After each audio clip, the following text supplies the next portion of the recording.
Liu Yin traverses into a fully digitized realm known as the Gaia World.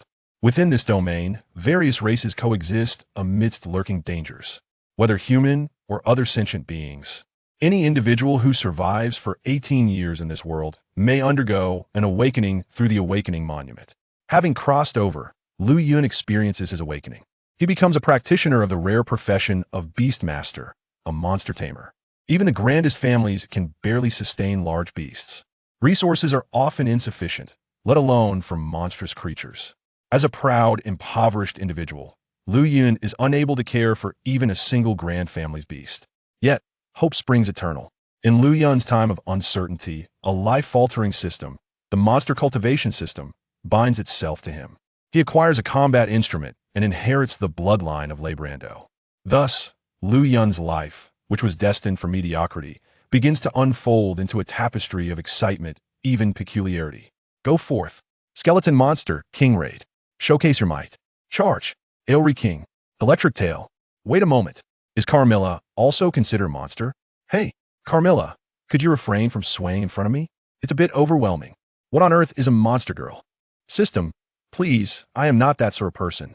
As a throng of professionals gazes up in awe, they are collectively stunned by the terrifying beast towering at several dozen meters. Goodness gracious, are you cheating? Chapter 1. The Awakening of Professions, Monster Tamer. In the 5th level base city of the Human Federation, Longjing City, Longjing 6th Middle School is renowned as one of the prestigious institutions within the Longjing base city, nurturing numerous talents for the entire Human Federation. Each year, a multitude of professionals emerges from this place, destined to be the new stars of the Federation. Today marks the annual moment of awakening. At this time, on the expansive playground of Longjing 6th Middle School, all third-year students have gathered here, with nearly 2,000 present solely from the third year. This does not even account for students from other schools in Longjing Bay City. The third-year students are orderly lined up according to their respective classes. All classes form a massive circle around a stone monument situated at the center of the playground. The stone monument at the center is known as the Awakening Monument, featuring 6 faces inscribed with a multitude of runes. Merely gazing upon the Awakening Monument evokes a sense of ancient history. The students surrounding the Awakening Monument are engaged in fervent discussions, their faces reflecting both anticipation and anxiety. What should I do? My heart is racing. Can someone help me? If your heart races, just make it stop. As if no one else is nervous, considering the awakening moment is upon us. If one fails to awaken as a professional, it would be disastrous. Heavenly blessings. Please let me awaken as a combat-type profession, so I need not worry in the future. Goodness, you dream quite beautifully. Hoping for a combat profession? I reckon you'll be lucky to secure a life profession. One must have dreams, don't be too much of a slacker. The success rate of awakening is at least 70%, with a 20% chance for combat professions, another 20% for auxiliary professions, and the remaining 30% for life professions. The chances are still quite favorable. This world is named Gaia. 800 years ago, the barriers of the Gaia world shattered, leading to invasions by countless beings from other realms. In the face of a world on the brink of becoming a hellscape, the will of Gaia manifested, digitizing the entirety of the realm. Any sentient being that survives for 18 years in Gaia may undergo an awakening through the Awakening Monument. Through this awakening, one obtains a corresponding profession. According to the classifications of the Human Federation, mainstream professions are broadly divided into 3 categories: combat, auxiliary, and life professions. The awakening probabilities for combat and auxiliary professions are identical, while life professions boast a higher awakening probability. Life professions, in simpler terms, pertain to those related to daily existence, such as blacksmiths, brewers, chefs, and the like. Auxiliary professions typically possess unique abilities, such as appraisers, support-type mages, and alchemists. Combat professions are the most esteemed. Endowed with formidable combat prowess, they serve as the primary force for humanity's resistance against invaders from other worlds, including warriors, knights, and offensive mages. Beyond these 3 categories, there exist a handful of rare professions classified as special professions, which vary in strength and quality. Not all special professions are powerful. With the entire world now digitized, secret realms intermittently emerge across the landscape. Within these secret realms reside a variety of monsters, alongside an array of hidden treasures. The rapid development of the Human Federation and its emergence as a principal force against the invasions from foreign races can be attributed to this phenomenon.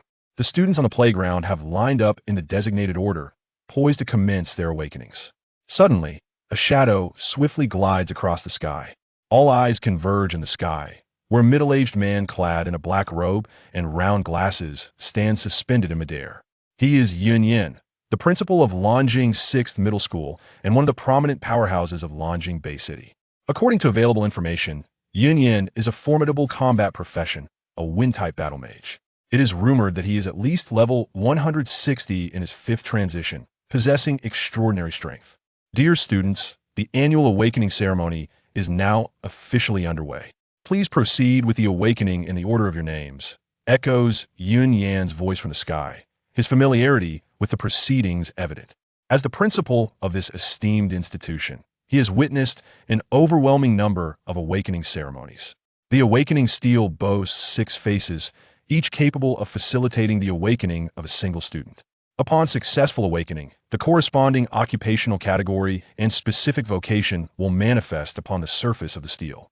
Soon, the instructor before the awakening stele began to call forth the names of the students to commence their awakenings.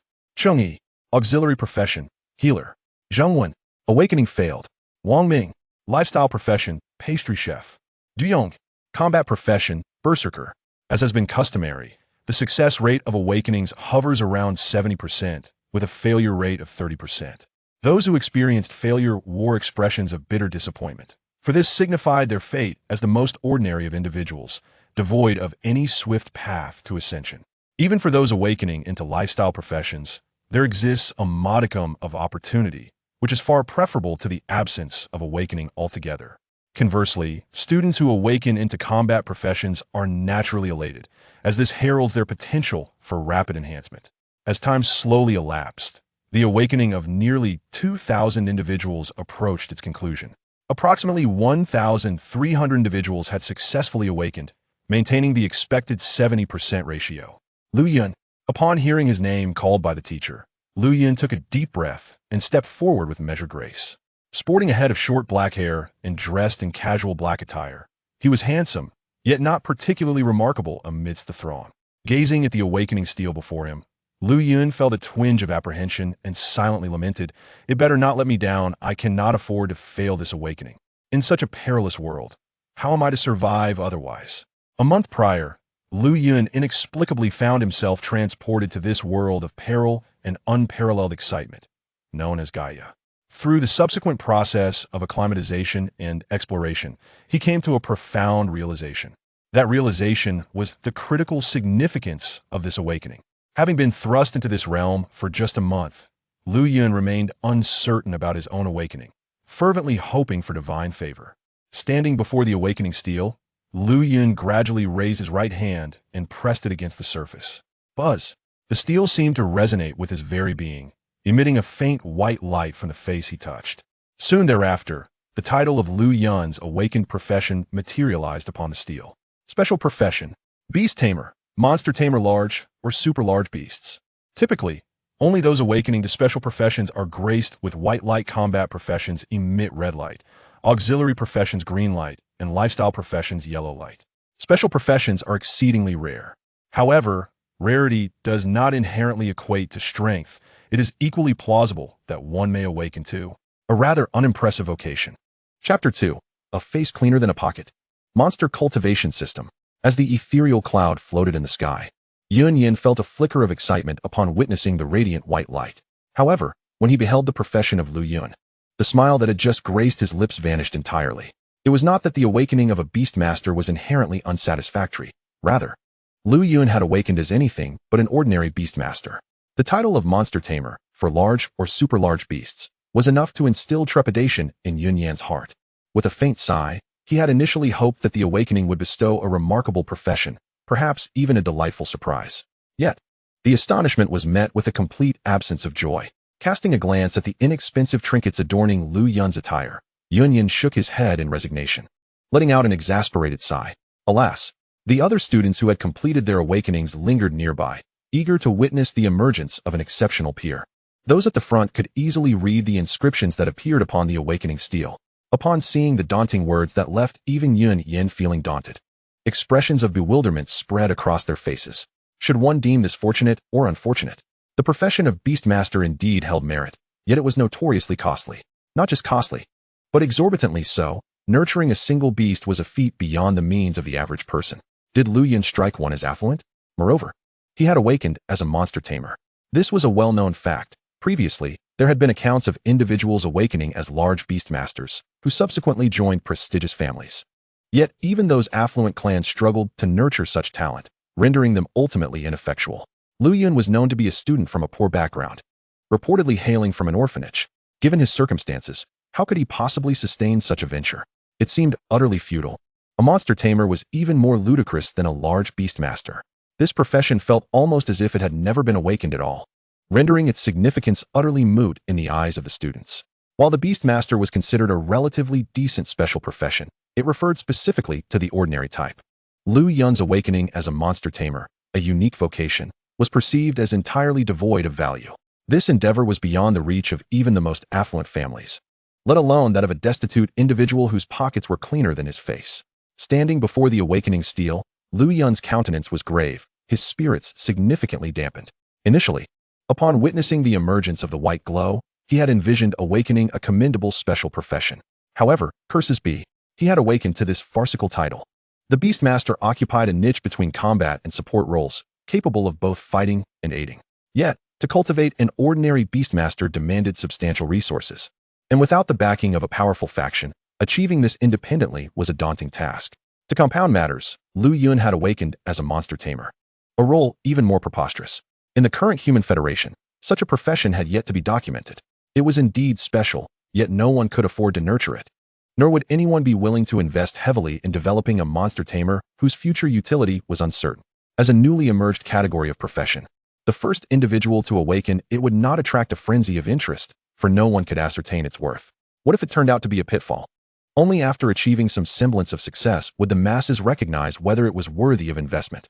Coming from an orphanage, Lu Yun was no scion of a prestigious family. He was merely an illustrious pauper, and for a moment, he felt utterly disheartened. The future appeared bleak. Just then, a mysterious voice echoed in Lu Yun's mind. Ding! Congratulations, Master, on successfully awakening. The monster cultivation system is now initializing. Please hold on. Ding! The monster cultivation system has been activated. Would you like to bind it? The voice reverberating within his mind jolted Lu Yun back to reality. Was this a glimmer of hope? The heavens do not forsake the desperate. Uncertain if the system could hear his fervent thoughts, Lu Yun silently implored, bind it. Quickly bind it. This was his last lifeline. Lu Yun was unwilling to let it slip away. Ding! Binding commencing, please wait. It appeared that the system could indeed hear his innermost pleas. Straightening his posture, Lu Yun feigned a despondent demeanor as he rejoined the crowd. Above, the cloud observed the forlorn young figure and sighed quietly. After much anticipation for a special profession, it seemed an unexpected twist had occurred. However, he quickly composed himself. Having served as principal for many years, he had grown accustomed to such occurrences. Yet, while all believed that Lu Yun's future would align with that of an ordinary individual, none noticed the slight upward curl of his lips. Ding! Binding of the monster cultivation system successful. Initial binding grants a novice gift package, now located in the system's inventory. Please check it at your convenience. Ding! The system has integrated and adjusted attributes according to the current world. Indeed, the system proved itself trustworthy. Upon binding, he received an initial novice gift package. To avoid drawing attention, Lu Yun refrained from hastily opening the package. Good things come to those who wait. He decided to open it later upon returning home, first opting to access his attribute panel. Ding! Opening attribute panel. The monster cultivation system attribute panel has merged with the current Gaia World attribute panel. Rest assured, no one besides yourself will perceive any anomalies. The system was quite considerate, eliminating a potential hidden nuisance. Name: Lu Yun. Level 1010. Status: good. Bloodline: none. Equipment: none. Health: 50. Constitution x10. Attributes: 5. Strength: 5. Constitution: 5. Agility: 5. Spirit. Monster: none. Currently able to control only one monster. Talent skills: none. Skills: none.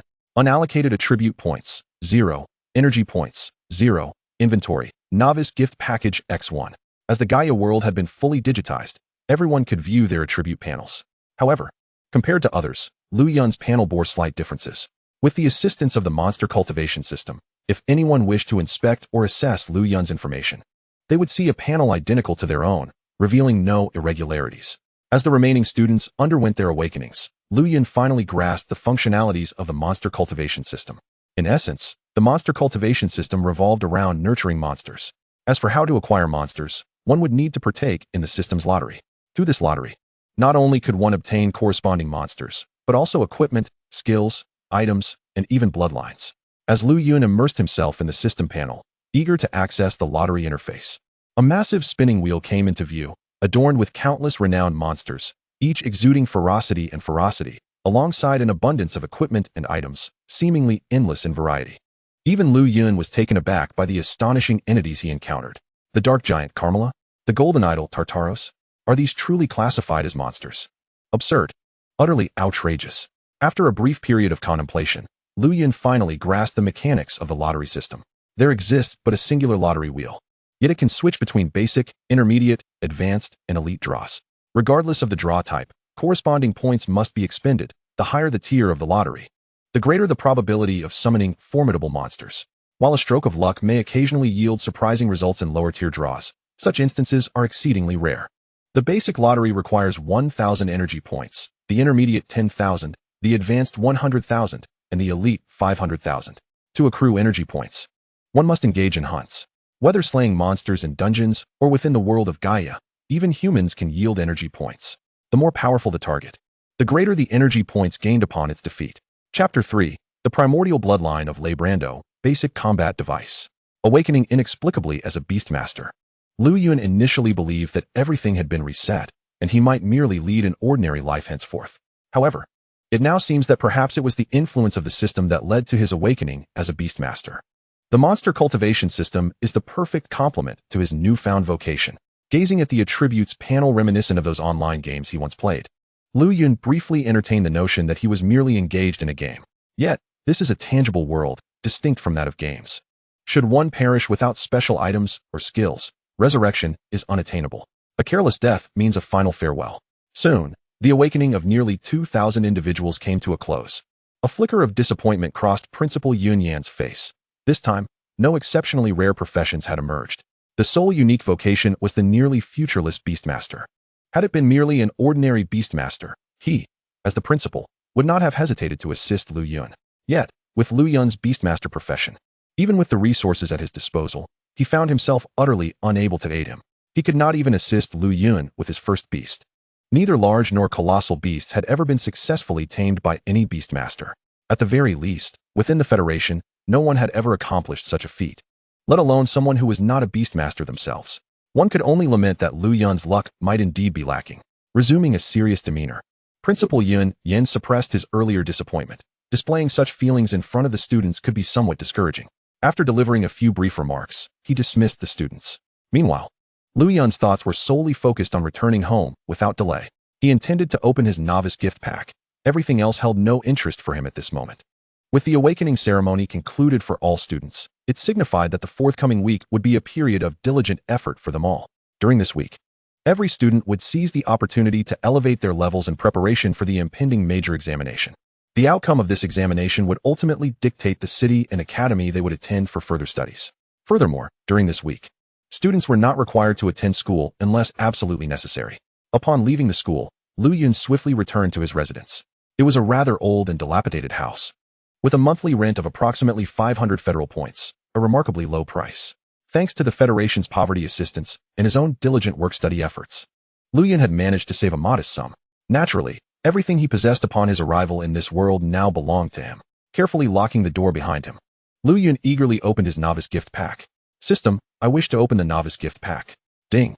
There is no need to vocalize, Master, merely think it, and the novice gift pack will be opened. Congratulations, Master, on opening the novice gift pack. Rewards obtained. Primordial Bloodline of Reblando, Beginner, Basic Combat Device, and one randomly generated initial monster. Reminder, the current Primordial Bloodline of Reblando can be fused, and the Basic Combat Device can be equipped. Please exercise caution when summoning the initial random monster, as it may be of considerable size and could potentially cause structural damage to your residence. To his surprise, the system was quite considerate, reminding him not to hastily summon a monster. System, assist me in fusing the primordial bloodline of Reblando and extracting the basic combat device. This time, Lu Yun opted to communicate with the system through thought rather than speaking aloud. Ding. Fusion of the primordial bloodline of Reblando is commencing. Please hold on. As the fusion began, Lu Yun felt a peculiar energy awakening within his body. This energy radiated through his limbs, enhancing his strength and fortifying his physique. However, the process of merging with the bloodline was not entirely pleasant. After a minute, the discomfort finally subsided, and Lu Yun's attribute template underwent a transformation. Name: Lu Yun. Level: 1010. Status: Excellent. Bloodline: Primordial bloodline of Reblando, unawakened. Equipment: Basic combat device. Health: 200. Attributes: 20, Strength, 20, Constitution, 20, Agility, 20, Spirit. Monsters: None. Currently able to control 3 monsters. Talent skills: None. Skills: None. Unallocated attribute points: 0. Energy points: 0. Inventory: Empty. The bloodline had transformed into the primordial bloodline of Reblando, yet it remained unawakened. How could it awaken immediately after fusion? Lu Yun understood that only after awakening could the primordial bloodline transform into Leonix. Having just fused with the bloodline, he was not yet capable of transformation. The basic combat device increased the number of controllable monsters. Originally, Lu Yun could manage only 1 beast, but now he could command 3. Unfortunately, the special functions of the basic combat device were of no immediate use, as he currently possessed only 1 initial random monster. Having examined the contents, Lu Yun was now eager to discover the nature of his first initial random monster. Summoning it near his home was out of the question. Should the building collapse, he would be left homeless. Ideally, he needed to find a safe location. After careful consideration, the only secure place appeared to be the Practitioner-S Guild. The Practitioner-S Guild is one of the largest associations in the Federation, with branches in nearly every base city. Here, one can engage in various transactions related to practitioners and accept tasks, among other activities. The reasons for choosing this venue are twofold. First, Lu Yun intends to register his identity information at the Practitioner-S Guild for future task engagement and transactions. Second, the guild offers specially designated training rooms for practitioners. Within these training facilities, spacious large-scale training rooms are available. While slightly more expensive, the ample space would be ideal for summoning his first monster. After stepping out, Lu Yun hailed a taxi and, upon getting in, promptly stated his destination. Driver, to the Adventurers Guild, please. Certainly. No problem at all. The vehicle sped away with remarkable swiftness, a testament to the driver's expertise. Young man, what brings you to the Adventurers Guild? Are you here to register? Hearing the familiar dialect, Lu Yun nodded. Yes. I have just awakened as an adventurer and am here to register. Haha. You see how fast I drive. I'm an adventurer too, a lifestyle one. A driver. I can really speed. Engaging in casual conversation, it wasn't long before they arrived at the Adventurers Guild. Before disembarking, Lu Yun produced his identification card to settle the fare. The taxi ride cost 20 federal points, a sum he would have hesitated to spend in the past. The federal points, as the universal currency of the Human Federation, could be easily used for transactions with 1's identification card. Chapter 4. The first monster, the skeleton beast, King Red. A terrifying power. Standing before the opulent building of the Lanjiang branch of the Adventurers Guild, Lu Yun couldn't help but marvel at its grandeur. It truly was one of the foremost guilds within the Federation. The guild bustled with adventurers coming and going, and Lu Yun made his way to the main hall. Contrary to his expectations, the atmosphere was surprisingly tranquil, devoid of the clamor he had anticipated. Even when conversations occurred, they were hushed, a reflection of the guild's commendable management. Approaching the counter, he was greeted by a refined young lady clad in the guild's official attire. With a polite smile, she inquired, "Hello, how may I assist you today?" "Greetings, I would like to register my adventurer information and, if possible, rent a large training room for half an hour." With that, Lu Yun handed over his identification card. "Certainly, please hold on for a moment." Taking the card, the receptionist promptly began the registration process. A minute later, she returned the card to Lu Yun. "Your registration is complete. The fee is 100 federal points, and renting the large training room for half an hour totals 500 federal points, making a grand total of 600 federal points." The sudden depletion of 600 points caused Lu Yun's heart to twitch. However, in his quest to witness his monster, he resolved to be extravagant this once. After completing the payment with his identification card, Lu Yun glanced at his remaining balance, which now fell below 3,000 federal points, eliciting a quiet sigh of despair. How impoverished I am. When will I escape this wretched existence? I can only hope that my monster will not disappoint me. Having successfully completed the transaction, the receptionist presented him with a key card. "This is your access card for the large training room. Proceed straight ahead, turn left, and it will be the last room on your right. The timer will start once you swipe your card. Accepting the key card, Lu Yun turned to follow her directions. After he departed, the receptionist murmured in curiosity, "I wonder what kind of monster tamer he awakened as. I haven't heard of him before. Is he even a beast master? Yet, why would a mere level 1 need to rent a large training room?" Her mind was filled with questions, but she dismissed them, as the variety of individuals who frequented the guild daily was vast. Meanwhile, Lu Yun arrived at the large training room, swiped his key card, and the doors swung wide open. Inside lay a spacious area, devoid of any furnishings, merely an expanse of emptiness. Satisfied with the room's height of nearly 80 meters, he believed it would suffice for summoning monsters. After closing the door, Lu Yun promptly summoned his initial random monster. "Let me see what my first monster will be." Summon. A brilliant white light erupted before him. Shortly thereafter, a colossal figure materialized in midair, crashing down towards the ground. Boom! The resounding impact reverberated through the room, causing Lu Yun to feel the ground tremble beneath him. Once he steadied himself, Lu Yun finally beheld the enormous creature he had summoned. Before him stood a gigantic corn cob, its skin a blend of yellow and brown, with a robust physique, a long tail, and a fearsome visage. The skeleton beast. King Red, affectionately dubbed Corn Cob. Though its appearance was less than appealing and somewhat foolish, its strength was formidable, and it would engage in battle with any adversary without hesitation. In essence, it was a creature of simple mind and strong limbs. Lu Yun was taken aback to have drawn King Red, an initial random monster. Although it might be simple-minded, he had no concerns regarding its power. The corn cob-like body boasted exceptional defense, making it a high-attack tank monster. He immediately accessed the monster template. Name: King Red, Skeleton Beast. Height: 45 meters. Weight: 20,000 tons. Level: 1010. Status: Good. Health: 30,000. Attributes: 2000 Strength, 3000 Constitution, 1500 Agility, 800 Spirit. Skills: Massive Stone Strike. Equipment: None. Unallocated attribute points: 0. Description: a monster known for its powerful arms capable of tearing the universe apart, possessing immense strength and a large frame, with a small head and a large body. It embodies the classic trope of brawn over brains. Its distinctive roar and 2 enormous tusks are enough to instill fear. Upon reviewing these attributes, Lu Yun was utterly stunned. Good heavens, is this truly the attribute of a level 1 monster? Am I seeing things? Rubbing his eyes vigorously, he confirmed he was not mistaken. A staggering 30,000 health and 3,000 constitution stood before him, with a strength of 2,000 points. According to his understanding, a typical awakener, absent any bloodline enhancements, would automatically receive 10 attribute points for each level gained, alongside 10 unallocated points, totaling 20 attribute points.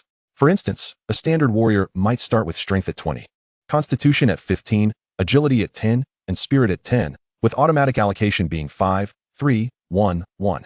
Even if they allocated all remaining points to strength, leveling up would only yield an additional 10 points, considering the other attributes received no investment. Reaching 2,000 strength would require a standard warrior to ascend to well over 100 levels, possibly even 200, to attain such a stat. Of course, this comparison was merely based on a common warrior and did not account for post-class transfer enhancements. Nevertheless, it was essential to note that King Red was merely at level 1. This illustrated just how terrifying a creature King Red truly was. While most awakeners at level 1 could only tackle minor creatures, King Red was poised to challenge formidable bosses right from the outset. Alas, entry into secret dungeons was subject to level restrictions. At the current level of the Red King, he is only capable of entering dungeons ranging from levels 1 to 10. Is it not a foregone conclusion that such an entrance would lead to a massacre? Before awakening the system, Lu Yun genuinely believed that his life might be at an end. Little did he anticipate that there would be a turn of events, revealing new paths and possibilities. With the Red King by his side, ascending in levels seemed a mere formality. A week's time. In the ensuing week, Lu Yun must seize every opportunity to elevate his rank. By hunting a plethora of monsters, he could accumulate more energy points, enabling him to partake in a lottery for acquiring additional beasts. Chapter 5. The First Dungeon, Solo Expedition. Observing the Red King's decidedly unbalanced mental attributes, Lu Yun finally comprehended why this creature possessed such simplicity of mind. The disparity between its strength and intellect is stark. It is hardly surprising, given that a well-muscled body often accompanies a less agile mind. Subsequently, Lu Yun conducted a rudimentary test of the Red King's strength in the expansive training facility. This large arena is designed to generate corresponding targets based on set parameters. Naturally, this is limited to inanimate objects. A stone roughly the same size as the Red King was effortlessly lifted by it, although the density of the stone differs from that of the Red King, rendering their weights incomparable. This nonetheless attested to the formidable might of the Red King. Within half an hour, Lu Yun could hardly contain his excitement and vacated the training room. After returning the identification card at the front desk, he did not head home. Instead, he promptly made his way to the gathering place for the secret dungeon in Longjing City, the Dungeon Zone. With only a week remaining, he must diligently work to enhance his level. The impending examination requires exceptional results to gain entry into superior base cities, better academies, and a greater allocation of resources. Outside the Longjing base city lies the outskirts, a desolate area adjacent to the city's edge. Here, numerous entrances to secret dungeons are under the control of the federal authorities. The rationale for this oversight is to avert unexpected incidents or violent occurrences. Conflicts among professionals can be perilous, and situating these dungeons in a remote area keeps them distanced from the lives of ordinary citizens. Coincidentally, today marks the day of the awakening ceremony. Across Longjing City, there are 6 secondary schools, with Lu Yun attending the 6th, preceded by 5 others. It is estimated that approximately 5,000 to 6,000 students will complete their awakenings, a notably large number. Excluding lifestyle professions, the number of combat and support roles is around 3,000. Only during this pre-examination period do large numbers of students congregate here, eager to level up in the week leading up to the examination and shine brightly, achieving commendable results to apply to their desired academies. Of course, even in Longjing City, numerous families exist, some of which are influential and powerful. For them, leveling up is significantly easier compared to ordinary individuals, as families typically arrange for suitably leveled individuals to assist in their advancement. This is the advantage of having a family. Even if one's awakened profession is rather commonplace, they can still stand out among the multitude of students. Conversely, students from ordinary families need to form teams during this time, for exploring secret dungeons alone at their current level is exceedingly dangerous. Unless one harbors a death wish, no one would venture into a dungeon alone at level 1. Are there any brothers from 6th middle school? I'm from 6th middle, let us form a team together. I'm a tank with high durability. I can protect my teammates. Our team is already formed. We just need one more support with buffs. Hurry, hurry. I'm a freshly awakened berserker with exceptionally high strength attributes. Pull me in, and I guarantee you'll soar. Are there any lovely ladies? What team wouldn't benefit from a beautiful lady? Regardless of profession, as long as she is attractive. Such lively chatter is rare, ignited by the influx of students. Those freshly awakened naturally can only attempt low-level dungeons, while seasoned professionals shake their heads when observing these students. They have traversed numerous dungeons and are well aware of the myriad dangers within. Despite the apparent joy of the students, once they find themselves in a life-and-death crisis, they will realize that this world is no game. Uninterested in the clamor for team members, Lu Yun felt no necessity for assistance, nor did he believe others would seek him out. Given his profession as a beastmaster, he would typically be overlooked. Moreover, being a more specialized variant among beastmasters, the monster tamer further diminishes his appeal as a team member. No one desires to drag along an ineffective burden in a dungeon, potentially jeopardizing the lives of their comrades. Each year, many perish within dungeons. The higher the level of the professionals, the more acutely aware they are of the associated risks. Revealing his profession and lingering here in hopes of forming a team would likely leave him waiting like a solitary elder. Relying solely on himself, Lu Yun proceeded toward a low-level dungeon. Prior to arriving, he had already researched the secret dungeon he intended to explore, the Poison Spider Ridge, home to the bloodthirsty poison spiders. It is a dungeon accommodating levels 1 to 10, permitting entry for those at level 1 up to level 10. Exceeding level 10 precludes access to this particular secret dungeon. The choice of Poison Spider Ridge stemmed from Lu Yun's findings that it hosts the highest concentration of monsters among low-level dungeons. A greater number of monsters translates to more experience points, as well as an increased likelihood of obtaining equipment or skill books. Compared to other dungeons, entering this one clearly offers more advantages. With only a limited amount of federal points remaining, any savings would be beneficial. Another advantage is that few novice professionals venture into Poison Spider Ridge, as its spider monsters are predominantly venomous. A single misstep could result in poisoning, and seeking treatment would likely incur significant costs. Soon, Lu Yun arrived at the entrance to the Poison Spider Ridge secret dungeon. Here, he encountered a floating mechanical device. To be precise, every secret dungeon possesses such a mechanism. This device serves the sole purpose of collecting fees. To enter the secret dungeon, one must first pay federal points, after which the floating machine will issue an entry ticket. Approaching the payment machine, Lu Yun directly selected the Poison Spider Ridge among the low-level dungeons. Welcome to the secret dungeon payment machine. You are about to enter the level 10 dungeon, Poison Spider Ridge. An entry ticket requires 1,000 federal points. Please present your identification card. Another 1,000 points vanished, and Lu Yun silently sighed. After presenting his identification card and completing the payment, a dungeon wristband materialized in Lu Yun's hand. Only with this wristband can one enter the corresponding dungeon, and to exit, one must either clear the dungeon or utilize the wristband to leave. However, the wristband is a one-time use item and cannot be reused. With the dungeon ring in hand, Lu Yun pressed the button atop it, and a circular energy portal materialized from thin air. It was his first foray into a dungeon, and anticipation brimmed within him. How much would he gain from this venture? Chapter 6. Little Thunder, take me on a thrilling ride. Countless dungeons exist, yet safety remains paramount. Heed the warning, and may fortune favor your return. A mechanical voice emanated from the nearby cash register, delivering this message in exchange for 1,000 Federation points. Truly, how trivial this world can be. Stepping boldly into the circular portal, Lu Yun felt the mechanism seal behind him. As he traversed through, a dizzying sensation engulfed him, and it took a moment for equilibrium to return. Upon opening his eyes, he found himself in an entirely different realm, surrounded by a dense jungle, where towering trees obscured the sky. Toxic Spider Ridge.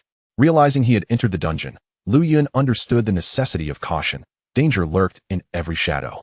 Yet, did he truly fear danger at this moment? It seemed not. Now that he had crossed the threshold into this new world, it was time to embark on his journey of leveling up. Come forth, King of Thunder. As Lu Yun called out, a golden light abruptly appeared above him, landing precisely in front of him. Equipped with a basic combat device, he felt no need to summon a monster through it. Merely voicing the name of the corresponding creature sufficed. This spared him unnecessary complications. Should anyone attempt to seize his device, it would leave him defenseless. Boom! A resounding crash reverberated through the air, and the dense trees around him toppled in a visible cascade, revealing a colossal figure amidst the swirling dust. Roar! With robust limbs and powerful arms, it resembled a giant cornstalk. Yet, its elongated fangs and fearsome visage instilled a sense of dread. Upon its emergence, the King of Thunder erupted into enthusiastic howls, pounding its chest as if to convey its pent-up excitement. Standing so near, Lu Yun felt his ears ringing from the volume of its roar. He approached and playfully kicked the beast's tail, raising his voice to ensure he was heard. Little Thunder, can you quiet down? Please. If you keep howling, all the creatures in this jungle will scatter. The King of Thunder, caught mid-roar, abruptly halted, turning to Lu Yun with a look of apparent grievance. This towering beast, standing at an impressive 45 meters, displayed a countenance of distress, a sight that would be hard to believe if recounted. Little Thunder, lend me your hand.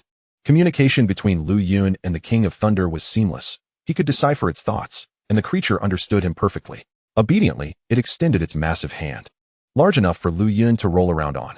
Standing in its palm, the King of Thunder tilted its head, its eyes seemingly questioning what they ought to do next. Little Thunder, clear the path. Eliminate every monster we encounter. They represent our future bounty. With a mighty roar, the King of Thunder sprang into action. As it traversed through the jungle, destruction followed in its wake, leaving chaos and ruin behind. However, this was inconsequential. Dungeons possessed an impeccable self-repair mechanism. Upon exiting, the dungeon would restore itself, allowing even the slain creatures to resurrect, devoid of any prior memories, continuing their previous routines. Though merely standing on the King of Thunder's palm, Lu Yun had never before experienced the exhilarating sensation of commanding a monster. His heart raced with excitement. Commanding such a colossal beast to battle for him was something he had never dared to dream of before his transmigration. Despite the King of Thunder's agility being only half its physical prowess, its speed was remarkable, each step covering vast distances. Moving through the jungle, it felt like an imposing fortress of terror. Moments later, Lu Yun finally spotted the first layer of the bloodthirsty poison spiders. The layer was egg-shaped, broad at the base and tapering at the top, with peculiar spots adorning its exterior. A glance revealed a considerable number, at least several dozen. The area surrounding the bloodthirsty poison spider's lair exuded a sinister aura, perfectly situated in shadow, evoking an eerie chill. Caw-caw-caw. A monstrous bird soared overhead, emitting a strange call. Entering this realm, Lu Yun caught a whiff of a putrid stench. However, he found it unsurprising in a monster's habitat. The remnants of past meals would naturally emit foul odors. He observed a blood-red spider, roughly the size of a basketball, lingering outside the lair. Information regarding the creature was quickly accessible to him. Name: bloodthirsty poison spider. Level 8. Health: 180 points. Status: healthy. Description: the most common type of poison spider in Toxic Spider Ridge, abundant in number, preferring smaller prey, and typically residing in colonies. The information gleaned from the monster was scant. Apart from its name, level, health, and status, little else was revealed. Its skills remained uncertain, and its surrounding attributes were unknown. While there were means to acquire such knowledge, they typically required the skills of an appraisal specialist, a talent usually exclusive to support classes. Yet, how formidable could such a diminutive creature be? With only 180 health points, it seemed easily dispatched. Lu Yun felt no trepidation. Casting a glance at the King of Thunder's lengthy tail, a faint smile crept across his lips. Little Thunder, use your tail to clear away these poison spider nests. Upon hearing this, the King of Thunder instantly comprehended its task. First, it ensured the surroundings were conducive for its sweeping motion, then sought an appropriate position. Its massive form completely obscured the 10 or so bloodthirsty poison spider nests. A swarm of bloodthirsty poison spiders surged from their lairs, their sheer numbers sending a shiver down Lu Yun's spine. This multitude was staggering, at least 200. Those with a fear of clusters would likely succumb to paralysis at the sight of so many spiders congregated together. Facing the colossal King of Thunder, the bloodthirsty poison spiders showed no signs of retreat. Roar! With bared fangs, the King of Thunder unleashed a furious roar before executing a powerful tail swipe. Chapter 7. Soaring Levels. The King of Thunder craves flesh. The sharp and decisive tail whip resembled the autumn wind sweeping away fallen leaves. Whoosh! In an instant, all the bloodthirsty venomous spider nests, along with the densely packed bloodthirsty spiders, were reduced to mere mush. A flurry of bright crimson numbers erupted, reminiscent of a critical hit in a game. To be precise, it was akin to an extraordinary critical damage. Standing on the palm of King Red, Lu Yun was both astonished and terrified. Good heavens! What does it mean to be clean and decisive? What does it mean to eradicate the root? With a single sweep, an entire bloodthirsty spider nest had been obliterated. As for the bloodthirsty spiders, they had long since vanished without a trace, leaving only pools of purple blood and scattered severed legs. Not only were the bloodthirsty spiders gone, but even their nests had been effortlessly wiped out. Regaining his composure, Lu Yun's heart remained tumultuous.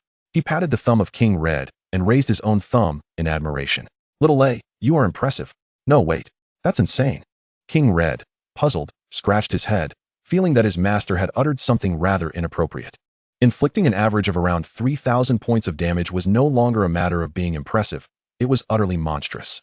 It should be noted that King Red was only at level 1 prior to the attack, yet it was capable of dealing such terrifying damage. Simply outrageous. At this moment, Lu Yun was also bombarded by kill notifications. Congratulations, the Beastmaster Lu Yun. Your beast has successfully slain a bloodthirsty spider, level 9, earning 20 experience points. Congratulations. The Beastmaster Lu Yun. Your beast has successfully slain a bloodthirsty spider, level 10, earning 25 experience points, and the material, Bloodthirsty Spider, Fong X1. Congratulations, the Beastmaster Lu Yun. Your beast has successfully slain a bloodthirsty spider, level 8, earning 16 experience points, and the material, Bloodthirsty Spider Silk X1. A series of notification sounds echoed, leaving Lu Yun in a daze. Good heavens! He had no idea how many bloodthirsty spiders he had just dispatched. Yet he had gained such an astounding amount of experience points all at once. In a mere few seconds, Lu Yun's experience bar, which had previously held no points, surged rapidly. The sounds of leveling up rang in his ears. Congratulations, Beastmaster Lu Yun has reached level 2. Congratulations, Beastmaster Lu Yun has reached level 3. Congratulations, Beastmaster Lu Yun has reached level 4. Congratulations, Beastmaster Lu Yun has reached level 11. Finally, as Lu Yun attained level 11, the cacophony of leveling notifications came to a halt. Not only that, but his monster, King Red, was also experiencing a frenzied level up. Like Lu Yun, King Red had also soared to level 11.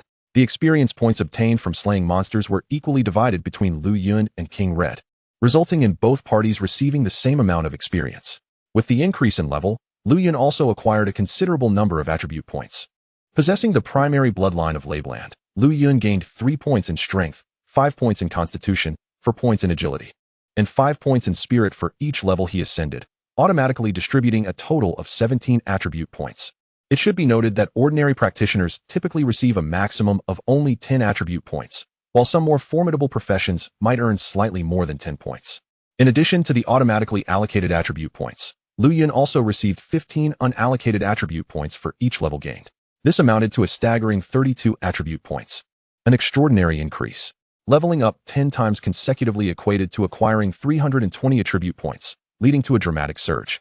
Having ascended 10 levels in an instant, Lu Yun was still trying to wrap his mind around the transformation. After a while, Lu Yun finally regained his composure and glanced at his current attributes. Unable to suppress a smile. Leveling up, is it truly this effortless? Name, Lu Yun.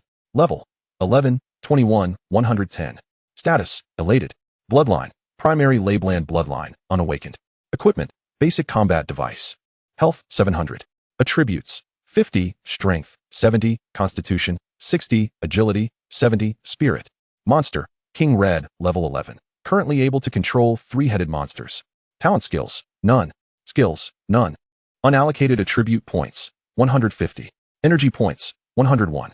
His four-dimensional attributes had more than doubled, and Lu Yun even possessed 150 unallocated attribute points. He couldn't help but exclaim in his heart, good heavens. Lu Yun had never anticipated such a meteoric rise of 10 levels in one go. As for the unallocated attribute points, Lu Yun contemplated calmly. As a beastmaster, his primary combat strategy relied on controlling monsters. Given the current circumstances, there was no need to excessively enhance his own combat strength since he would not be engaging in monster slaying himself. Therefore, he needed to bolster his survival capabilities as much as possible. Naturally, the foremost choice was to enhance his constitution, followed by agility. As for spirit, Lu Yun had yet to master any skills related to it, so there was no urgency to increase it for the time being. With 50 unallocated attribute points remaining, he distributed them between constitution and agility, ensuring balance by allocating 70 points to constitution and 80 points to agility. The attributes once again shifted, with both constitution and agility elevated to 140 points. With his constitution now at 140 points, his health also received a boost. Totaling 1400, Lu Yun could proudly declare that he had transformed into a tank, and moreover, a tank of remarkable agility.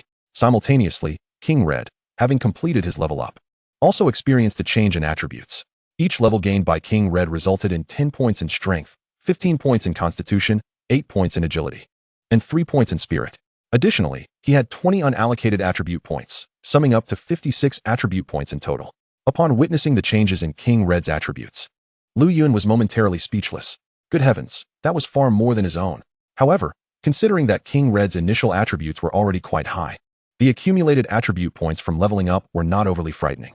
It was merely that the addition of 3 points in spirit per level, in comparison to the 15 points in constitution, finally helped Lu Yun comprehend why King Red was rather simple-minded.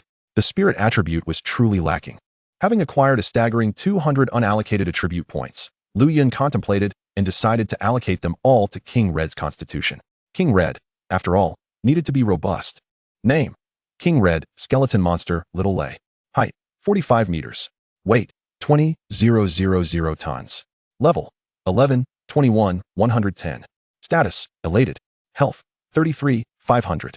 Attributes, 2,100 strength, 3350 constitution, 1580 agility, 830 spirit. Skills, heavy stone strike. Equipment, none. Unallocated attribute points, 0. With the monster template disabled, Lu Yun collected the materials that had fallen to the ground. He immediately began to direct Xiao Lazy to the next location. Xiao Lazy, let us go. Defeat them. Chapter 8. Objective, Lair of the Bloodthirsty Poison Spider. The earth trembled as the colossal figure continued its advance, startling the monstrous birds hidden within the forest. Caw caw caw. The sound emitted by these creatures was quite unpleasant, yet Lu Yun found himself unable to deal with these flying monstrosities for the time being. Although King Reed excelled in combat, his prowess was limited to terrestrial battles, rendering him relatively ineffective against aerial foes. In the Poison Spider Ridge, locating a lair as vast as the previous bloodthirsty poison spider nest was no easy task. The previous lair had been a considerable settlement, and generally, they were not of such magnitude. At intervals, one could find 1 or 2 smaller bloodthirsty poison spider nests. However, within these diminutive lairs, the spiders would be of significantly lower rank. To maximize his benefits before entering the dungeon, Lu Yun took the initiative to consult online strategies regarding this secret realm instance. To successfully clear the instance, one must slay 30 bloodthirsty poison spiders. The difficulty was moderate, perhaps slightly high for novice teams, but still manageable. Yet within this instance, there existed a peculiar location that most professionals were reluctant to approach. This place was none other than the lair of the bloodthirsty poison spider matriarch. According to the data, this lair housed an overwhelming number of bloodthirsty poison spiders. Freshly awakened professionals would not dare to seek it out. A momentary lapse could result in being surrounded by hordes of bloodthirsty poison spiders. If luck favored them, they could use the dungeon wristband to exit. Should fortune be unkind, a bite from a bloodthirsty poison spider would lead to poisoning, necessitating an exorbitant sum for treatment. The unfortunate could even find themselves forever trapped within the instance, becoming sustenance for the very spiders they sought to evade. Even level 10 professionals, when entering with a team, had to exercise extreme caution. To date, no team from Longjing City had dared to provoke the lair of the bloodthirsty poison spider matriarch. The poison spider ridge instance had a restriction on team size, with a maximum of 10 members. 10 individuals confronting a swarm of bloodthirsty poison spiders, not to mention the poison spider sentinels and the terrifying bloodthirsty poison spider monarch, was a daunting prospect that most professional teams would avoid. One must understand that the bloodthirsty poison spider monarch was akin to a level 20 boss. Some speculated that if one could defeat the bloodthirsty poison spider monarch, they might achieve a perfect clear of the instance. To this day, many had cleared the instance, yet none had achieved a perfect completion. However, those who succeeded in perfecting the instance would receive bountiful rewards as pioneers of the first or perfect clearance. For many, the prospect of vanquishing the bloodthirsty poison spider monarch seemed more like a dream. Attempting to do so was a challenge akin to scaling the heavens for novices under level 10. At this moment, deep within the poison spider ridge, an 8-member team was engaged in clearing a bloodthirsty poison spider nest. The number of nests was fewer than 5, yet the count of bloodthirsty poison spiders exceeded 20. This 8-member team exhibited a disciplined approach, suggesting they were not merely a group of newly awakened students, but rather seasoned professionals, accompanied by 2 novices. The attire and adornments of the 2 newcomers indicated they hailed from affluent families, likely signs of influential clans or high-ranking officials within Longjing Bay City.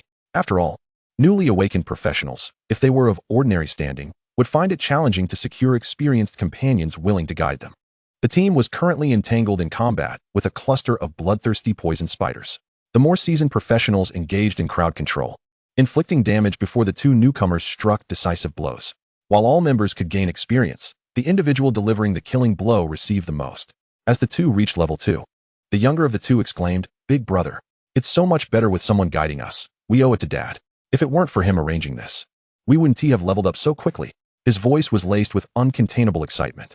After all, they had just become professionals, and achieving their first level up was undeniably thrilling. The young man referred to as Big Brother adjusted his glasses, his expression stoic as he replied, "Why the excitement? If we can't level up with this much help, wouldn't that be embarrassing for Dad?" Though he spoke with a facade of indifference, a glimmer of excitement flickered in his eyes.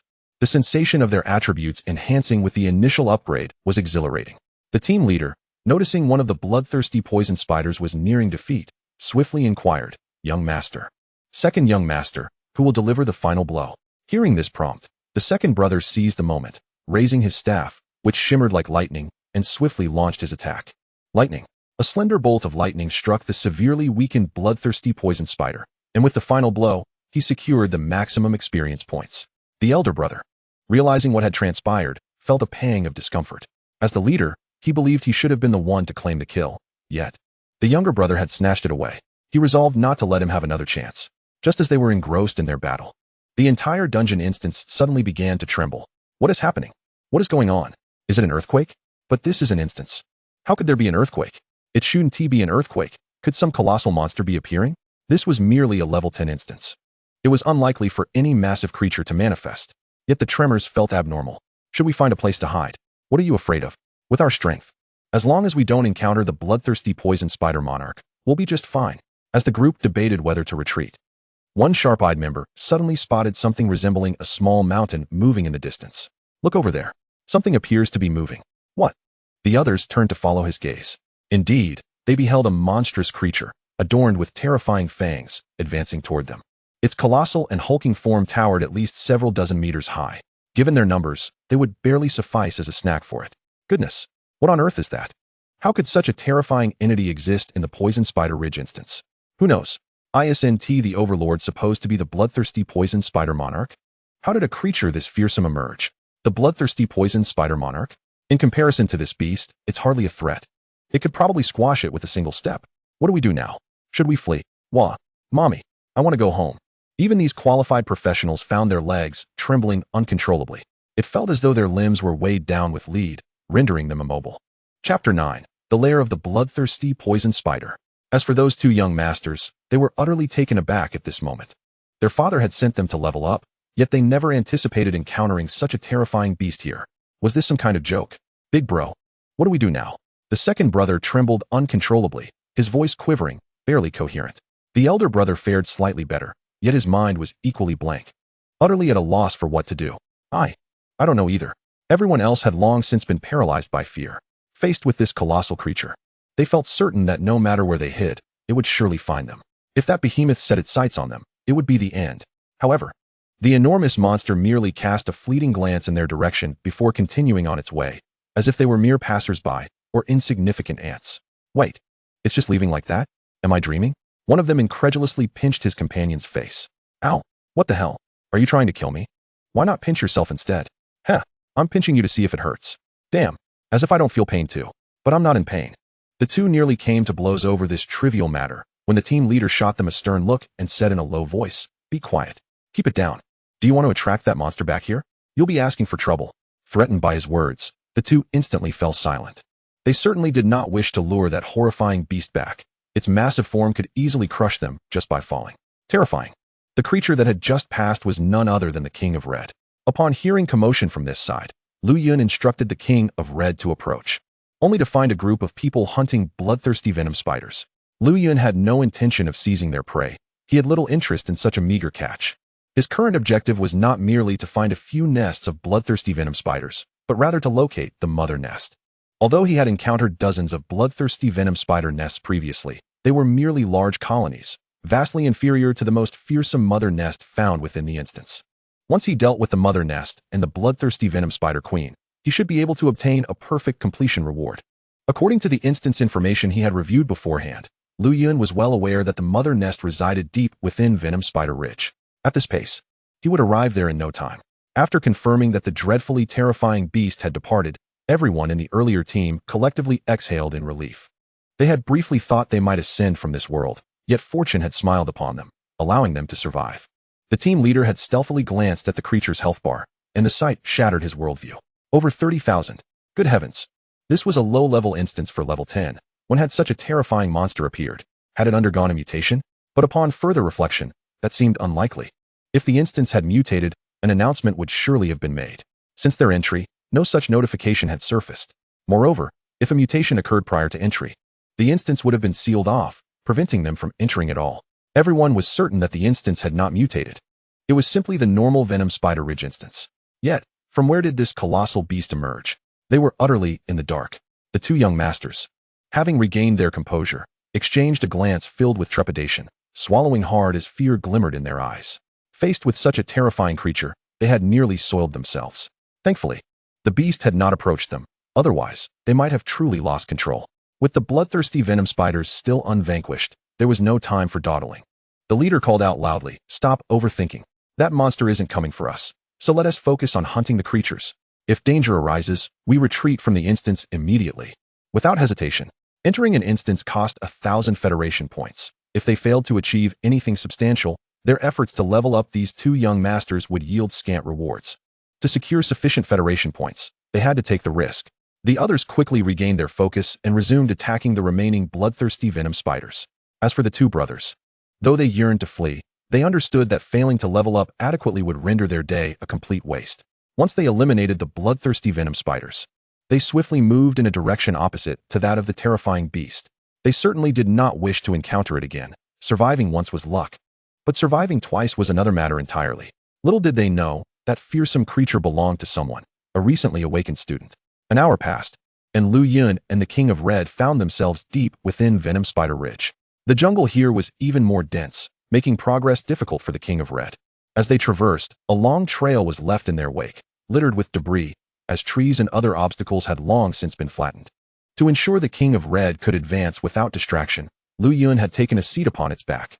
Observing the surroundings, Lu Yun realized they must be nearing the mother nest of the bloodthirsty venom spiders. Climbing atop the King of Red's head, he stood and peered into the distance. After a short while, amidst the gloomy depths of the forest, he could faintly discern some outlines. Sure enough, in that shadowy recess, Lu Yun beheld a multitude of bloodthirsty venom spider nests. The exact number eluded him, but it was undoubtedly significant. Just in terms of the nests, there were at least hundreds, not counting the largest one, which he knew to be the mother nest. According to the existing data, it was certain that this was indeed the lair of the bloodthirsty venom spider. Inside, a formidable creature awaited, the boss of this instance, the bloodthirsty venom spider queen. However, While this may be truly terrifying for a level 10 practitioner, for Lu Yun, it posed no challenge whatsoever. Little Red, let these creatures witness your might.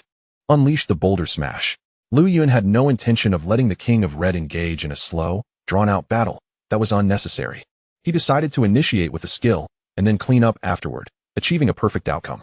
Boulder smash. With arms of immense strength, the King of Red lifts a stone larger than itself and hurls it at the target, inflicting horrifying damage. Though the skill appeared somewhat cumbersome, it was a powerful asset against such clustered foes. Chapter 10. Bloodthirsty Venom Spider Queen. Boulder smash. A comet colliding with Earth. Upon receiving the command, the King of Red immediately roared in excitement. Roar. A thunderous roar reverberated throughout the mountain range. The trees within the dense forest seemed to tremble in fear beneath the terrifying bellow of the King of Thunder. This sudden, dreadful cry sent tremors through the lair of the bloodthirsty venom spider, disrupting the previously tranquil atmosphere. All the bloodthirsty venom spiders sensed an immense threat and swiftly fled their nests. At the heart of this chaos, a colossal and strikingly exaggerated bloodthirsty venom spider emerged from the maternal chamber, flanked by several others that were significantly larger than the average of their kind, forming a protective circle around their giant sovereign. With their vivid hues, sharp appendages, and menacing fangs, they were poised to strike. Indeed, this was the bloodthirsty venom spider queen, the supreme ruler of the entire venom spider ridge. From a considerable distance, Lu Yun had already caught sight of the bloodthirsty venom spider queen. However, due to the vast expanse separating them, he was unable to discern her precise attributes. To scrutinize an adversary's health and related statistics, one must be within a certain proximity, assuming the opponent can withstand the forceful assault of the King of Thunder. If they cannot endure, all efforts would be in vain. Bang, bang, bang. The King of Thunder pounded his chest twice, as if gathering strength. The next moment, his small eyes darted around, searching for a suitable target. Soon, they gleamed with determination as he found one. Striding purposefully, he plunged his arms into the earth. Roar! A deep growl resonated as the King of Thunder hoisted a gigantic stone from below the ground. This boulder was so immense that it surpassed even the King of Thunder's own size. Effortlessly raising it above his head, Lu Yun gazed up at the colossal object that obscured his view, utterly unconcerned about its potential descent. With the King of Thunder's formidable strength, such worries were unfounded. With a swift turn, the King of Thunder aimed the massive stone at the location of the bloodthirsty venom spider's lair and hurled it with tremendous force. The terrifying boulder plummeted like a meteorite into the maternal chamber of the bloodthirsty venom spiders. The bloodthirsty venom spider queen, who had just emerged from her nest, had no time to issue commands to her minions before being engulfed by the catastrophic impact of the stone. Boom! The sound was akin to a comet colliding with the earth, producing a terrifying explosion. The ground trembled violently. Meanwhile, the party of 8 that Lu Yun and the King of Thunder had encountered earlier was situated elsewhere, leveling up. The sudden earthquake caught them completely off guard, causing them to stumble and fall. Ouch! What the hell?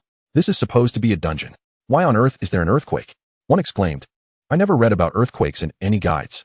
It shouldn't be possible here. Could it be related to that monstrous creature we encountered earlier? That enormous beast might indeed be capable of causing such a disturbance. That's a reasonable thought. It could very well be that beast causing the ruckus. But what is it up to now? Another pondered. Everyone, stay vigilant. We must avoid being bitten by the bloodthirsty venom spiders. With the leader's reprimand, the discussions ceased. However, images of the King of Thunder swirled in their minds. That fearsome creature, capable of creating such chaos, was a source of dread. Could their fragile forms withstand another encounter? Certainly not. If they attracted the attention of that terrifying beast, they would be doomed before they even realized it. In the lair of the bloodthirsty venom spiders, a series of prominently displayed, alarming figures appeared. 49,999, 12,000, 24,000, 360. These figures were so numerous they could dazzle the eyes. Lu Yun stroked his chin, suddenly realizing he had underestimated the King of Thunder. The damage inflicted by the boulder's impact at the center, where the bloodthirsty venom spider queen resided, reached nearly 50,000. No creature could withstand such a blow. A mere level 20 bloodthirsty venom spider queen could not hope to endure. As for the spiders that were slightly off to the side, they received at least 10,000 points of damage. The tremendous force of the boulder also inflicted significant harm on the bloodthirsty venom spiders that were not directly struck. Those minor damages, merely in the hundreds, were a result of the overwhelming shockwave. Suddenly, Lu Yun recognized that the King of Thunder's ability was indeed a wide-ranging, devastating skill. With a single misstep, foes could be obliterated.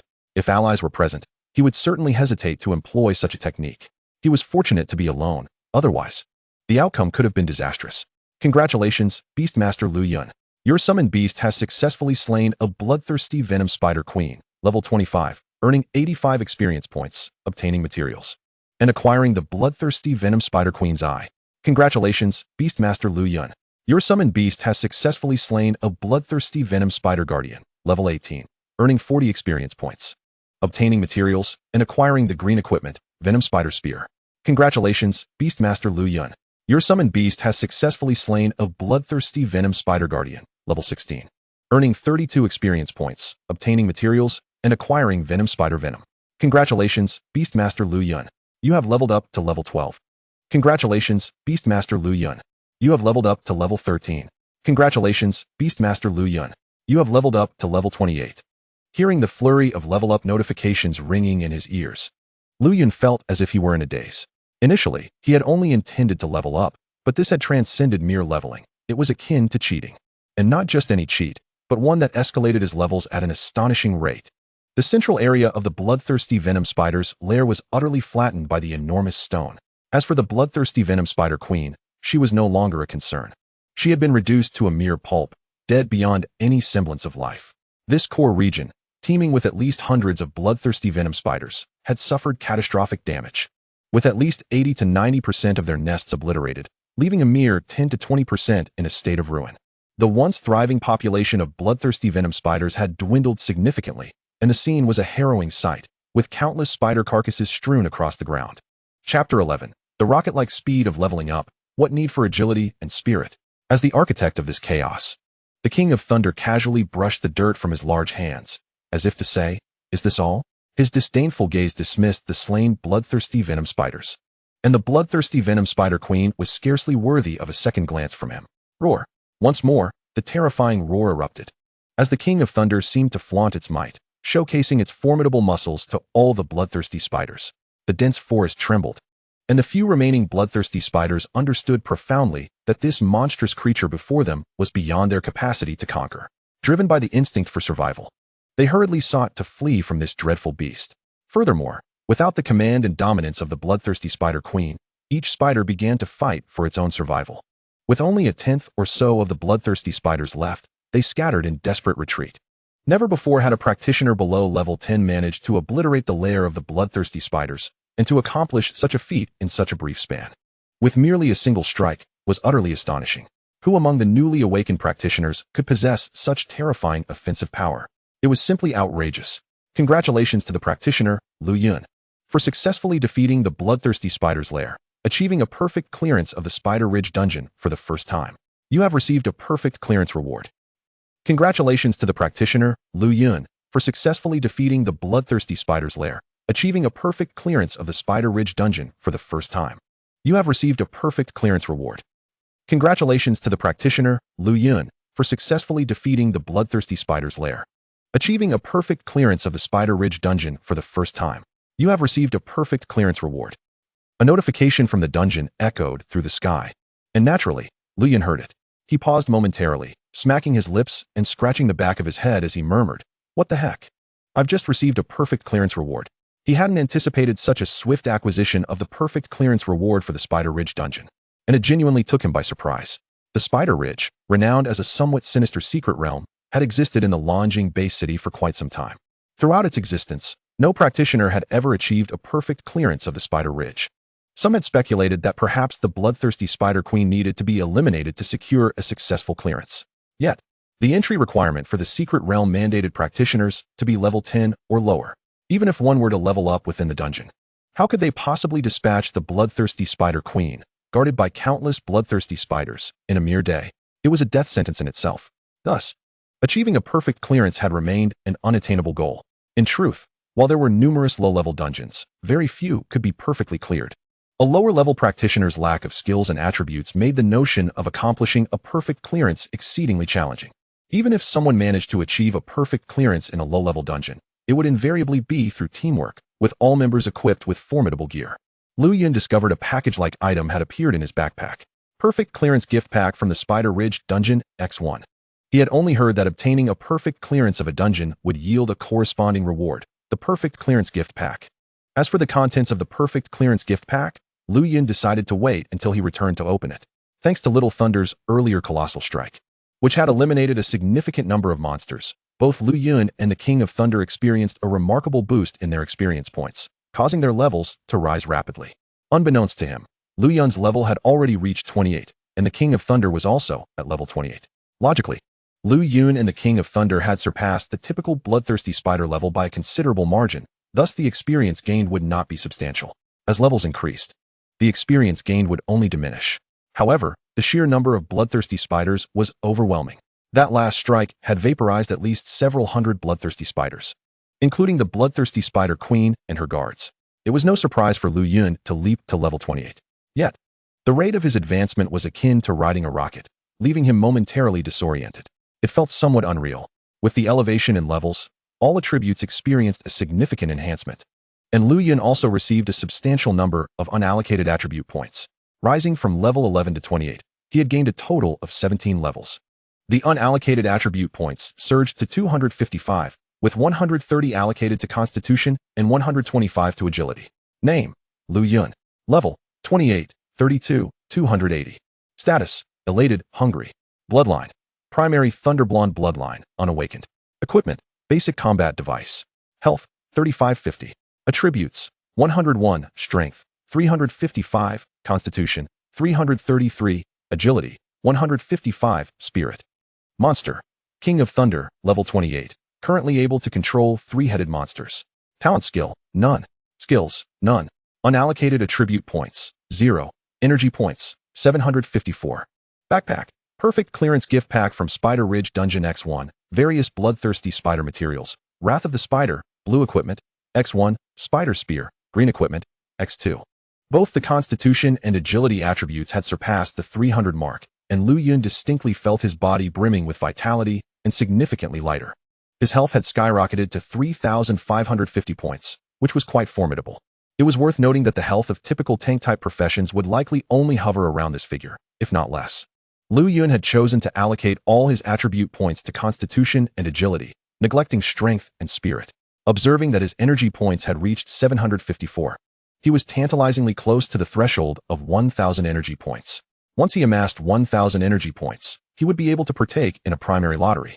The anticipation of what magnificent monster or other reward might arise from the primary lottery filled Lu Yun with excitement. He hoped for a stroke of luck that would yield a powerful monster. What a splendid outcome that would be. In addition to his own enhancements, the attributes of the King of Thunder had also seen substantial improvement. With a total of 340 unallocated attribute points, Lu Yun evenly distributed them between Strength and Constitution, who needed Speed and Spirit. For a creature like Little Thunder, even if points were allocated to Agility and Spirit, they would not prove particularly useful. Name: King of Thunder, Skeleton Monster, Little Thunder. Height: 45 meters. Weight: 20,000 tons. Level: 28, 32, 280. Status: Elated, Hungry. Health: 37. 750. Attributes: 2440, Strength, 3775, Constitution, 1716, Agility, 881, Spirit. Skills: Colossal Rock Strike. Equipment: None. Unallocated attribute points: 0. Chapter 12. Does intelligence have anything to do with Little Thunder? Upon noticing that his spirit points had still not surpassed 1,000, Lu Yun chose to remain silent. Well, let it be. If one has strength, who needs intelligence? Does intelligence have anything to do with Little Thunder?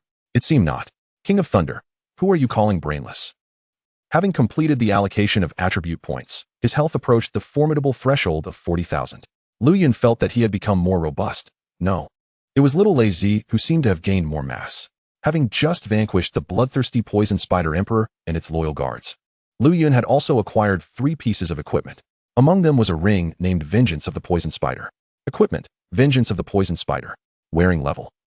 Quality: Blue. Characteristics: Class. Skills. Description: This item is forged from the resentment of the bloodthirsty Poison Spider Emperor, and the holder's mental strength will experience a certain degree of attenuation. As the equipment has not been appraised, many of its attributes remain obscured, visible only after evaluation by an appraiser. However, the Vengeance of the Poison Spider raises questions about which class can equip it, especially given its capacity to diminish mental strength. One can only hope it is not restricted to mages. Otherwise, the loss would be considerable. Mage classes place immense value on their mental strength, as it directly correlates to their mana pool and even their mana regeneration speed.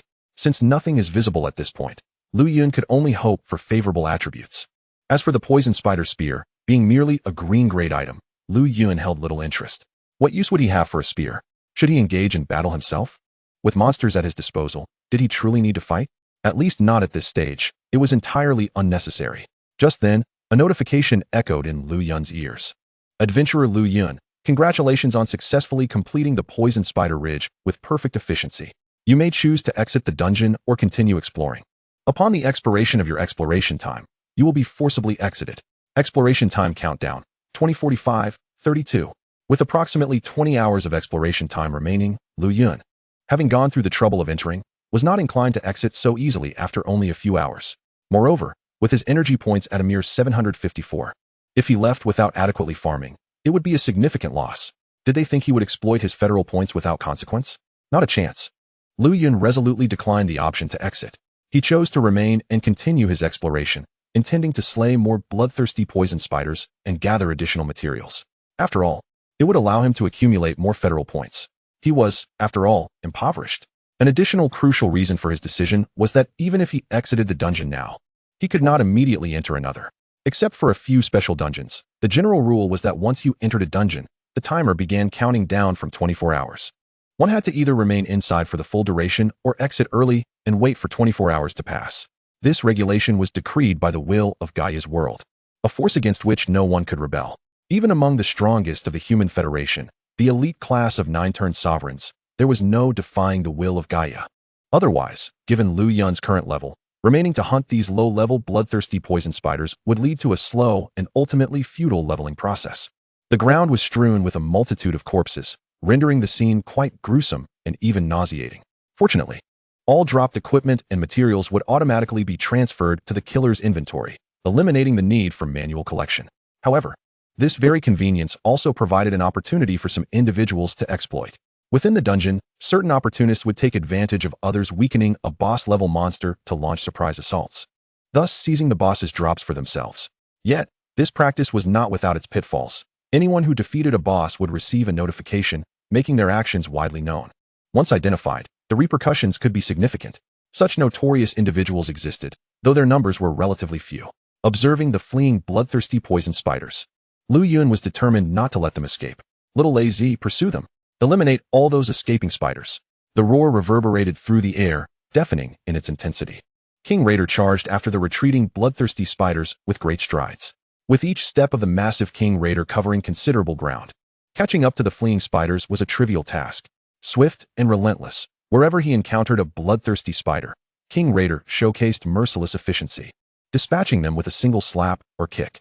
The entire process was both easy and gratifying, a sheer delight. Meanwhile, the 8-member team, laboriously hunting bloodthirsty spiders, remained in shock. They had clearly heard the announcement. Poison Spider Ridge had been perfectly cleared as a well-known high-difficulty secret dungeon in the Lanjiang base city. No adventurer below level 10 had ever achieved a flawless completion. Even a formidable group of level 10 adventurers had never managed a complete clearance. Now, the dungeon's notification was unmistakable. An adventurer named Lu Yun had successfully and flawlessly conquered Poison Spider Ridge, akin to a cow taking flight. Astounding. A robust team of skilled adventurers had failed to accomplish what this solitary individual had achieved. It was absurd, utterly preposterous. The two brothers, tasked with leveling, exchanged incredulous glances, their expressions mirroring disbelief. Is this Lu Yun, the one who perfectly cleared the dungeon, really that impressive? The elder brother inquired. Previously, they had searched for information regarding Poison Spider Ridge and learned that no one had ever achieved a perfect clearance. To him, it was a dungeon deemed impossible to conquer. No one had succeeded before, nor would they in the future. Yet reality delivered a harsh slap to his face. The dungeon's announcement could not be false. Someone had indeed achieved a perfect clearance of this high-difficulty dungeon. It was worth noting that dungeons like Poison Spider Ridge, categorized as low-level but high difficulty, were exceedingly rare across the various bases of the Federation. The team's leader rolled his eyes in frustration. Had it not been for the brother's wealth, he would have been tempted to knock some sense into the elder sibling. Such foolishness. Was it appropriate to label this as merely impressive? It was downright absurd. A low-level dungeon previously deemed impossible to clear had been flawlessly completed. Who would believe it? Chapter 13. The child of a poor family grows up early, especially with an insatiable appetite. Now, what had transpired was undeniably evident before their eyes. Though they had not witnessed it firsthand, they were nonetheless participants in this secret dungeon. The other members of the party whispered among themselves. Who exactly is this Lu Yun? I don't recall hearing about such a figure. He is remarkably talented. To have single-handedly perfected the clearance of Poison Spider Ridge, which is known to be the toughest among the level 10 dungeons in our Lanjiang base city, is truly astonishing. It is said to be the most challenging to achieve a perfect clearance, yet someone has managed to do so. Unbelievable. Lu Yun is indeed impressive. His ability to achieve a flawless clearance of Poison Spider Ridge speaks volumes about his potential. If possible, I would love to engage with him, to learn how he accomplished this feat and absorb some of his wisdom. Upon hearing the discussions among the team members, the leader let out a resigned sigh. How could the disparity between individuals be so vast? While they were preoccupied with seeking out a handful of bloodthirsty venom spiders to engage in a skirmish, the opposing side had already laid waste to the very nest of the venom spiders. This chasm in capability was indeed disheartening. Shaking his head vigorously, he cast aside thoughts that were irrelevant to his own group. Engaging in discussions about others was futile. Focusing on their own progress was paramount. There was no time to waste. Every moment counted. Leveling up was of utmost importance, for after this encounter, he might very well surpass level 10. At which point he would be unable to enter dungeons meant for levels below 10. If he were to just barely breach level 10, with his relatively low rank, he would be left with no choice but to select dungeons of lesser difficulty, which would naturally yield far inferior rewards. If possible, he wished to seize the opportunity to elevate his current level slightly further. With the leader's declaration, the others ceased their discussions. However, the employer duo remained quite concerned about the matter. They had heard the name Lu Yun mentioned today. Indeed, both of them hailed from the same school. But unlike Lu Yun, their family possessed a modicum of influence. Brother, do you think this Lu Yun is the one from our school? The only exceptional class specialist this year, rumored to be some sort of monster tamer? The younger brother recalled a person he had heard about during the awakening today. Upon hearing this, the elder brother furrowed his brow and immediately shook his head in denial. Surely not. That Lu Yun is a monster tamer, which supposedly even prominent families struggle to support. Moreover, it requires large or even colossal beasts. How could it possibly be him? I heard he is merely an orphan without parents. It must be a case of someone with the same name. In his view, it could not possibly be the Lu Yun from their school. A monster tamer without any beasts to command. What could he possibly use to tackle dungeons? After listening to his brother's reasoning, the younger brother found it quite plausible and ceased further contemplation on the subject. All right, let us hasten our leveling up. We only have a week to advance. If we can reach level 30 and undergo our first advancement, we will be able to awaken skills, and surely we can achieve commendable results in the upcoming major examination. The two brothers redirected their focus and dedicated themselves to leveling up. Nonetheless, the name Lu Yun lingered in the recesses of their minds. Back to Lu Yun's side. Several hours had passed, and the slight hunger he had felt earlier had now escalated to a ravenous state. Each level gained signified an enhancement in his attributes, and such enhancements invariably meant his physical condition was improving.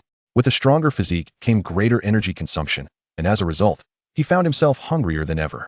Not only was Lu Yun starving, but even the Thunder King's belly emitted sounds akin to thunder. Grr! A resonant growl echoed, reverberating in Lu Yun's ears like a clap of thunder. Even though the Thunder King could not articulate words, its intent was clear. It was hungry. The Thunder King's initial rapid pace had significantly slowed due to its hunger. A growling stomach indicated a lack of strength, and without strength, how could one accomplish anything? Lu Yun had initially overlooked this aspect, as his backpack contained no food. If they did not wish to venture out, they would have to resort to scavenging. In this region of venom spiders, aside from monsters, no other creatures were present. The bloodthirsty venom spiders ruled this land. But it was unsurprising that they were the only monsters here. Even the bloodthirsty venom spiders would hunt other creatures in this dungeon to maintain their health and foster their growth.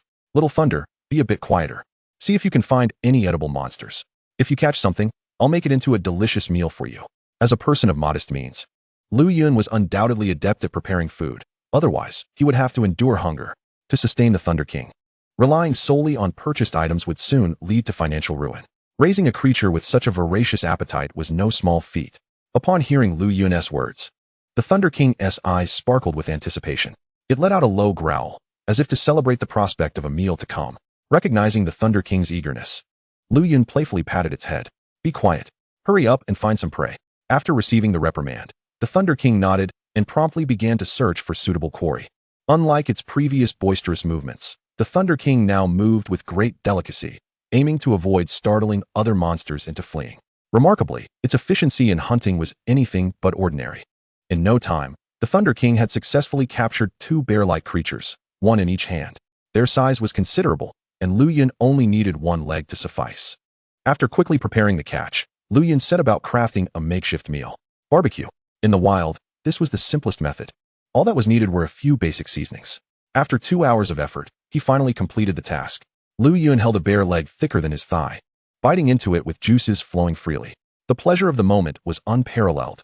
However, in contrast to Lu Yun, the considerable size of the bear was merely sufficient for the Thunder King to fill its belly, making it unlikely to satiate its hunger entirely.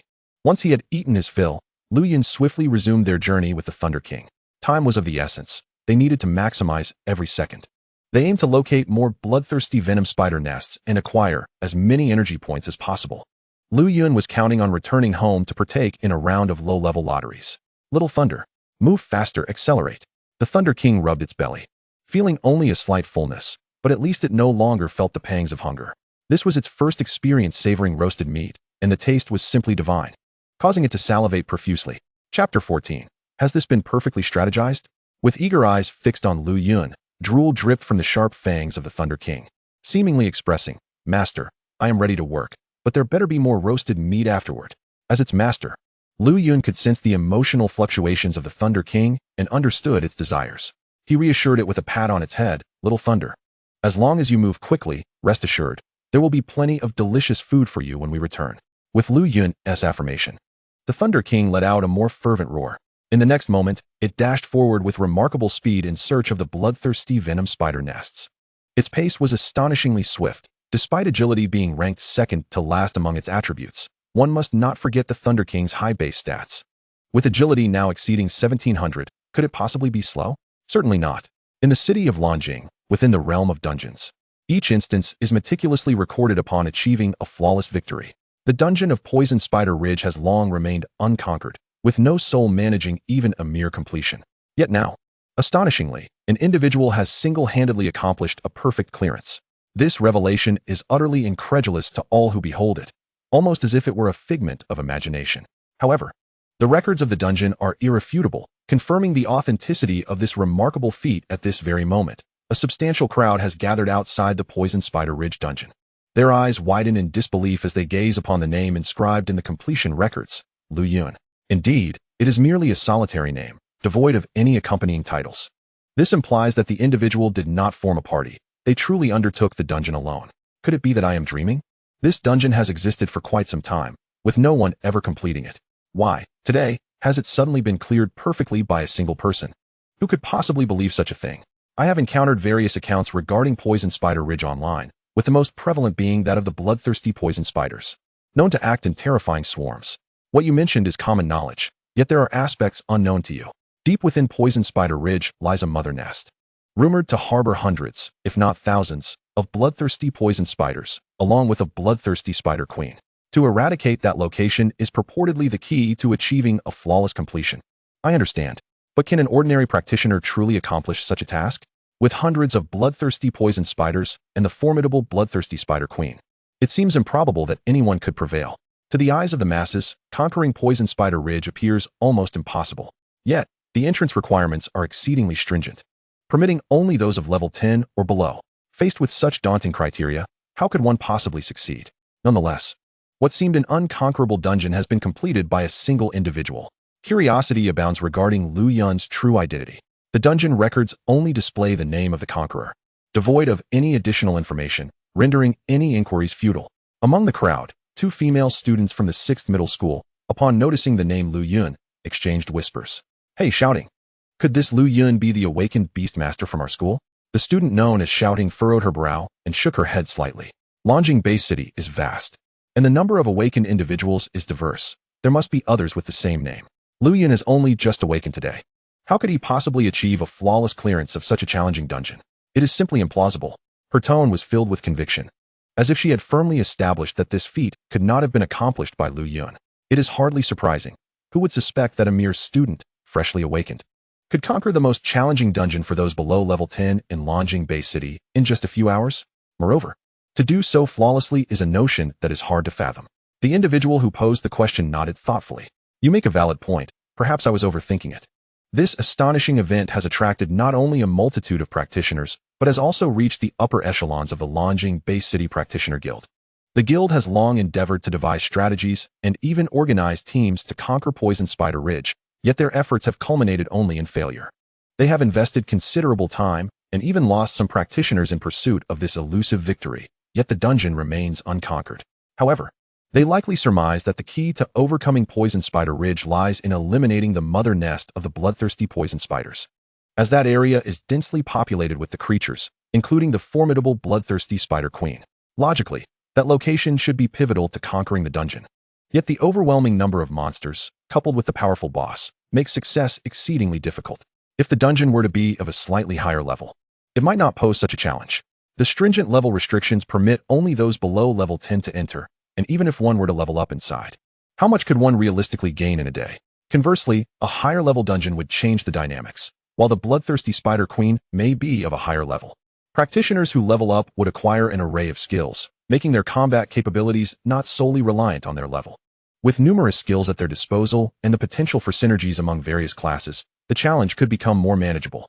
Yet, at lower levels, the limited skills available are what render the dungeon so difficult to conquer.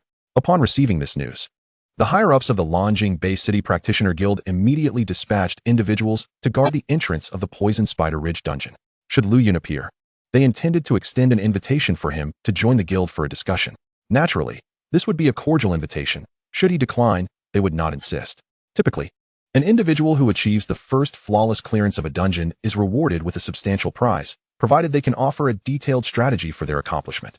This lucrative reward would be sponsored by the Practitioner Guild, which would meticulously analyze the strategy to formulate the optimal approach for future clearances. Selling the superior strategy for Poison Spider Ridge at a reasonable price would also generate revenue for the guild, creating a mutually beneficial arrangement. Chapter 15. An invitation from the Practitioner Guild. Being an organization of official stature, the Practitioner Guild adheres to principles and does not resort to coercive tactics. Meanwhile, within the confines of the Poison Spider Ridge dungeon, spurred on by Lu Yun's promises of delectable treats, King Reed has become invigorated.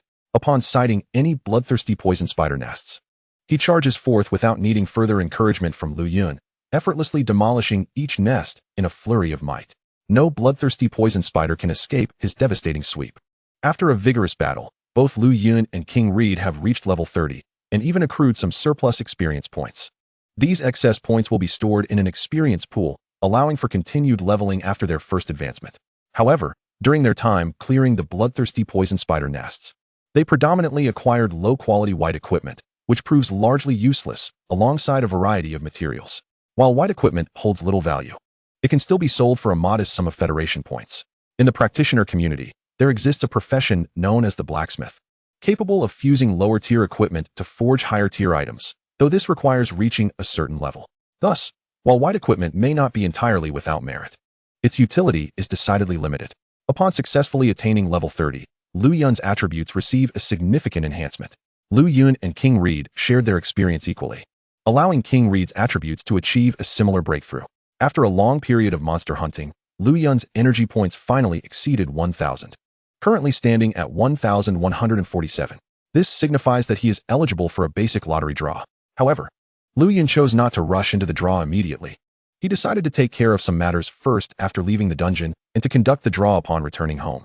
After an entire day's worth of labor, Lu Yun found himself in a state of exhaustion. Even though his physical condition and mental fortitude were commendable, a full day without rest, whether in battle or on the way to battle, took its toll. Adventurer, Lu Yun, your time in the dungeon of Poison Spider Ridge has reached 24 hours, and you are unable to stay any longer. You will be forcibly expelled. As the prompt echoed in the dungeon, Lu Yun suddenly felt a powerful force pulling him from behind. Fortunately, he had already recalled King Reed. Otherwise, the force would have dragged King Reed out, likely causing considerable trouble. When Lu Yun opened his eyes again, he found himself standing outside the secret realm, surrounded by a large crowd of people fixated on him. Being under the gaze of so many felt quite uncomfortable for Lu Yun. Everyone, could you please step aside? I have other matters to attend to. Upon his utterance, the crowd eagerly began to inquire. You are Lu Yun, right? The one who perfectly cleared the Poison Spider Ridge dungeon. Look at your attire. You must have just graduated. Incredible. When did students become so formidable? Having just awakened, you managed to conquer the most challenging level 10 dungeon in our Longjing Bay City, and in a perfect manner. It's unfathomable. Compared to him, I was nothing when I awakened. It's infuriating. People like him make others feel insignificant. Lu Yun, would you like to join our team? We can look out for each other in the future. Some people lamented, reminiscing about their own struggles upon awakening and how they fared in their first dungeons. The contrast with Lu Yun was stark, as they felt the gap between their experiences was as vast as heaven and earth.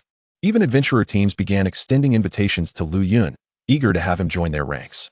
Although the means by which Lu Yun achieved a perfect clearance of the Poison Spider Ridge dungeon remained a mystery, his accomplishment was sufficient to entice many adventurer teams to seek his collaboration.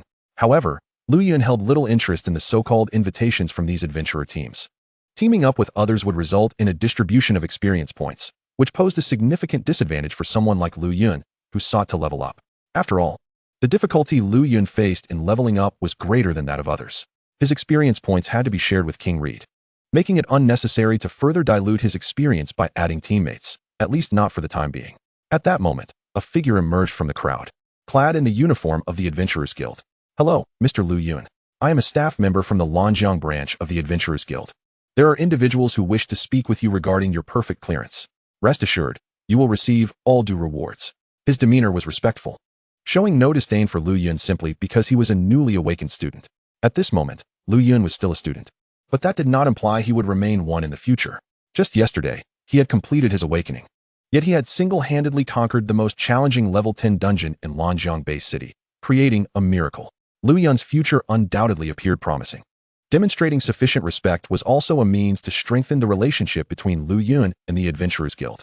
Lu Yun had heard of the rewards from the Adventurers Guild, but he had never anticipated they would come to him. Since he did not wish to continue entangled with the crowd, he promptly replied, "All right, let us proceed quickly. I have other matters to attend to once we reach the guild." With the presence of a guild member, the others refrained from causing any trouble. No one wished to offend the Adventurers Guild, which was backed by official power. Even prominent families would think twice before provoking it. Soon, under the guidance of the staff member, Lu Yun once again arrived at the Adventurers Guild. The receptionist at the front desk recognized Lu Yun, as few individuals rented large training rooms, and he had done so just the day prior. She had not expected to see a senior from the guild accompany Lu Yun back, showing him a degree of respect. Curiosity filled her mind. She was certain Lu Yun was not a member of any prominent family, for otherwise, he would not have needed to rent a training room.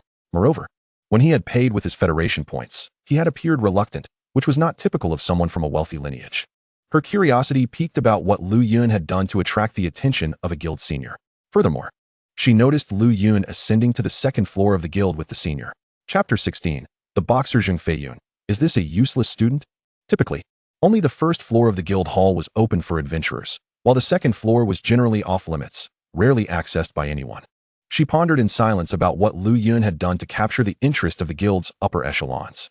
Setting that aside, Lu Yun followed the guild staff swiftly to an office door. Knock, knock, knock.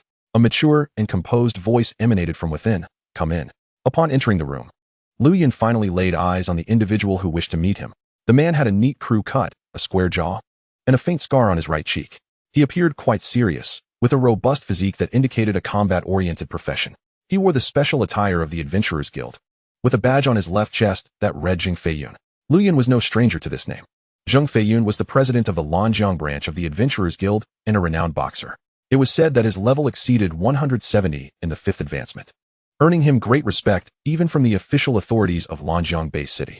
Along with Yun Yan, the principal of Lanjiang No. 6 High School, he was one of the guardians of the city. Lu Yun was taken aback to find himself summoned by Zheng Feiyun, the branch president. It was truly unexpected. He had agreed earlier to avoid unnecessary trouble, never anticipating it would be Zheng Feiyun who wished to meet him. The staff member who had led him in promptly stated, "President, this is Lu Yun, the one who perfectly cleared the Poison Spider Ridge dungeon."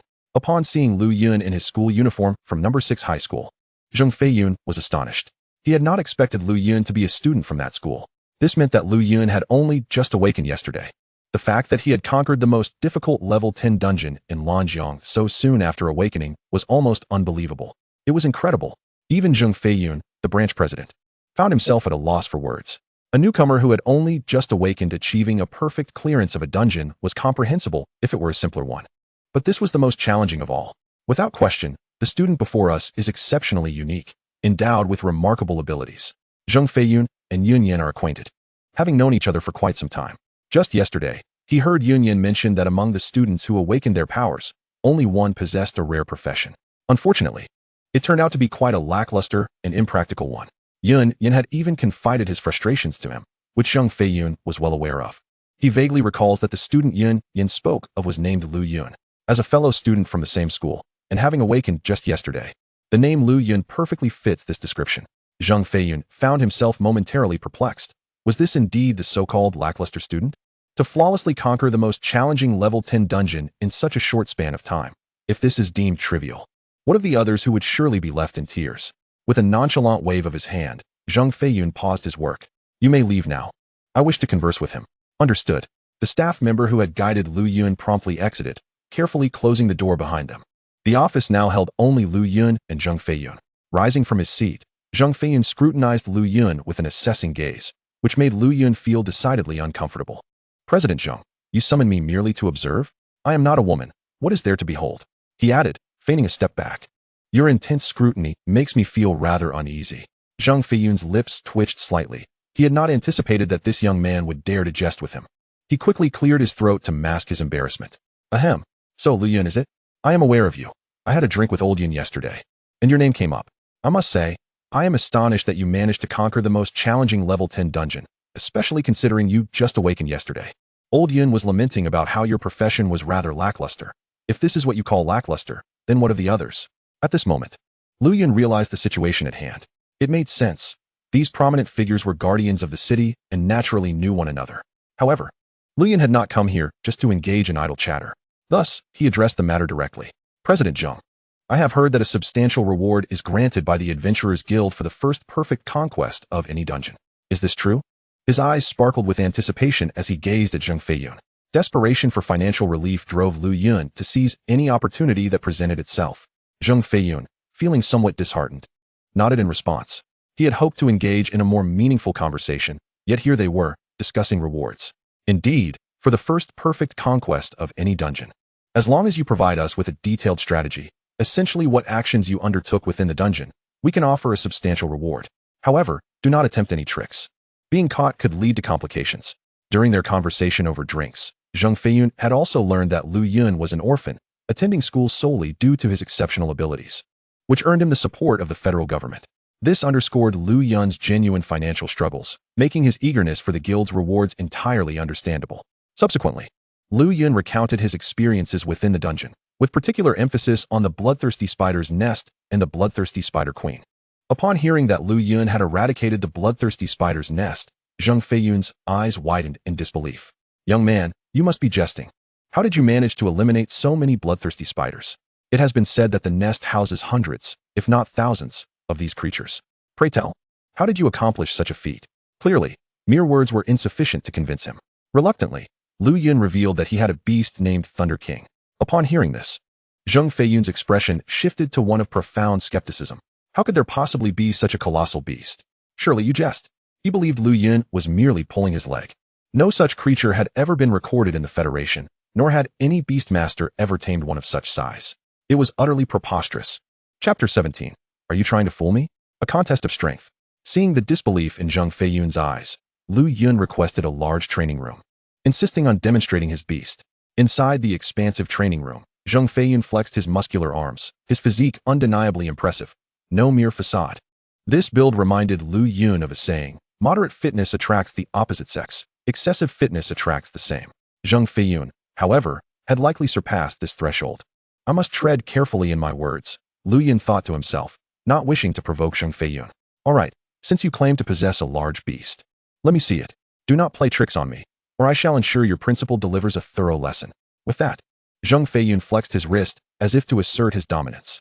To him, Lu Yun was simply a newly awakened child. How could he possibly possess such an absurd creature? Yet, in the next moment, Zhang Feiyun's skepticism transformed into astonishment. Little Thunder, come greet the president. With Lu Yun's command, a brilliant golden light erupted within the training room. In an instant, an enormous form crashed down, shaking the very foundations of the space. Boom. The entire training room trembled as if an earthquake had struck. Zhang Feiyun's eyes widened in disbelief, his pupils constricting in shock. His breath quickened as he realized that he had underestimated Lu Yun. The young man truly possessed a beast. Faced with the imposing figure of the creature, Zhang Feiyun felt diminutive, akin to an ant. A profound silence enveloped the room, interrupted only by the rumbling growl of the Thunder King, who was evidently hungry. Grr. Its stomach growled like thunder, signaling its hunger. While the basic combat apparatus helped mitigate energy consumption, it was still hungry from its earlier encounter in the dungeon. Observing Zhang Feiyun still in shock, Lu Yun's lips curved into a subtle smile. "President, what do you think now? Do you believe me?" At long last, Zhang Feiyun emerged from his stupor. This was the first time he had beheld such a fearsome beast. After all these years, he was witnessing something extraordinary. "Lu Yun, are you certain that this creature is your beast? Surely you jest. How can a beast be this enormous?" His incredulity was palpable. He found it difficult to accept this revelation. "President Zhang, did the principal not inform you that I possess a unique vocation?" "Indeed. He mentioned that you are in a special profession, Beastmaster." Lu Yun fell abruptly silent. It seemed there was no flaw in this.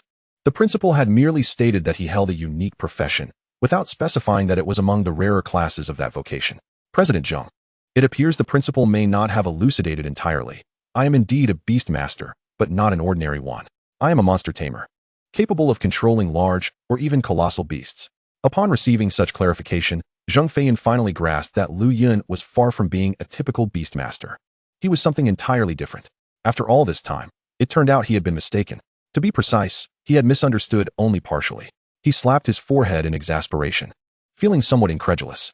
A monster tamer, a profession he had never heard of, capable of controlling only large or colossal beasts. No wonder old Yun had referred to it as a fringe career. He had been rather inebriated at the time and had not paid close attention to what Yun Yin had specifically said, only recalling fragments of it. Gazing at the immense monster before him, even the formidable Zhang Feiyun felt an overwhelming sense of pressure.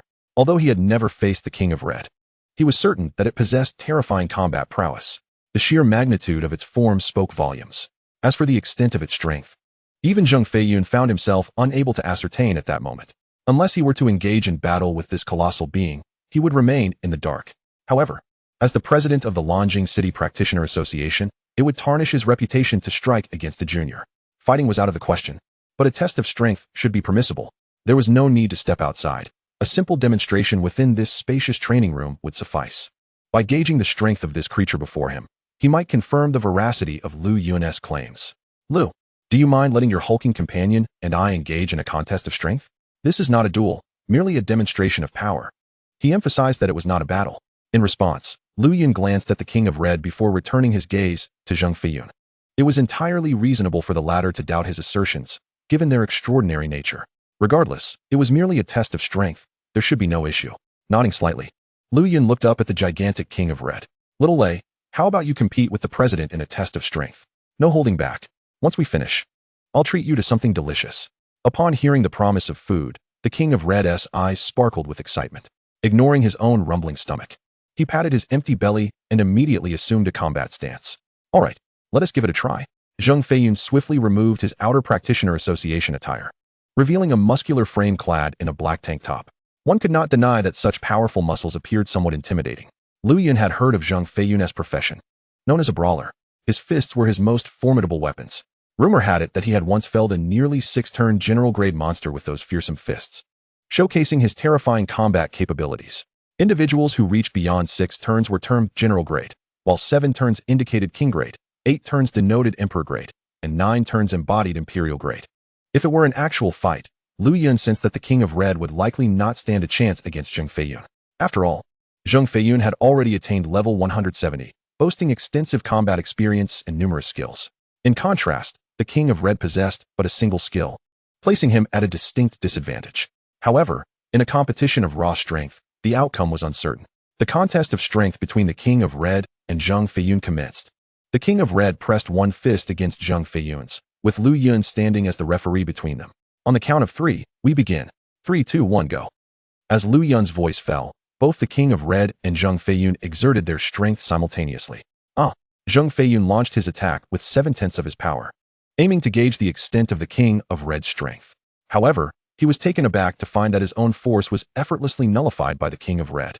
Even more alarming was the subtle backward shift he felt, causing his expression to change drastically. He had never anticipated that the King of Red would possess such formidable strength. Even at 7/10 power, he found himself unable to withstand it. Chapter 18. A contest of strength ends in defeat? A path to prosperity lost. Just where did Lu Yun find such a terrifyingly strong beast?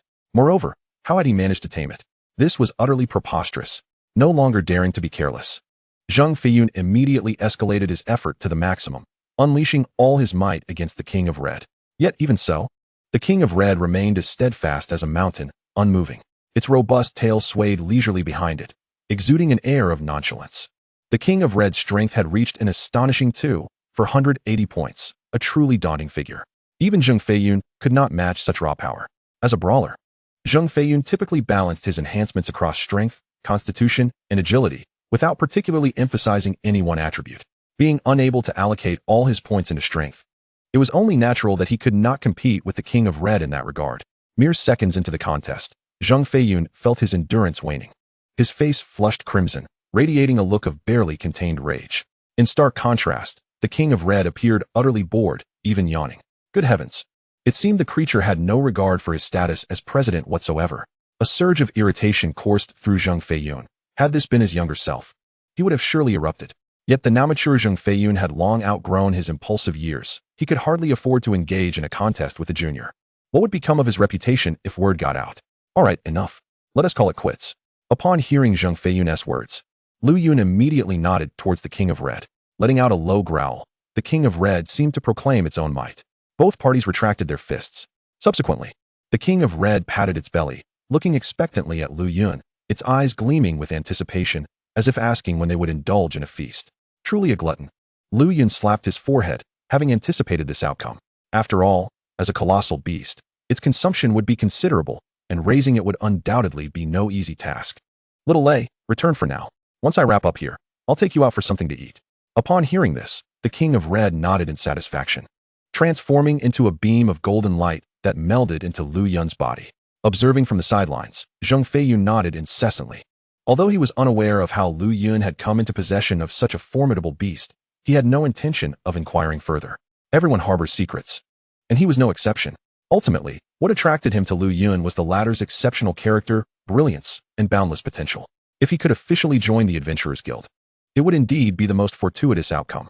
However, considering that Lu Yun was still merely a student, there was little he could do. He certainly could not impede the young man's preparations for his crucial examinations. Noticing Zhang Feiyun lost in contemplation, Lu Yun smiled and inquired, President Zhang, what do you think? Do you now believe my words? The voice that emerged from the side brought Zhang Feiyun back to the present. Young man Lu, you are indeed the most peculiar and extraordinary adventurer I have encountered in many years. However, after testing your claims, I am now entirely convinced. Although you awakened only yesterday, the prowess you have displayed far exceeds my expectations.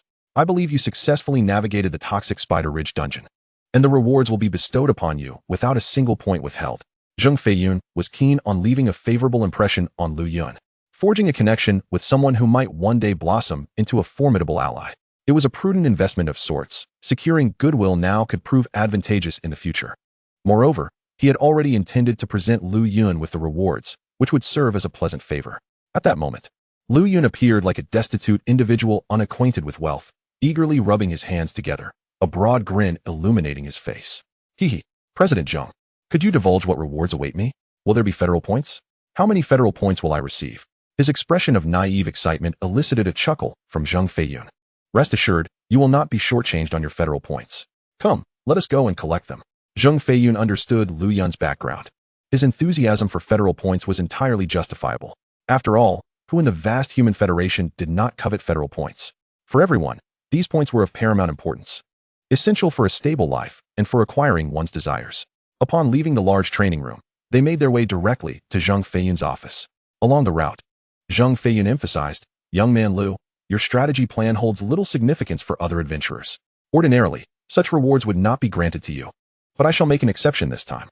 However, do not expect this leniency in the future, as your strategy is not applicable to others.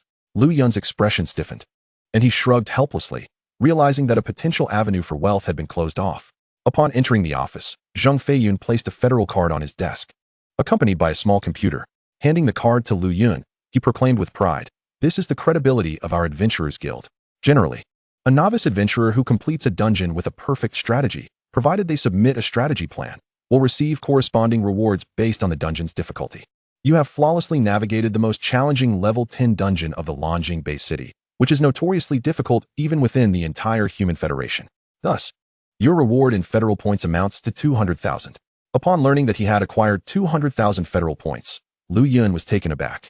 He had not anticipated that simply for conquering a low-level high-difficulty dungeon, he would receive such a staggering sum. Observing Lu Yun's astonishment, Zhang Feiyun patted his shoulder and reassured him, "Do not fret. This is not a special consideration for you, but rather the standard reward. Cherish it well." Satisfied with this, Lu Yun promptly stowed the federal card into his backpack. Suddenly, Zhang Feiyun's demeanor shifted, and he continued, "Now, let us discuss another reward. This one pertains to a skill. You may select a skill of your choice from the computer. However, you may only choose skills of rare quality or below, nothing exceeding that." As he spoke, he handed the computer to Lu Yun. Upon seeing the plethora of skills displayed on the screen, Lu Yun's interest was piqued. Previously, while traversing the toxic Spider Ridge dungeon, he had slain the bloodthirsty poison spider and acquired several skills, though most were of little merit, at best ordinary level. These skills provided him with negligible assistance, prompting him to forego learning them. In the world of Gaia, skills were categorized by levels: subpar, ordinary, rare, exceptional, epic, legendary, mythical, and world-class. Subpar and ordinary skills could typically be obtained by defeating common monsters. However, these two categories held little value, being far too common to fetch a decent price even within the Adventurers Guild. To attain skills of rare quality or higher, one must at least defeat elite monsters within dungeons, which presented a low drop rate. Rare skills were typically practical and commanded a higher price. In the early stages of an adventurer's career, only those from influential families or with connections could afford such skills. For those lacking a background, acquiring rare skills necessitated either grinding for them or trading various materials and equipment for federal points to exchange for skills. Although Lu Yun had vanquished the bloodthirsty poison spider king, the drop was a blue item, not a rare skill. Moreover, even if a rare skill had dropped, it might not have been suitable for his class. In comparison, the freedom to choose a rare skill was, for Lu Yun, far more practical than the 200,000 federal points. Eagerly, he began perusing the rare skills listed on the computer, and he quickly realized he needed to eliminate those incompatible with his class. Ultimately, the viable options were limited to Beastmaster skills and Universal skills. After a thorough selection process, only a handful of skills remained. After examining them individually, Lu Yun finally settled on one skill. This skill, belonging to the Beastmaster class, was fitting for him, as he too was a monster handler. Skill: Berserk, level, rare, class. Beastmaster effect enables the target beast to enter a berserk state, increasing its strength attribute by 30, while decreasing its mental attribute by 15. Duration: 10 minutes. Cooldown: 30 minutes. This skill was exceedingly advantageous for Lu Yun, given that the Red King was inherently strength-oriented. With a mental attribute that had yet to breach 1,000 points, activating Berserk would elevate its strength by 30%, allowing it to surpass 3,000 points, rendering it even more formidable. As for the decrease in mental capacity, this would have negligible impact on the relatively simple-minded Red King. Unless faced with an opponent adept in mental attacks, the benefits conferred by the Berserk effect would be overwhelmingly beneficial. As Lu Yun appeared to be intently observing this skill, Zhang Feiyun had already concluded that Lu Yun was undoubtedly intrigued by it. "So what do you think? Are you taken with this skill? The Berserk enhancement would surely prove to be a formidable upgrade for that massive creature in your possession. You certainly have a knack for selection." Earlier, he had surmised that this skill might be the one chosen. After all, having witnessed the immense power of the Thunder King, wouldn't it become even more potent with this skill? Hehe. "President Zhang, I want this skill, Berserk. Please assist me in exchanging for it." "You clever lad. Very well. I'll have it sent over immediately." While bantering, Zhang Feiyun made a call to have the Berserk skill delivered to his office. Knock knock. Within a minute, there was a knock at the door. "Come in." A staff member entered, holding a skill book. "President, here is the skill book you requested." After respectfully handing over the book, the staff member promptly exited. "Here you go, take it. This is the Berserk skill you desired. It's quite pricey. Even with federal points, it costs no less than 150,000. Adding that to the 200,000 points I previously gave you, it amounts to 350,000 federal points. Quite generous of me, wouldn't you say?" Zhang Feiyun puffed out his chest, exuding an air of wealth. "President, this item surely belongs to the guild, doesn't it?" Lu Yun's remark abruptly put a damper on the conversation. "Hey, do you think I'm obliged to reward you? Believe me, I could take it back." He raised an eyebrow, feigning an intention to reclaim the Berserk skill from Lu Yun's hands. Having already acquired the item, Lu Yun had no intention of returning it. He promptly opened the Berserk skill and chose to learn it. "Congratulations, Practitioner Lu Yun. You have successfully learned the rare-level Beastmaster skill, Berserk." The previously empty skill slot now displayed the newly acquired Berserk skill. After the learning process, Lu Yun recalled the equipment and materials he had obtained in the venomous spider ridge, some of which required identification. Since he was already there, he decided to sell them as well. Lu Yun was astute enough to recognize that Zheng Feiyun wished to cultivate a good relationship with him, and he had no objection to fostering such a connection. Even if he might not need help from Zheng in the future, having more friends always opens up more opportunities. President, could you assist me with a matter? I have a batch of materials from bloodthirsty venomous spiders, along with some equipment and skills to sell. Would you be able to help with identification? Don't bother me with such trivialities. Just go directly to Old Wang. He asked the head of identification. Tell him I sent you, and he'll offer you a fair price. He asked in the identification room on the right side of the first floor. Thank you very much. I'll head down now. Lu Yun hurried to procure food for the Thunder King. He certainly could not afford to let this formidable creature go hungry, lest it cause unforeseen troubles upon release. In a rush, he made his way to the identification room on the first floor, where he found the supervisor, Old Wang, and explained his purpose as well as Zheng Feiyun's recommendation. After understanding Lu Yun's situation, Old Wang nodded and adjusted his glasses. No problem. Please bring out the items you wish to identify. You should also place the items you want to sell here, and after I evaluate them, we can handle the transaction on the spot. Subsequently, Lu Yun emptied his bag of materials, mediocre skills, and unnecessary white-grade equipment. He also produced 2 poison spike spears and the vengeance of the venomous strain. Since the poison spike spears were identical, only one needed identification. If the attributes and profession were unsuitable, there would be no need to keep them. Old Wang, please assist with the identification. Observing the 3 pieces of equipment on the table, Old Wang promptly quoted the prices. All right, identification for green equipment is 100 federal points. And for blue equipment, 500 federal points. Goodness, that's 600 federal points spent in one go. Lu Yun, now considered a minor affluent individual, was not particularly concerned about the expense. We'll deduct it from the materials I sell later. Sounds good. Please hold on for a moment. As soon as he finished speaking, a glimmer of insight flashed in Old Wang's dark eyes. Identification technique. Generally, those possessing identification techniques were support-type professions, specifically identification specialists. Although this profession lacked combat prowess and could not assist teammates on the battlefield, they were indispensable talents throughout the Federation. After all, they could identify various equipment, skills, and items, carving out a unique niche in areas other than combat. Chapter 20. Treasures, yet unusable. The perfect completion gift package. Before long, Old Wang had identified the 2 pieces of equipment. Equipment, vengeance of the venomous strain, ring. Required level, level 25. Quality, blue superior. Attributes, wearing it increases agility by 40 while reducing spirit by 20, minimum spirit requirement of 100. Profession, mage class. Skill, bloodthirsty spider soul. Capable of summoning a deceased bloodthirsty venomous spider king, with a level equal to the user's, once per day. Description, this item is forged from the resentment of the bloodthirsty venomous spider king, resulting in a decrease in the holder's spiritual power. Upon seeing these attributes, Lu Yun initially felt pleased, thinking he could make use of it. However, upon realizing the professional requirement, he understood that this item had no relevance to him. A blue superior item is considered quite good. Blue equipment typically drops from boss battles and dungeons, and it is nearly impossible for ordinary or elite monsters to yield blue gear. The other poison spike spear, being green intermediate equipment, corresponded to the profession of marksman, which Lu Yun had no need for either. Thus, it could only serve as a mere stick for kindling. Regardless, none of these items held any significance to him, and Lu Yun barely glanced at them. With a sweeping gesture, he decided to sell all the materials from the bloodthirsty venomous spiders, along with unnecessary experience books and the like. Old Wang, could you please tally up the prices for all these items? Once you're done, let me know. I'll sell them all to you. Certainly, please wait a moment. Old Wang swiftly began calculating the prices.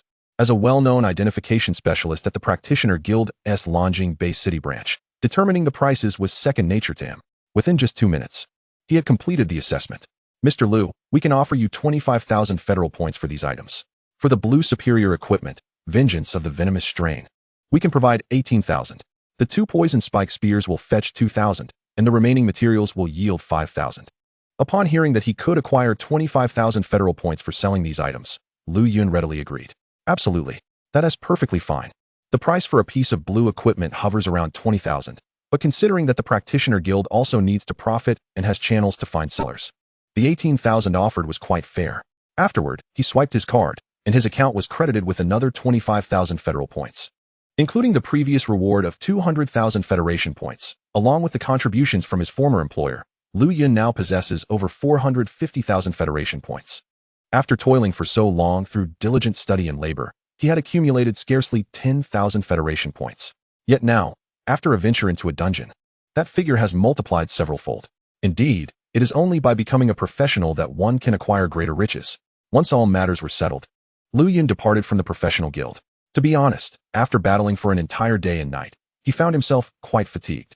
More accurately, he was both hungry and weary, so he promptly sought out a fine hotel where he indulged in a lavish feast. With newfound wealth, he had no intention of being frugal as he once was. Lu Yun was determined not to relive those impoverished days. At last, he had endured the hardships and now savored the rewards. Of course, Lu Yun could not forget the invaluable contributions of King Red, but given the current circumstances, it was not the right time for King Red to make an appearance. Fortunately, the basic combat device possessed a feature that allowed food to be stored in a spatial compartment, which simplified matters considerably. Eager to reward King Red, Lu Yun ordered an entire creature known as the Great Horn Bull. When the hotel chef learned that Lu Yun had ordered a whole Great Horn Bull, he was utterly flabbergasted. Who in their right mind would come to consume an entire bull? Was this a feast for humans or livestock? However, Lu Yun, now unencumbered by financial constraints, was indifferent to such concerns. King Red, who aided him in battle, certainly deserved a reward. The Great Horn Bull, weighing several tons, took quite a while to prepare. Lu Yun simply placed the bull into the combat device's spatial compartment. Faced with the mouth-watering aroma of the bull, King Red could hardly contain himself, devouring it in great gulps. What should have been a massive feast was consumed in mere moments by King Red, who, after finishing, finally felt satiated, transitioning from hunger to a state of wellness. Remaining within the combat device greatly reduced energy expenditure, thus alleviating King Red's hunger. After his hearty meal, when Lu Yun approached the front desk to settle the bill, he was taken aback to discover that the meal had cost over 30,000 Federation points. He was momentarily speechless. While he had been earning money swiftly, the price of this meal was astonishingly high. It seemed prudent to stockpile food from any consumable monsters he encountered in the future.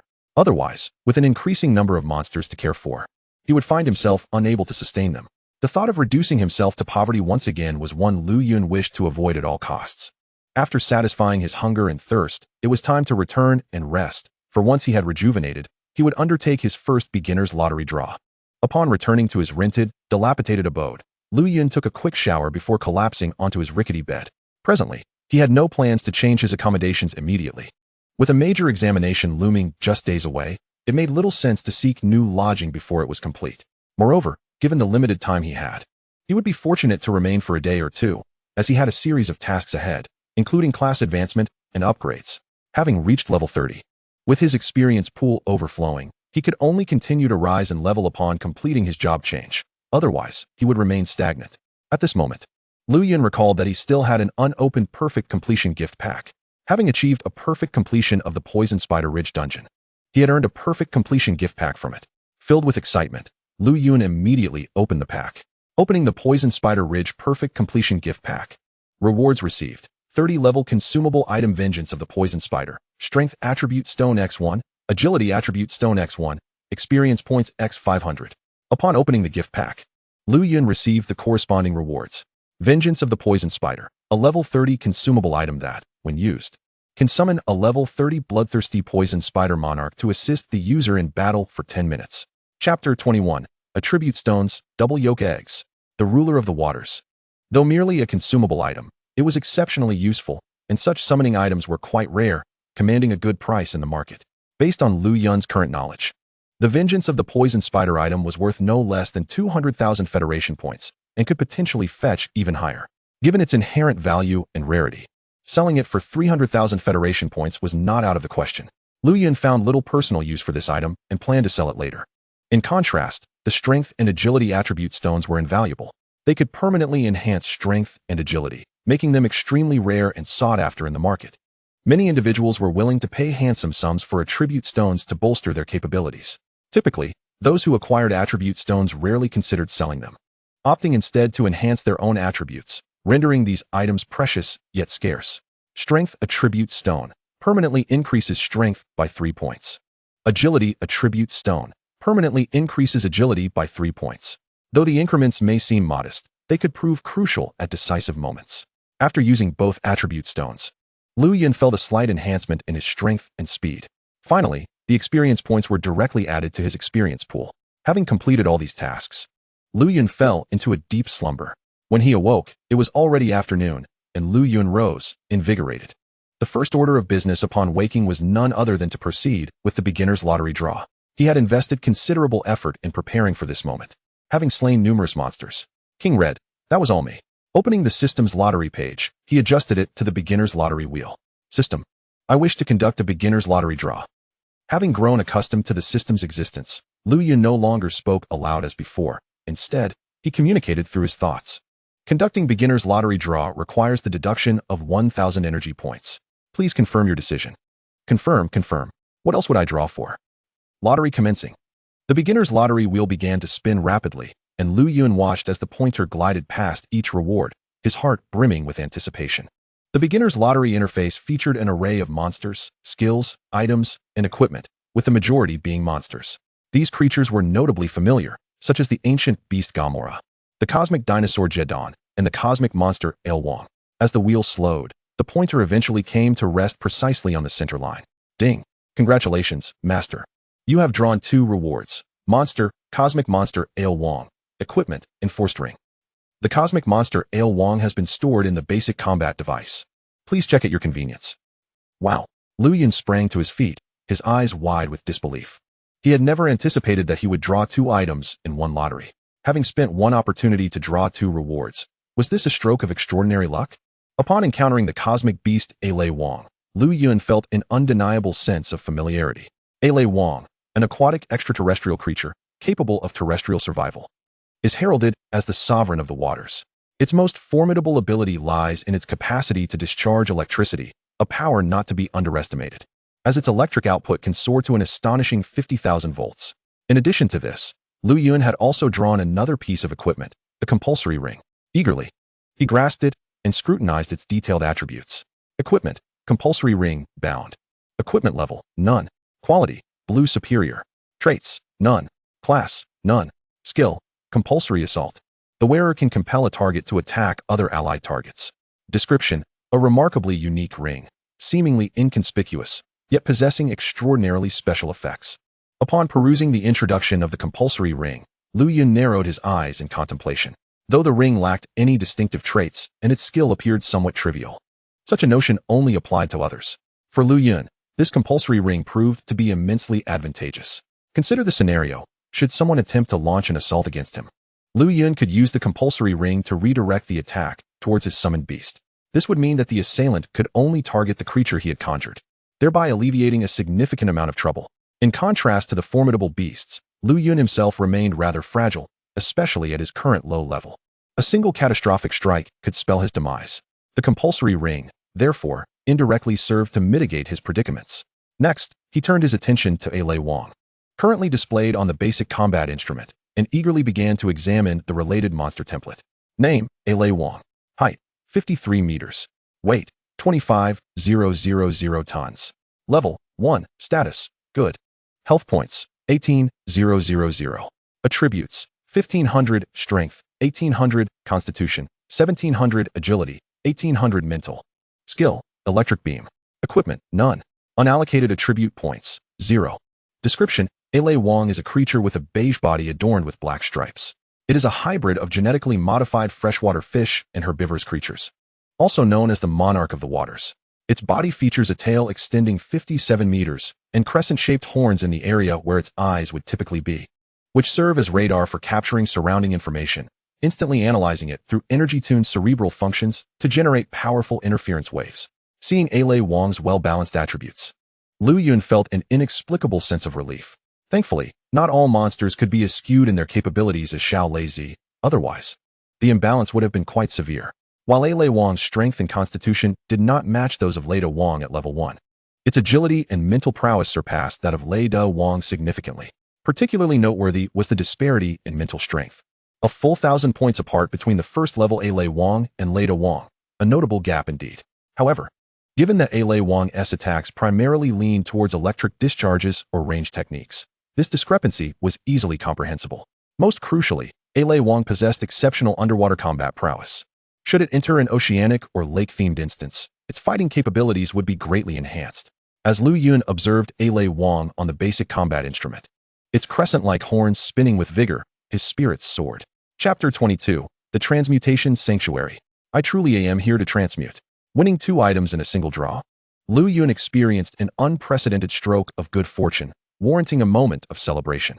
Nevertheless, he had an even more pressing matter to attend to: the Transmutation Sanctuary. The Transmutation Sanctuary is a profoundly enigmatic edifice.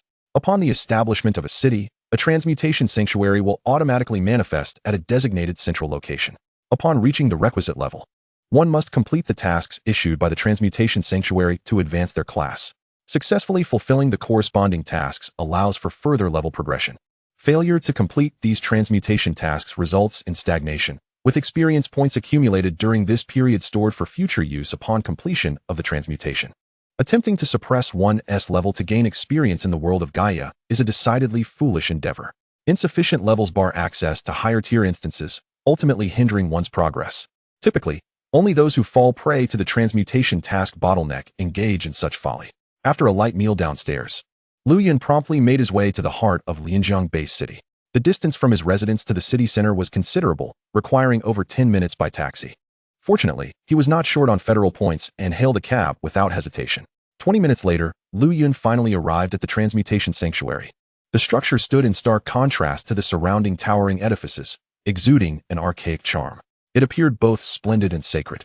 A few individuals ambled about outside the sanctuary, primarily there to accept or submit transmutation tasks, as the sanctuary exclusively facilitated transmutation, nothing more. The staff at the Transmutation Sanctuary generally undergo rigorous assessments before being permitted to work there. Those employed in this realm are expected to harbor no selfish motives and refrain from any misconduct. Failure to adhere to these standards results in immediate expulsion by the will of Gaia, rendering them forever ineligible for reemployment. There have been instances where individuals pass the sanctuary's evaluations, only to be permanently removed from the list within 3 days due to transgressions. Gaia's World does not offer second chances to such individuals. Working at the Transmutation Sanctuary is a coveted aspiration for many. Unless the city faces annihilation, the sanctuary remains an unequivocally safe haven. Its employees are shielded by the will of Gaia and receive commendable stipends from the Federation monthly. The work hours are from 9 to 5. While there are no official days off, shifts can be rotated, making the work remarkably manageable. Merely surviving in this world is sufficient for many, with some aspiring to become adventurers to seek a life filled with excitement.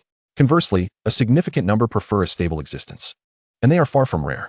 Upon entering the Transmutation Sanctuary, Lu Yun found only a handful of staff members, and the flow of transmuters was minimal. This was quite normal, as a mass influx of transmuters was improbable on any given day. He approached the reception desk at the center. The receptionist was a young lady with flowing black hair, with her long, straight locks framing her face, bright eyes reminiscent of autumn waters, and a sweet smile gracing her lips. She wore a white Transmutation Sanctuary uniform, elegantly attired. "Greetings, adventurer. How may I assist you?"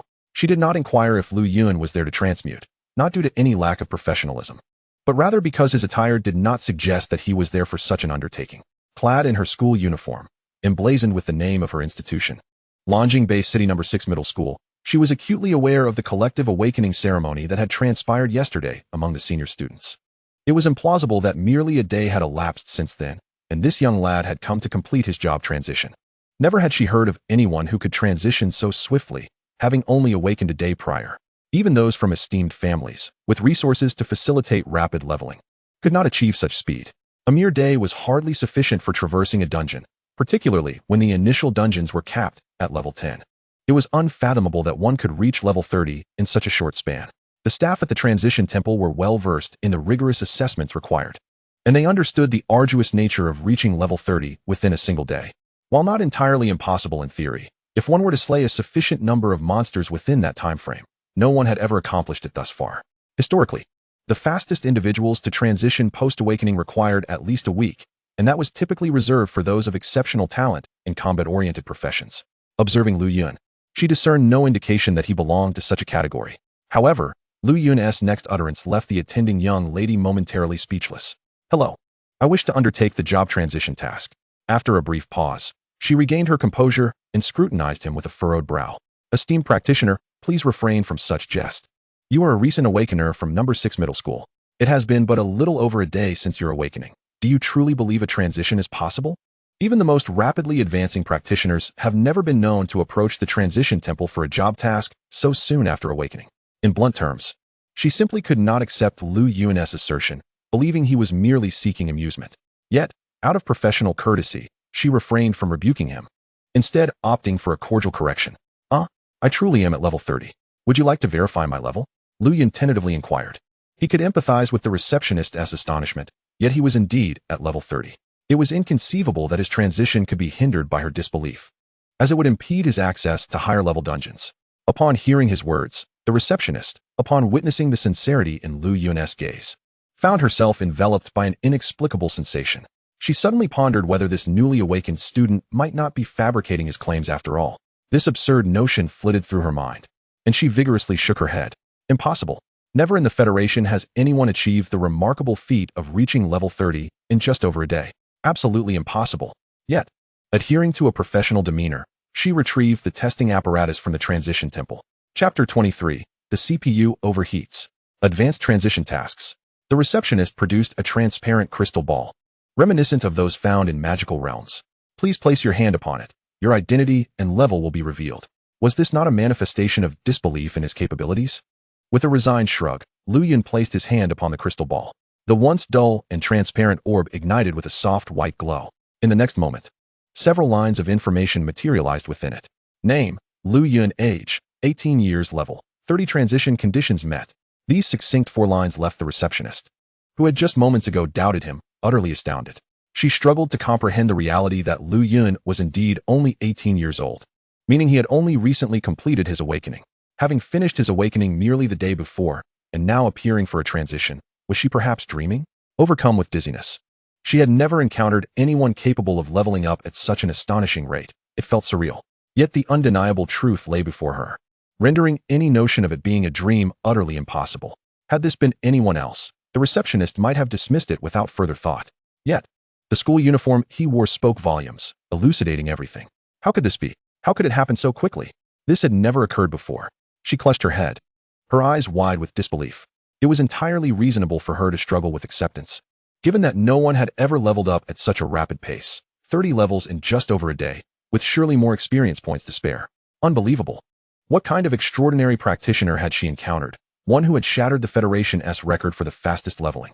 The transition temple kept meticulous records, noting that the quickest transition post-awakening had taken nearly a week.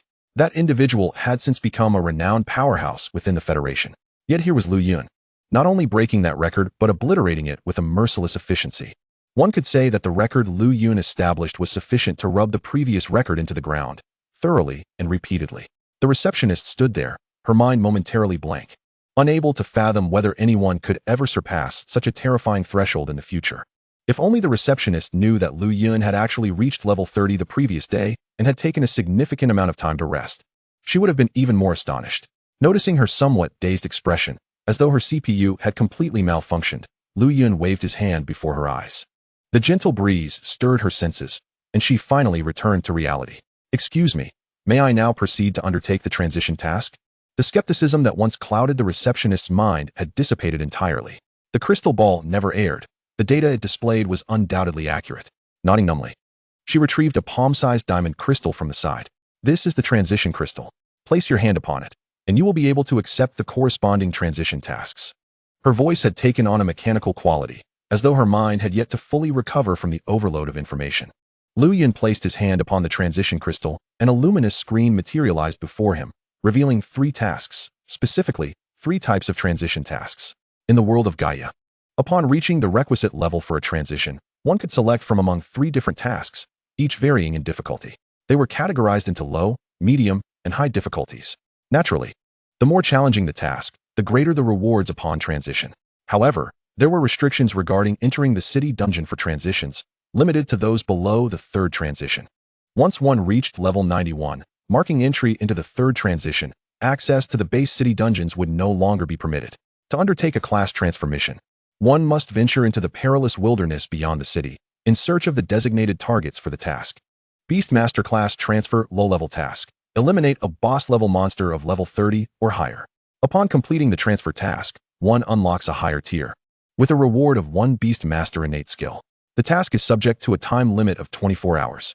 Beastmaster Class Transfer Intermediate Task. Eliminate a boss-level monster of level 35 or higher. Completion of this task also unlocks a higher tier, with rewards including 1 Beastmaster innate skill and 1 piece of blue-grade class equipment. The task must be completed within 24 hours. Beastmaster Class Transfer High-Level Task. Eliminate a boss-level monster of level 40 or above.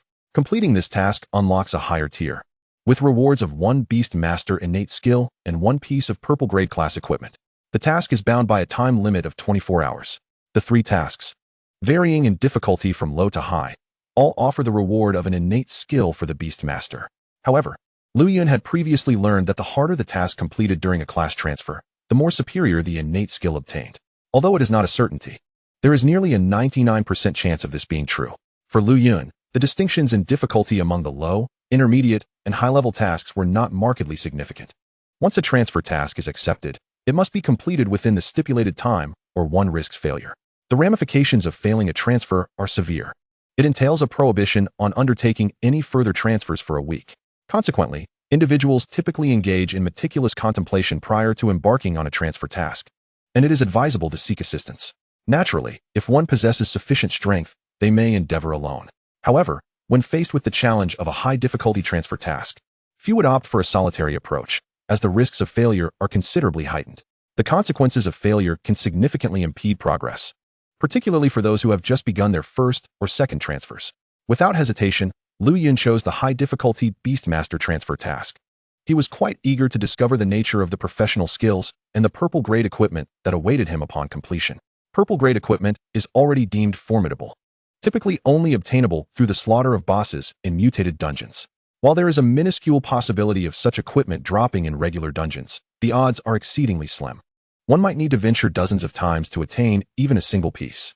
The circumstances under which a mutated dungeon is triggered remain a mystery. It occurs when certain conditions are met, causing a standard dungeon to undergo a transformation. Following this mutation, the monsters within the dungeon will also undergo a collective metamorphosis, significantly enhancing their levels, strength, and aggressiveness. Mutated dungeons are perilous, with a high casualty rate. Moreover, once a dungeon mutation occurs, one is not permitted to exit midway unless someone successfully clears the dungeon, meaning entry is irrevocable. Chapter 24. It's over. The CPU has crashed. In the Gaia World, dungeons are generally classified into 3 categories, the first being conventional dungeons, commonly referred to as regular dungeons. The second type consists of large-scale dungeons. Large-scale dungeons are relatively rare, requiring a specific number of participants to initiate, and they present a significantly higher difficulty. However, the abundance of monsters within large-scale dungeons greatly increases the drop rates of equipment, skills, and items. Items that are typically difficult to acquire in regular dungeons show a higher likelihood of dropping in large-scale dungeons. These dungeons also yield higher-grade equipment and skills, including orange-grade equipment, epic level, and even legendary level skills. Orange-grade equipment and legendary level skills are exceedingly rare, seldom found for sale in the federal markets, making acquisition a formidable challenge. Beyond large-scale dungeons, the final category is the world-class dungeon. This unique and exceptionally challenging type of dungeon is known for the numerous powerful beings that have perished within its confines. Unlike the other 2 types, world-class dungeons impose a time constraint. Should the dungeon not be completed within the allotted time, the corresponding area will be ravaged by the monsters within the world-class dungeon until the time limit expires. World-class dungeons appear infrequently, but pose significant threats. In addition to these 3 types of dungeons, there are 3 corresponding mutated dungeons that arise from transformations of the original 3, further escalating the difficulty. The mutated world-class dungeon, to date, has been recorded to have occurred only once within the Federation. However, this singular occurrence resulted in catastrophic consequences, as the failure to complete the dungeon led to the area being devastated by the mutated world-class dungeon's monsters, nearly obliterating a secondary base city of the Federation. The level of danger is thus readily apparent. Yet, danger coexists with opportunity within world-class dungeons. The potential to acquire the highest-grade equipment and skills ever possessed by the Federation's mightiest beings exists, including red-grade equipment and mythic-level skills. Even among the known red-grade equipment and mythic skills within the Human Federation, they are exceedingly few. As for equipment of a higher caliber than red-grade and skills surpassing mythic level, known as cosmic skills, none have yet been discovered, and their actual value remains a mystery. Upon witnessing Lu Yun's audacious choice to accept the highest difficulty transfer task, the reception lady's CPU seemed to finally cool down.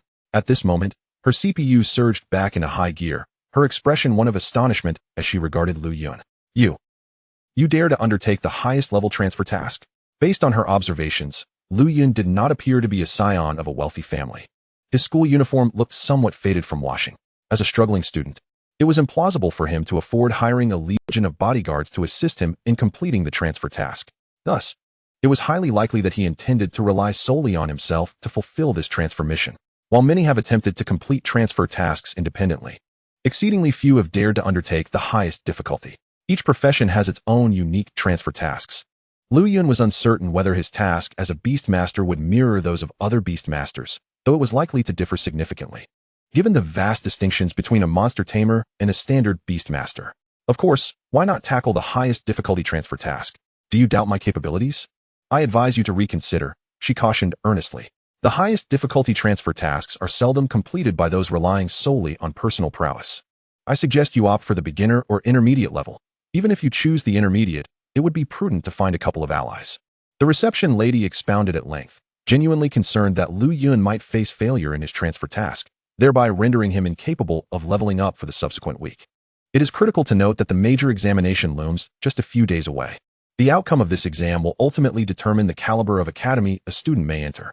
Should a failure in the transfer impede leveling up, it could adversely affect performance in this significant examination. All right, enough already. Lu Yun interjected. I have already accepted the task. Your words hold no weight now, do they? With that, he gestured towards the transfer crystal, which now displayed that he had successfully accepted the highest level transfer task. The reception lady's jaw dropped in disbelief at Lu Yun's swift action, leaving her momentarily at a loss for words. Indeed, having accepted the task, could one possibly reconsider? Such an option simply does not exist. With a faint sigh, the receptionist congratulated, alas. Well then, I wish you swift success. It was evident that she held little faith in Lu Yun's capabilities. Despite Lu Yun having shattered the record for reaching level 30, she remained skeptical about his ability to complete the job transfer quest with ease. It is crucial to understand that a job transfer quest represents a significant threshold. The greater the challenge, the higher the barrier, far from a trivial endeavor. Thank you for your kind words. Farewell, and I shall return before long. Indeed, Lu Yun must submit the job transfer quest to officially complete his transition and continue leveling up. As he departed the job transfer sanctuary, a young lady approached the receptionist, curiosity evident in her gaze. Hey, now that he has gone, are you still staring? Have you developed a crush on him? Upon hearing this, the receptionist's face flushed crimson, and she hastily shook her head. Not at all. It's just that I've never encountered someone so incomprehensible before. Incomprehensible? The young lady was taken aback, clearly bewildered by the receptionist's choice of words. You see for yourself. The receptionist showed her colleague the information recorded in the crystal ball. Do you know his identity? He is a student who awakened just the day before yesterday, from Lanjiang High School. What? The young lady, scrutinizing the data, was instantly taken aback, her CPU metaphorically overheating from the shock. No, this can't be. Are you joking with me? Stammering from disbelief. She had never heard of anyone advancing in levels so rapidly, surpassing even the federal record. It was utterly outrageous. The receptionist managed a wry smile. Indeed, I find it absurd as well, but the facts are indisputable. The data cannot be erroneous, and his attire is genuine. Should there be any deceit, it would be easily uncovered by simply searching for Lu Yun among the newly awakened students from Lanjiang High School. That's a valid point. It appears to be true, completely overturning my understanding. Dazed, the young lady shook her head, rendered speechless. After accepting the task, Lu Yun did not immediately venture into the dungeon area. He needed to ascertain one crucial detail: which dungeon housed the level 40 boss monster. With only one opportunity, it was imperative to clarify this beforehand. Once he entered a dungeon, exiting would incur a cooldown period, preventing access to another dungeon and inevitably delaying the job transfer quest. Thus, caution was paramount. To this end, Lu Yun also needed to visit the Adventurers Guild to sell the item Vengeful Spider, which was of no use to him. Retaining it served little purpose. Instead, he preferred to convert it into Federation points, which might prove beneficial later. As his level increased, there would likely be items requiring purchase, and the prices for adventurer goods were never modest, especially for his profession, Beast Tamer. Fortunately, Lu Yun possessed a monster battle device that allowed him to store monsters within its confines, thus conserving their energy. Otherwise, merely feeding them would cost him a substantial amount of Federation points. After a night of fermenting news, the perfect guide of the Vengeful Spider dungeon had become common knowledge. The record displayed above the dungeon was visible to all. Following extensive embellishment and online dissemination, nearly everyone in Lanjiang Bay City was now aware of this development. Discussions proliferated on the internet, with no one doubting its authenticity. Have you heard? The Vengeful Spider Dungeon has been perfectly gung. My goodness, this is absurd. This dungeon has existed for so many years without anyone managing to clear it normally. The primary issue lies in the level restriction. One must be below level 10 to enter. And even then, one can only stay for a day. Even if one could level up, the gains would be minimal. How could anyone possibly contend with those terrifying bloodthirsty spiders? That was in the past. Now someone has achieved a perfect gung. I can hardly believe how this person managed it. Indeed, it's outrageous. Just the day before yesterday, all the upperclassmen had only just completed their awakenings. Has anyone ventured into the Vengeful Spider Dungeon? Please enlighten us about this Lu Yun. With just a name, who could say? If only there were more information. As discussions swirled online, all were aware of an awakener named Lu Yun, specifically a student who had just completed his awakening and successfully perfected the gungdid of the Vengeful Spider Dungeon. In this vast world, wonders abound, and no one dared to question the veracity of the event. Dungeon records were readily accessible outside the dungeon, alleviating concerns about falsification. Consequently, Lu Yun's name spread like wildfire across the internet. In the most recent list of awakened students from Lanjiang Bay City, only one name stood out: Lu Yun. The first person to uncover this information was naturally Yun Yan. Upon learning of this news, his initial reaction was disbelief. Impossible. However, the photographic evidence of the dungeon record uploaded online confirmed its authenticity. It could not be fabricated. Yun Yan found it utterly astonishing. It is essential to note that Lu Yun awakened as a beast tamer, a unique profession among the already rare beast masters, the requirements for which were daunting. From the outset, he had assumed that Lu Yun would likely achieve little in the future. Yet, astonishingly, within less than 2 days, Lu Yun had accomplished something monumental. Yun Yan could not fathom how Lu Yun had achieved this. Upon discovering the identity behind the name, he promptly retrieved Lu Yun's information. Upon glancing at the singular, unremarkable page of orphaned records, his first thought was whether the information might be false. However, he quickly dismissed that notion. Student records had undergone scrutiny, leaving no room for deception. For such a struggling student to accomplish something so record-breaking, especially in a profession Yun Yan deemed insignificant, was nothing short of miraculous. Ultimately, he had to accept this outcome. He was intensely curious about how Lu Yun managed to clear the dungeon, let alone achieve a perfect gung. The Vengeful Spider Dungeon had long been a target for those eager to conquer it, yet regardless of the talent dispatched, no one had ever managed to break through. As time passed, the dungeon had become merely a training ground, with no one daring to entertain the idea of perfect gung. A student whom he had deemed doomed had now experienced miraculous growth, leaving Yun Yan with an uncomfortable sting of realization. Fortunately, this matter did not spread beyond, otherwise, it would have become quite troublesome to handle. A sense of relief welled up within him. At this moment, Yun Yan finally began to pay attention to Lu Yun, the only awakened individual with a special profession in their school. A flicker of anticipation arose in his heart. Could Lu Yun continue to set new records? If Lu Yun were indeed able to meet his expectations, Yun Yan would not hesitate to recommend him to the higher-ups. Of course, the upcoming major examination still had to proceed, and Yun Yan's recommendation would merely serve to draw the attention of those in authority towards Lu Yun. Successfully conquering a dungeon that had long eluded others was, in itself, a testament to one's formidable capabilities, and Lu Yun's achievement confirmed his strength. Lu Yun, I truly look forward to witnessing your performance in the major examination in just a few days. Let us await the outcome with bated breath. With the documents in hand placed upon the table, Yun Yan rose and made his way to the window. Gazing at the sky outside, he felt an inexplicable sensation, as if a new star were about to rise. The Practitioner-S Guild. Less than a day had passed, and Lu Yun found himself here once more. Within the guild resided the most comprehensive information on dungeons. Lu Yun immediately sought out the receptionist he had encountered the previous day. Recognizing him, the receptionist, who was familiar with his modest appearance, greeted him with a sweet smile. Hello, Mr. Lu. How may I assist you today? Without any preamble, Lu Yun candidly articulated his request. Could you please help me find dungeons suitable for characters above level 30, but with an entry requirement not exceeding level 30? Ideally, the bosses within should be around level 40. Chapter 26. Interrupting Spontaneous Overload. Target, Silent Lake. Upon hearing Lu Yun's request, the receptionist's mouth fell slightly agape as she gazed at him in disbelief. She felt she had grasped something, yet remained somewhat uncertain. Arriving with such a clear purpose and requesting entry to dungeons above level 30, with bosses potentially at level 40, led her to a significant conclusion. It had to be a transfer task. Only a transfer task would necessitate such a level requirement. Lu Yun must have accepted a transfer task, otherwise, he would not have requested entry into a dungeon of this level at this time. However, The receptionist was keenly aware that Lu Yun had only registered as a practitioner a mere day and a half ago. To be undertaking a transfer task within such a short span, had he truly already surpassed level 30? This was simply unbelievable. To have advanced to level 30 in less than 2 days and commence a transfer task left the receptionist in astonishment, her hand covering her mouth in surprise. She felt her mind beginning to overheat, as if her CPU were on the verge of overload.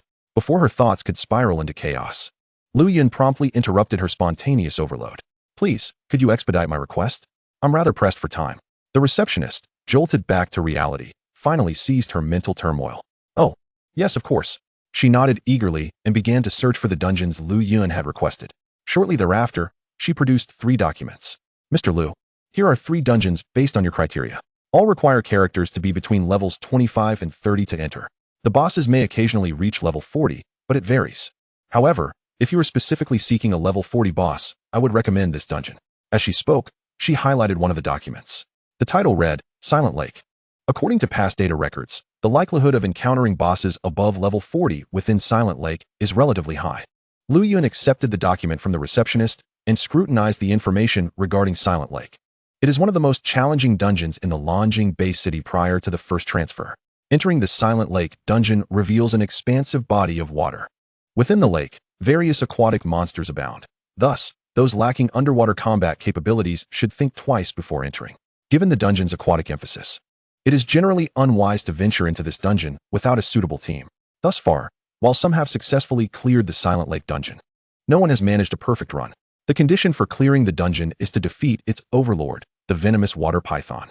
As for achieving a perfect clearance, no one has yet discovered the criteria. The venomous water python is a large serpent-like creature, typically spawning at around level 40, though it may vary slightly. Compared to the other 2 dungeons, this one better meets Lu Yun's requirements. He now had only 24 hours to clear this dungeon. Should the bosses in the other 2 dungeons fail to reach level 40, it could lead to complications. Alright, I understand. Thank you for your assistance. And I shall see you again. With that, Lu Yun set down the document and strode towards the identification room. The receptionist watched as Lu Yun, who had only been practicing for 2 days, appeared to have grown more imposing. She found herself lost in thought. What had he accomplished in the dungeon? No, that is not right. He had emerged from the dungeon just yesterday, which meant he had only taken 1 day to climb to level 30. What on earth was happening? A prodigious talent had emerged within the Federation. Contemplating this, the receptionist shook her head with a wry smile. She was merely a front desk attendant.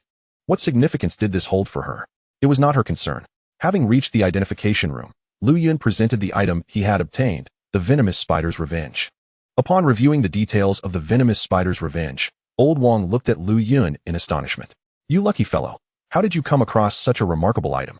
Though it is a one-time use, it is incredibly valuable, especially for those from prominent families. It serves as a means of survival within dungeons. Here's the deal. I can offer you 220,000 federal points for it. What do you think? 220,000 federal points for the venomous spider's revenge is quite a generous offer. Lu Yun's minimum expectation was merely 200,000 points. And now he was being offered an additional 20,000.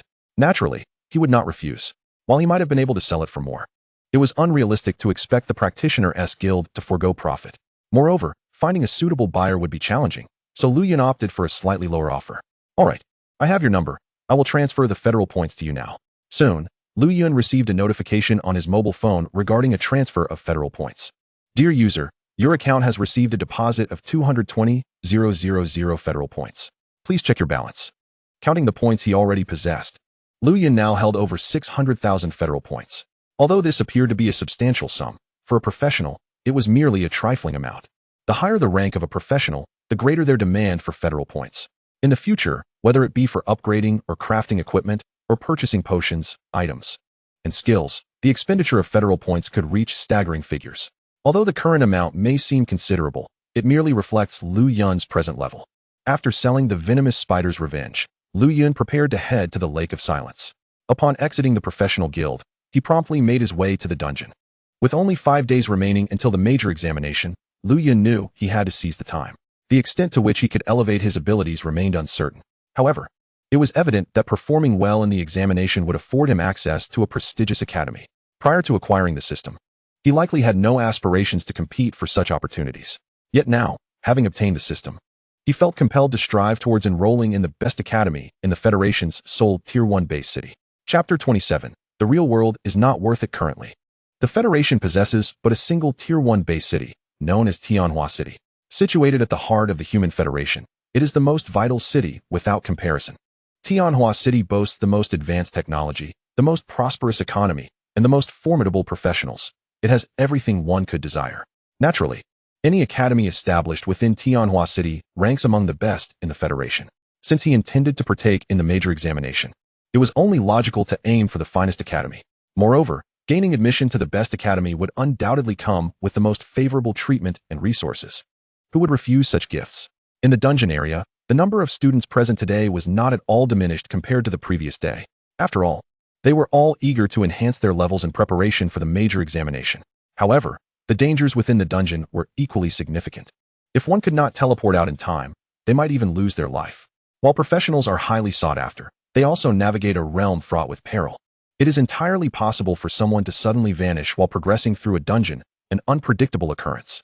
Fortunately, as long as one possesses a modicum of self-awareness and refrains from challenging dungeons beyond their capabilities, the safety levels are relatively high. The lower the level, the lesser the threat posed by the dungeons. This can be considered a small boon from the Gaia world for those newly awakened professionals. Following yesterday's events, many had seen the news online and flocked to this location. They were all drawn by curiosity regarding the venomous Spider Ridge dungeon, eager to verify the existence of the individual who had achieved a perfect clearance record. Upon observing the dungeon's clearance record displaying a flawless completion, many skeptics fell silent. Such a record could not be fabricated. The Gaia world would not permit false records to exist. I told you, this fellow named Lu Yun must be exceptionally talented to have conquered this dungeon. Truly impressive. The low-level, high-difficulty dungeon of Venomous Spider Ridge is a nightmare for newcomers. Yet someone has successfully breached it. I thought it was impossible for anyone to clear this dungeon. Who exactly is this Lu Yun? Could he really be a student who has only recently completed his awakening? That would be astonishing. Moreover, I heard someone mention that Lu Yun is indeed a student who has just recently awakened. Someone even spotted him in his school uniform. I can't believe it. I feel as though the heavens are playing a joke on me. Is the Gaia world truly fair? Why does it seem so different from what I envisioned fairness to be? As Lu Yun arrived in the dungeon area, he could hear the occasional sounds of discussion around him. Most individuals were engaged in conversations about the venomous Spider Ridge dungeon, which was directly related to him. Fortunately, having changed his clothes yesterday, he was now dressed in casual attire. With a mindset of discretion, Lu Yun chose not to engage with anyone and promptly headed towards the Lake of Silence dungeon. The Lake of Silence is also classified as a high-difficulty dungeon, specifically a level 30 dungeon, with a minimum entry requirement of level 25. Most students had barely managed to level up by 3 or 4 levels. Even those from prominent families were at most below level 10. This resulted in a scarcity of students among the level 20 and above dungeons. Upon reaching the entrance of the dungeon, Lu Yun noted the records for the Lake of Silence dungeon. The top record displayed a completion time of 8 hours, 15 minutes, and 39 seconds. Even though it was known that the clearance condition involved hunting the venomous water python, the recorded time still indicated a significant challenge. This clearly illustrated the dungeon's high level of difficulty. As of now, there were no perfect clearance records. This time, Lu Yun aimed to achieve a flawless dungeon clearance. As for the specific conditions for a perfect clearance, it remained to be discovered, but he was confident he would find out soon enough. Welcome to the dungeon entrance machine. You are about to enter the level 30 dungeon, Lake of Silence. An entry ticket requires 5,000 federal points. Please present your identification card. Goodness, the price has gone up. A level 10 dungeon required only 1,000 federal points, while a level 30 dungeon demanded 5,000. After quickly scanning his identification card and completing the payment, Lu Yun found himself adorned with the same dungeon bracelet as before. Dungeons are numerous, but safety is paramount. Please exercise caution, and we wish you a triumphant return. The familiar voice and customary well wishes elicited little more than indifference from Lu Yun. After all, it was merely a reminder that the world of mortals is not worth it. A passageway appeared before him, and Lu Yun took a deep breath. Silently wishing for a stroke of good fortune, he hoped to encounter a level 40 or higher venomous water python. Completing this task would signify his successful undertaking of the highest difficulty transition quest, granting him both a unique skill and a piece of purple-grade professional equipment. With anticipation in his heart, Lu Yun strode confidently into the Lake of Silence. The Lake of Silence appeared tranquil, its surface reflecting glimmers of light, while a moderately sized island lay at its center. This island would serve as the sole resting place for all professionals entering the Lake of Silence dungeon. Of course, surviving within the lake itself was an entirely different matter. At a certain point along the lakeside of the central island, A circular passageway suddenly materialized, and a figure emerged from it. Having entered the dungeon passage before, Lu Yun no longer experienced the discomfort he had felt previously. Observing the scenery before him, he could not help but exclaim how beautiful it was. The water surface shimmered, appearing utterly serene, with no visible monsters in sight. Yet beneath this calm surface dwelled numerous creatures. Aquatic monsters generally do not venture onto land, save for amphibious varieties. The central island also harbored some terrestrial monsters, and Lu Yun remained vigilant. Come forth, King Red, King Ale. Lu Yun, with no hesitation whatsoever, immediately summoned the only two monsters he possessed. Boom. Two colossal figures landed not far from his side. This marked the first time Lu Yun had summoned the newly drawn Aire King, though its physique appeared somewhat leaner. It stood taller, adorned with two crescent-shaped horns that spun incessantly, resembling radar dishes. It exuded an air of majesty. Its lengthy tail, even longer than that of the formidable Lei King, swayed gracefully behind it. Upon seeing its master, Aire King seemed immensely excited, promptly laying down with its head beside Lu Yun. The sheer size of its body resting on the ground created quite a commotion. Observing the somewhat adorable Aire King, Lu Yun could discern its thoughts. It yearned for a gentle pat on its head, a gesture of affection. Naturally, Lu Yun would not decline such a friendly request. He placed his right hand on Aire King's head and rubbed it vigorously a couple of times. This force was trivial for the creature, even deemed just right. Though it could not yet speak, Lu Yun could sense its elation. Aire King was undeniably joyous. Its tail, measuring an impressive 57 meters, wagged incessantly, a clear indicator of its mood. Lei King cast a disdainful glance at Aire King, thumping its chest with its fist, as if to say, "You're weak. All you can do is pander to the master." However, Aire King paid no heed to this taunt. As Lu Yun continued to stroke Aire King's head, he suddenly noticed a flicker of red light in the distant sky. Rubbing his eyes, he initially thought he had misperceived it. Yet upon reopening his eyes, he found that the flickering red light persisted. Soon after, a series of announcements echoed from the heavens. Announcement: the current instance, Silent Lake, has undergone a mutation. Announcement: the current instance, Silent Lake, has undergone a mutation. Announcement: the current instance, Silent Lake, has undergone a mutation. The repeated proclamations left Lu Yun utterly bewildered. What in the world? Is this some sort of game? How could a mutation occur so suddenly? Who am I? Where am I? What am I supposed to do? Lu Yun felt utterly lost, struggling to comprehend why the instance had mutated so unexpectedly. Wasn't it said that such occurrences were exceedingly rare? Why did it happen on his second entry? Then, the voice from the sky rang out once more. Attention, the current instance, Silent Lake, has completed its mutation. All monsters within the instance have had their levels and attributes significantly enhanced. All practitioners within the instance cannot leave until the mutated instance is cleared. Attention, the current instance, Silent Lake, has completed its mutation. After 3 consecutive notifications, Lu Yun finally regained his composure from the shock. Suddenly thrust into a mutated instance, what should he do? He had heard of such mutated instances during his time at school. They were exceedingly rare, yet not entirely devoid of probability. Upon mutation, the attributes and levels of the instance's monsters would be notably enhanced, and their aggression would escalate. It was akin to them entering a frenzied state, attacking any human they encountered.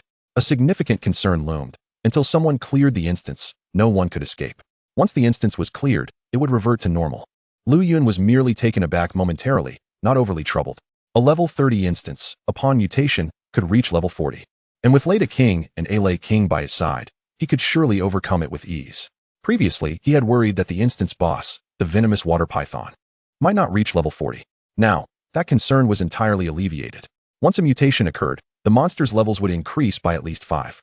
This signified that his target, the venomous water python, would assuredly be at level 40. The challenging class transition task had finally presented itself, and Lu Yun was far too elated to feel disheartened. Meanwhile, on the opposite side of the island, 2 other small teams were present. These teams comprised practitioners nearing their first class transition. In the Federation, it was not solely students who could participate in awakening. Anyone of eligible age could undergo the process. However, students could enter better academies through rigorous examinations, which were relatively easier. Practitioners who awakened without attending school could also enter academies by participating in special admission exams. Of course, they had the option to bypass these exams and rely solely on their abilities to acquire resources. Those who depended entirely on themselves naturally leveled up at a slower pace than those from schools. Practitioners enjoyed freedom, regardless of their participation in exams or any other matters. No one would pass judgment. Each individual pursued their own aspirations, and the Federation imposed no obligations on practitioners. When the two newly met teams heard the announcements from the sky, silence enveloped the 11 individuals present. After a lengthy pause, someone finally voiced their confusion. What is going on? How did the mutation happen so suddenly? This makes no sense. Should we consider ourselves lucky or unfortunate to encounter a mutated instance? We're doomed. What nonsense. What is so disastrous about it? A mutated instance doesn't guarantee our demise. Why are you panicking? This is a mutated instance. It's a rare occurrence, but if we encounter it, injuries are inevitable. I've heard that the casualty rate during mutations is rather high. Worry was etched across most faces. After all, this was a mutated instance, something they had only heard of, never truly witnessed. Naturally, their hearts raced at the prospect of facing such peril. Although they were on the brink of class transition, they had not yet completed it. Their exposure to instances was limited, and they had never encountered such a scenario. Observing her teammates in a state of panic, the leader of the 6-member team, a girl, furrowed her brows. Enough. Worrying is futile. The situation has escalated to this point. There is no reason to panic. Let us calmly consider how to clear this instance. To survive, we must conquer this challenge. We have no other options, understood? Her words rang true. Once an instance mutated, no one could enter or exit. Only by clearing the mutated instance could it revert to normal. There had been cases where individuals within a mutated instance had perished without successfully clearing it. The occurrence of this event ultimately resulted in the monsters from the dungeon surging directly into the realm of reality. Typically, such mutations in dungeons warrant heightened vigilance. Even though this particular dungeon may not be of a highly advanced nature, its level of danger remains significant. At this moment, it is certain that the Adventurers Guild of the Longjing Bay City and the federal authorities have been notified and have likely secured the surrounding area of the dungeon to prevent a scenario where monsters rampage after the demise of all individuals within the mutated dungeon. Chapter 29. Lu Yin? Is this the same lad? Outside the Silent Lake dungeon, the official forces of Longjing Bay City have dispatched a well-organized team of adventurers, quietly awaiting at the periphery of the Silent Lake. Not only are the federal adventurers present, but also members dispatched from the Adventurers Guild, who are here under the pretext of accepting missions. After the event concludes, a portion of the rewards will be distributed. The Adventurers Guild will issue tasks and rewards commensurate with the difficulty posed by the mutated dungeon. The phenomenon of dungeon mutation is inherently troublesome, and Zheng Feiyun, the branch president of the Adventurers Guild in Longjing, is presently on site. At this moment, the mechanical apparatus outside the Silent Lake flickers ominously with red lights. With a slight sigh, Zheng Feiyun pinches the bridge of his nose, feeling a considerable headache. Why must this mutation occur at such a critical juncture? This period is crucial for many students in Longjing Bay City who are preparing for their major examinations. If this mutation had occurred earlier or after the exams, it would have posed no significant issue, but it has happened at this pivotal moment. Should all individuals within the mutated dungeon fail, it would mean the opening of the dungeon portal, unleashing a horde of mutated monsters, a rather troublesome predicament. Even though the federal authorities have a clear understanding of the consequences of dungeon mutations and can mitigate losses to a certain extent, complications may still arise that could potentially hinder the progress of those students who are leveling up. All are focusing on the major examination, and any disruption in leveling will undoubtedly impact their performance. When the examination results emerge from Longjing Bay City, a decline compared to previous years would not only be embarrassing, but would also entail a series of vexatious issues. Beep, beep. Suddenly, Zheng Feiyun's phone rang. Upon seeing the caller ID, he forced a smile and answered the call. Hello, Commander Lu. A deep voice resonated from the other end of the line. Old Zheng, I have some matters to attend to and cannot be there. I must trouble you with the situation over there. The forces I arranged will cooperate with you. It is imperative we minimize the impact of this incident. The voice was firm and authoritative, unmistakably belonging to Lu Xingguan, the highest military commander of Longjing Bay City. Even though the situation is not particularly dire, its occurrence during this sensitive period warrants a cautious approach. Hearing this, Zheng Feiyun smiled wryly and nodded. Commander Lu, rest assured. While such occurrences are rare, we possess ample experience to handle them. After receiving the desired reassurance, Lu Xingguan refrained from further elaboration, as he had other pressing matters to attend to.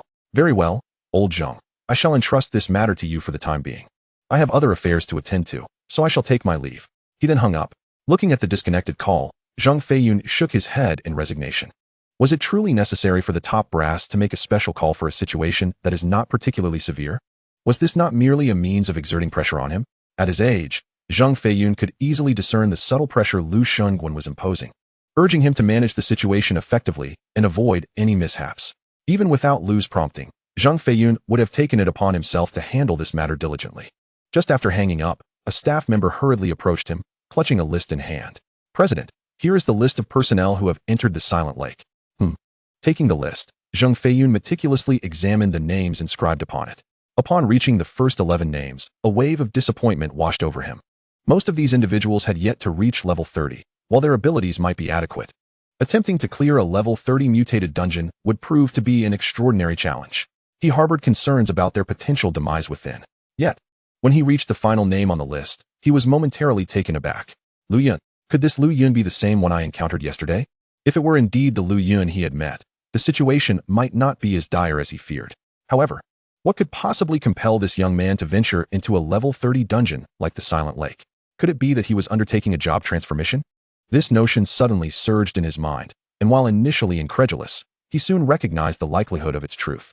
The creature Lu Yun possessed was even more formidable than his own, and his rapid ascension in levels was not beyond comprehension. Even Zheng Feiyun had never witnessed such an extraordinary beast master. If it truly were him, then there would be no need for undue concern. He should manage just fine. Having witnessed the immense power of Lu Yun's colossal companion yesterday, Zheng Feiyun felt confident that tackling a level 30 mutated dungeon would pose no challenge for him. Originally, he had braced himself for the impending onslaught of mutated monsters, but now he felt as though he had little to do. It wasn't that he had relaxed his vigilance, but rather that there was no necessity for heightened alertness. Dungeon, Hard Island of the Silent Lake. Given the considerable size of Hard Island and the many rocky formations obscuring visibility, even the appearances of the Raid King and the Ale King went unnoticed by the two squads on the opposite side. Ale King. Plunge into the water and eliminate every monster you encounter. The Ale King, now composed and brimming with vigor, prepared to dive. Known as the Sovereign of the Waters, the Ale King's combat prowess underwater far surpasses its capabilities on land. Particularly, its ability to unleash intense high-voltage electricity amplifies its effectiveness in water, rendering it even more potent. With a confident stride, the Ale King waded into the lake, experiencing no discomfort at all. Rather, it appeared quite delighted, its tail swishing merrily. The lake was quite deep, and the Ale King had scarcely advanced before it was fully submerged. Only the two crescent-shaped horns atop its head remained visible, spinning gently. Dungeon mutations often signify a greater threat. All monsters exhibit heightened aggression, and Lu Yun is convinced that even if numerous creatures dwell within the depths of Silent Lake, there must be others lurking on land. This hard island cannot possibly be devoid of monsters. Little Lay, we shall set forth as well, advancing towards the island's center. Roar. The previously bored Raid King, who had thought this venture would be uneventful, instantly perked up at Lu Yun's command, roaring exuberantly. Chapter 30. The Adventurers Team on Hard Island. The exuberance displayed was as if it were proclaiming to the monsters here, the skeletal beast, King Red, has arrived. Naturally, being an entity that relished both subterranean and terrestrial realms, King Red was disinclined to venture into the water. Having climbed onto King Red's shoulder, Lu Yun was gradually acclimating to the situation, harboring no fears of being unceremoniously tossed aside. As a monster tamer, Lu Yun's safety relied heavily upon the protection of his monstrous companions. Even though his own combat prowess was not insignificant, did a monster tamer truly need to engage in battle? The creatures lurking in the lake were entrusted to Lei Wang, while those on the island were left to King Red, a flawless division of labor, striding forward with great confidence. King Red's colossal form startled numerous beasts and monsters inhabiting the island. Due to the recent mutation of the instance, all monsters within had entered a frenzied state. Yet, even in their berserk condition, these creatures instinctively felt a primal fear and sought to flee. However, their escape velocity could hardly rival King Red's swiftness, wherever he passed. Not a blade of grass remained. This scene was strikingly straightforward. In previous instances of mutated environments, monsters would have launched into a frenzied assault upon encountering players. Yet this time, the mutated creatures scattered in panic, an unprecedented occurrence. While the commotion on the side of the Heart Lake was quite pronounced, on the opposite side, a small team had been hastily assembled. Comprised of 11 individuals, they were presently deliberating on how to navigate this mutated instance. The leader of the 6-member team was none other than the girl from earlier, a short-haired beauty with hair grazing her shoulders, clad in supple leather armor. 2 short blades were sheathed at her waist, clearly indicating a vocation akin to that of an assassin. Her name was Gao Yao, a freelancer rather than a student from any federal high school, having awakened her powers significantly earlier than the current senior students, only recently having reached level 30. She had brought her team here to complete a class transition task, to hunt down 10 monsters exceeding level 30, regardless of whether they were bosses or not. The choice of the Silent Lake was deliberate, as this instance was teeming with aquatic monsters, unlike most professionals who favored land combat. Considering the competition for monster resources in other instances, she had specifically chosen this one. She had anticipated a smooth process. As long as they could slay 10 monsters above level 30, they could exit the instance without a hitch. The boss monster, the venomous water python, had not even crossed her mind as a target. Prior to arriving, Gao Yao had meticulously studied other strategies for clearing the instance. Those who had successfully completed it either had a larger number of participants or possessed exceptional strength.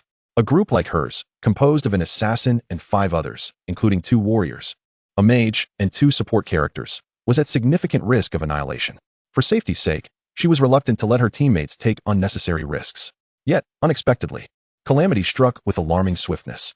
During her class transition task, an unforeseen mutation occurred in the Silent Lake. Good heavens! At that moment, one of the support characters, a girl clad in a white priest's robe, with tears glistening in her eyes, softly spoke, "Sister Yao, what should we do now? This is a mutated instance. Can we really clear it with our abilities?" The inexperienced priestess, not even having completed her first class transition, had never encountered a mutated instance. Yet, there was a consensus among them. Mutated instances were exceedingly perilous, and failure to clear the instance would result in being trapped indefinitely. Being trapped meant certain death. They were all young, and in such dire circumstances, how could they not feel fear? Among the 11, the male participants were in the majority, and seeing the soft, tearful priestess, they immediately began to console her. "Hey, don't cry. We can figure something out together. Worst case, we'll take down that venomous water python." "Exactly. Don't worry, I'm pretty strong. I'm a level 29 fire mage. Fear not, I'm a level 30 windshield knight. I'll protect you if anything happens." Enough with the chatter.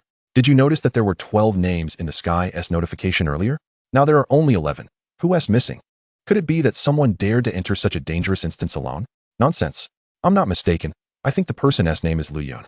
Gao Yao had inadvertently stepped into the role of leader for this 11-person team, and her head was spinning as she listened to their discussions. Though she appeared calm outwardly, her inner turmoil was palpable. The Silent Lake instance itself was a level 30 environment, and the boss, the venomous water python, was on the verge of level 40. With the mutation of the instance, it was almost certain that the boss had surpassed level 40, with all attributes significantly enhanced. Under such circumstances, achieving victory would be exceedingly difficult. A few of her teammates had reached level 30, but the majority were in their 20s, with some barely having crossed the threshold of level 20. In light of this, defeating a boss exceeding level 40, especially underwater, was a daunting challenge. She had also taken note of the earlier notification in the sky, which confirmed the presence of another individual within the instance, aside from their group of 11. However, Gao Yao dismissed the thought of Lu Yun as someone noteworthy. He was likely just an ordinary player. Entering such a perilous instance alone, without a team, suggested that he was not particularly formidable, otherwise, he would have sought out companions. After a moment of contemplation, Gao Yao conceived a plan. "Everyone, I have an idea. We shall lure it out." "Lure it out?" The teary-eyed priestess raised her hand, her curiosity piqued. After scrutinizing her for a moment, Gao Yao felt a blush creep across her cheeks, though she was unsure of the reason. Ignoring the priestess's expression, Gao Yao spoke with earnestness. "The venomous water python, now mutated, will undoubtedly seek to attack us. Thus, we shall employ a strategy to draw it out. If we can lure it onto land, we can devise a way to trap it. Even if it takes time, we can wear it down. I have observed that behind us lies a narrow valley at the center of Heart Island. If we can lure it there, we should have a chance to defeat it." Chapter 31. The Lure. Aile Wang electrifies the fish. Upon hearing this plan, the others found no better alternatives and nodded in agreement. At that moment, however, the priestess raised her hand again, posing a critical question. "But who will serve as the bait? And with so many monsters in the lake, how can we ensure that it will be the venomous water python that surfaces?" Gao Yao nodded slightly, impressed that the tearful priestess had posed such a sharp inquiry. "Your inquiry is astute. The one who will serve as bait must undoubtedly be the swiftest among us, for such a choice maximizes the likelihood of survival. As for how to lure the venomous water python, I happen to possess a concoction specifically designed for this purpose." In the midst of our conversation, she produced a vial of potion.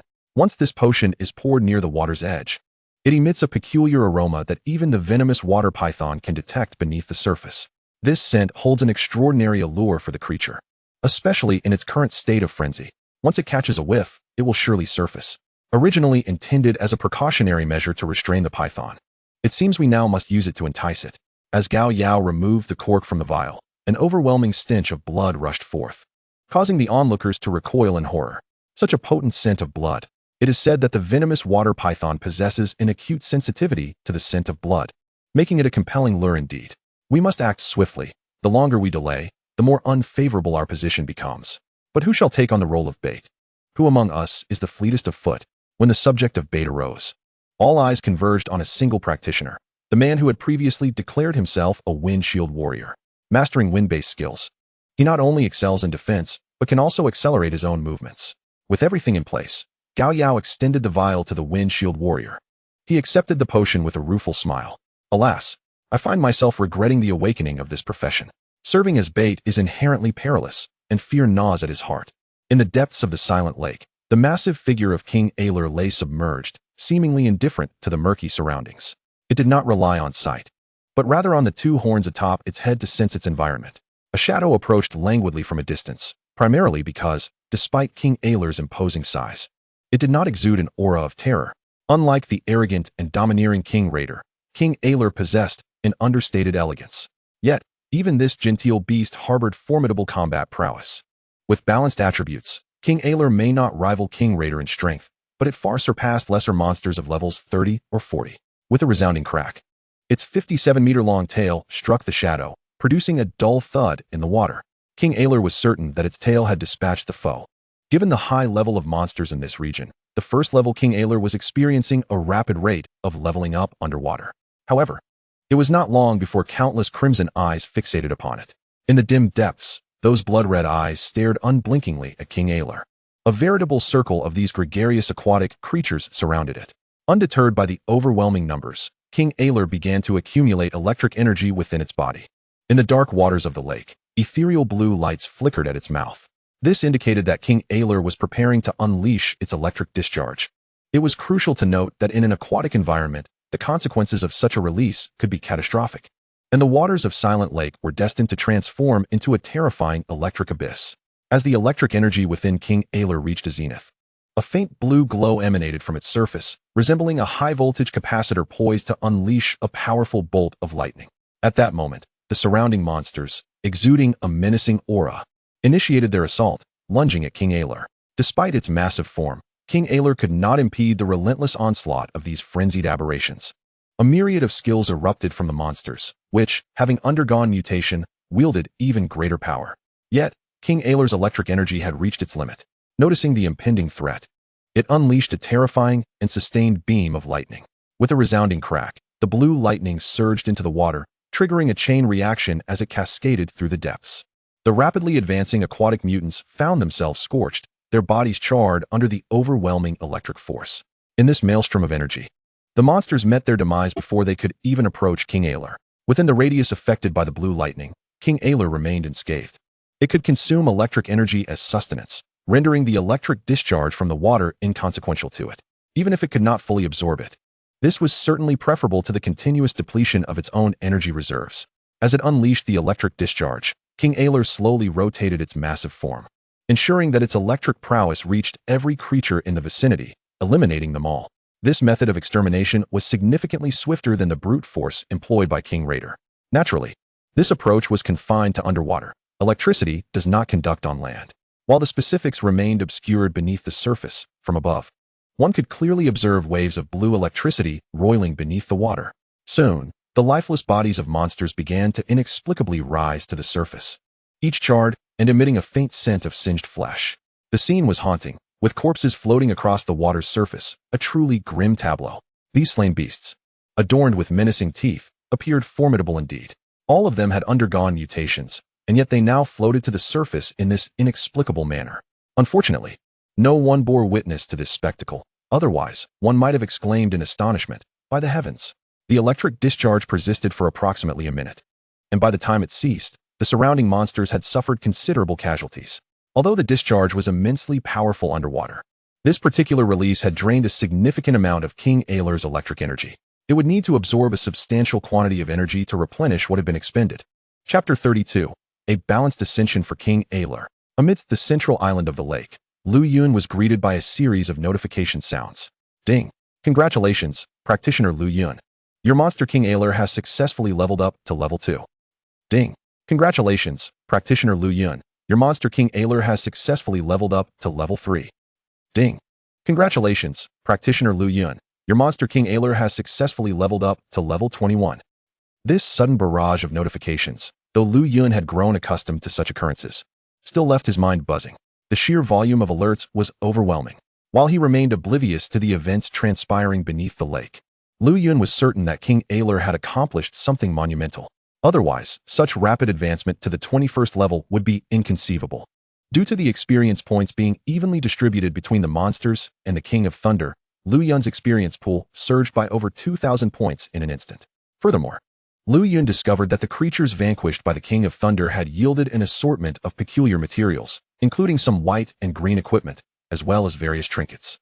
All these items automatically entered his inventory, sparing Lu Yun the trouble of collecting them manually.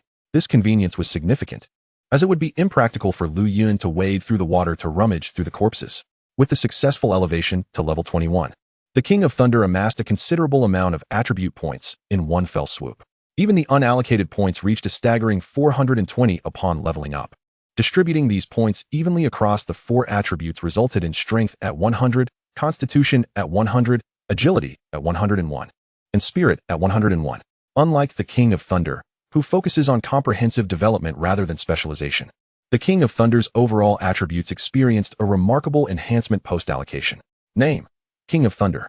Height: 53 meters. Weight: 25,000 tons. Level: 21, 146, 210. Status: Hungry. Health points: 20, 680. Attributes: 1, 705. Strength: 2, 068. Constitution: 1, 978. Agility: 2, 120. Spirit. Skills: Electromagnetic beam. Equipment: none. Unallocated attribute points: 0. With balanced enhancements across all attributes, the King of Thunder's constitution and spirit have notably surpassed the 2,000 threshold. Although strength falls slightly short, it bears little consequence. As the King of Thunder is not primarily a strength-based entity, how could he be so hungry already? Noting the hungry status displayed on the King of Thunder's template, Lu Yun could surmise the reason. The rapid leveling was likely due to the use of the electromagnetic beam skill. The damage caused by this skill in the water was significantly higher than on land, explaining the swift leveling. Releasing his electrical energy would, of course, leave the King of Thunder famished. This was an inevitable outcome. However, the King of Thunder does not solely consume electrical energy. He is also capable of ingesting cosmic microorganisms or aquatic flora. The depths of the Silent Lake are replete with various underwater plants, which should suffice to partially satiate his hunger. Upon returning, Lu Yun must deliberate on ways to recharge the King of Thunder. Figuring out how to recharge such a colossal creature is no trivial task, and careful thought is essential. Boom. The King of Thunder executed a sudden tail swipe, instantly reducing a tiger-like creature several meters in length to a pulpy mass, creating a gruesome spectacle. Nearby, several similar tiger-like beasts were present, and Lu Yun took a moment to examine their details. Name: Mutated Fongred Tiger. Level: 31, originally 26. Health points: 3,000. Status: Mutated Berserk. Description: a species of tiger-like creature from the island at the heart of the Silent Lake, mutated due to the instance's alterations, with all attributes enhanced, and a propensity for aggressive attacks on selected targets, making them exceedingly dangerous. The other mutated Fongred tigers were similarly formidable, with an average level around 30. Remarkable. Although it was merely a level 30 instance, none of the encountered monsters were of a lower tier. Of course, it could also be attributed to Lu Yun's sheer misfortune. Little Thunder, you know what to do. Roar. The King of Thunder growled lowly, suddenly stomping the ground, causing the earth to tremble. With that stomp, the entire island seemed to shudder. Almost immediately, the King of Thunder transformed into a terrifying beast, dispatching all the mutated Fongred tigers that dared to assault Lu Yun. These mutated creatures were aggressive and ferocious, attacking their targets with reckless abandon. The King of Thunder made quick work of them, expending only a modicum of effort. On the opposite side of the island, the team led by Gao Yao had already set up an ambush at the island's edge. A windshield warrior approached the water's edge, clutching a vial of an exceptionally potent, blood-scented potion. Anxiety churned within him, as no one could ascertain when the venomous water boa might unexpectedly emerge. Gulping, he gazed at the deceptively calm water's surface. Just then, from the island's forest came the sound of birds and beasts in panicked flight. Boom. The entire island quaked slightly, startling Gao Yao and the others. After several seconds, the island seemed to revert to tranquility. However, the sudden tremor had alarmed all the creatures on the island, inciting the already mutated beasts into a frenzy. Moments later, Gao Yao and his team found themselves encircled by a pack of wolf-like creatures. This pack consisted of over 10 beasts, their eyes glowing with an eerie green light. Drool dripping from their jaws. By the time Gao Yao and his companions processed the situation, it was already too late. Shadow wolves, and mutated ones at that, everyone. Be cautious, for these creatures possess remarkable speed. Instantly recognizing the threat, Gao Yao drew his weapon, remaining vigilant of his surroundings. Awakens. Leading the pack was a shadow wolf larger than the others, undoubtedly the alpha of the group. Meanwhile, the windshield warrior, acutely aware of the impending danger, had no time to hesitate and immediately uncorked the vial, pouring its contents into the water. Naturally, he could not empty it all at once. The goal was to lure the venomous water boa to the surface, ideally guiding it into the valley within the heart of the island. As the blood-scented potion mingled with the water, a faint crimson hue began to spread. Dark red tendrils of scent wafted through the water. The windshield warrior seized this opportunity to retreat swiftly, as he had no desire to be devoured by the venomous water boa, which could drag him down into the depths. Chapter 33. Mutated Venomous Water Boa. The shadow wolves are social creatures, attacking any adversary in unison, leaving no opportunity for escape. As Gao Yao beheld these ferocious beasts, beads of cold sweat began to form on his brow. The mutated shadow wolves boasted an average level exceeding 25. Even the alpha shadow wolf had reached level 30. Given their combat capabilities, it would be quite a challenge for Gao Yao and his team to confront the shadow wolves. One misstep could lead to their complete annihilation. Among the 11 of them, only a little over half were combat professions, severely limiting their fighting potential. At that moment, a commotion arose by the water's edge. It was the windshield warrior, hastily running while simultaneously pouring the potion. Gao Yao, I've taken care of things on my end. The potion spilled as he ran, leaving a trail of blood scent to attract the venomous water boa. Awakens. Meanwhile, the shadow wolves had evidently prepared themselves for the encounter. With a howl from their leader, the pack launched their assault. Caution everyone. We must not grant them any opportunity to break through. Conceal yourselves. In an instant, Gao Yao activated the skills she had mastered, causing her to vanish from sight. It was not a true disappearance, merely a cloaking of her presence, a skill characteristic of the assassin class. Holy light, grant them protection. Rain of flames. Rock barrier. At this moment, everyone unleashed their respective skills, striving for a chance to survive. They had not anticipated the sudden emergence of such a multitude of shadow wolves. Even the weepy priestess, despite her fear, was aware of the necessity to shield her comrades. Chaos erupted all around. Meanwhile, as Gao Yao's team engaged in the fray, the reagent that had been cast into the water by the windshield knight had already begun to take effect. Deep within the silent lake, a pair of enormous crimson vertical pupils unfurled. A fearsome serpent tongue slithered from its gaping maw. In the next instant, those massive eyes shifted, now brimming with murderous intent. Whoosh! The lake's sovereign surged forth, its nearly 20-meter-long form slicing through the water with astonishing speed, rapidly approaching the spot where the reagent had been thrown. It traversed the depths of the silent lake and reached the reagent's location in less than a minute. Amidst the fierce battle, Gao Yao caught a glimpse of the water's surface churning violently, her heart seized with alarm as her complexion paled. She sensed that a formidable creature was approaching from beneath the waters. Whoosh! A lethal claw struck out, and Gao Yao swiftly bent backward, narrowly evading the blow. With a powerful thrust of her waist, she propelled herself into the air, executing a perfect 360-degree spin before landing on the neck of a shadow wolf. Her sharp dagger plunged into the wolf's glowing eye. A howl of rage erupted from the wounded beast as blood streamed down its face. It thrashed violently, attempting to dislodge the assassin from its back. As the battle raged on, the commotion from the water intensified. Splash! A colossal serpentine creature leaped from the depths. The moment Gao Yao beheld this creature, she recognized it instantly. The venomous water python. At that very moment, her initial intention had merely been to lure the python, but she had inadvertently attracted a pack of shadow wolves. Now, with both the shadow wolves and the venomous python in play, the pressure escalated dramatically. The nearly 20-meter-long python, upon reaching the shore, swiftly advanced toward the source of the bloody scent. Its speed, already impressive underwater, remained undiminished on land. A shadow wolf, poised to attack, was struck in the abdomen by the python's powerful tail. A mournful howl resonated as the shadow wolf was sent sprawling. It tumbled upon the ground, struggling to rise. But multiple attempts proved futile. Standing seemed an insurmountable challenge. The python's terrifying power had incapacitated a shadow wolf in an instant, leaving Gao Yao astonished. Even she required considerable effort to deal with a single shadow wolf, as her assassin abilities favored lethal strikes against weak points rather than direct confrontations. The sudden arrival of the venomous water python transformed the previously chaotic battlefield into a three-way standoff. The leader of the Shadow Wolves regarded the python with evident trepidation, clearly aware of its formidable nature. For the moment, the battle paused. Gao Yao's team had not yet sustained any casualties, though they were certainly fatigued. Continuing the fight could very well lead to losses. Gao Yao felt a rising urgency, her gaze fixed upon the menacing venomous python. Name: mutated venomous water python. Level: 45, originally 40. Health: 5300. Status: mutated, berserk. Description: the sovereign of Silent Lake. Though a solitary creature, it possesses terrifying combat prowess, harboring lethal venom that can release toxic mists. Those poisoned will rapidly succumb to paralysis and other negative effects, while its scales offer formidable defense. Upon witnessing the boss emerging from the Silent Lake, Gao Yao's eyes widened in disbelief. How on earth was she to contend with this?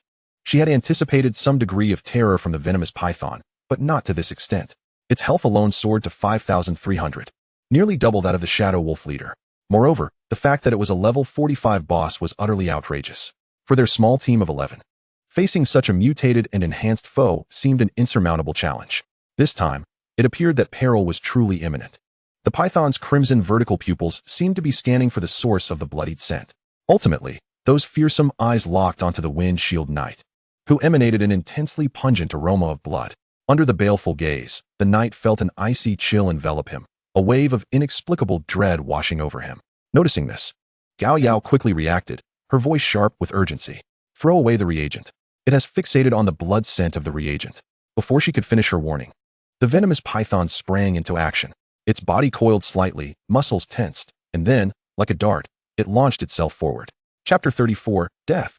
Was there an earthquake? The windshield knight, ensnared by the python's frigid gaze, found himself paralyzed, trembling uncontrollably. In this dire situation, he had no time to think, let alone dispose of the reagent. He could only watch helplessly as the venomous python lunged at him. In an instant, before anyone could react, the knight, still bearing the reagent, was seized in the python's jaws.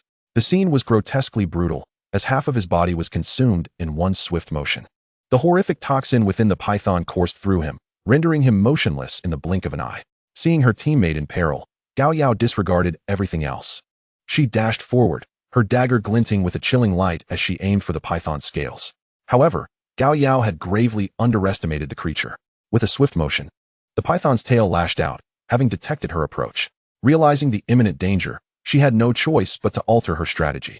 There was no time to evade. She could only raise her arms defensively. Bang! Thud! The overwhelming force collided with her arms, and she faintly heard the sound of bones fracturing. Gao Yao's face turned pale as she spat out a mouthful of blood. The entire figure seemed to be launched like a cannonball, crashing heavily against the side. Sister Gao Yao, Captain, Gao team. The others, witnessing the formidable Captain Gao Yao being swept away, were filled with horror. It is well known that although Gao Yao is an assassin, her agility and explosive power render her the strongest in combat among them. Now, seeing their mightiest warrior dispatched in an instant, they were left to ponder how they could possibly continue fighting. The venomous water python, evidently disinterested in the others for the moment, swiftly consumed the paralyzed windshield soldier. Having successfully devoured its target, the python was not satisfied. Its eerie gaze swiftly turned to the remaining group. The red forked tongue flicked in and out, poised to unleash the next wave of assault. At this moment, everyone felt a chilling dread, fearing they might become the python's next target. Under the weight of that icy stare, the terror was unspeakable. As for the Shadow Wolves, they hesitated to attack. The leader of the Shadow Wolves scrutinized the venomous water python, seemingly weighing their combat prowess against that of the python. In that tense moment, a delicate equilibrium was established, with the python successfully intimidating the other two factions. Suddenly, a deafening roar and an earth-shaking rumble erupted. The ground trembled as if something colossal was approaching. The unexpected quake caused Gao Yao's team to swallow hard. Was that an earthquake? Surely not, right? How could there be an earthquake here? This is the island at the heart of the Silent Lake. Such a phenomenon is inconceivable. Unless, what is it? Speak quickly.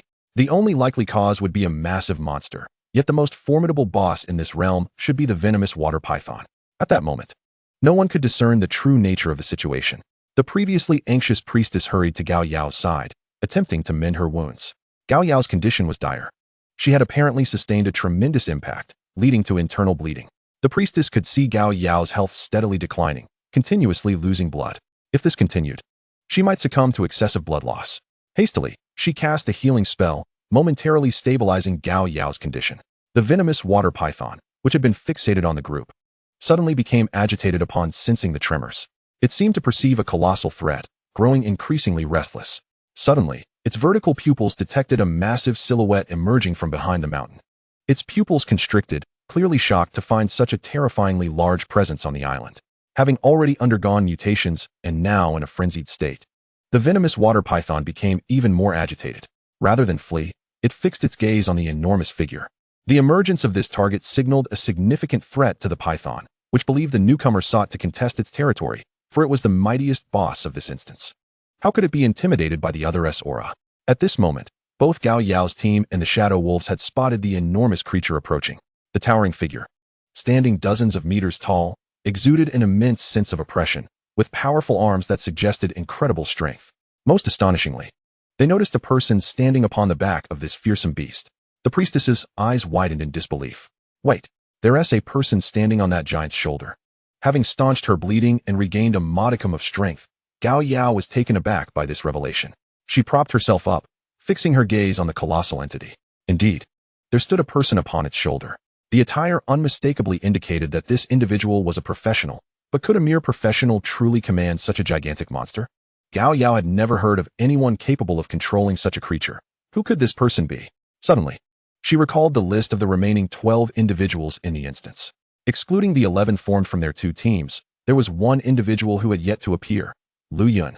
Could it possibly be him? There were only these few people in the instance. It was inconceivable that any other professionals were present. The person standing atop the enormous beast truly was Lu Yun. Upon reaching this conclusion, Gao Yao finally understood why Lu Yun had not sought them out. With such a terrifyingly powerful monster at his disposal, did he even require additional allies? Clearly, he did not. At this moment, Lu Yun, having arrived on the battlefield, surveyed the unfolding situation. His gaze was primarily fixated on the venomous water python, the very target he intended to hunt. To his surprise, it had emerged from the water. This was a rare opportunity, and he would not allow the python a chance to escape.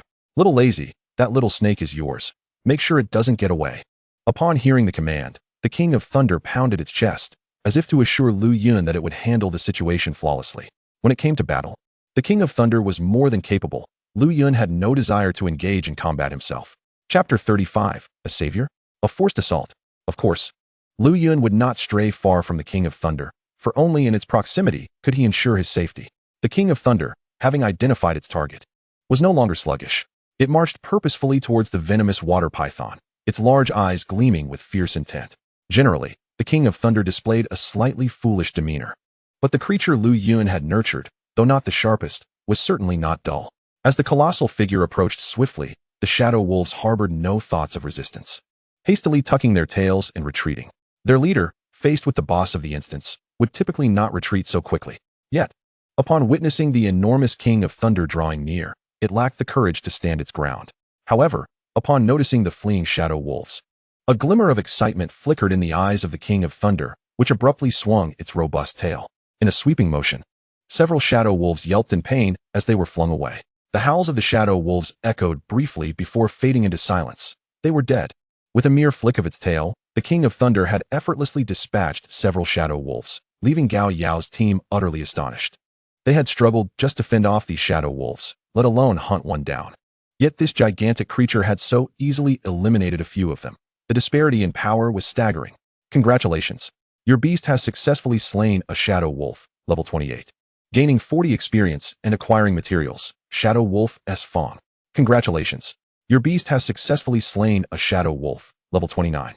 Gaining 48 experience and acquiring materials, complete Shadow Wolf hide. The pack of Shadow Wolves under the command of their leader suffered considerable losses, and in their frenzied state of mutation, they no longer cared for caution. With a furious roar, they surged forward, a chorus of howls echoing as they charged towards King Reed. Upon witnessing this chaotic scene from his perch on Reed's shoulder, Lu Yun could only shrug in resignation. Since these creatures had come to him willingly, he would not hold back. After all, once he dealt with the venomous water python, he would not spare these monsters either. Gaining experience from this encounter was crucial, for once the boss-level venomous water python was defeated, the mutated dungeon would likely revert to its original state. At that point, the monsters, restored to normalcy, would lose their elevated levels, resulting in diminished experience gains. There was also the risk of a decline in the quality of dropped equipment and items, certainly not worth the effort. Little Thunder, eliminate these creatures, roared King Reed. His battle spirit ignited as he fixed his gaze upon the swarm of shadow wolves. How audacious they were to attack him at such a moment, seeking their own demise. As one shadow wolf leapt high into the air, Reed struck it down mercilessly with a single slap. The sheer force was terrifying, far beyond what a shadow wolf could withstand. With that blow, the unfortunate creature was instantly slain, its blood splattering across the ground, saturating the air with a pungent scent of death. Rather than instilling fear in the remaining shadow wolves, this display of brutality only served to heighten their ferocity. With so few of them, they were no match for King Reed, who dispatched them with ease. In mere moments, not a single shadow wolf remained standing, and both Lu Yun and King Reed reaped a generous harvest of experience points. However, as the transfer quest was still incomplete, their experience would merely accumulate in the experience pool. Alongside this, they acquired several equipment items and materials, albeit of little worth. Most were of green or white quality, rendering them suitable only for sale. The shadow wolves, not particularly weak, had failed to yield any blue-grade equipment, leaving Lu Yun feeling somewhat disappointed. The battlefield was littered with the carcasses of shadow wolves, blood pooling around them. The Gao Yao team, having witnessed the slaughter, was left in disbelief. Was this truly the same pack of shadow wolves they had previously struggled to contend with? Faced with this terrifying behemoth, they felt as though they were mere lambs. Their combat effectiveness reduced to nearly zero. As astonishment washed over them, they began to comprehend the immense power possessed by this colossal creature. Gazing at the fearsome visage of King Reed, with his elongated fangs, sent shivers down their spines. The young priestess had tears glistening in her eyes, clearly terrified. Jigao Yaojia, that enormous monster will attack us, right? She stammered, her words trembling and unclear. Seeing her distress, Gao Yao suppressed her own pain and offered a gentle reassurance.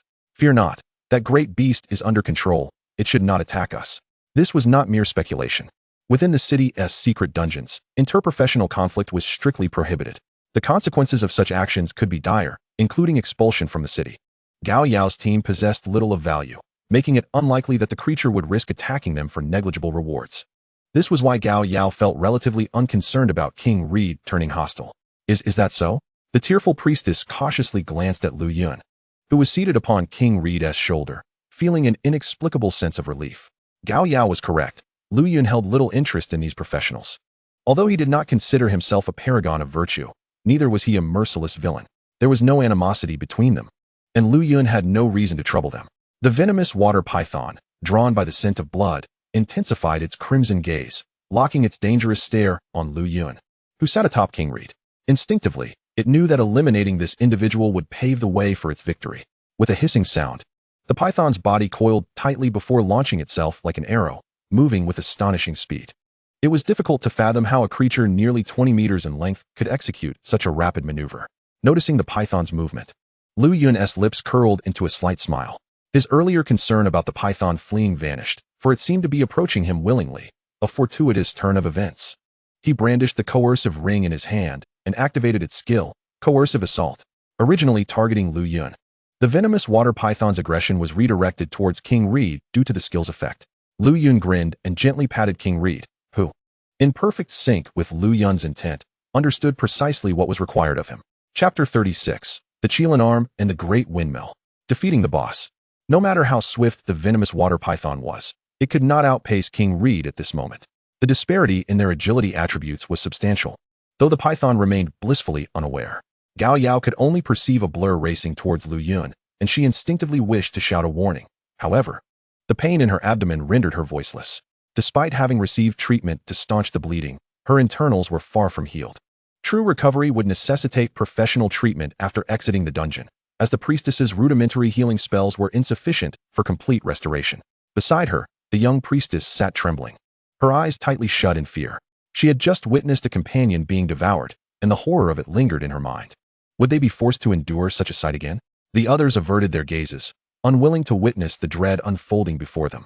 They were aware of the dangers within the dungeon, yet this was their first encounter with the gruesome reality of being consumed alive. This harrowing experience would undoubtedly leave an indelible mark on their psyche, one that could haunt them for a lifetime. With its colossal fangs gaping wide, the venomous water python seemed to have already claimed Lu Yun as its next meal. Yet, what transpired next was utterly unforeseen. No screams echoed. nor were there any horrifying sounds of consumption. Those who had turned away in fear now felt perplexed by the absence of noise. When they finally turned back to face the terrifying venomous water python, their eyes widened in unison, astonishment etched across their faces. Were it not for the constraints of circumstance, they would likely be scavenging the ground for their jaws by now. What on earth is happening? My goodness. Surely, I am not imagining things. It cannot be true. Is that truly the fearsome venomous water python from earlier? Of course it is. How could there be any mistake? It is utterly absurd. It resembles a mere plaything. Their astonishment stemmed from witnessing an unimaginable spectacle. The terrifyingly venomous water python was ensnared in the grasp of that colossal creature, utterly immobilized.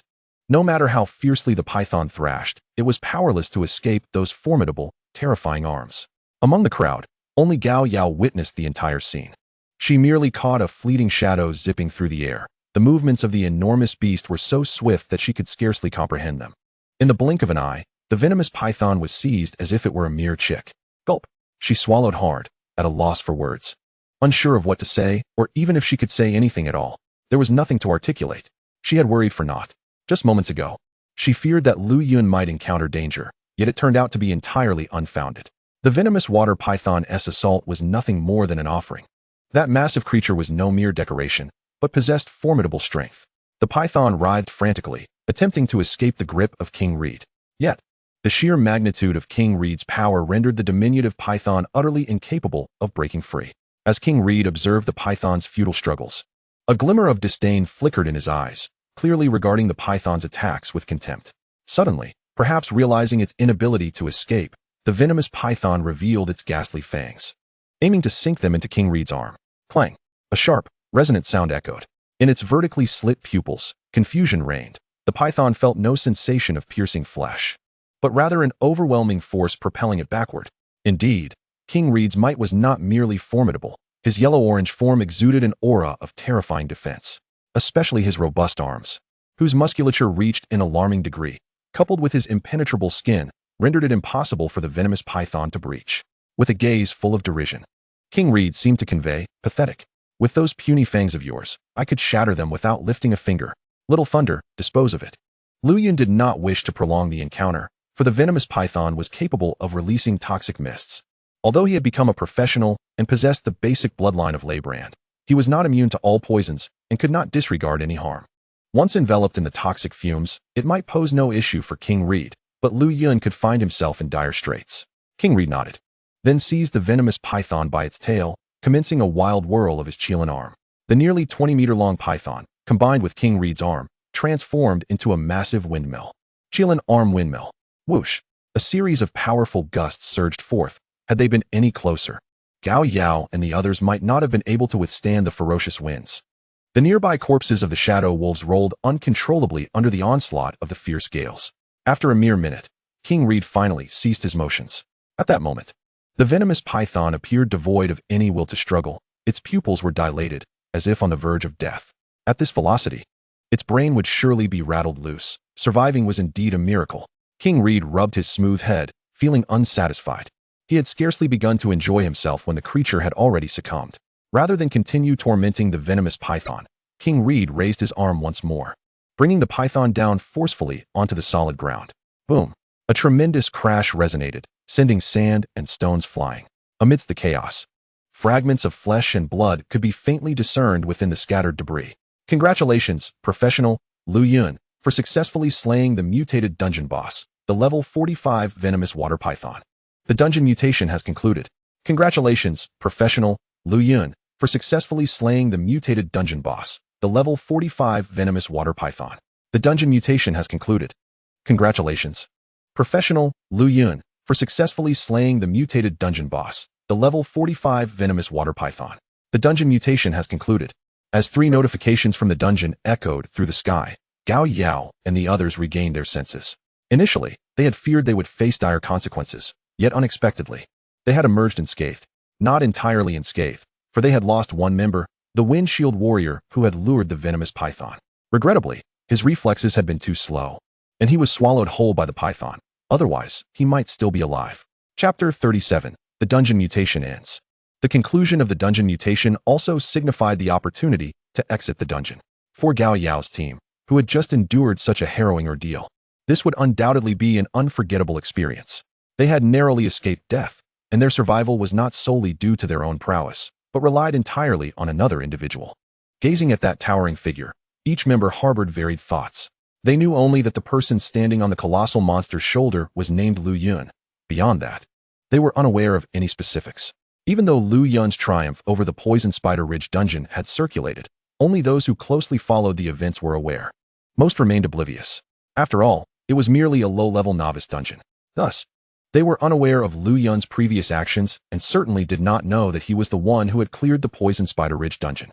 Having managed to staunch her internal bleeding, Gao Yao, with the aid of the priestess, stood up from the ground. Unsteadily, she made her way toward King Reed. Wishing to express her gratitude, others harbored similar intentions, but upon witnessing King Reed's fearsome visage, trepidation gripped their hearts, leaving them hesitant to approach. At that moment, Lu Yun was engaged in collecting the rewards for defeating the dungeon boss. Congratulations, professional Lu Yun. Your tamed beast successfully killed a mutated dungeon boss. The level 45 venomous water python, earning 500 experience points, materials, venomous fangs, python eyes, and obtaining equipment, venomous fang. Having slain the venomous water python, Lu Yun had garnered a considerable amount of materials, as well as a blue-grade equipment. Regrettably, the venomous fang, a dagger-type weapon, held little significance for Lu Yun. Equipment, venomous fang. Wearing level. Quality, blue. Traits. Profession. Skills. Description, forged from the hardened teeth of the venomous water python. This weapon possesses an exceptionally tough texture and is imbued with terrifying toxins. Typically, slaying mutated dungeon bosses yields a certain probability of acquiring purple-grade equipment, though this probability is quite low. Clearly, Lu Yun had not been favored by fortune. Only blue equipment had dropped, with no purple items or valuable skill books or artifacts to be found. Simultaneously, Lu Yun discovered that his promotion quest was now marked as complete. The completion of this quest signified that Lu Yun could return to submit it, successfully achieving the next class advancement and continuing to level up. Having defeated the dungeon boss, the venomous water python, he had essentially cleared the Silent Lake dungeon. Unfortunately, he was not the first to accomplish this feat, and thus, he received no rewards. Unless he could perfectly clear the Silent Lake dungeon, he would be unable to obtain the perfect clearance gift pack. Now that he was here, Lu Yun was in no rush to leave just yet. The Ale King had not yet reached level 30, so he could afford to wait and allow it to continue leveling up. With over 20 hours remaining until the submission of the promotion quest, Lu Yun felt no urgency. Hello. At that moment, a faint, somewhat weakened voice echoed from below. The massive eyes of the Ale King gazed down at Gao Yao, emanating a formidable aura that left her unable to stand tall. From a distance, the power might not have been as palpable, but upon closer proximity, Gao Yao felt as though she were on the verge of suffocation. The sight of this colossal creature was truly terrifying. Only by seeing it up close could one truly appreciate one's own insignificance. She had never heard of anyone in the Federation capable of commanding such an enormous beast, yet this young man was able to do so. Curiosity filled Gao Yao's heart. She wondered what kind of identity this individual possessed. For this diminutive figure, the Ale King did not initiate an attack, primarily because she posed no threat. Furthermore, Lu Yun had previously advised that without his command, it should not attack humans indiscriminately, lest it face starvation. To avoid going hungry, the Ale King naturally refrained from attacking Gao Yao. This small human was far less substantial than the little serpent in its grasp. In comparison, the serpent was undoubtedly more delectable. The Ale King resolved to have its master roast this creature later, seasoned with a special blend of spices.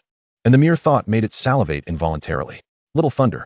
Lu Yun patted the Ale King's long neck, signaling it to lower him down. Instantly understanding, the Ale King opened its palm. Seeing this, Lu Yun leapt from its shoulder onto the Ale King's hand. Subsequently, the Ale King crouched down, gently placing Lu Yun on the ground. Observing Gao Yao's pale complexion, Lu Yun was unaware of what had transpired earlier, but was certain she had sustained injuries. Hello. My name is Gao Yao. Thank you for your assistance, esteemed one. If it weren't for your timely intervention, I fear we would all have met with disaster. Gao Yao clasped her hands in gratitude, though the motion seemed slightly exaggerated, causing her internal injuries to flare up, resulting in a twitch at the corner of her eye. Although she had managed to halt the internal bleeding, her recovery would be slow unless she took proper care of herself. Lu Yun, recognizing her politeness, did not adopt an aloof demeanor. He waved his hand dismissively, as he too needed to confront the venomous water python, whether to complete his promotion quest or to leave the mutated dungeon. According to the previous dungeon strategy Lu Yun had consulted, the venomous water python was situated in the deep waters of the Silent Lake, making it difficult to locate. However, upon his arrival, he discovered that the venomous water python was attacking Gao Yao's team. Its presence on the shore was likely related to them. The specifics of the situation remained unclear to Lu Yun, but he deduced that the venomous water python had been drawn out by Gao Yao and her companions, who had inadvertently underestimated its strength, compounded by the sudden appearance of a pack of shadow wolves, plunging them into peril. By confronting the venomous water python, Lu Yun had repaid their favor, saving them all, and thus, they were even. Hello, my name is Lu Yun. There is no need to be so formal. I should be thanking you. I was indeed searching for the venomous water python, and it appears you drew it out onto the shore, which greatly aided me in locating it. This was the truth. Although Lu Yun had dispatched the Ale King into the lake, it did not imply that the Ale King could swiftly find the venomous water python. The promotion quest had a time limit, and Lu Yun could not afford to spend too long searching. At the mention of this matter, a bitter expression crossed Gao Yao's face. Chapter 38. Alarm disengaged. Her earlier decision had been somewhat presumptuous. She had believed that with her and her teammates' strength, they could vanquish the venomous water python. To her dismay, it had led to a multitude of troubles, nearly resulting in their demise. Had Lu Yun not arrived at a critical moment, it was likely they would have perished. Noticing Lu Yun's youthful appearance, marked by a hint of boyishness, Gao Yao found herself questioning his age. Stealing a glance at Lu Yun's basic profile information, she discovered he was merely 18 years old, slightly younger than herself. While Gao Yao had awakened through various schools in Lanjing, she had already been awakened for several months. Awakening outside of school also required time, typically 3 months per session, with a total of 4 opportunities for awakening each year. As for Gao Yao, her unique status exempted her from the need to awaken in school. Having spent several months to reach her current level, she had become proficient in her skills and abilities, making her somewhat of a veteran among novices. If she were aware that Lu Yun had only awakened 2 days prior, she might have succumbed to embarrassment. It had taken her months to reach this stage, while Lu Yun had accomplished it in a mere 2 days. Fortunately, she remained oblivious to this fact. Little brother Lu, now that the dungeon has resumed its normal state, we plan to leave. Everyone sustained some injuries in the earlier battle, and remaining here holds little significance. What are your plans? Shall we exit together? You saved us, so at the very least, let us treat you to a meal. A glimmer of hope shone in Gao Yao's eyes as she wished to befriend Lu Yun. The more friends, the more opportunities. Moreover, Lu Yun was an exceptionally formidable beastmaster, and this colossal creature was his familiar. She used we instead of I, primarily concerned that Lu Yun might coldly reject her, which would be quite embarrassing. However, Lu Yun had no intention of leaving just yet. The Ale King was still busy leveling up in the lake, and Lu Yun intended to procure some food for the Ale King. The way it had gazed at the venomous water python earlier spoke volumes. Lu Yun could not possibly refuse. After all, one must diligently nurture their own beast. The Ale King was in tune with Lu Yun's thoughts, and Lu Yun was fully aware of this creature's desires. Apologies, but I will not be leaving for the time being. There are still matters I need to attend to. Once I have addressed those, I will exit. Let us plan for next time. Upon learning that Lu Yun did not intend to leave, a flicker of disappointment crossed Gao Yao's eyes, but she quickly composed herself. Everyone harbors their own affairs, and naturally, she would not impose upon Lu Yun. Well then, could you perhaps share your phone number with me? You have saved so many lives this time. Once you emerge, I would be delighted to treat you to a meal. Since arriving in this world, it is the first time Lu Yun has been asked for his number by a young lady. After a moment's contemplation, he decided to share his number with her. Who knows what future collaborations may arise? One should not underestimate others due to their current lack of strength, for the future remains uncertain. After bidding farewell to the Gao Yao team, Lu Yun turned his gaze towards King Red. There he stood, brandishing the venomous water python with an expression of eager anticipation, even drooling slightly. With an air of resignation, Lu Yun patted his forehead. Dealing with such a large python would undoubtedly consume considerable time. Was it not a headache for him? Meanwhile, outside the Silent Lake dungeon, mere moments ago, the flickering red light emanating from the dungeon had finally ceased. This signified that the mutated dungeon had returned to normalcy, alleviating concerns of mutated monsters spilling forth. Zheng Feiyun, who had been vigilantly guarding the area, couldn't help but envision Lu Yun's figure upon witnessing the swift conclusion of the mutated dungeon. He had already perused the profiles of those who had entered the dungeon earlier. Aside from Lu Yun, it was nearly impossible for the remaining 11 individuals to vanquish the boss, the venomous water python. Only Lu Yun possessed the strength necessary to resolve this predicament. Considering the formidable beast he had previously faced, even Zheng Feiyun felt somewhat inadequate in terms of power. Moreover, accomplishing this feat in such a brief span of time indicated that Lu Yun was indeed the pivotal force in defeating the boss. With the alarm now lifted, it was unnecessary to remain on guard. Zhang Feiyun promptly issued orders to notify that the alert had been lifted, allowing combat personnel to return, while medical staff could remain temporarily. Upon receiving the news, many individuals expressed disbelief. They were puzzled. What had transpired? How could the mutated dungeon conclude in such a short duration? Was this some sort of jest? Was the bargain genuine or merely an illusion? The president of the Lanjiang Adventurers Guild branch was present. Could one truly suggest that the mutated dungeon might have been a hoax? It was undoubtedly real, though the identity of the one who resolved it remained a mystery. Absurd. Had they known the situation would unfold this way, their journey would have been unnecessary, a futile trip. Was it not preferable to avoid witnessing the monsters within the mutated dungeon? Yet, who exactly had resolved the matter? The crowd buzzed with speculation. Their curiosity piqued about the identity of the one who had conquered the mutated dungeon. It should be noted that mutated dungeons presented a significantly greater challenge than ordinary ones. All monsters would enter a mutated state, with elevated levels and attributes, exhibiting extreme aggression. The cumulative effects of these buffs often rendered mutated dungeons exceedingly difficult. Once a mutated dungeon was activated, entry was highly restricted. Even skilled individuals seeking to breach it found it nearly impossible. Only those within could devise their own means of resolution. There was nearly a 50% chance that all individuals inside would perish, resulting in the monsters within spilling out. Typically, even if one managed to clear a mutated dungeon, the endeavor consumed considerable time. How could it possibly conclude in just 1 or 2 hours? Was this not a farce? This rapid conclusion was precisely why some suspected it to be a joke, as the swiftness left them somewhat disoriented. With the crisis of the mutated dungeon alleviated, Zhang Feiyun cast a lingering glance at the entrance of the Silent Lake dungeon, hands clasped behind his back, and strolled away leisurely. Only medical personnel remained near the dungeon entrance, unaware if those inside had sustained severe injuries. Their presence was crucial for timely medical intervention. Chapter 39. Are you certain this isn't a joke? As expected, it wasn't long before a group of individuals gradually emerged from the dungeon's exit. The leading medical personnel hurried forward to inquire. Everyone, are there any serious injuries? Our medical team is prepared. Hearing this, the group exchanged glances. They had only sustained minor injuries, none of which were severe.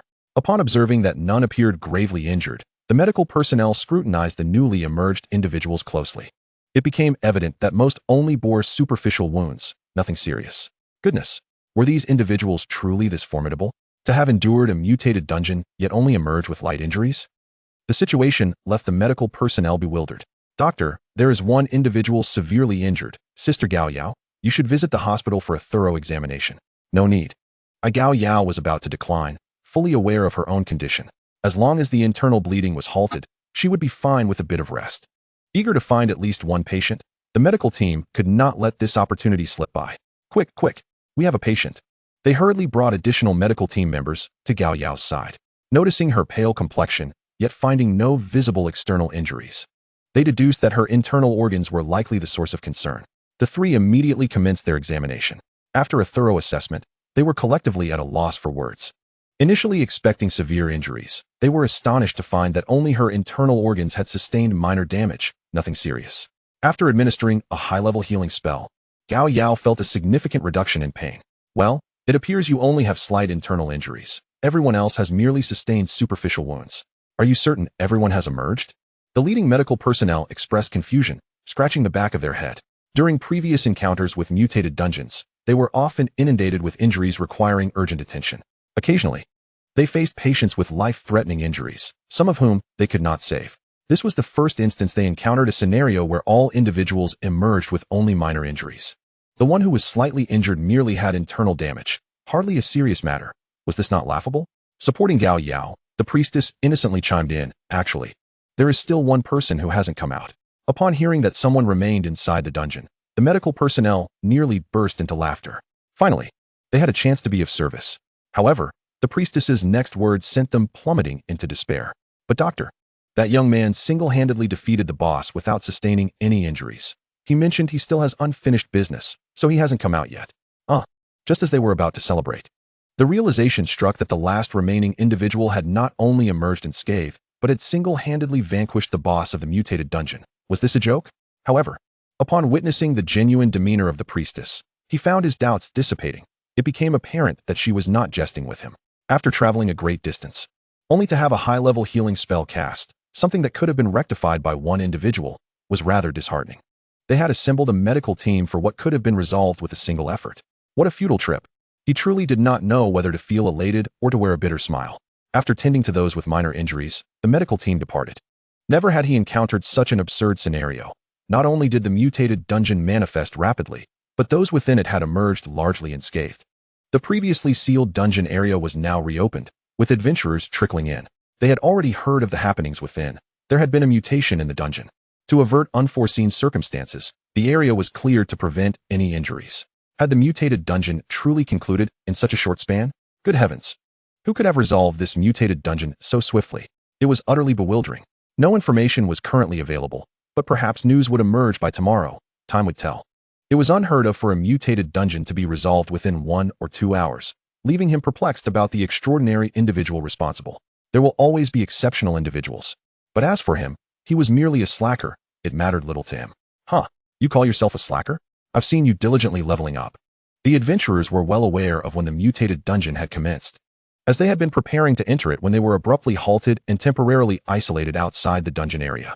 In just an hour or two, the mutated dungeon had been resolved. How could they not be curious? The temporary team of 11, now reduced to 10, disbanded, returning to their respective groups. Gaia, who had intended to undertake a class transition task, found her endeavor thwarted once more. She had failed to complete her class transition and would have to endure a week-long cooldown period. Only after this cooldown could she participate in the next class transition task. In the meantime, she planned to rest and recuperate. Perhaps the events she had experienced were too overwhelming, almost surreal, and she had narrowly escaped with her life. For adventurers, encountering danger is not terrifying. What is truly daunting is the fear that ensues, causing one to falter. Many adventurers face such challenges early on, with some even abandoning their aspirations of becoming adventurers altogether. Back at the dungeon, Lu Yun had preemptively silenced the incessant notifications to avoid mental chaos. After investing considerable effort, he finally managed to roast the enormous venomous water python, sprinkling a bit of seasoning, yet he had no opportunity to taste it. Lo and behold, King Red devoured it as if it were mere skewers, consuming every last morsel with ease. The long snake bones were thoroughly gnawed on by King Red. Witnessing the python reduced to mere bones made Lu Yun's eyes twitch in irritation. While having monsters is advantageous, signifying formidable combat prowess, feeding them is indeed a challenge. Especially when it requires personal effort, the task becomes even more arduous. After all that hard work, he had not savored a single bite. How could he not feel vexed? In a fit of frustration, he retrieved the pre-prepared food from his backpack and began to eat heartily. King Red had just casually pulled a tooth from the branch he had used to roast the venomous water python. This anthropomorphic gesture might lead one unfamiliar with the scene to believe he was human. Alas, he was not. He was merely a comical monster. Chapter 40. Wherever he goes. Not a blade of grass survives. This is what one calls a surprise.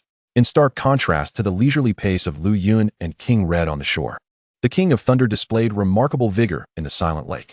Released the electric beam. The monsters in the water stood no chance against the terrifying presence of the King of Thunder. They floundered in the water like dying fish, ultimately meeting their demise. The King of Thunder had complete control over the output of the electric beam. The greater the intensity of the discharge, the more energy it consumed. Yet the range and potency naturally increased as well. Such a massive discharge was only warranted when surrounded by numerous monsters, a situation that did not apply here. The King of Thunder, having inherited Lu Yun's habits, left desolation in his wake. Almost no monster capable of providing experience escaped his clutches. Yet this was precisely why he could level up so swiftly. Circling around the silent lake, the King of Thunder traversed the area surrounding the central island. Many monsters fell victim to his lethal prowess, and with the conclusion of the dungeon mutation, those monsters that had reverted from their mutated states began fleeing in terror. The experience points provided by the lower-level monsters dwindled significantly, ultimately becoming less than that of a mosquito's leg. This was a fundamental aspect of the Gaia world. The higher the level, the lesser the experience gained from eliminating lower-level monsters. After several hours of unleashing electric attacks, the King of Thunder found himself ravenously hungry. Appearing considerably weakened, he had consumed some aquatic plants from the lake's depths, but the energy gained was negligible. To fully replenish the King of Thunder's energy, it was imperative to harness electric energy. Upon noticing the King of Thunder's dire hunger, Lu Yun promptly summoned him back. Continuing to battle in such a state could lead to peril. It was not that the monsters posed a threat to the King of Thunder, but rather, Lu Yun feared that he might starve to death. The monsters summoned through the monster cultivation system exhibited unwavering loyalty to Lu Yun, executing his every command without hesitation. However, Lu Yun could never regard these creatures merely as tools. He viewed them as companions, even family.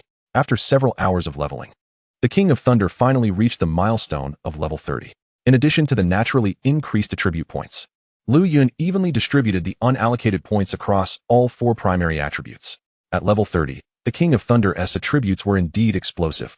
Name: King of Thunder. Height: 53 meters. Weight: 25,000 tons. Level: 30, 655, 300. Status: extremely hungry. Health: 21, 850. Attributes: 1, 795. Strength: 2, 185. Constitution: 2, 095. Agility: 2, 255. Spirit. Skills: electric beam. Equipment: none. Unallocated points: none. Upon reaching level 30 and distributing the attributes, all of the King of Thunder's attributes, aside from strength, had surpassed the 2000 mark, with agility even exceeding that of King Red and spirit beyond compare. Noticing the seemingly frail state of the King of Thunder on the basic combat monitor, a flicker of remorse crossed Lu Yun's eyes. He was merely contemplating how to expedite the leveling process of King Aire, ideally to reach level 30, completely overlooking the fact that King Aire, too, would experience hunger. Now, the situation had escalated into this predicament. Fortunately, within the basic combat apparatus, the energy consumption of monsters would be minimized, alleviating immediate concerns that King Aire might perish from extreme hunger. Just as Lu Yun was about to depart, a series of notification sounds resonated from the sky. Congratulations, Adventurer Lu Yun, for successfully eliminating over 50% of the monsters in the Silent Lake and defeating the boss, the venomous water python, achieving a perfect clearance of the dungeon. Congratulations, Adventurer Lu Yun, for successfully eliminating over 50% of the monsters in the Silent Lake and defeating the boss, the venomous water python, achieving a perfect clearance of the dungeon. Congratulations, Adventurer Lu Yun, for successfully eliminating over 50% of the monsters in the Silent Lake and defeating the boss, the venomous water python, achieving a perfect clearance of the dungeon. 3 consecutive notifications rang out, and Lu Yun heard them distinctly. At this moment, he felt somewhat dazed. How had he unexpectedly achieved a perfect clearance? It was only now that he comprehended the stringent conditions required for a flawless completion of the dungeon. One must independently eliminate over 50% of the monsters in the Silent Lake and also vanquish the dungeon boss. Goodness, such demanding prerequisites. No wonder no one had previously achieved a perfect clearance of this dungeon. The underwater monsters were already formidable adversaries, and eliminating over 50% was no small feat with this prerequisite in mind. Accomplishing the task was far from simple. This was precisely why Lu Yun had cast King Aire into the water, allowing him to develop independently, which inadvertently led to this flawless completion. Congratulations, Adventurer Lu Yun, for achieving a perfect clearance of the Silent Lake dungeon, previously a mutated dungeon. You have received the perfect clearance gift pack for the mutated Silent Lake Dungeon X1. Upon receiving this reward, Lu Yun's grin nearly split his face. He had anticipated merely a perfect clearance gift pack for the Silent Lake dungeon, but to his astonishment, it was for the mutated dungeon. What a delightful surprise. With time still on his side, Lu Yun eagerly opened the perfect clearance gift pack for the mutated Silent Lake dungeon. A brilliant light flashed across the screen, revealing the rewards before Lu Yun's eyes. There were 3 types of rewards. The first reward was 3 agility attribute stones, which he promptly allocated to enhance his agility. The second reward was a skill book, emanating a faint purple glow. Goodness! The moment Lu Yun beheld this purple luminescence, he instantly recognized it as an epic skill book. It is worth noting that epic skill books are as rare as purple equipment and previously required the hunting of mutated dungeon bosses to obtain. Thus, it was entirely reasonable that such a treasure could emerge from a mutated perfect clearance gift pack. To think, his luck had exploded this time. Even the mutated dungeon bosses do not guarantee the drop of an epic skill book, as exemplified by the venomous water python he had previously slain. Lu Yun could hardly contain his excitement as he examined the information about the skill book. Chapter 41, Epic Skill, Extreme Survival. Another treasure. Skill, Extreme Survival. Level, Epic. Class, Beastmaster. Effect, Passive Trigger.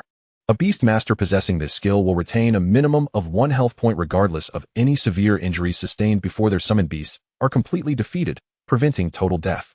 Upon witnessing the effects of this skill, Lu Yun's eyes widened in astonishment, filled with disbelief. Incredible! He could hardly fathom that he had acquired such an extraordinary ability. Although it was merely a passive skill, the effect it granted was undeniably outrageous. This skill was indeed exceptional, but it was exclusively applicable to Beastmasters. Other classes could not benefit from it. With this skill, Lu Yun no longer had to fear being instantly eliminated by formidable opponents. Unless all of his summoned beasts were vanquished first, it would be utterly impossible for anyone to defeat him. Perfection. Lu Yun immediately learned the skill extreme survival. Henceforth, regardless of the circumstances he faced, he could act with reckless abandon. As long as he didn't perish, he would continue to press forward. The last reward was neither equipment nor a skill book, nor an item, but merely a material. Glowstone, an exceptionally rare and special type of crystal, usable for embedding into equipment to grant special effects and charging. The description was rather straightforward, yet it undeniably emphasized the rarity and uniqueness of the glowstone. In simple terms, the glowstone was a stone used to bestow special effects upon equipment. He could set it aside for now. It might prove useful in the future. Currently, he had no equipment capable of embedding a glowstone, but that did not imply he wouldn't in the future. Having claimed all the rewards, Lu Yun hesitated no longer. He retrieved King Aire and chose to exit the dungeon using the dungeon ring. At this moment, outside the Silent Lake dungeon, the names of the top 10 clearers would be displayed after completing the dungeon, serving as a form of virtual fame and honor. Aside from the first person to clear the dungeon and the first to achieve a perfect clearance, no rewards were given to the others. Just then, those preparing to enter the adjacent dungeon suddenly noticed an additional column above the Silent Lake dungeon. Perfect clearance of the mutated Silent Lake dungeon. Clearer, Lu Yun. What the hell? Am I seeing things? What is this perfect clearance of the mutated Silent Lake dungeon? Upon hearing this news, people around began to gather, eager to witness the spectacle. Everyone's eyes were drawn to the conspicuous line of text that had appeared beside the dungeon. Perfect clearance of the mutated Silent Lake dungeon. My heavens, what on earth? I knew there had been a mutation in the dungeon earlier. It turns out that the Silent Lake dungeon had undergone a transformation. Amazing. The Silent Lake dungeon had never seen a perfect clearance before, yet now the mutated version had achieved one first. It felt utterly surreal. Given the heightened difficulty of the mutation, merely surviving inside was a significant achievement. This Lu Yun seemed somewhat familiar. Has anyone heard of him before? I feel like I have too. Wait. I remember now. Wasn't there a very famous individual recently? One who completed one of the most challenging dungeons under level 10. The Venomous Spider Ridge dungeon. That must be this Lu Yun. No way. I also know this Lu Yun. I believe he is a student. How could he possibly clear a mutated level 30 dungeon perfectly within just a day's time? The crowd buzzed with discussion, and the name Lu Yun left many feeling somewhat bewildered. It primarily conveyed a sense of absurdity. Just days ago, one Lu Yun had gained notoriety, and now another Lu Yun appeared. The notion that there was no connection seemed improbable. However, suggesting a link between the two felt unrealistic. As the crowd deliberated this matter, the dungeon passage suddenly manifested, and a figure emerged from within. As Lu Yun emerged from the instance, he was taken aback to find himself surrounded by a large circle of onlookers. At that moment, every gaze was fixed upon him, brimming with intense curiosity and envy. Is this truly Lu Yun? He appears to be just a student. Could he be one who recently awakened just a few days prior? Surely not. To have cleared a level 30 mutated instance perfectly within just 2 or 3 days of awakening. This seems utterly absurd. Perhaps it is not him after all. Maybe he merely stumbled into this instance by chance, and we are overthinking it. That makes sense. He seems too inexperienced to be the one. Hearing the murmurs around him, Lu Yun chose not to engage in rebuttal. It was far more prudent to make a swift exit. Remaining in such close quarters would likely hinder his ability to leave later. He promptly returned the instance wristband to the nearby collection machine and discreetly slipped away without hesitation. He thought it crucial not to give the crowd time to react. Otherwise, he might find himself trapped. Many individuals lingered outside the instance, eager to witness firsthand who this Lu Yun was, the one who had flawlessly cleared the mutated instance. Unfortunately, they had no means to ascertain whether anyone else remained within the instance, nor could they access the collection machine's data. Otherwise, they would have known that the person who had hurriedly departed was indeed Lu Yun. It was thanks to this lack of information that he could escape so effortlessly. Upon returning, his first order of business was to head to the transmutation sanctuary and submit his transmutation task. Once this was accomplished, both he and his monsters could continue their ascension. He hastily procured a vehicle and made his way to the transmutation sanctuary. Just a few hours had passed, yet Lu Yun found himself back at the sanctuary. As he entered the hall, he noted the sparse number of individuals present. The receptionist at the front desk was still the same young woman from the morning, and Lu Yun approached her directly. Upon noticing his proximity, she greeted him politely. "Good day, may I assist you in accepting a transmutation task?" Yet before she could finish her sentence, she momentarily froze. Of course, she recognized Lu Yun. He was the same individual who had come earlier that day. Did he perhaps find the task too challenging and had returned to forfeit? Opting to abandon the transmutation task would reduce the original cooldown period from 1 week to 3 days, but it required a staggering sum of 100,000 Federation points. Such a price was exorbitant for the average person, making it more prudent to wait. However, for the affluent, paying 100,000 Federation points to reduce the waiting period seemed quite reasonable. The receptionist had closely observed Lu Yun's attire earlier, concluding that he was not a scion of wealth, surely not someone from a prominent family. Thus, she found it puzzling that he had returned to the transmutation sanctuary in such a short span of time. "Hello again, young lady. I am here to submit my transmutation task," Lu Yun stated plainly, his directness leaving her momentarily bewildered. "I am here to submit my transmutation task," echoed in her mind, creating an unsettling dissonance. What was happening? She distinctly recalled that Lu Yun had accepted the highest difficulty transmutation task. Had he truly completed such a formidable challenge within mere hours? It seemed impossible. Yet, reflecting on Lu Yun's earlier feats, she began to reconsider the boundaries of possibility. Just hours prior, hadn't she also deemed his undertaking unfeasible? The result had nearly left her in disbelief, wrestling with her skepticism. The receptionist chose not to question him further and instead retrieved the transmutation crystal. After all, she had previously doubted Lu Li, and this time, she would exercise caution. When Lu Yun placed his hand upon the crystal, the details of his transmutation task were revealed in perfect clarity before them. Her eyes widened in astonishment as she beheld the information displayed on the transmutation crystal. It explicitly stated that the practitioner Lu Yun had successfully completed the highest difficulty transmutation task. Her mind was in a whirl. Once more, her cognitive faculties felt overwhelmed. How had Lu Yun managed to accomplish such a feat in such a brief time frame? It was said that the current record for completing the highest difficulty task in the Federation was held by someone who had taken over 10 hours. Yet, here was Lu Yun, having completed it in merely a few hours, possibly in half the time of the previous record holder. Was this some sort of jest? When had such a formidable newcomer emerged from the Longjing Bay city? It was utterly unfathomable. The receptionist, her mind racing beyond comprehension, found herself at a loss for words to express her excitement. It was an unparalleled honor to assist such an extraordinary newcomer in completing their transmutation. Her face radiated joy, her eyes sparkling as they fixed on Lu Yun. As for any doubts regarding the legitimacy of this task, she dismissed them entirely. This was data directly derived from the Gaia World's will, and it could not be fabricated. All of this was indeed genuine. Noticing the receptionist's fervent excitement, Lu Yun restrained himself from disclosing that he had taken a bit longer than necessary to complete the task. He wondered if revealing such information might cause her to faint from exhilaration. Surely the will of the Gaia World would not punish him for that. All right, task completed, submission. Lu Yun promptly submitted his transmutation task. Practitioner Lu Yun, congratulations on successfully completing your first transmutation. You may continue to level up. Due to the completion of the Advanced Beastmaster Transmutation task, you have received corresponding rewards. Beastmaster Skill X1, Purple Equipment X1. Keep up the good work. Strive to become an even more formidable practitioner. What truly captivated Lu Yun were the Beastmaster skill and the purple equipment. He scarcely glanced at the latter message. As he checked his inventory, he discovered 2 new boxes, labeled respectively with Beastmaster skill and purple equipment, both marked with a prominent question mark.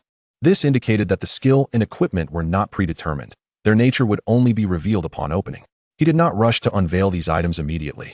He could afford to wait until he returned home. With the successful transmutation, Lu Yun's levels began to soar rapidly. Congratulations, Beastmaster Lu Yun has reached level 31. Congratulations. Beastmaster Lu Yun has reached level 32. Congratulations, Beastmaster Lu Yun has reached level 45. His level surged, propelling him directly up 15 levels to a successful elevation of level 45. Advancing through 15 levels consecutively signifies not only an enhancement of various attributes, but also the acquisition of 225 unallocated attribute points. As before, I primarily allocated these points to Constitution and Agility, resulting in a Constitution of 115 and Agility of 111. Feeling the augmentation of my attributes, Lu Yun found his body considerably lighter and more agile. He accessed the professional template. Name: Lu Yun. Level: First Transition, level 45, 350. 460. Status: Excellent. Bloodline: Primary Reblando bloodline, awakening uninitiated. Equipment: Basic combat instrument, enforced ring. Health points: 5,700.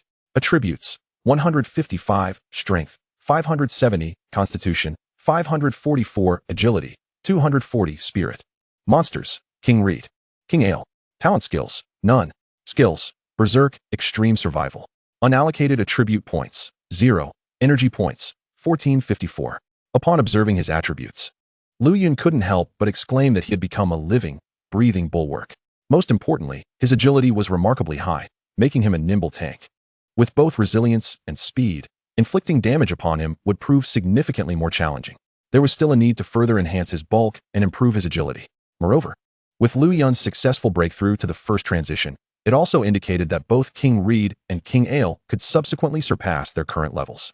In this battle, it was King Aire who vanquished a multitude of monsters, resulting in King Reed receiving a modest amount of experience, elevating his level from 30 to 34. Meanwhile, King Aire reached level 32. Regardless of whether it was King Reed or King Aire, any monster belonging to Lu Yun would share half of the experience gained from defeating any creature.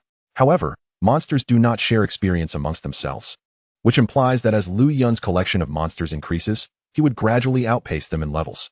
Following the completion of the level up, Lu Yun allocated the unassigned attribute points to both King Reed and King Aire. After the adjustments, King Reed's health points nearly approached 40,000, though he fell short by a mere 900 spirit points, which caused Lu Yun considerable distress. Achieving a balanced development seemed utterly impossible. In contrast, King Aire exhibited a more balanced improvement across his attributes. With both monsters achieving their first transition, Lu Yun finally noticed that they had both acquired new skills. Chapter 43. New Skills for Monsters. Burn the principal CPU. First, King Reed gained a new skill called Explosive Rock Projectile. Explosive Rock Projectile. King Reed can launch stones stored in his stomach as projectiles from his mouth. Upon striking a surface, these stones will explode with great force. This rare ranged attack skill provides King Reed, who is primarily a melee fighter, with an additional means of attack. As for King Aire, he acquired the skill known as Electric Tail. Electric Tail, utilizing his 57-meter-long tail, he ensnares his opponent and unleashes a torrent of tens of thousands of volts of high-pressure electricity to torment them, delivering widespread damage. The thought of explosive rock projectile conjured an amusing image in Lu Yun's mind of King Reed spewing black smoke, albeit with an empty stomach. Shaking his head to dispel these bizarre thoughts, he concluded that it was essential for King Reed to consume more stones to store for future use. After bidding farewell to the front desk lady, who appeared to be nearly burnt out from the CPU, Lu Yun swiftly departed from the transition sanctuary. With skills and equipment currently not a priority, Lu Yun needed to find a way to satiate King Aire's hunger first. During the dungeon, King Aire had been in a state of extreme starvation, had it not been for the basic combat instrument. He might have already begun rampaging in search of electric sources to devour. Regarding how to procure food for him, Lu Yun promptly headed to the Adventurers Guild. Here, one could find an array of peculiar items, including those suitable for generating electricity. Additionally, Lu Yun planned to sell all the materials and unwanted equipment he had accumulated. With each visit becoming more familiar, Lu Yun quickly sold off all his possessions, netting over 100,000 federal points from the materials and items from the Silent Lake dungeon. The most valuable was the equipment obtained from hunting the venomous water python. The venomous fong, an exquisite blue-grade item, suitable for assassins, it proved to be of little use to Lu Yun, prompting him to sell it without hesitation. The Adventurers Guild offered a fair purchase price for the venomous fong, which fetched 25,000 federal points solely on its own. In total, Lu Yun earned over 300,000 federal points from this endeavor. Despite this substantial gain, Lu Yun was prepared for a considerable expenditure. At the Adventurers Guild, he indeed found a material capable of releasing continuous electrical discharges, the Thunder Beast Horn. Thunder Beast Horn, it emits terrifying lightning at all times, and mere contact could result in injury. This material can be used to forge lightning attribute equipment or enhance existing lightning attribute gear. Lu Yun did not intend to use it for crafting. He was merely interested in its capacity to generate continuous electrical discharges. With this item, he should be able to recharge King Aire. However, whether it could be utilized for prolonged periods or only for a few uses remained unclear to Lu Yun. Nonetheless, it would suffice for immediate needs.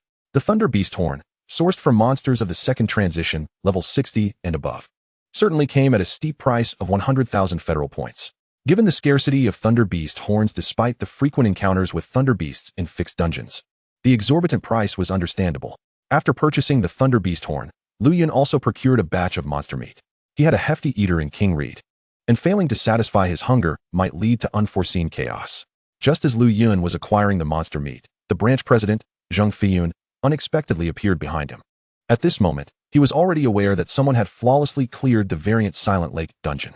Knowing who was involved, he could easily deduce that it was indeed Lu Yun who had achieved this remarkable feat. The news that followed confirmed this, and Zhang Feiyun couldn't help but marvel at Lu Yun's luck, such an outstanding student within the school. In just 3 days, he had accomplished perfect clearances of 2 dungeons, one of which was a variant. For anyone else, such an achievement would be unfathomable, sounding almost magical. Yet Lu Yun had truly realized it. Just over 10 minutes ago, he had been conversing with Zheng Feiyun, primarily discussing matters concerning Lu Yun. Yun had previously heard whispers regarding Lu Yun's remarkable achievement in flawlessly clearing the venomous Spider Ridge dungeon, a student he had long deemed unpromising. Virtually convinced that they would amount to little in the future, had astonishingly reached such terrifying heights. While one might attribute this to mere luck, the most astonishing revelation was that he learned from Zheng Feiyun that Lu Yun possessed a colossal beast companion of extraordinary might. It was said that in terms of raw power, it was already on par with Zheng Feiyun himself. Upon receiving this news, Yun was utterly astounded. He could scarcely believe his ears. A student who had only recently awakened their abilities had a beast of such formidable strength, rivaling that of Zheng Feiyun. His initial reaction was one of disbelief, even suspecting that Zheng Feiyun was merely pulling his leg. However, Zheng Feiyun assured him, vouching for the truth of the matter with his own reputation. After a prolonged silence, Yun was reluctantly compelled to accept this reality.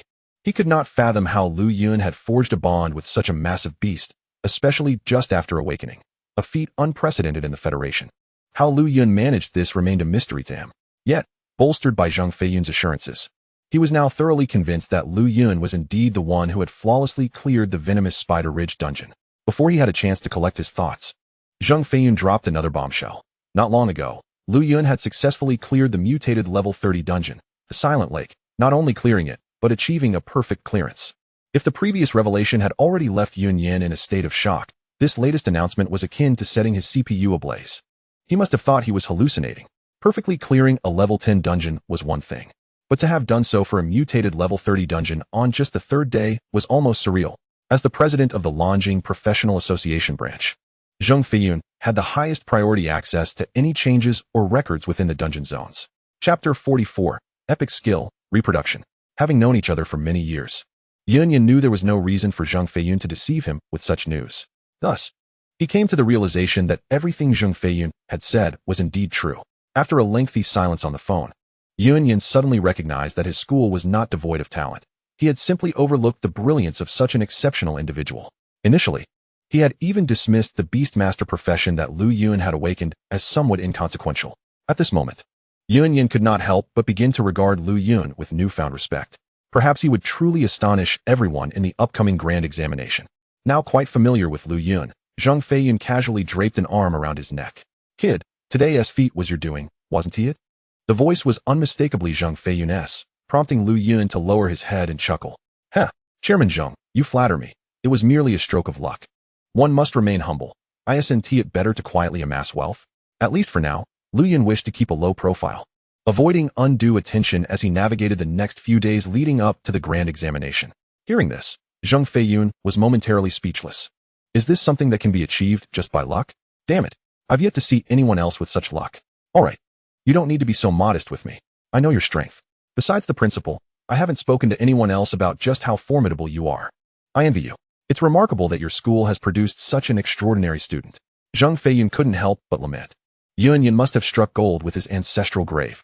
With only a few days remaining until the grand examination, which would include not only written tests but also assessments of dungeon exploration, Zheng Feiyun was certain that this evaluation would be a walk in the park for Lu Yun. Although he was unaware of the strengths of other students who had already become professionals, Zheng Feiyun did not believe anyone could rival Lu Yun. The only concern was that as a Beastmaster, Lu Yun's primary combat strength depended on his beast companion, which meant he himself was not particularly formidable in direct combat. Should he become the primary target of an offensive, Lu Yun could find himself in a precarious situation. As Zheng Feiyun descended the stairs, he had already seen the items Lu Yun had purchased, including the horn of the Thunder Beast, piquing his curiosity. By the way, I noticed you bought the horn of the Thunder Beast. What do you plan to do with that? Are you preparing to forge equipment? No, I have other uses for that. Lu Yun refrained from disclosing the true purpose of his acquisition of the horn of the Thunder Beast. Seeing Lu Yun's reluctance to elaborate, Zheng Feiyun did not press the matter. Instead, he smiled and patted Lu Yun on the shoulder. You sly one, trying to keep secrets from me? Never mind. You should head back and rest. After clearing a mutated dungeon, you must be exhausted. Alright, Chairman Zheng, I'll take my leave now. After a brief farewell, Lu Yun exited the professional association. With each entry and exit, Lu Yun's Federation points had increased once more, now exceeding 900,000. Despite the seemingly substantial amount, The daily expenses for both the Thunder King and the Aire King were considerable. Were it not for the existence of the combat device, which mitigated their energy consumption, Lu Yun would likely have to bear an even greater burden to sustain them, compared to his own beasts. Other beastmasters tended to invest even more effort into nurturing their companions, leading to significantly higher costs. This was why beastmasters typically avoided self-training. As time went on, the expenses became prohibitive. They either relied on powerful factions or were part of significant forces themselves, as an ordinary household could seldom afford the profession of a beastmaster. After leaving the professional association, Lu Yun promptly tossed the horn of the Thunder Beast into the basic combat device, where the Aire King awaited. Within the basic combat device's confines, upon receiving the horn of the Thunder Beast, the Aire King felt the terrifying electricity emanating from it, and, instead of recoiling, began to voraciously absorb the energy. The horn unleashed a torrent of lightning, seemingly endless. The Aire King welcomed this formidable electricity with open arms, absorbing it entirely into its being. Having been in a state of extreme hunger, the Aire King gradually regained its strength after consuming a substantial amount of lightning, shaking off its previous lethargy. Upon returning to his somewhat dilapidated abode, Lu Yun found that the Aire King had nearly fully recuperated. Transitioning from a state of severe hunger to one of excellent vitality, its combat power restored. As for the horn of the Thunder Beast, even after having released such a significant amount of electricity, it continued to emit energy, albeit at a considerably diminished potency compared to before. Under the current circumstances, the horn of the Thunder Beast could sustain the Aire King for at most 2 to 3 charging sessions. Whether it could still be utilized thereafter remained uncertain. Nonetheless, this was sufficient. Lu Yun had never expected that merely a single horn of the Thunder Beast could completely satisfy the Aire King. Upon returning home, Lu Yun swiftly attended to his personal grooming before eagerly retrieving 2 blind boxes obtained from his recent successful job transition. The first he opened was the Beastmaster's skill blind box. After a faint purple glow dissipated, a skill book materialized within the confines of the box. Carefully extracting the tome, relevant information instantly unfolded before his eyes. Reproduction, an epic-level talent skill for Beastmasters, allowing the practitioner to replicate one skill from their existing beasts with each job transition. Upon seeing the words talent skill, Lu Yun's eyes widened in astonishment, a wave of incredulity washing over him. What a stroke of luck. He never anticipated that he would be granted a talent skill this time. It felt as if ancestral graves were exuding smoke, of the ignited kind. Talent skills are exceedingly rarer than ordinary skills. The lowest known tier of talent skills is the rare grade, while the highest is merely legendary. With mythic grades yet to be discovered, one can only imagine the formidable challenge in acquiring such skills. Many individuals spend their entire lives without ever obtaining a talent skill, and purchasing one outright is utterly impossible. Even if the profession is mismatched, such transactions occur clandestinely, often among powerful factions, never in the open. Conservatively estimated, the epic-level talent skill in Lu Yun's possession could easily be valued at several million federal points in the hands of a suitable wielder. For an average beastmaster, replicating this talent skill holds a certain allure, yet it is not absolute. After all, not every beastmaster possesses creatures as formidable as Lu Yun's beasts. Chapter 45. The Key to Evolution. EX King Raiden and EX King Aire. Grasping the reproduction skill book, Lu Yun promptly chose to learn it. Congratulations to the practitioner, Lu Yun, for successfully acquiring the talent skill, reproduction. Current replicable skill count, 2. Having successfully learned reproduction, Lu Yun now had the opportunity to replicate 2 skills, one from a first-tier beast and another from a higher tier. Pondering the skills currently held by King Raiden and King Aire, he hesitated momentarily. Ultimately, however, he decided against it. The skills possessed by both King Raiden and King Aire were not particularly suited to him. For instance, the skill Boulder Strike was of little use to Lu Yun, who had no inclination to lift massive stones for leisure. Furthermore, Explosive Rock Bomb required the beast to store stones within its body, a notion Lu Yun found utterly unappealing. As for King Aire, while Electric Beam and Electric Tail were commendable offensive skills, they would likely yield subpar results for Lu Yun, who lacked a tail. He opted to reserve the opportunity for the future, anticipating that as he leveled up and acquired new beasts, he might stumble upon more beneficial skills. Having concluded with the skill blind box, he naturally turned his attention to the equipment blind box. Rubbing his hands together, Lu Yun wore an expression brimming with anticipation. He could hardly contain his eagerness to discover whether fortune favored him still or had already run its course. With bated breath, he opened the purple box designated for professional equipment, and a gentle purple glow flickered before revealing a remarkably small piece of gear nestled within. Equipment, Key to Evolution. Required level, 31. Quality, Purple Superior. Attributes, Grants the wearer an increase of 50 points in physical constitution and 30 points in mental power.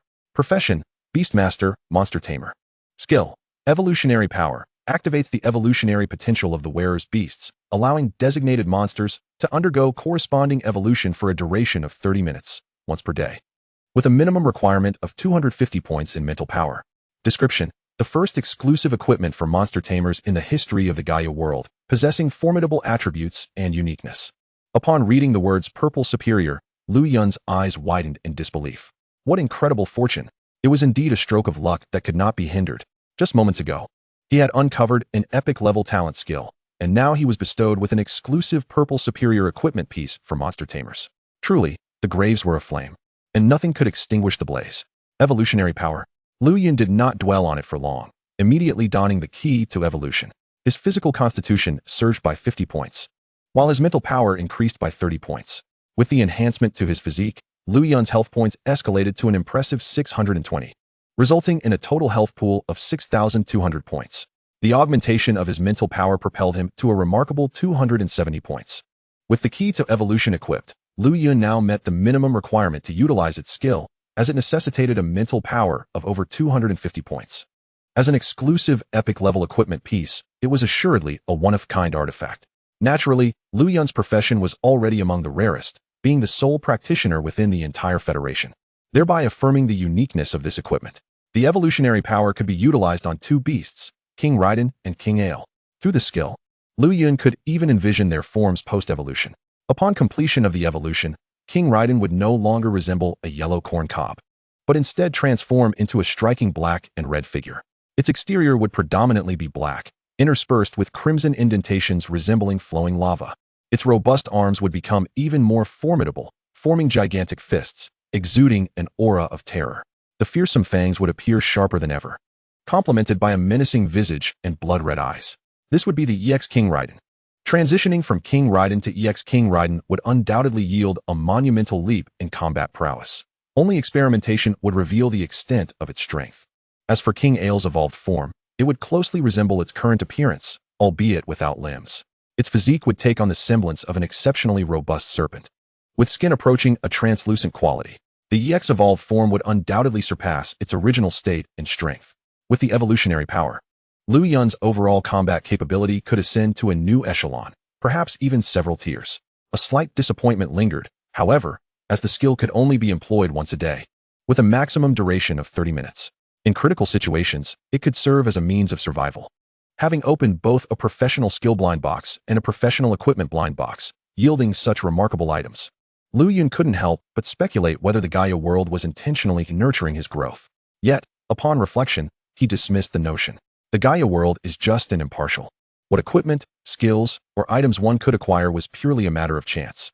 If his fortune were genuinely so extraordinary, he wouldn't have failed to obtain any purple items when vanquishing the venomous water python earlier. After contemplating, he set his thoughts aside and prepared for another round of draws.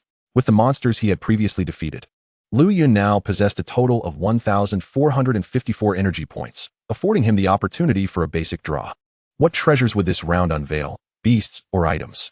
Lu Yun's anticipation brimmed anew. Eagerly, he opened the interface for the monster cultivation system, selecting the beginner's lottery. System, beginner lottery.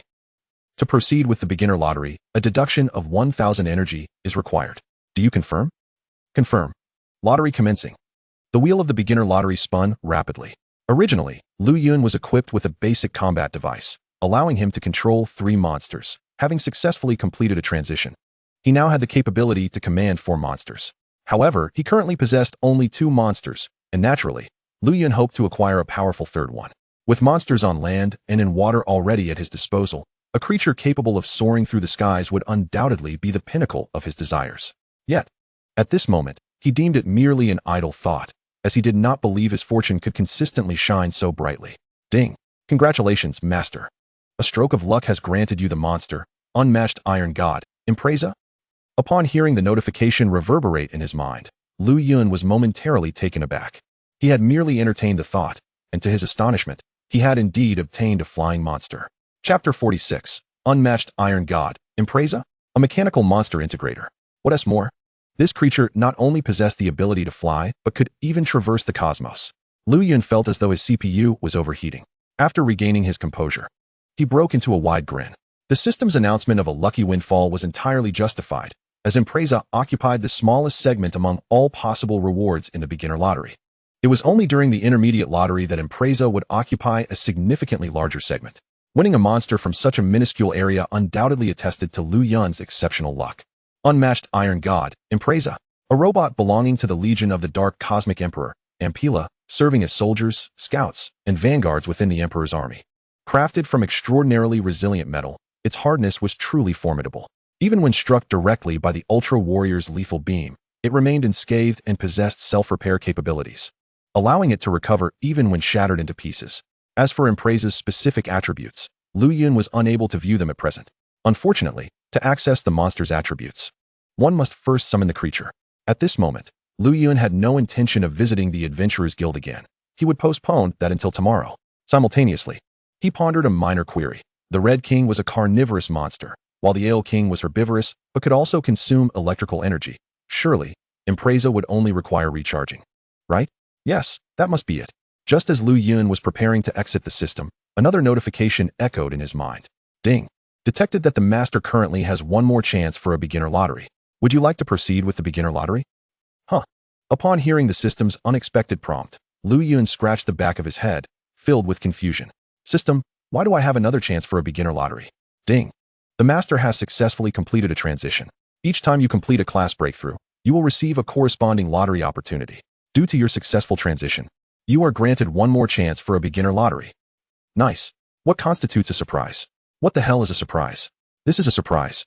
He had been ready to exit the lottery, only to find that his successful transition had bestowed upon him yet another opportunity for a beginner lottery. Spin, spin, spin. The beginner's reward wheel whirred back to life, and Lu Yun watched eagerly as it spun rapidly, awaiting the outcome. Ding. Congratulations, master. You have received the item. Mechanical Monster Integrator.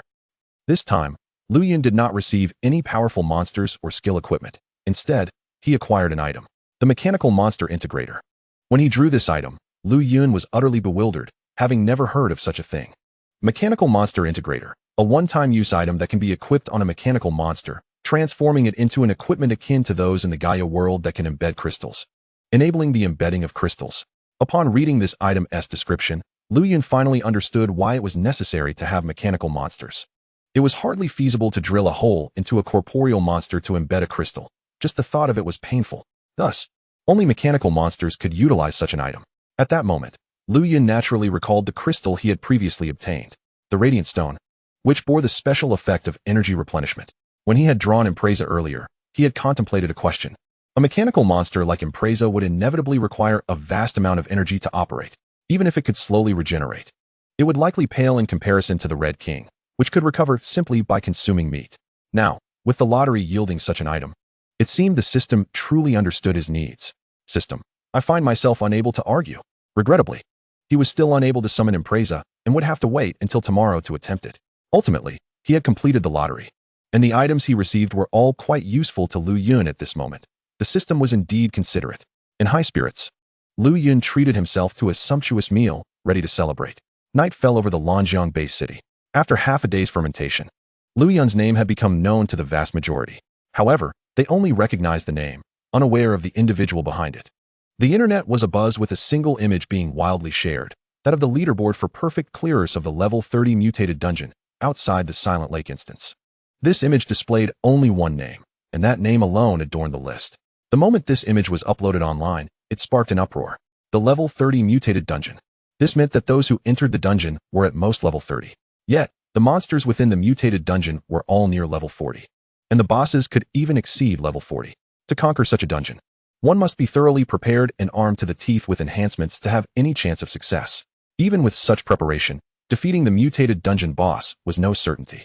Even if one managed to vanquish it, it would likely take an extensive amount of time and a plethora of recovery potions to do so. However, this individual named Lu Yun had entered the dungeon during its mutation. The timing of the mutation was unpredictable, and he undoubtedly could not have had such ample preparation. Yet, he still managed to defeat the mutated dungeon boss in an exceedingly short time and achieved a perfect clear of the dungeon. To everyone, this seemed nearly impossible. It was simply too outrageous, bordering on the unbelievable. Even the most talented individuals from powerful factions could not guarantee such a feat without adequate preparation. Merely defeating the mutated dungeon boss was uncertain. My heavens, surely this image cannot be fake. It feels too unreal. How can it not be real? I am indeed a resident of Longjing Bay City, and I specifically ventured into the dungeon district to confirm that this record exists. It is unequivocally authentic, I assure you. This is utterly outrageous. In such a brief span of time, achieving a flawless clearance of a dungeon, particularly one that has undergone mutations and is at level 30. Who exactly is this individual named Lu Yun? Who has utilized Lu Yun's image? Hurry and reveal it for us to scrutinize. Let us see which remarkable person it is. No images. There is absolutely no one who has paid attention to Lu Yun. At that moment, everyone was focused on the record, completely oblivious to him. How infuriating. I was present at the scene, and perhaps I brushed shoulders with Lu Yun. An intense discussion erupted online, with everyone exceedingly curious about this so-called Lu Yun and his true identity. Chapter 47. Identity and Information of Gao Yao. Longjing Bay City Central Hospital. In a lavish and spacious hospital room. The entire room contains only a single bed, upon which a beautiful young girl lies, quietly playing with her phone. Her fair complexion, delicate willow-like brows, and jet-black eyes are fixated on the screen. A petite and exquisite nose paired with thin, cherry-red lips renders her exceptionally striking.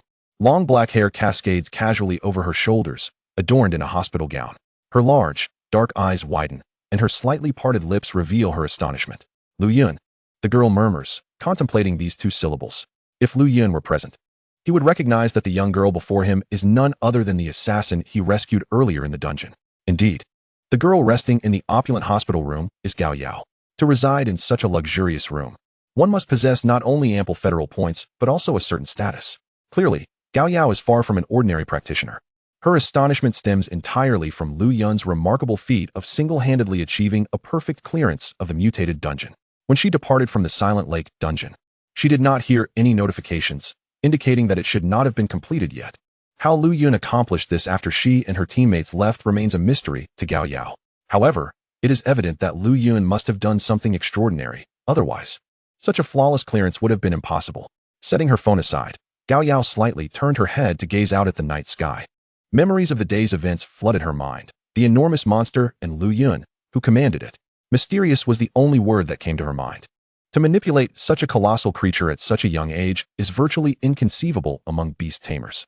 While beast tamers within the Federation may eventually cultivate large beasts after attaining sufficient strength, to achieve a creature of several dozen meters in height would necessitate an exceptionally gifted beast tamer who has devoted a considerable amount of time to its training. Such individuals are exceedingly rare within the Federation and are unlikely to be as youthful as Lu Yun appears. Gao Yao's curiosity regarding Lu Yun was piqued. Therefore, she specifically requested her father to assist in investigating Lu Yun's background to uncover the nature of his identity. As she pondered these matters, a faint knocking sound suddenly emanated from the door. Knock, knock, knock. Come in, echoed her clear voice within the room. The door cautiously opened, revealing a middle-aged man with a bushy beard, clad in a black suit. His imposing physique suggested he stood at least 2 meters tall. One could easily liken him to a humanoid gorilla. Haha, my dear daughter, it's your father. I've come to see you, he exclaimed with a hearty laugh, brandishing various bags filled with all of his daughter's favorite snacks. Anyone observing would immediately recognize this jovial man, with his endearing smile and gorilla-like stature, as Gao Qingshan, the second-in-command of Longjing Bay City. Gao Qingshan, at 53 years of age, holds the highest authority in Longjing Bay City after the leader, Lu Xingwen. He is a level 196 Holy Shield warrior, renowned for his formidable combat prowess. He has previously led troops alongside Lu Xingwen to repel numerous monster assaults from outside Longjing Bay City. Despite his robust appearance and impressive capabilities, he is a quintessential doting father. In his eyes, his daughter Gao Yao is of utmost importance, with everything else relegated to a lower priority. Seeing Gao Qingshan's cheerful demeanor, Gao Yao could only shake her head in exasperation. Though he typically exhibits great composure, he becomes utterly whimsical in her presence, betraying his status as the second-in-command. I'm perfectly fine. I addressed the internal bleeding issue before leaving the dungeon, so there's no major concern. The doctor advised me to rest for a few days. She reassured him. Upon hearing this news, Gao Qingshan exhaled a sigh of relief. He had been anxious, fearing that his daughter might be left with lingering health issues after her accidental entry into the mutated dungeon. The danger posed by such a dungeon is self-evident, and he had been deeply worried about her safety. While he was preoccupied with other matters, Lu Xingwen was absent from the base. leaving him no choice but to endure the situation. His heart had raced until he received a prompt notification from Zheng Fiyun regarding the successful resolution of the mutation. He hastily called his daughter and, upon learning that she had only sustained minor injuries, he finally felt at ease. Subsequently, he arranged for her to have the finest hospital room at the central hospital. Once all matters were settled, he finally made his way there. Chuckling as he ruffled the back of his head, Gao Qingshan quickly replied, "It's good to hear that. I was so worried. If anything happened to you, how would I explain it to your late mother?" A momentary flicker of melancholy and sorrow crossed his eyes at the mention of Gao Yao's mother. Sensitive to her father's emotions, Gao Yao immediately noticed his descent into reminiscence and swiftly patted his arm. "All right, father, I'm perfectly fine here, so don't worry. By the way, how is the investigation into that person I asked you about coming along?" Eager to redirect the conversation, Gao Yao wished to prevent her father from sinking back into painful memories. Gao Qingshan, still in the midst of his reflections, perked up at his daughter's inquiry and thumped his chest with pride. "Of course. Who do you think I am? I am your father, the second in command of Longjing Base City. If I can't handle something as simple as this, then what kind of second in command would I be?" As he spoke, he retrieved his phone and opened a document. "Here, this is the information on that young man you mentioned. Apart from being somewhat handsome, he doesn't seem to possess any remarkable qualities. He is an orphan who grew up under the Federation as support. He is a student at this year's Longjing 6th High School, and according to the records, his awakened profession is that of a beast tamer, a type of beast master, albeit one who seems only capable of utilizing large or super-large beasts. Based on the current historical context of the Federation regarding awakened individuals, it appears that there has yet to be anyone who has assumed the role of a beastmaster. He is the first. I find it difficult to fathom how he could have possibly obtained his initial beast." Chapter 48. Could it be that your daughter is intrigued by the fearsome, unmatched Iron God? At this juncture, Gao Qinghe shook his head in resignation, lamenting the lost opportunity. After all, this is a newly emerged profession. Should it be nurtured properly, it might yield unexpected results. However, it is regrettable that a beastmaster requires substantial resources, especially someone as unique as Lu Yun, a peculiar monster trainer. In his eyes, Lu Yun seemed to have little promise for a glorious future, destined instead to lead a life of mediocrity. Historically, within the Federation, many special professions that appeared for the first time failed to develop, ultimately fading into obscurity and becoming mere passers-by. Such occurrences are far too common, and he found nothing strange about it. "By the way, daughter, what is it that you want me to find out about this young man? What makes him worthy of your attention? Could it be that you, my daughter?" With a look of astonishment, Gao Qinghe displayed an expression of disbelief on his square face, as if he had just grasped a revelation.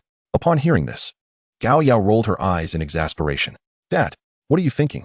Aren't you aware that someone has completed the mutated dungeon today? The one who cleared it is him. Lu Yun." She pressed her finger firmly on the image of Lu Yun on her father's phone, feeling rather exasperated by her father's unfounded assumptions. How did the conversation veer into that territory? Are you saying this young man cleared the mutated dungeon?" His words were filled with incredulity, his mouth agape as if he could swallow an entire egg. While he was aware that someone had completed the mutated dungeon, he had not delved into the specifics. At that moment, his primary concern was his daughter's safety, and thereafter he was preoccupied with various matters, hoping to see her as soon as possible. He had no time to pay attention to other issues or the discussions circulating online. Otherwise, why would I ask you to look up his information? I thought you cough. Embarrassed, Gao Qinghe scratched the back of his head, finally realizing he had overthought the matter.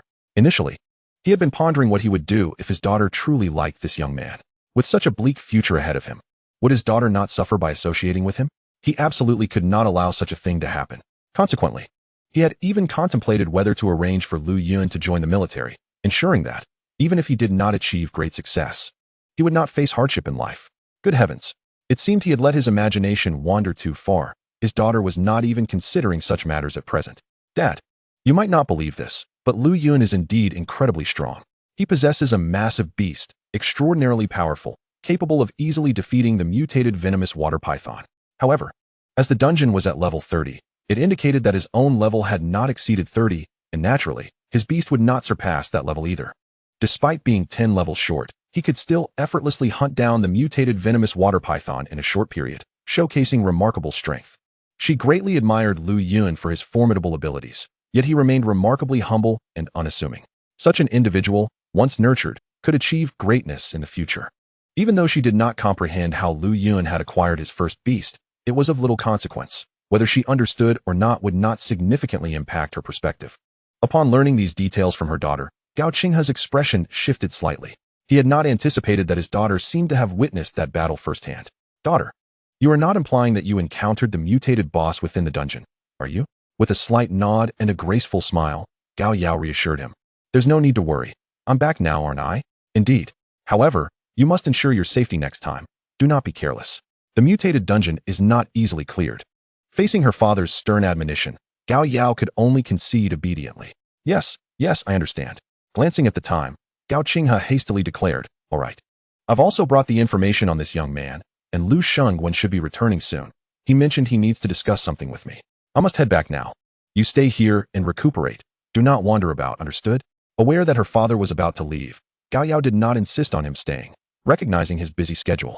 Understood. I have no means of changing classes these days, so I will have to wait for the next opportunity. Yes. You must recover before you can undergo your class change. That's settled then. Subsequently, Gao Qinghe departed from the hospital room, leaving Gao Yao alone in the luxurious chamber. Once again, she opened her phone to observe the fervent discussions online. The following day arrived, and Lu Yun woke early, hastily consuming a light meal before making his way to the Adventurers Guild.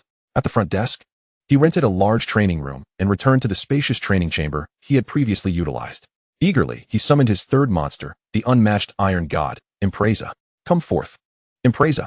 A golden light erupted, illuminating the space before Lu Yun. With a thunderous crash, a colossal form landed inside the training room, its sturdy structure ensuring no damage was done.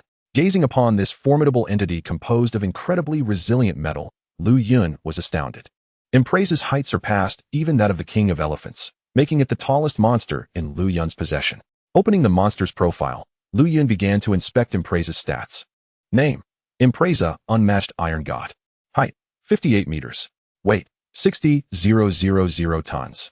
Level: 31,320. Status: Excellent. Health: 45,000.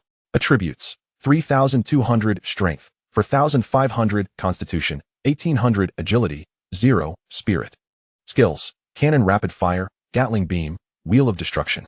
Equipment: Shoulder-mounted cannon, triple Gatling gun, transforming mechanical arm, unallocated attribute points, 0. Description: Known as the Unmatched Iron God.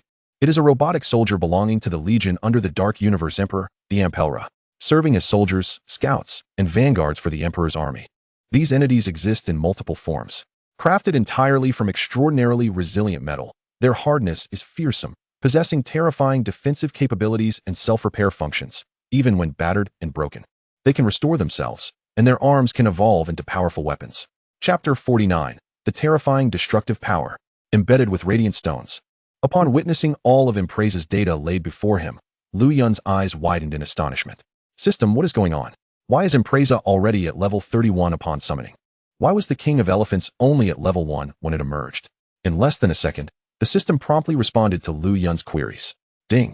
Upon acquiring the Aileron King, the Master had yet to achieve the first transition, causing any newly emerged creatures to directly revert to the lowest level of the current stage.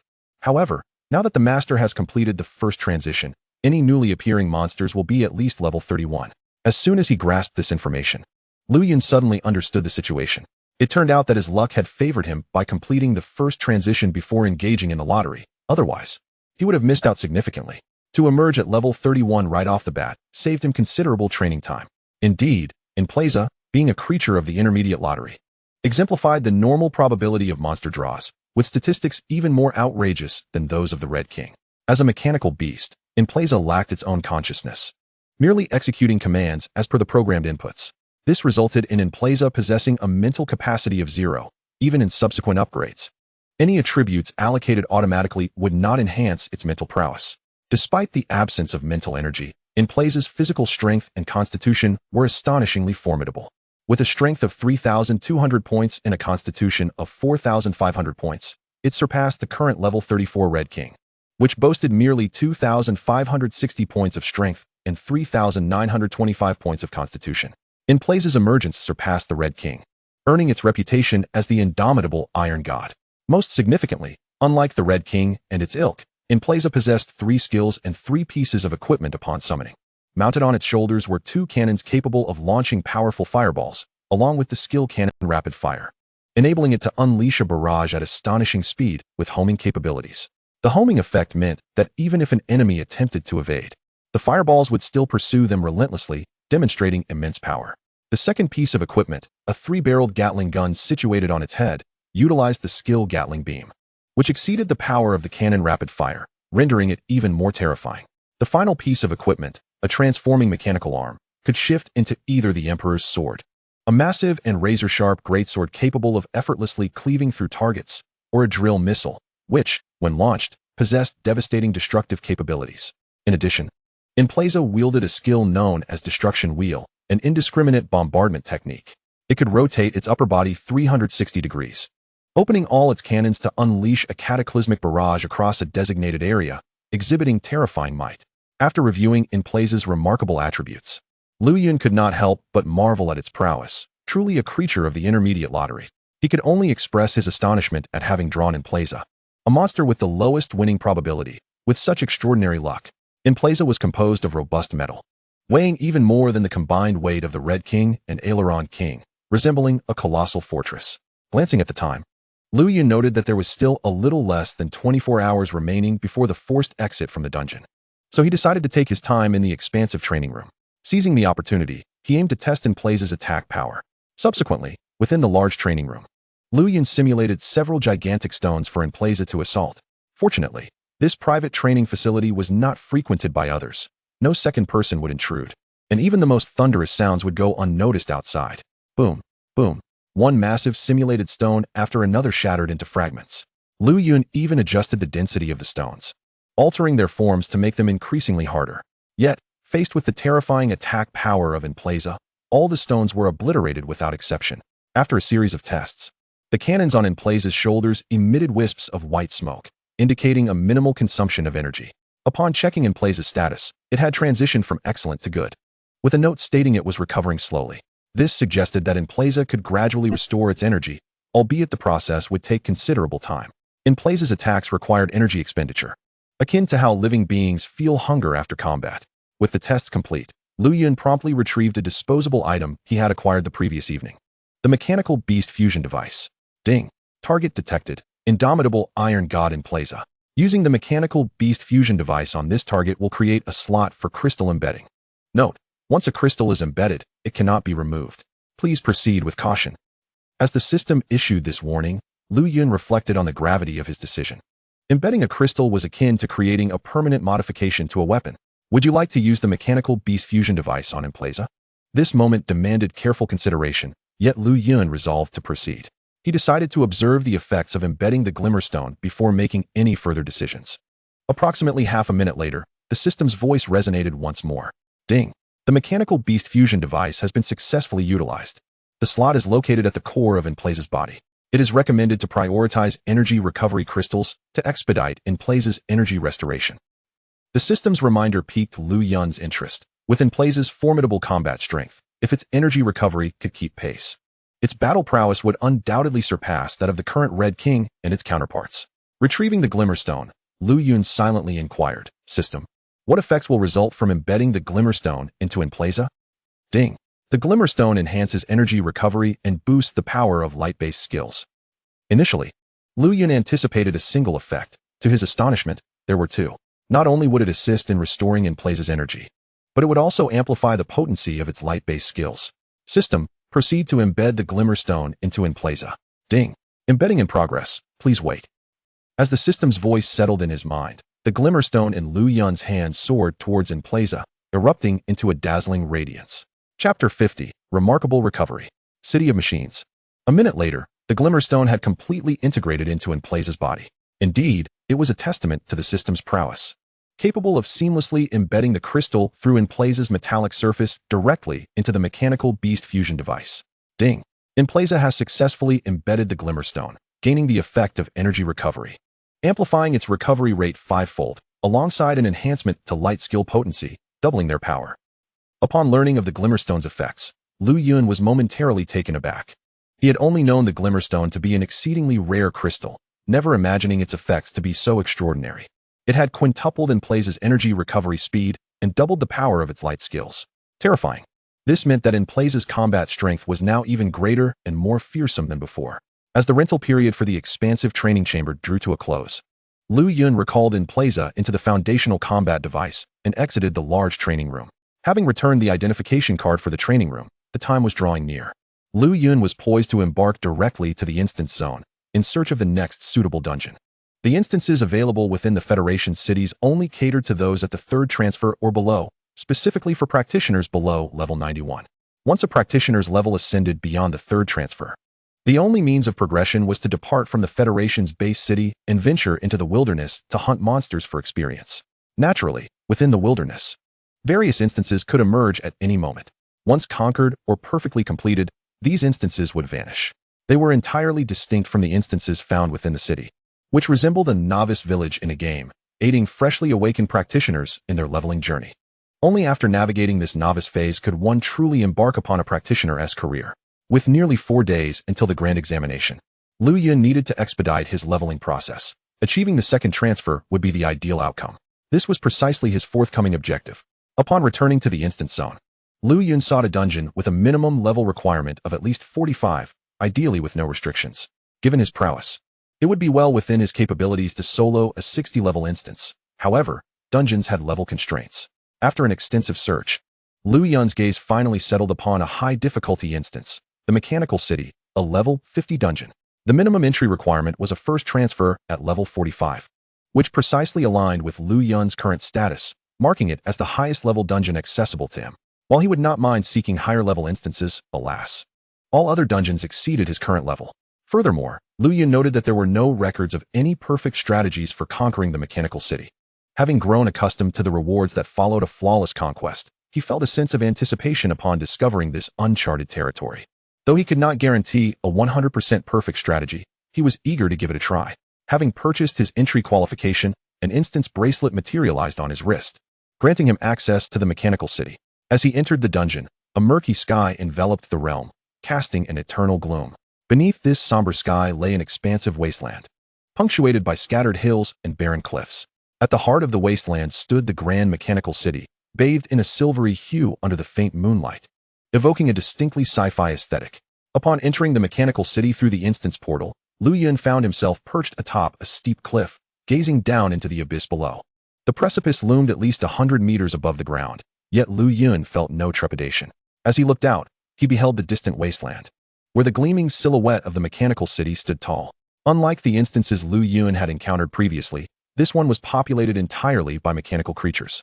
He could discern myriad tiny dots moving across the wasteland and cliffs beyond, all of which were mechanical monsters wandering outside the Mechanical City. While scattered mechanical beasts roamed the outskirts, the interior of the Mechanical City harbored even more formidable and perilous mechanical adversaries. This was the upgrade dungeon Lu Yun had been seeking, and he felt a surge of excitement. The Mechanical City was the perfect arena to unleash his companion, Impreza, to showcase what true mechanical beasts were capable of. The unparalleled Iron God.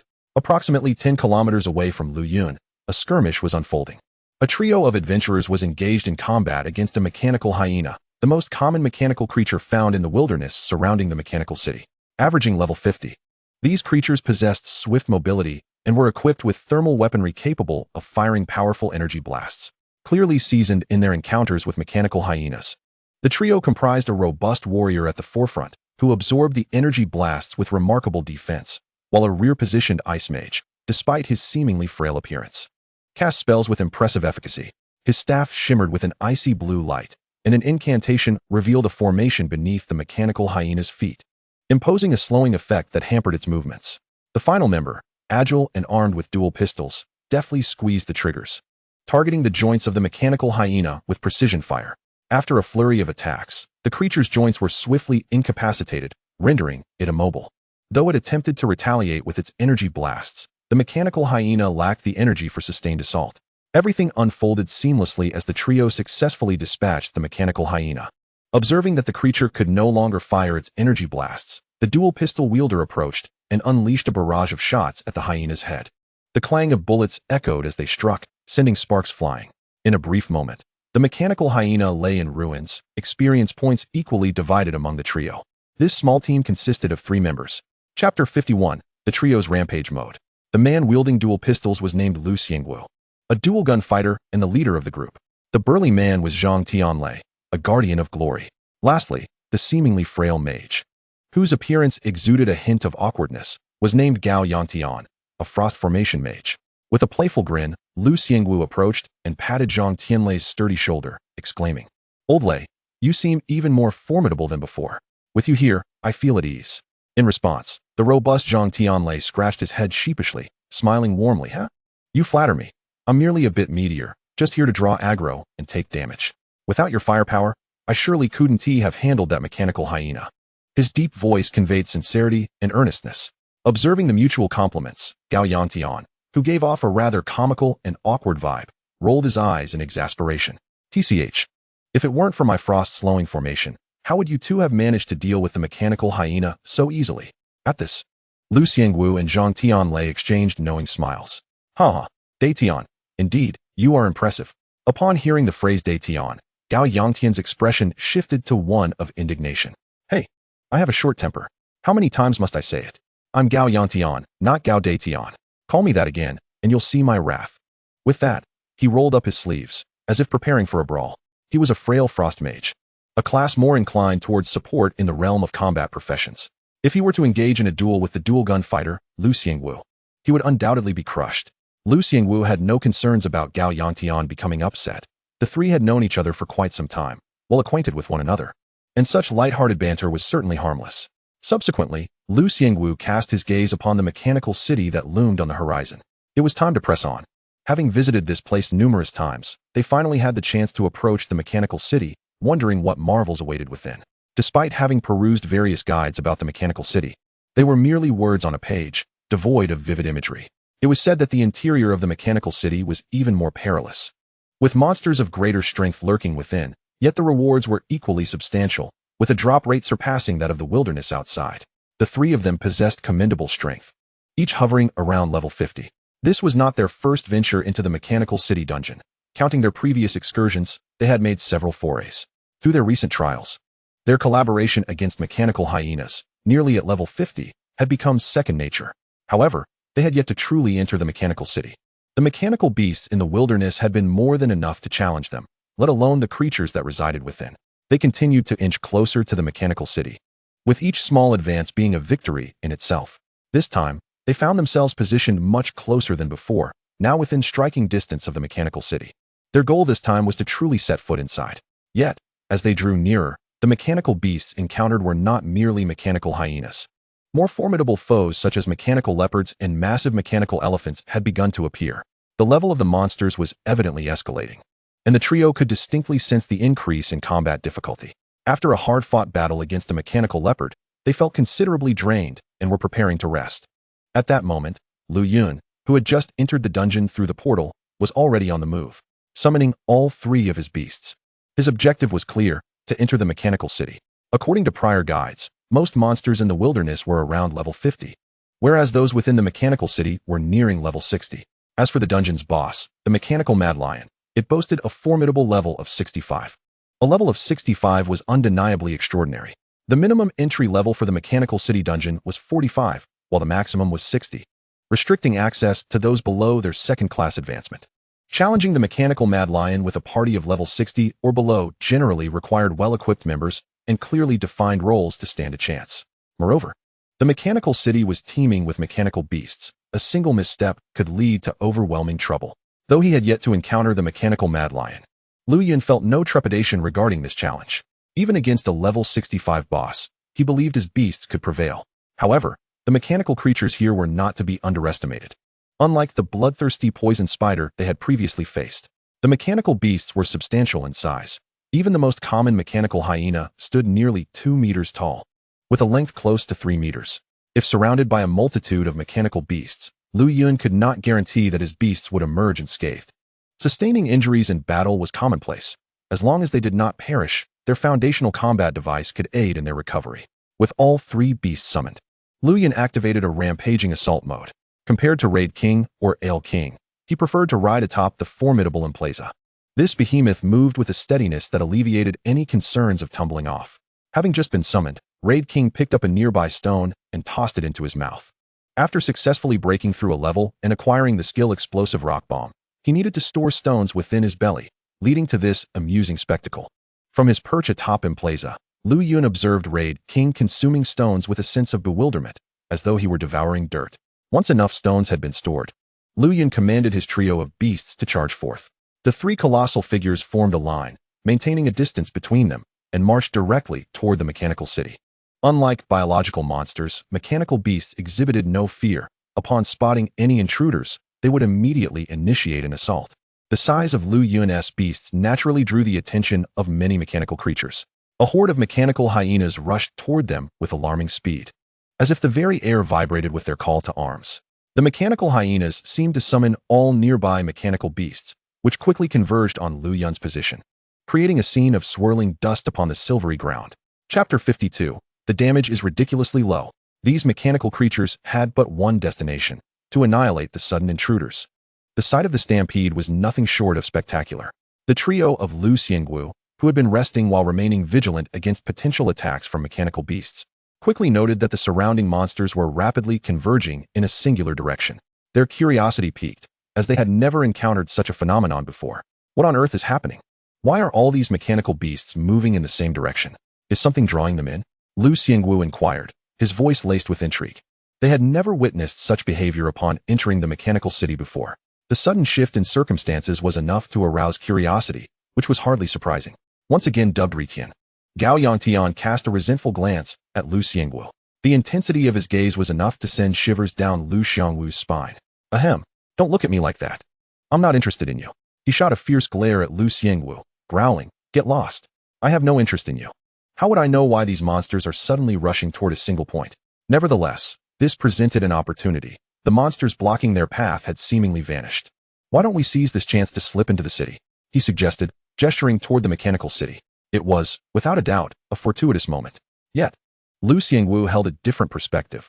His curiosity lay in discovering what had attracted such a multitude of mechanical beasts.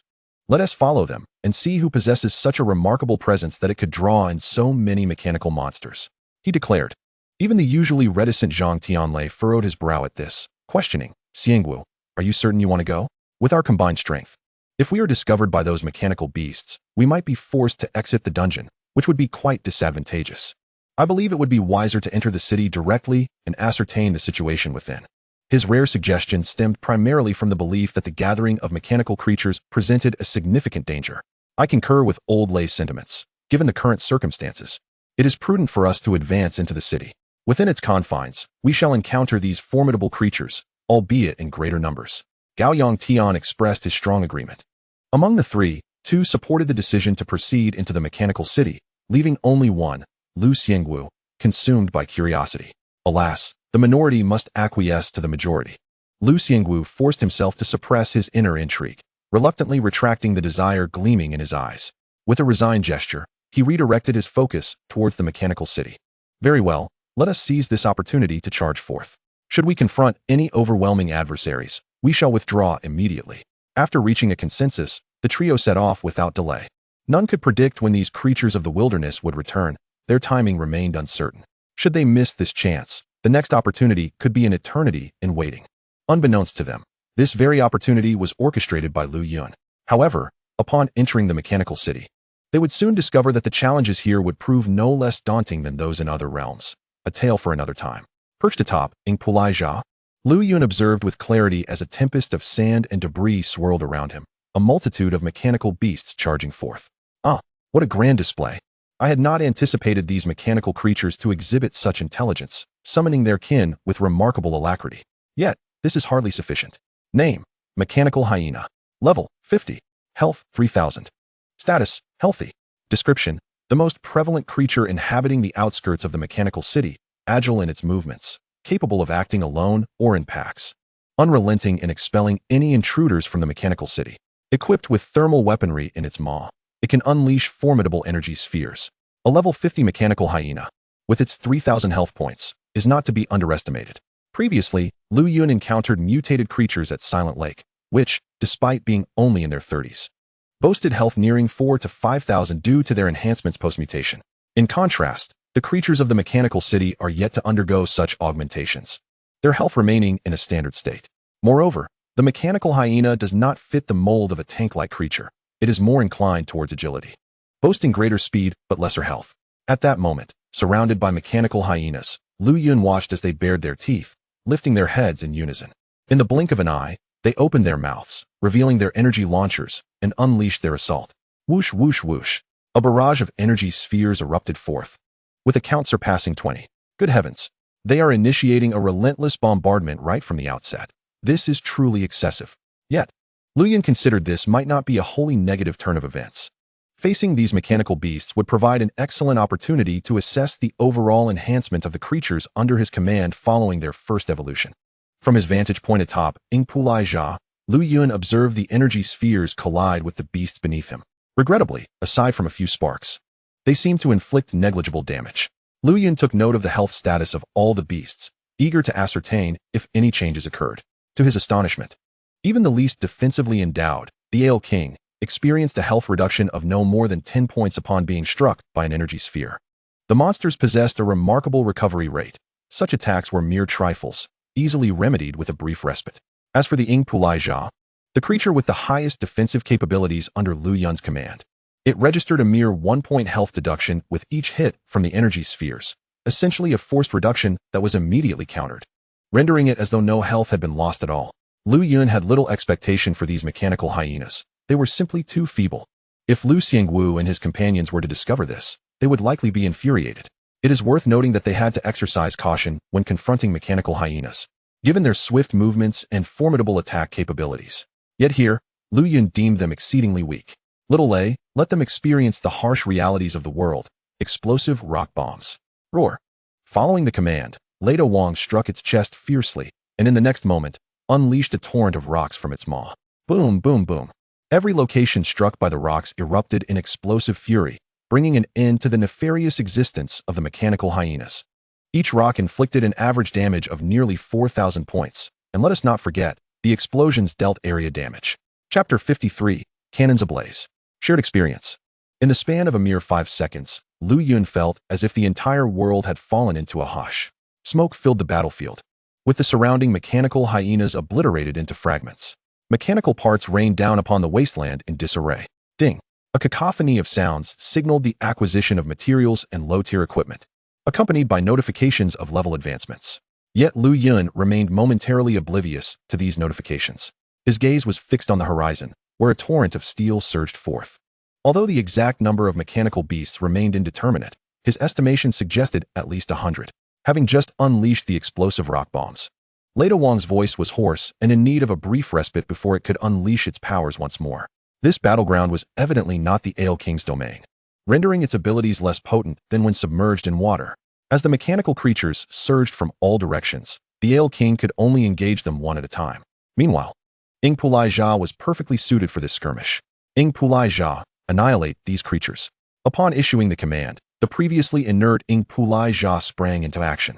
Its three-eyed cannon rotated rapidly, seemingly locking onto the swiftly approaching mechanical foes. Rapid fire. The cannon's aperture blazed with a terrifying red glow. Whoosh, whoosh, whoosh. In the next instant, a barrage of fearsome fireballs was unleashed, each one precisely targeting the mechanical beasts. Boom, boom, boom. The formidable mechanical adversaries were engulfed by the devastating fireballs. The cacophony of explosions drowned out the sounds of the approaching mechanical creatures, causing the very earth to tremble beneath the weight of this terrifying energy. Amidst the violent explosions, a cloud of dust was kicked up, momentarily obscuring Lu Yun's view of the unfolding scene. However, the notifications from the dungeon confirmed that indeed, numerous mechanical foes had been vanquished. Suddenly, from within the swirling dust, a silver figure sprang forth, viciously lunging towards Ingpulai Jia. It was a mechanical leopard, renowned for its speed, and Lu Yun could clearly see that its level had reached 55. With agile dexterity, and aided by the presence of other mechanical monstrosities drawing fire, the mechanical cheetah deftly evaded the explosion of the fireball. The mechanical cheetah opened its maw, filled with razor-sharp steel fangs, seemingly intent on tearing into Empresa. The tri-barrel Gatling gun whirled momentarily, and Empresa's right arm instantaneously transformed into a colossal sword, the Emperor's sword.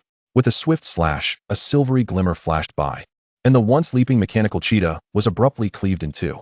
Its previously gleaming eyes dimmed suddenly, while its bisected form plummeted onto the barren wasteland. The rapid sequence of events left Lu Yun astounded.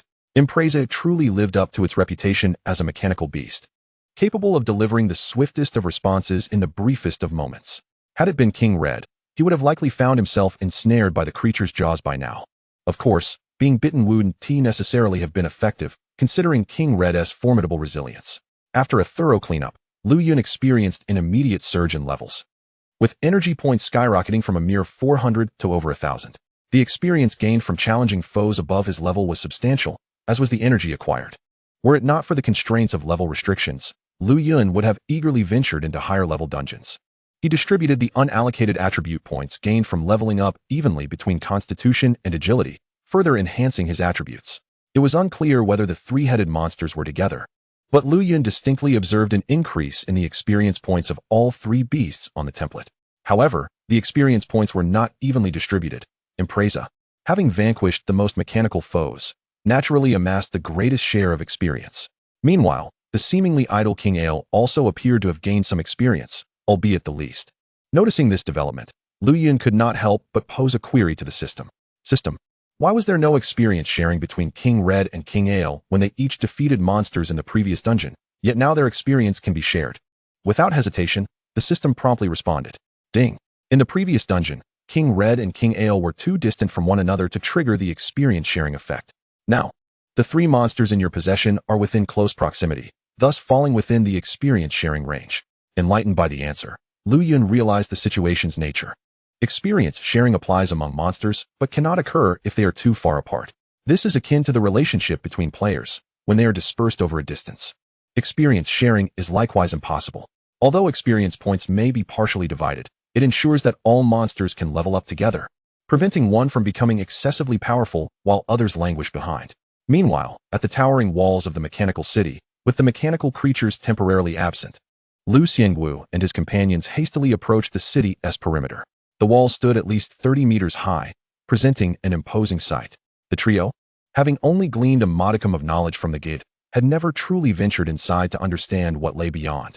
The more timid Gao Yangtian, gazing at the towering silver mechanical walls, felt a sudden urge to retreat. Hey, old Lu, how about we just stay outside and grind some monsters? I worry that we might not be able to handle the beasts within. Having reviewed the Gungnard previously, he knew that the creatures inside were at least level 55. Many of which traveled in packs. To enter recklessly would likely spell trouble. In response, Lu Xiangwu scoffed dismissively. Come on, aren't you Datian? Why so timid? What is the harm in taking a look inside? If it gets too tough, we can always retreat. His eager demeanor seemed to convey that they were going in, no matter what. Seriously, why do you always call me that? Gao Yangtian was about to retort when suddenly, a series of violent explosions echoed from a distance behind them. It wasn't a single blast, but a cacophony of successive detonations. The terrifying force lit up the sky with flames, and the sound of the explosions reverberated clearly even from afar. The ground seemed to tremble beneath them. Chapter 54. The Fury of the Mechanical City. A fight to the death. Gao Yangtian swallowed hard, a sense of foreboding creeping over him. What the heck? What on earth could cause such devastation? Among the trio, the most earnest Zhang Tianlei frowned, gazing at the source of the explosions, muttering, that spot looks like where those mechanical monsters surged earlier.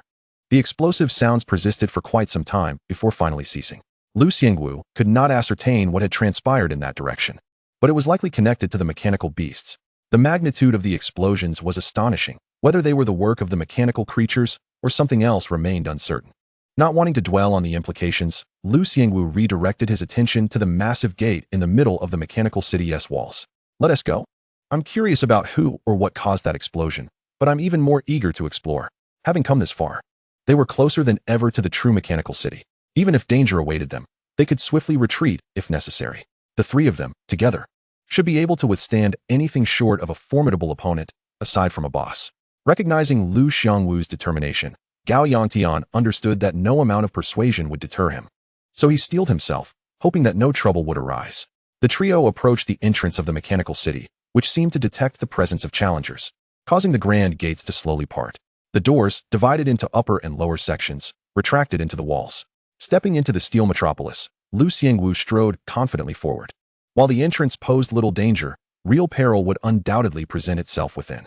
The monsters inside were significantly more powerful than those roaming the wasteland outside. With their combined skills, they should manage, but any lapse in caution could lead to dire consequences. Their vigilance heightened, the three traversed the threshold into the city. A low rumble echoed in the distance, startling them. Turning to investigate, They discovered that the gates were gradually closing, and they collectively released a sigh of relief. Inside the mechanical city, towering silver structures loomed, markedly different from human architecture. Many of these edifices bore visible cracks, with some even having collapsed. A clear testament to the fierce battles that had transpired. A distant roar reverberated through the air. The ferocious sound sent a chill down Lu Xiangwu's spine, causing him to grip his dual pistols tighter. Exercise caution. According to prior strategies, the interior of the mechanical city is inhabited by formidable mechanical beasts, with the most powerful among them being the boss, the mechanical savage lion, a level 65 entity. This creature is likely situated at the very heart of the mechanical city, a location we shall avoid for the time being. Aside from the mechanical savage lion, there exists a considerable number of mechanical cub lions, each averaging a level above 55. These creatures are our intended targets. Old Lei, you shall scout ahead while I provide support from the rear. Retian, should you encounter any unusual circumstances, do not forget to apply the slowing effect on the monsters at the earliest opportunity.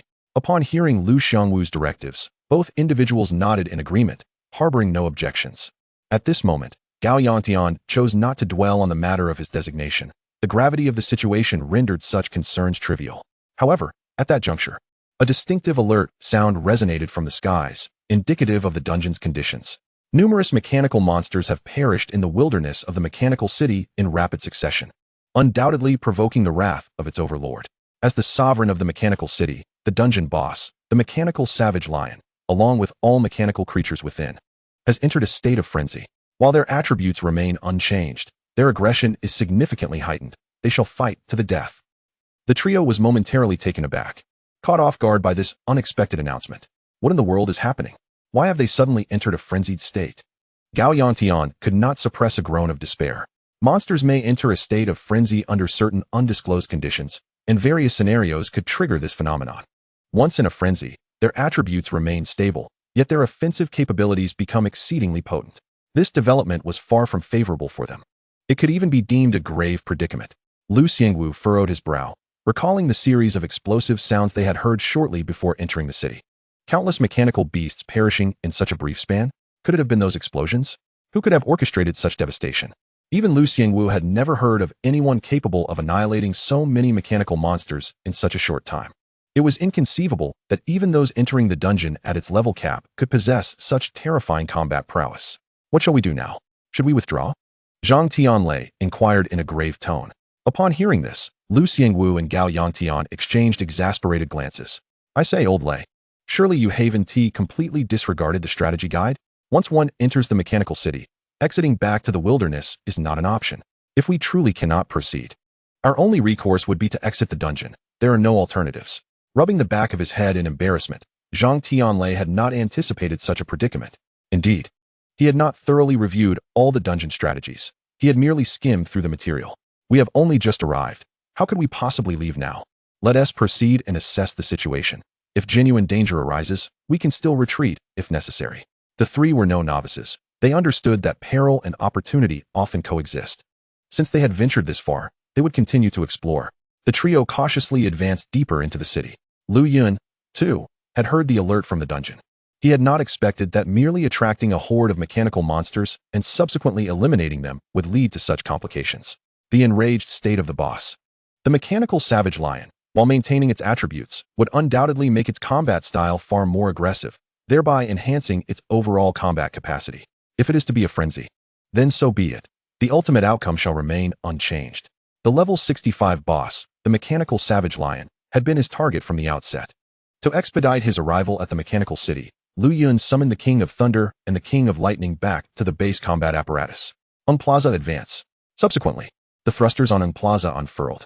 Boom. Propelled by jets of flame, Plaza soared into the air, approaching the mechanical city with remarkable speed. Chapter 55, The Mechanical Savage Lion. Gatling Electronic Beam. It must be said, having Plaza at his disposal was indeed a significant advantage. Its low-altitude flight speed was astonishingly swift. In mere moments, Lu Yun and Plaza had successfully reached the mechanical city. The city walls, towering over 30 meters, appeared diminutive against the imposing stature of Plaza, reaching only waist-high. Roar. Faintly, Lu Yun could discern a thunderous roar emanating from within the city, a sound so powerful that it instilled a sense of pressure emanating from the central area. A creature capable of producing such a commotion could only be one. the mechanical savage lion, the most formidable boss in the mechanical city, now at level 65. For lower-level adventurers, this represented a nightmarish challenge. It is worth noting that none of those who entered the mechanical city dungeon had even reached their second-class advancement. Yet, the mechanical savage lion undoubtedly surpassed that threshold. This alone illustrated the considerable difficulty in conquering this dungeon. Within the mechanical city, numerous mechanical beasts roamed, the majority being mechanical cub lions, serving as the loyal acolytes of the mechanical savage lion. They patrolled the city, ensuring the safety of their master. The arrival of the massive and conspicuous Ung Plaza immediately attracted the attention of countless mechanical creatures. In an instant, the mechanical beasts within the city sprang into action, converging on Ung Plaza with remarkable speed. In the eyes of these mechanical entities, the gargantuan Ung Plaza was nothing short of an audacious intruder, and as such, it was deemed an entity to be eradicated. At the center of the mechanical city, amidst a landscape dominated by towering structures, lay a vast expanse. Within this expansive area, a colossal silver-white mechanical lion could be distinctly observed. This majestic silver beast was none other than the ruler and boss of the mechanical city, the mechanical savage lion. Its mane, akin to sharp blades, shimmered with a chilling light, forming a regal collar of sorts around its neck. Towering at 8 meters and measuring approximately 15 meters in length, its entire form gleamed silver, with a tail extending several meters behind it. Its powerful limbs and razor-sharp fangs bore testament to the mechanical savage lion's ferocious combat prowess. Positioned at the very heart of the mechanical city, the mechanical savage lion could not perceive the newly arrived Ung Plaza at the city walls. Nevertheless, it acutely sensed the immense threat emanating from the outside. Roar! With the mechanical savage lion's roar, all creatures within the mechanical city sprang into action, converging around their master. The sudden change in circumstances left Lu Xiangwu and his companions, who were exploring the depths of the mechanical city, momentarily at a loss for what to do. Just as Zhang Tianlei prepared to press forward, Lu Xiangwu noticed an anomaly nearby and promptly pulled him back. The trio quickly took cover behind a nearby structure as wave after wave of mechanical cub lions dashed past the path they had just traversed, racing towards the center of the mechanical city. The monsters of the entire mechanical city are now experiencing a severe polarization. A portion of them has rushed towards the city walls, while another group, the mechanical cubs, quickly congregates towards the center at the call of the mechanical lion. What is happening? How have these mechanical creatures suddenly begun to move in such an organized manner? If it weren't for Lu Xiangwu's quick thinking just now, the three of them would likely have already been discovered by the mechanical cubs. The outcome would have been all too predictable, an encirclement. Whether they would sustain injuries was secondary. The most crucial aspect was that their intention to find isolated targets had completely crumbled. With their plans in disarray, they abruptly lost their offensive objectives. Lu Xiangwu discerned that something was amiss and spoke in a grave tone. Be cautious, both of you. If any danger arises, use the replica wristbands to escape immediately. Having come this far, it would be entirely out of character for him not to continue exploring. At this moment, retreating like a turtle was not an option he could afford, nor did he wish to. Zhang Tianlei and Gao Yangtian, as his companions, understood well that Lu Xiangwu was exceedingly stubborn. He would never abandon his quest before achieving his goals. Understood. The three of them, as friends and teammates, could not possibly abandon each other under such circumstances. They pressed on, following the path previously taken by the mechanical cubs, rapidly making their way towards the heart of the mechanical city. Above them, Lu Yun, atop the imposing figure of Ung Plaza, also observed the mechanical monsters surging towards their direction from various corners of the city. The spectacle was grand, with dust clouds billowing, even more ferocious than the mechanical beasts outside in the wilderness. Although the mechanical monsters here generally possessed higher levels than those outside, for Lu Yun, there was no distinction. Ung Plaza, let them experience the might of the laser cannon. Upon receiving the command, Ung Plaza's triple-barreled Gatling gun began to whirl, locking onto its target. Yellow particles rapidly coalesced and were drawn into the muzzle at an astonishing speed. Gatling electronic laser. With a swift motion, a yellow beam of electronic light struck the first mechanical monster. But that was merely the beginning. After successfully hitting the first creature, Ung Plaza swiftly rotated its upper body. The yellow beam, akin to a cutting laser, swiftly swept across the mechanical city. Boom, boom, boom. In the face of the terrifying electronic beams, the very earth seemed to be upheaved. Dust and debris filled the air within the mechanical city. As for those mechanical beasts struck by the electronic beams, they had undoubtedly been reduced to countless fragments and debris. Under such overwhelming power, the chance of survival for the mechanical monsters was virtually non-existent. The sweeping barrage of yellow electronic beams continued for a full minute, entirely clearing the surrounding streets. leaving behind a multitude of mechanical carcasses and severed limbs scattered across the ground. Various exposed wires lay bare, some even severed, with sparks flickering from the cut hardware. Ding! Congratulations to the practitioner Lu Yun. Your beast has successfully slain a mechanical cub, level 55, earning 33 experience points and obtaining the material, Mechanical Cub's Fangs. Ding! As Ing Plaza annihilated a significant number of mechanical monsters, Lu Yun's experience points surged once again. Chapter 56. Unknowingly becoming a behemoth. Previously, while in the wilderness, Lu Yun had reached level 48. With this latest surge, his level instantly skyrocketed by 3 levels, reaching level 51. Such rapid advancement would surely ignite envy in others who beheld it.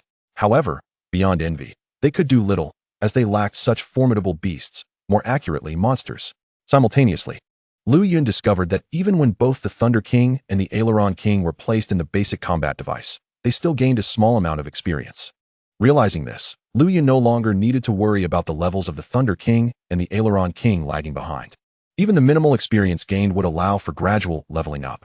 After distributing all unallocated attribute points, Lu Yun's attributes underwent another transformation. Name: Lu Yun. Level: First transfer level 51, 132, 520. Status: Excellent. Bloodline: Primary bloodline of Lei Bulang, awakening not yet achieved.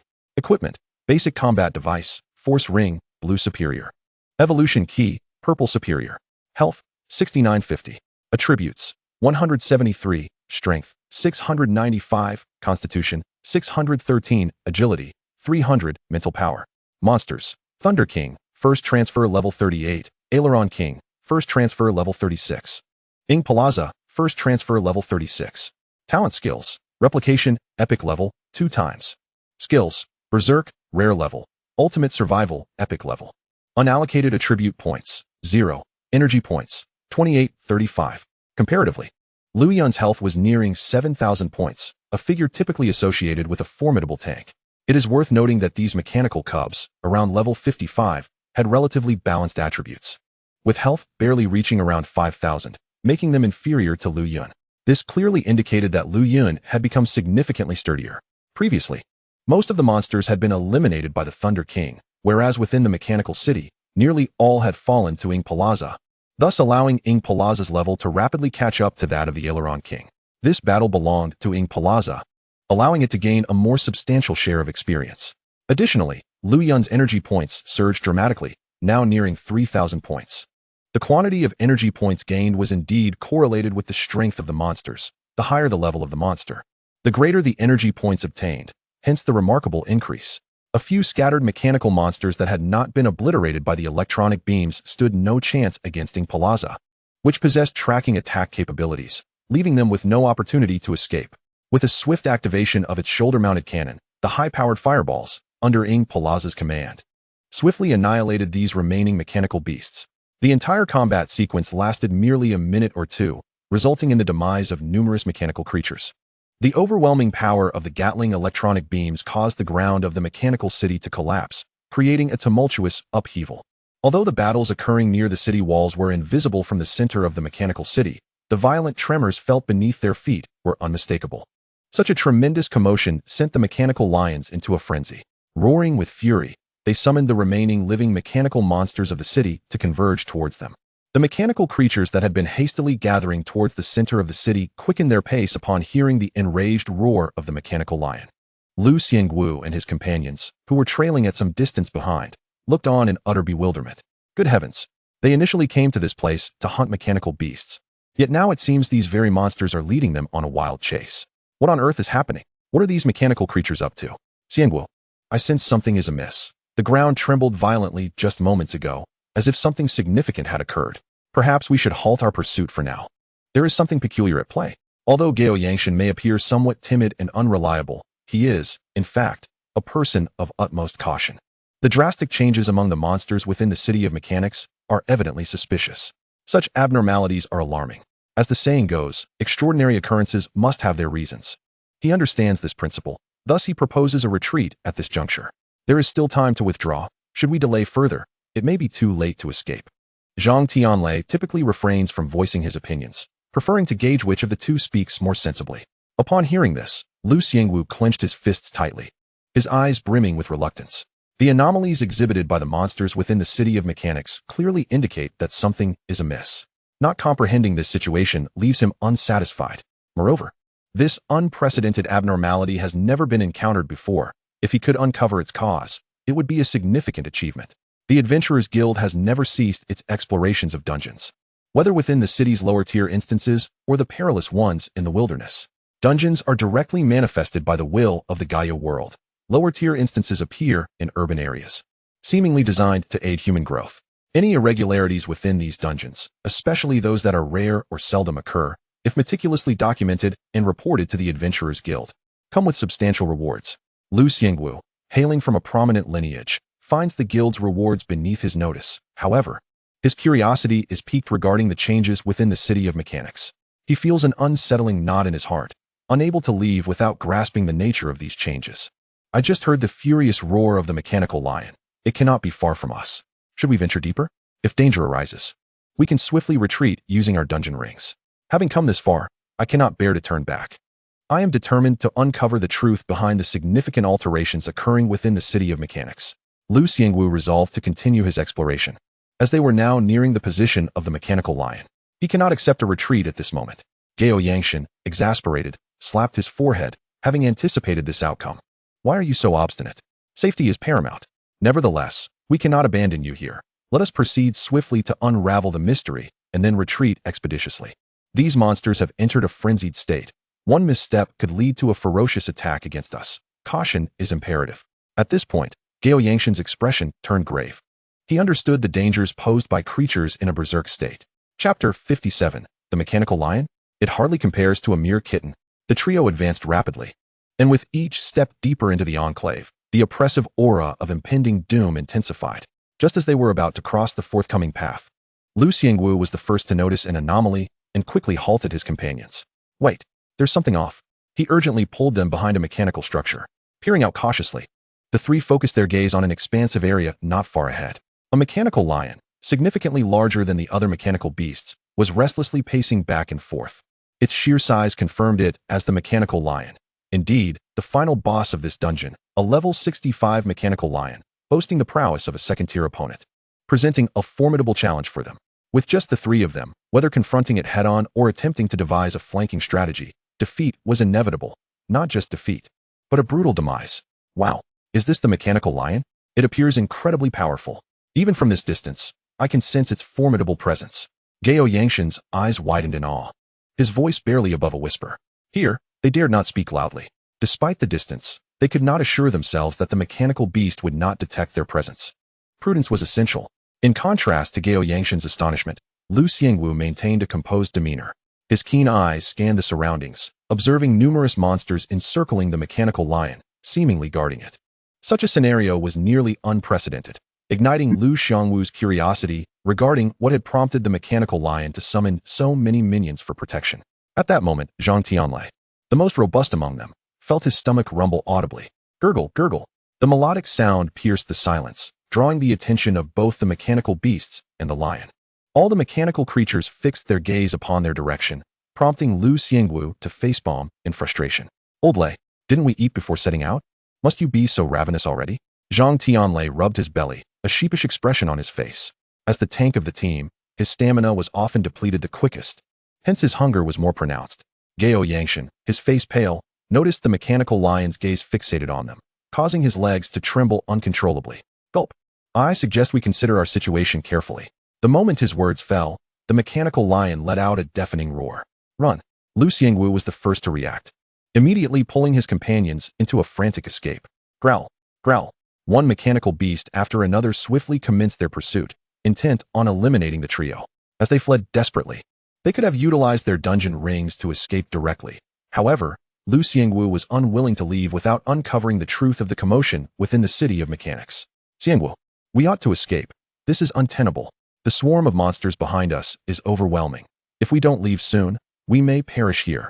Gao Yangshan felt a sense of urgency, fearing for their lives. No one wishes to die within a dungeon. Such an end would be too disgraceful, a source of mockery if it were to spread. Just a moment longer. I want to ascertain the reason before we depart.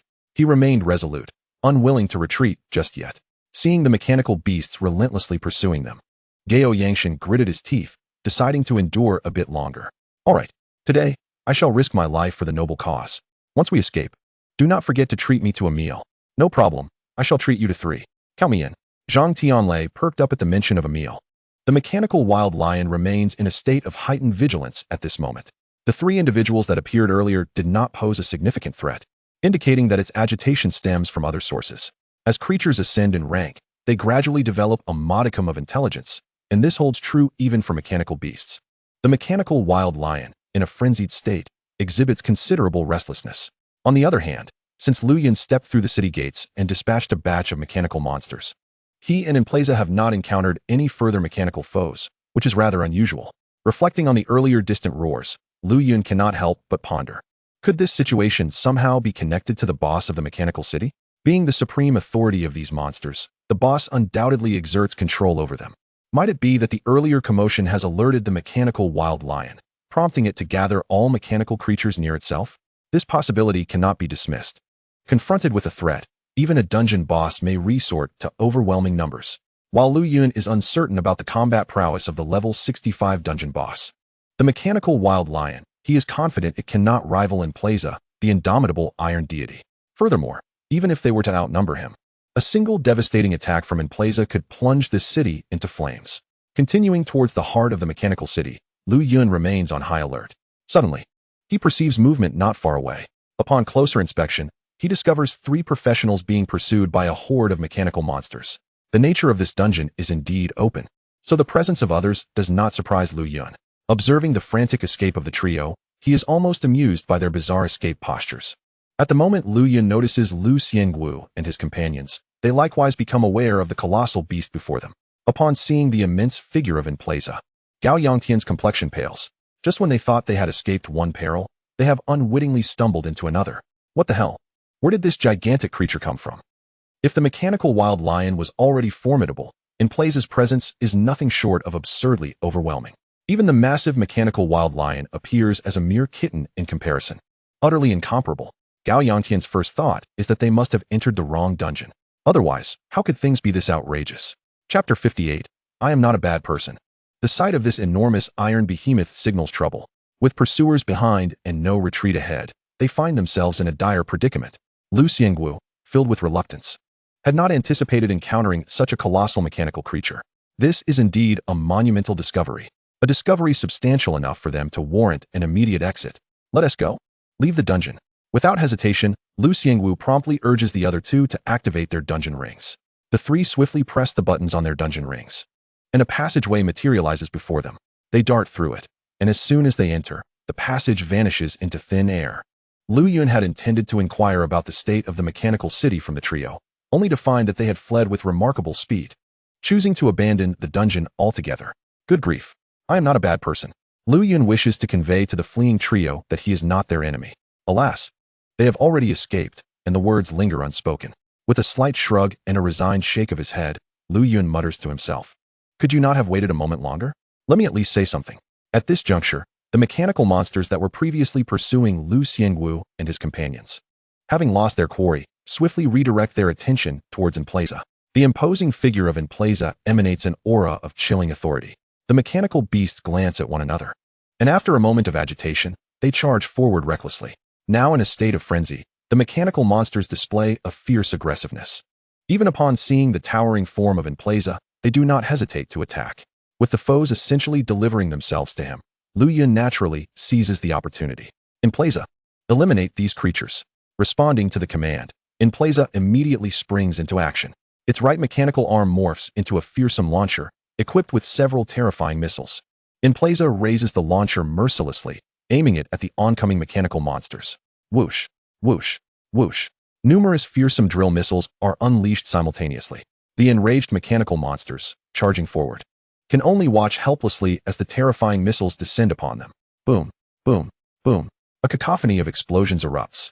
Flames soar into the sky as the blasts obliterate the terrain of the mechanical city, reducing its peculiar mechanical structures to mere ash. The mechanical monsters caught at the epicenter of the explosions are swiftly transformed into a scatter of countless parts. With smoke still curling from the launcher on Emplaza's right arm, Lu Yun inhales sharply. Goodness, this is outrageous. Although Emplaza possesses only 3 skills, its transformable mechanical arm is not counted among them. Both the Emperor's sword and the drill missiles are extraordinarily formidable weapons. It feels as though there is scarcely any challenge at all. After dispatching the mechanical monsters, Lu Yun promptly directs Emplaza to proceed towards the very center of the mechanical city. Aside from the monsters that had just pursued the trio, no other mechanical creatures are visible in the vicinity. Undoubtedly, those mechanical beasts must have congregated at the heart of the mechanical city. With his focus on leveling up, Lu Yun is determined to seize the moment. Outside the mechanical city dungeon, a spatial passage suddenly appears, and Lu Xiangwu and his companions emerge, looking quite disheveled. Onlookers, who were preparing to enter the mechanical city dungeon, are taken aback by the trio's hasty retreat, filled with questions. What kind of monster did you encounter? Why do you look so frantic? Hearing this, Lu Xiangwu, noticing the interest of those wishing to enter the dungeon, quickly interjects, "Brothers, don't go in there. Take my advice, there's been a significant upheaval within. A terrifying mechanical monster lurks inside. It's not the mechanical wild lion mentioned in the dungeon guide. It's an entirely different beast, at least 50 to 60 meters tall. We were just being chased by the monsters of the mechanical city when we caught a glimpse of this super terrifying creature. I advise you, it's best not to enter right now." His serious demeanor leaves no doubt that he speaks the truth. Upon hearing his words, the small team led by the individual who spoke earlier begins to murmur amongst themselves. No way. Is that for real? Is it truly possible that there exist creatures beyond those detailed in the dungeon strategies? Such a notion is utterly unfathomable. I have never encountered such information. It cannot possibly be true. Yet, who can say for certain? Dungeons are rife with secrets that mankind has yet to fully unravel, and perhaps this brother's claims hold merit. But what shall we do now? We have painstakingly chosen this dungeon. Must we now alter our course? For the sake of our safety, I propose we redirect our efforts. Otherwise, if calamity were to befall us, no one would be able to bear the consequences.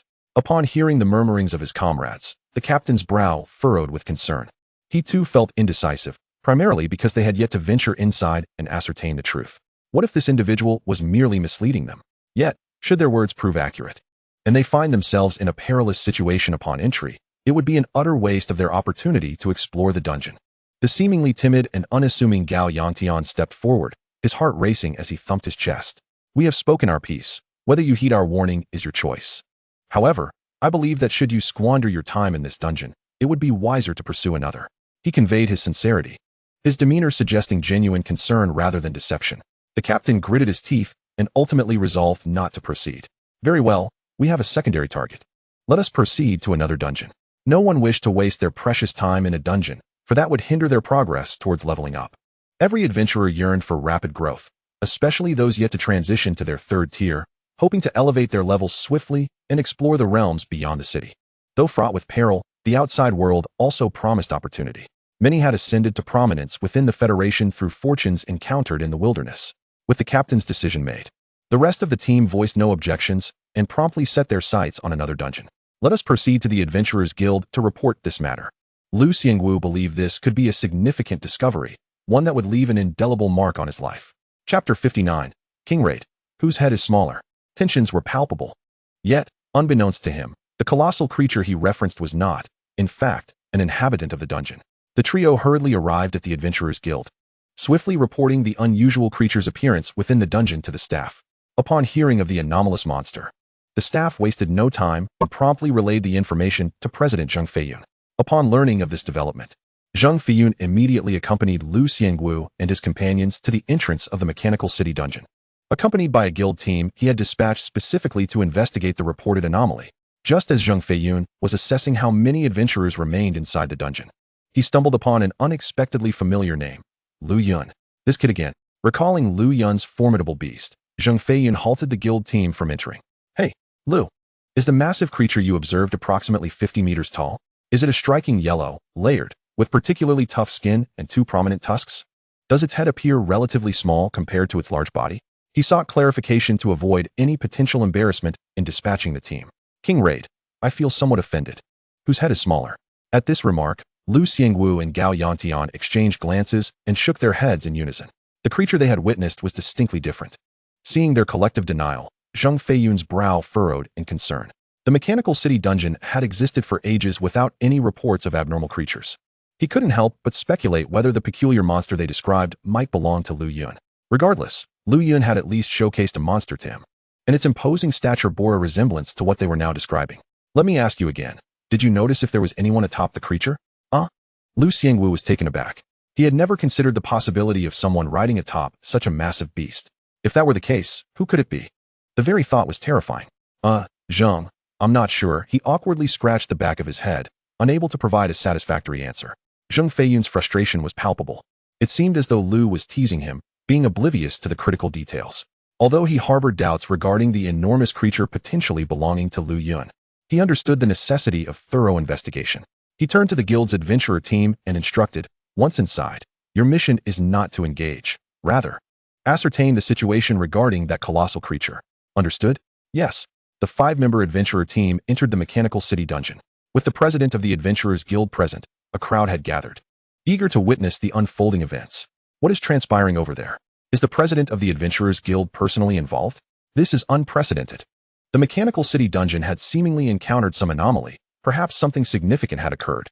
Should we inquire further to uncover the truth behind this situation? Are you jesting? That is the president of the Adventurers Guild. Meeting him is a rarity, let alone obtaining information. As discussions erupted, the atmosphere grew lively, drawing a large crowd. Fortunately, Zheng Feiyun had already arranged for staff to maintain order, preventing chaos. Meanwhile, the guild's adventurer team had entered the secret passage, and the truth of the situation would soon be revealed. Zheng Feiyun speculated that this matter was likely connected to Lu Yun, yet he had never encountered the type of creature described by Lu Xiangwu and his companions. Therefore, he remained skeptical about Lu Yun, but the investigation was essential. Upon reaching the wilderness outside the Mechanical City, the guild team looked around and noted the absence of the mechanical monsters that typically inhabited the area. Their numbers had drastically dwindled, raising suspicions about the situation at hand. Within the Mechanical City, Lu Yun and Empresa finally arrived at the central and most expansive area of the city. Before them lay a multitude of mechanical monsters, along with a sizable mechanical lion. Undoubtedly, this creature was the mechanical savage lion. It is no wonder that the mechanical beasts previously encountered were few in number. All were summoned by the mechanical lion. This creature indeed possesses foresight, having detected the looming crisis ahead of time. However, unbeknownst to the mechanical lion, this was precisely the outcome that Lu Yun desired. The congregation of numerous mechanical monsters not only saved him the effort of searching, but also presented them as living targets. Upon the appearance of the colossal Empresa within his line of sight, the mechanical lion was the first to unleash a roar. This roar seemed to serve as a warning to Empresa, commanding it to halt its advance. From Empresa, the mechanical lion sensed a formidable threat. With sharp, menacing teeth bared, it was poised to strike at any moment. Despite being in a frenzied state, the mechanical lion astonishingly restrained itself from launching an attack, revealing the extent of its trepidation towards Empresa. Unfazed by the threatening roar of the mechanical lion, Lu Yun merely dug into his ears. It was nothing more than the impotent rage of the powerless. Empresa, annihilate them. With the command given, the cannon ports on Empresa's shoulders instantly ignited with crimson light. In response to the overwhelming threat, the mechanical lion roared, conveying orders to all the mechanical creatures. A multitude of mechanical monsters dispersed, encircling Empresa, preparing to besiege it before launching a collective assault. Observing their movements, Lu Yun remained utterly unconcerned. Should they truly attempt to encircle both him and Empresa, they would soon learn the meaning of regret.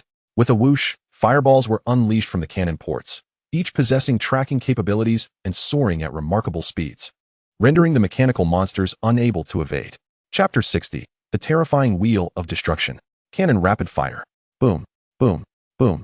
A cacophony of explosions erupted, obliterating every mechanical monster struck, leaving them in shattered fragments. The damage numbers soared, clearly visible, with averages exceeding 6,000. Only those caught in the aftermath sustained lower damage.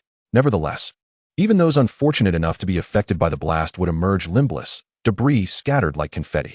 As the ruler of the Mechanical City, the mechanical lion observed the devastation unfolding and immediately assumed an offensive posture. With a thunderous roar, it emanated an imposing presence. Suddenly, 2 cannon ports unfurled on its forearms, gathering a yellowish glow. With a swift motion, 2 beams of yellow light shot forth, aimed directly at Empresa. There was no need for Lu Yun to issue a command. Empresa instinctively reacted. Its right arm transformed into the Emperor's sword, broad enough to withstand the 2 beams of light, sizzling and sparking upon impact.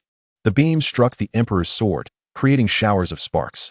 After several seconds, the mechanical lion abruptly ceased its onslaught. Yet, the proud beams of light did not inflict a single scratch upon Empresa. The sword's blade bore no marks, save for a faint wisp of smoke. Nothing remained. Such terror. The mechanical lion emitted a low, anxious growl, its vigilance intensifying. The might of this behemoth surpassed its comprehension. At that moment, the mechanical lion's statistics were displayed before Lu Yun. Name: Mechanical Lion Level 65 Boss Health 17,000 Status Frenzied. Agitated. Description: the final boss of the Mechanical City dungeon, possessing terrifying strength and formidable combat prowess, capable of commanding all mechanical creatures within the city. When facing a powerful adversary, it can summon all its dominions to fight alongside it. With a staggering health pool of 17,000, it truly lived up to its designation as a level 65 boss. However, even such a health pool paled in comparison to Empresa. Noticing the mechanical monsters encircling them, Lu Yun narrowed his eyes. Should these creatures close in from all directions to attack, he could not guarantee his own safety. For precaution, he resolved to have Empresa unleash its ultimate technique.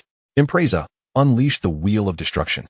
Upon receiving the command, Empresa swiftly reverted its emperor's sword back into an arm. When executing the Wheel of Destruction, Empresa's upper body would enter a state of rapid rotation, prompting Lu Yun to quickly vacate his position atop its head. With enhanced physical attributes, he deftly maneuvered to its feet. Once assured that Lu Yun had vacated its head, Empresa crossed its mechanical arms over its chest, and its upper body began to spin. The mechanical lion, witnessing this, exhibited a flicker of confusion. Its intelligence was evidently inadequate to comprehend Empresa's intentions. In an instant, Empresa's upper body whirled at high speed. Regardless of whether it was the tri-barreled Gatling gun or the cannons on its shoulders, they unleashed a terrifying barrage of attacks. Centered around Empresa, indiscriminate bombardment commenced in all directions. Boom, boom, boom. With reckless abandon, energy poured forth as the Wheel of Destruction claimed countless mechanical lives. The damage inflicted was so devastating that the mechanical creatures stood no chance of survival. Even the mechanical lion found itself overwhelmed by the relentless onslaught. Amidst the chaos, one could faintly hear the cries of defiance beneath the barrage. Although the mechanical lion possessed commendable speed, it had no hope of escaping the indiscriminate bombardment. Despite its 17,000 health, it succumbed to the horrifying power of the Wheel of Destruction, meeting its demise alongside the surrounding mechanical beasts. The duration of the Wheel of Destruction lasted approximately half a minute, during which the energy expenditure was colossal. Such a frenzied and unrestrained assault left no energy to spare. As the roar of cannon fire echoed in his ears, Lu Yun, despite anticipating the outcome, felt profoundly shaken. After half a minute, the cacophony of explosions finally subsided, and Empresa's rapidly spinning upper body gradually came to a halt. The tri-barreled Gatling guns and shoulder cannons all emitted wisps of white smoke, even without touching the cannon ports. One could feel the intense heat radiating from them. It was over. The only sensation within Lu Yun's heart was one of deafening silence. Fortunately, he had plugged his ears in advance. Otherwise, the violent explosions would have surely inflicted considerable discomfort. He extracted the soft materials he had used to muffle the sound from his ears. With a casual gesture, Lu Yun placed the item into his backpack, inhaling the scent of gunpowder with immense satisfaction. Suddenly, a low growl reverberated through the air. A battered mechanical cub, covered in scars, lunged from the smoke-filled battlefield, its target set squarely on Lu Yun. With a commanding gesture, Lu Yun activated the force ring in his hand, which instantly radiated a brilliant blue light. This luminescence enveloped the imposing figure of Empresa. The mechanical cub, which had been less than 5 meters away from Lu Yun, abruptly changed its target, now fixating on the formidable Empresa. With a fierce leap, the cub soared and sank its razor-sharp teeth into Empresa's mechanical arm, capable of effortlessly crushing stone. This bite inflicted a meager 1 point of damage on Empresa. In the next moment, Empresa aimed its cannon directly at the mechanical cub. Boom! The air was filled with smoke, and silence descended once more.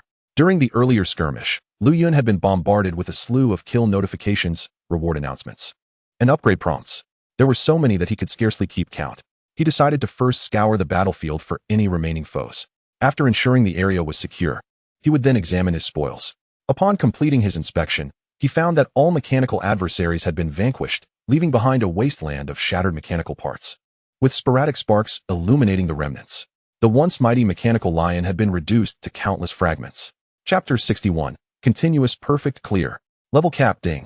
Congratulations, Practitioner Lu Yun, on successfully defeating the Mechanical City boss, the Mechanical Lion, and exterminating over 90% of the mechanical monsters in the Mechanical City.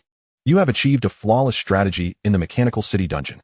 Awarded Perfect Strategy Gift Pack X1. Ding. Congratulations, Practitioner Lu Yun, on successfully defeating the Mechanical City boss, the Mechanical Lion, and exterminating over 90% of the mechanical monsters in the Mechanical City. You have achieved a flawless strategy in the Mechanical City dungeon. Awarded Perfect Strategy Gift Pack X1. Ding. Congratulations, Practitioner Lu Yun, on successfully defeating the Mechanical City boss, the Mechanical Lion, and exterminating over 90% of the mechanical monsters in the Mechanical City.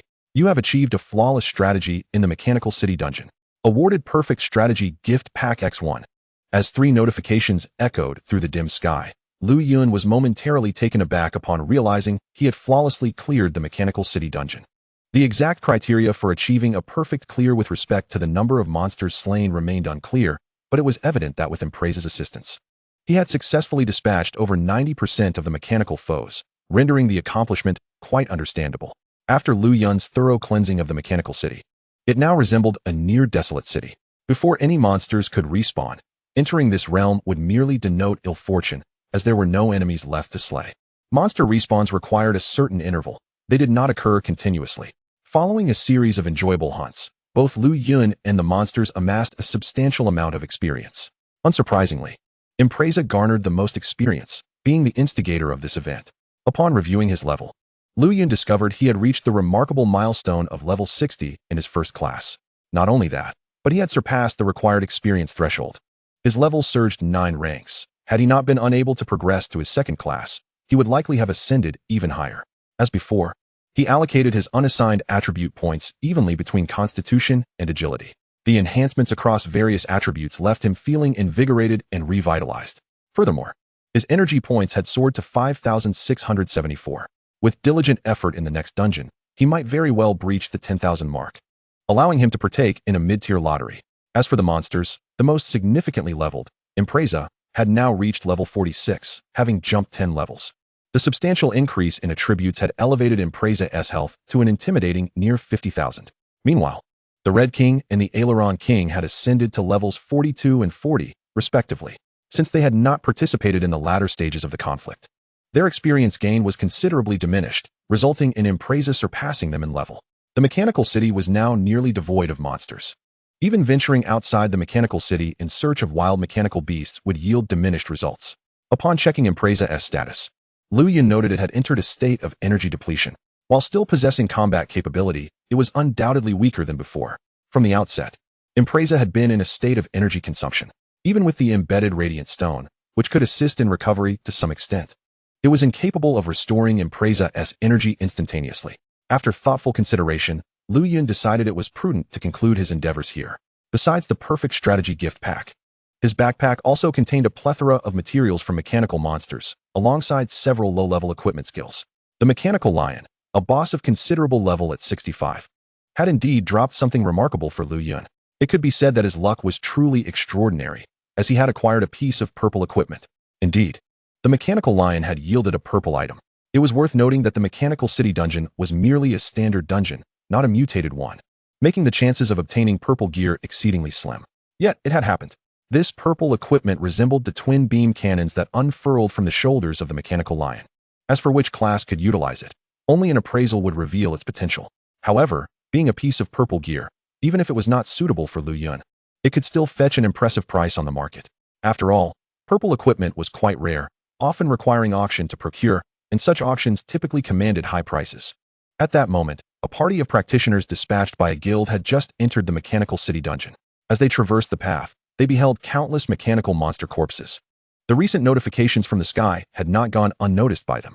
Their forward momentum came to an abrupt halt, and incredulous expressions spread across their faces. What the hell? How is this possible? A perfect clear. The Mechanical City has been flawlessly conquered. Lu Yun, that name sounds somewhat familiar. Don't you know him? That name is quite renowned now. Lu Yun, reputed to have awakened only recently, cleared a dungeon deemed nearly impossible to perfect clear below level 10, the Poison Spider Ridge. That's right. He was the one who also conquered the mutated Silent Lake dungeon perfectly. Now he has done it again with the Mechanical City dungeon. I can't believe it. This guy must be a monster. 3 perfect clears, one of which was a mutated dungeon. It's said that he operates solo, never teaming up with others. How absurd. Their expressions at this moment were nothing short of spectacular. Previously, they had also conquered the dungeon of the Mechanical City. But to vanquish the dungeon boss, the Mechanical Lion, required a significant expenditure of potions and numerous auxiliary items. This small team, possessing limited strength, found it exceedingly difficult to withstand the onslaught of the mechanical lion relying solely on their own capabilities, especially considering that when the mechanical lion was outmatched, it would undoubtedly summon its mechanical minions. They had exerted considerable effort to clear this dungeon the first time. Now, however, Lu Yun astonishingly completed it single-handedly. And not just that, but he executed a flawless strategy. Once the stunned captain regained his composure, he quickly cleared his throat. All right. Let us not dwell on this any longer. Our purpose here is merely to locate that so-called monster. Let us hasten our search. Yes. The others finally set aside their astonishment, yet they could not help but think of one thing in unison. They needed to find Lu Yun. They were eager to discover the identity of this remarkable individual who had managed to flawlessly conquer the mechanical city in such a short span of time. Chapter 62. How could it be a flawless victory again? A misunderstanding. Completely unaware of the guild's dispatched team of professionals searching for Impreza, Lu Yun had already retrieved Impreza, allowing it to recuperate autonomously in the basic combat apparatus. After reclaiming Impreza, Lu Yun promptly pressed the dungeon ring in his hand. Whoosh! A blue circular dungeon portal materialized before him. Casting a final glance at the devastated mechanical city, strewn with ruins, he could only imagine the extent of the preceding destruction. Turning to step into the portal, he exited the dungeon.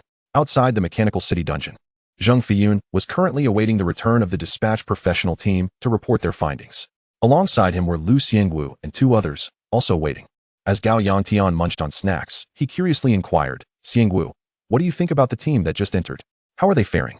Have they encountered that colossal monster we mentioned? At this moment, Zhang Tianlei snatched the snacks from Gao Yangtian's hands, devouring them greedily. Having grown accustomed to Zhang Tianlei's voracious appetite, Gao Yangtian simply retrieved another pack of snacks for himself. With a serious expression, Lu Xiangwu shook his head slightly. It shouldn't be so soon. That enormous creature can likely only be encountered within the depths of the mechanical city. Let us wait a bit longer. It's not as if time is of the essence. They will surely see it. Suddenly, a dungeon portal appeared outside the mechanical city. So soon? Zheng Feiyun was momentarily taken aback, feeling it was a tad too quick. Had the team encountered that so-called gigantic monster already? However, when the individuals emerged from the portal, Zheng Feiyun was left dumbfounded. Lu Yun. Though he was aware that Lu Yun was present, he did not anticipate that Lu Yun would emerge at this moment. Could it be that the dungeon had already been conquered, and even flawlessly so? Hastening to the leaderboard, Zheng Feiyun eagerly checked the completion rankings, only to discover that Lu Yun's name was absent. A sudden shock gripped his heart. Could it truly be as he feared? Another flawless victory? Trembling fingers swiftly opened the flawless completion leaderboard, where he found only one name. Lu Yun. Holy moly! Zheng Feiyun exclaimed in disbelief. How could I have foreseen this? The trio of Lu Xiangwu exchanged bewildered glances, unsure of what had caused their president to tremble so. Having just exited the dungeon, Lu Yun noticed Zheng Feiyun standing transfixed before the leaderboard. Approaching him, Lu Yun waved his hand in front of Zheng Feiyun's eyes. President Zheng? Are you all right? At this moment, Lu Yun also observed that Zheng Feiyun was fixated on the flawless completion leaderboard, which bore only his name. He finally grasped why Zheng Feiyun was so stunned. It was indeed related to him. The trio standing behind Lu Xiangwu was filled with curiosity. They did not know Lu Yun and were quite intrigued about how Lu Yun had made the acquaintance of Zheng Feiyun. Given that Zheng Feiyun was the president of the Lanjing Professional Guild, he held considerable status, and ordinary professionals rarely had the opportunity to meet him. Lu Xiangwu was certain he had never seen Lu Yun before. He would not be a scion of any family from the Lanjing base city. Who, then, was this individual? At this juncture, Zheng Feiyun had recovered from his stupor, staring at Lu Yun with incredulity. Lu, young man. You have achieved a flawless completion again? Despite witnessing it unfold before his eyes, he still found it exceedingly hard to believe. Hearing this, Lu Yun recognized he could no longer conceal the truth. After all, the names on the flawless completion board could not be mistaken. It was merely luck, just luck, Lu Yun replied, embodying a humble demeanor. One must learn to be modest. Zheng Feiyun gasped sharply, his eyes twitching vigorously. Damn it. Humility is one thing, but your level of modesty is excessive. You've only entered the dungeon 3 times, and each time has been a flawless victory. One of them was even a mutated dungeon. Is this something a student who recently awakened could achieve? Besides, Lu Yun is essentially a lone wolf. He has no teammates whatsoever. The flawless conquest of the dungeon is entirely attributable to his own prowess, with no assistance from others. The thought of Lu Yun's remarkable abilities filled Zheng Feiyun with a surge of envy towards Yun Yan. That old codger. Initially, He had lamented to Zheng Feiyun about the lack of exceptional students and formidable special professions. What was this? Was this student not exceptional enough? Nonsense. If such a student was not deemed outstanding, then what kind of student could possibly be considered remarkable? Suddenly, Zheng Feiyun recalled the report from Lu Xiangwu and his companions. Was Lu Yun also involved in that? It was the perfect opportunity to inquire about the matter and ascertain its veracity. Young man Lu, I have a question for you. Feel free to ask, President Zheng. Whatever I know, I will share without reservation, Lu Yun replied calmly, nodding. Zheng Feiyun promptly relayed the details of the gigantic monster that Lu Xiangwu and the others had reported to him. Upon hearing this, Lu Yun fell into deep silence. Noticing Lu Yun's sudden quietude, Zheng Feiyun raised an eyebrow, curious. Did you not see it? Or do you not know what it is? Turning to glance at Lu Xiangwu and the others, who were also focused on the conversation, Lu Yun leaned closer to Zheng Feiyun and whispered, there may be a misunderstanding. The enormous mechanical creature they saw is actually my beast. What? Zheng Feiyun was utterly taken aback by this revelation, staring at Lu Yun in disbelief. His expression clearly conveying, you can't be serious. Indeed, that monstrous creature is akin to the one you encountered earlier, both belong to me. Noticing that Lu Yun appeared genuine, Zheng Feiyun suddenly slapped his forehead, a look of distress crossing his face. Goodness, is this a jest? I had anticipated a significant discovery, only to find that it was merely a misunderstanding. What a trivial mix-up, yet it compelled me to mobilize personnel for an investigation, and I even awaited their return personally. Now that I realize it was all a misconception, it is hardly a matter of consequence, though I do not comprehend why Lu Yun possesses other monsters. Every professional has their own secrets. This is a realm of the forbidden, not to be scrutinized carelessly. Chapter 63. We have truly met. A moment of grand discovery and embarrassment. Zheng Feiyun chose not to dwell on the number of monsters Lu Yun possessed. This matter was clearly an utter misunderstanding. Since it was a misunderstanding, there was no necessity to linger any longer. It seems this is where it must conclude. With a resigned shake of his head, Zheng Feiyun dismissed these trivial thoughts. At that moment, Lu Yun greeted the trio behind Zheng Feiyun with a friendly nod. Greetings. Upon hearing Lu Yun address them, Lu Xiangwu and the others appeared bewildered. They exchanged glances, each reflecting uncertainty. Evidently, they did not know Lu Yun. Curiosity piqued, Lu Xiangwu took the initiative to inquire. My friend, have we met within the instance? He felt somewhat uncertain, as he was quite sure he had never encountered Lu Yun before. In response, Lu Yun smiled and shook his head. No, we have indeed met, within the instance, though you may not have seen me, as you were preoccupied with fleeing for your lives. Rubbing the back of his head, Lu Xiangwu furrowed his brow, straining to recollect. They had only fled for their lives once in the mechanical city instance, when they were discovered by the mechanical beasts, which initiated a frenzied chase. During that chaotic escape, it seemed they had not noticed anyone else, only the enormous mechanical creature. It was quite awkward that they were known by him while they themselves were oblivious to his identity. Observing their discomfort, Lu Yun chuckled and clarified.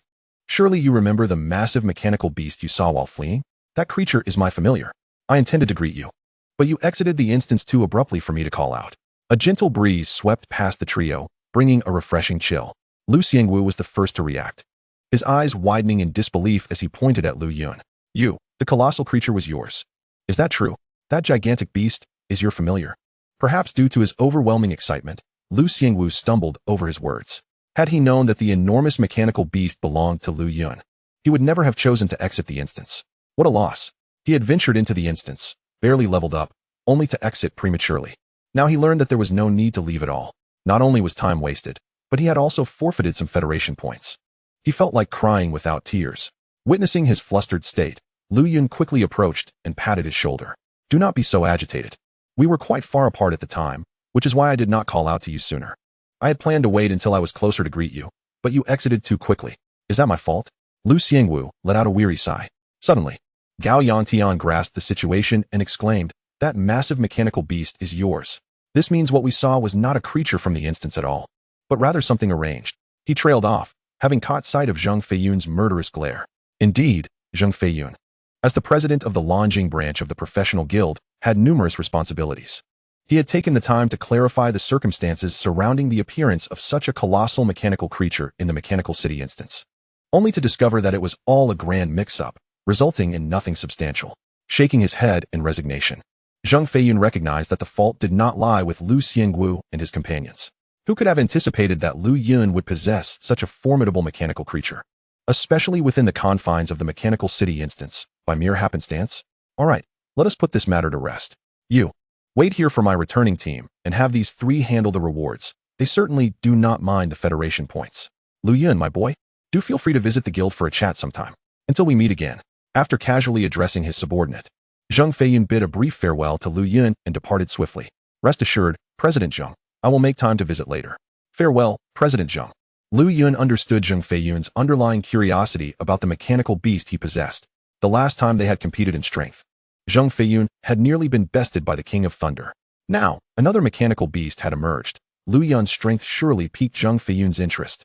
He could not resist the urge to discuss the peculiar mechanical creature with Lu Yun, yet considering the current circumstances, he had to postpone that desire. The primary reason for not accompanying Zhang Feiyun back to the professional guild was that Lu Yun's perfect clearance of the instance held little significance as a reference. Even if a flawless strategy was published, it was unlikely that any practitioners could emulate Lu Yun's bulldozing approach through the instance. Lu Yun's power had transcended that of an ordinary beast master, rendering such a perfect strategy meaningless. Lu Xiangwu and his companions stood awkwardly, wishing they could excavate a villa with their toes. They had anticipated that the enormous mechanical beast would be a grand discovery, only to find it was merely someone else's familiar. Quite embarrassing indeed. Although Zhang Feiyun had asked them to remain and handle the rewards for the earlier team, none of the three voiced any complaints. After all, they were the ones who had stirred up this situation, and now that it had unfolded, they naturally bore the responsibility. This was also in consideration of Lu Xiangwu's father and Gao Yantian's uncle. Indeed, Lu Xiangwu's father was none other than Lu Xingguan, the head of the Longjing base city. As for Gao Yantian's uncle, he happened to be Gao Yao's father, the deputy head of the Longjing base city, Gao Qinghe. Among the three, only Zhang Tianlei's background was relatively ordinary, though he hailed from the prominent Zhang family of the Longjing base city. None of the three were without connections. Yet Lu Yun was currently unaware of this. Lu Xiangwu cleared his throat awkwardly and hastily spoke up. Ahem. Brother Lu, please forgive my ignorance. I am Lu Xiangwu. I simply have never heard of anyone so young being able to summon such a colossal familiar. Please, do not hold it against me. Even without truly witnessing the formidable might of that colossal mechanical beast, one could feel the overwhelming sense of pressure radiating from it from quite a distance. It was undoubtedly powerful. Chapter 64. What a blow. How coincidental. Lu Yun appeared remarkably youthful, yet possessed extraordinary talent. It was unclear which family had nurtured such an exceptional disciple. At that moment, Gao Yantian took the initiative to approach and inquire, "Greetings, Brother Lu. I am Gao Yantian. And this sturdy fellow behind me is Zhang Tianlei. May I ask which faction you hail from in the Longjing base city?" The burly Zhang Tianlei, standing behind Gao Yantian, scratched the back of his head, wearing an innocent smile. Hello. The name Lu, along with its associated family or faction, was unfamiliar to them, which naturally piqued their curiosity.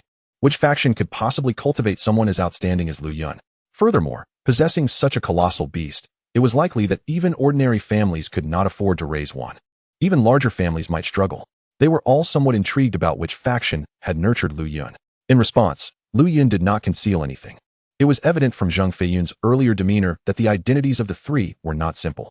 Greetings, I am Lu Yun. I do not belong to any particular faction. I am merely an ordinary student from the 6th middle school, with a profession that is slightly unique, that is all. Indeed, he had no backing. His only reliance was on himself. Gasp. Lu Xiangwu and Gao Yantian exchanged astonished glances, both recognizing the shock reflected in each other's eyes. Goodness, this is utterly demoralizing. How excessive. Just moments ago, they had been comforting themselves with the notion that Lu Yun might have some formidable faction backing him. However, the reality was entirely different from their expectations. Lu Yun was simply a student from the 6th middle school, without any factional support. This implied that his current achievements were solely the result of his own efforts. Absurd. This was precisely why they were so astonished. They were aware that their own ascension to their current level was largely aided by their families, after a little over a year since awakening. They had nearly reached level 50. This level was already commendable among the younger generation in Longjing Base City, even considered quite exceptional. Of course, in Tianhua City, it was an entirely different matter. Compared to Longjing, a level 5 city, Tianhua City, a level 1 city, boasted a plethora of powerful factions, producing exceptionally talented disciples. Lu Yun, this seemingly ordinary student, was younger than they were, yet had already surpassed them in strength. One truly cannot compare individuals, otherwise it could lead to despair. With a slight twitch at the corners of his mouth, Lu Xiangwu shook his head in resignation. Some individuals are simply gifted. Upon awakening, they soar to great heights. Although such individuals are rare, they certainly exist. While Lu Xiangwu felt admiration, He did not harbor jealousy towards Lu Yun. In his eyes, he was content with his current situation. He had two good teammates with whom he could grow stronger, mutually supporting one another. There was nothing undesirable about that. Lu Yun. Lu Yun. Gao Yantan murmured the name twice, feeling as though he had heard it before, yet unable to recall from where.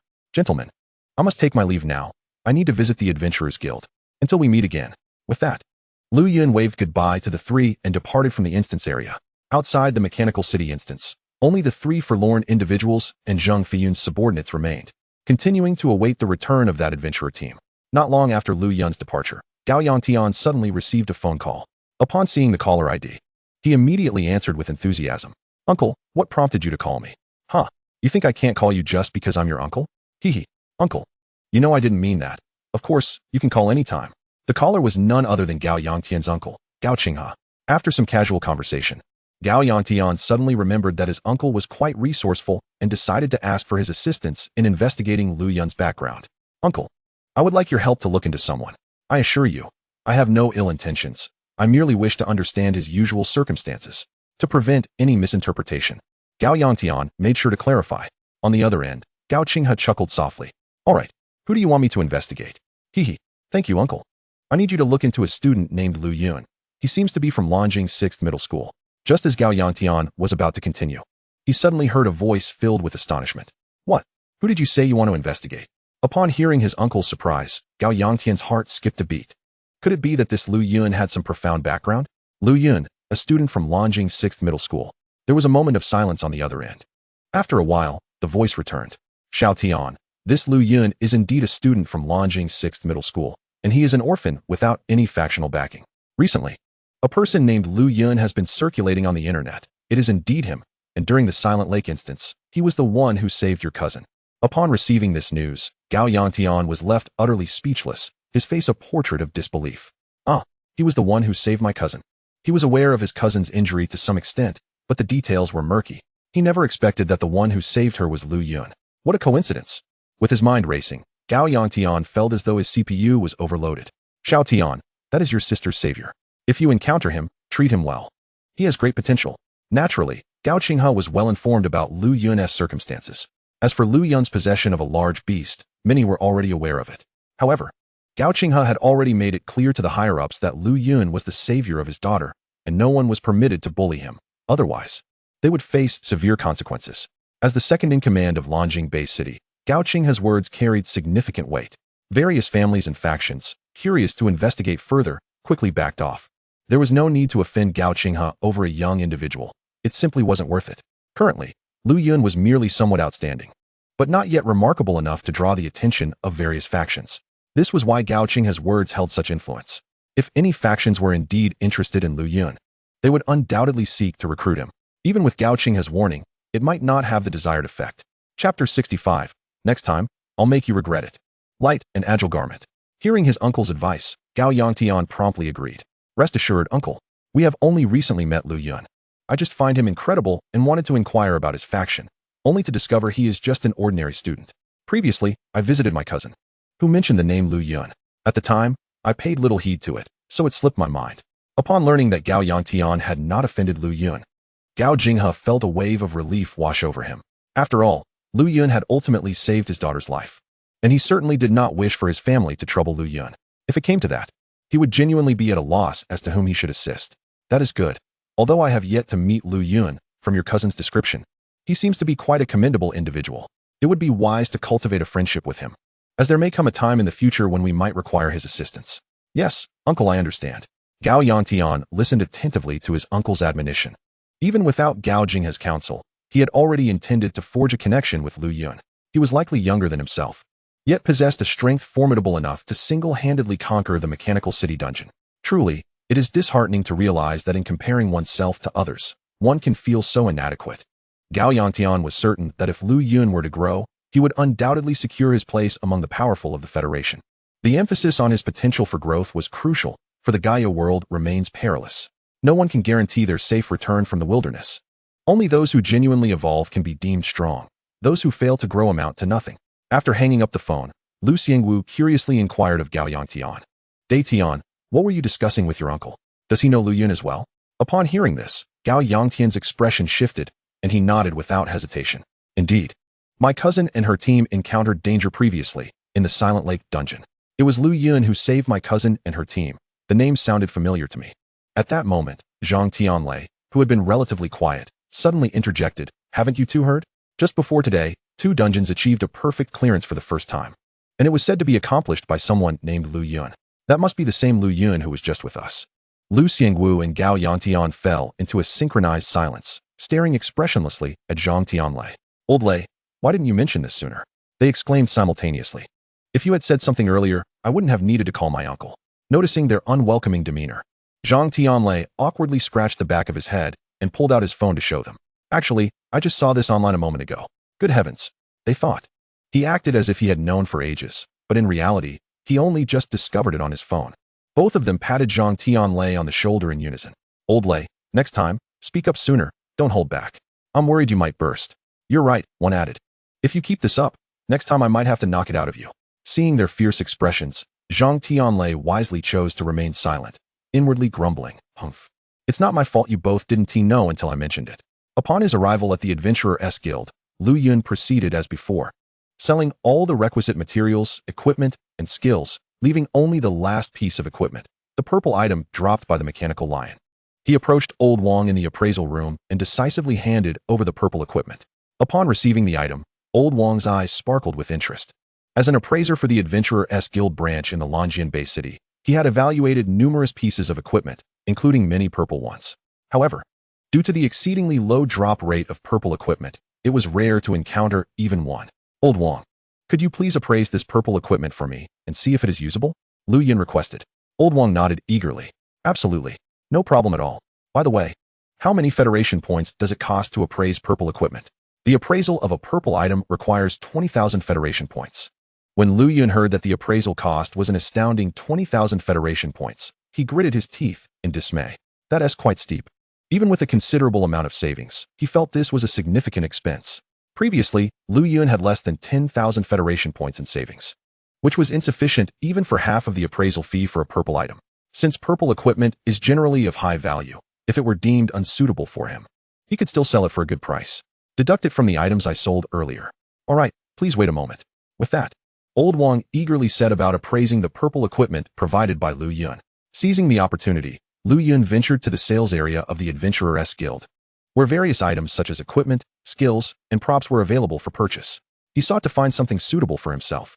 The equipment must primarily cater to beast tamers or possess no class requirements. Beast tamer gear is exceedingly rare and generally subpar, while class-restricted gear, although more abundant, often has inferior attributes. Considering his safety, an additional layer of protection would offer greater security. Ultimately, Lu Yun selected a blue mid-grade equipment piece suitable for a level 60 first transformation. Equipment, Light Spirit Garb. Required level, level 60, first transformation. Quality, blue mid-grade. Attributes, increases agility by 50 and constitution by 10 when worn. Class, no class requirement. Skill, acceleration, which boosts agility by 30, usable 3 times per day.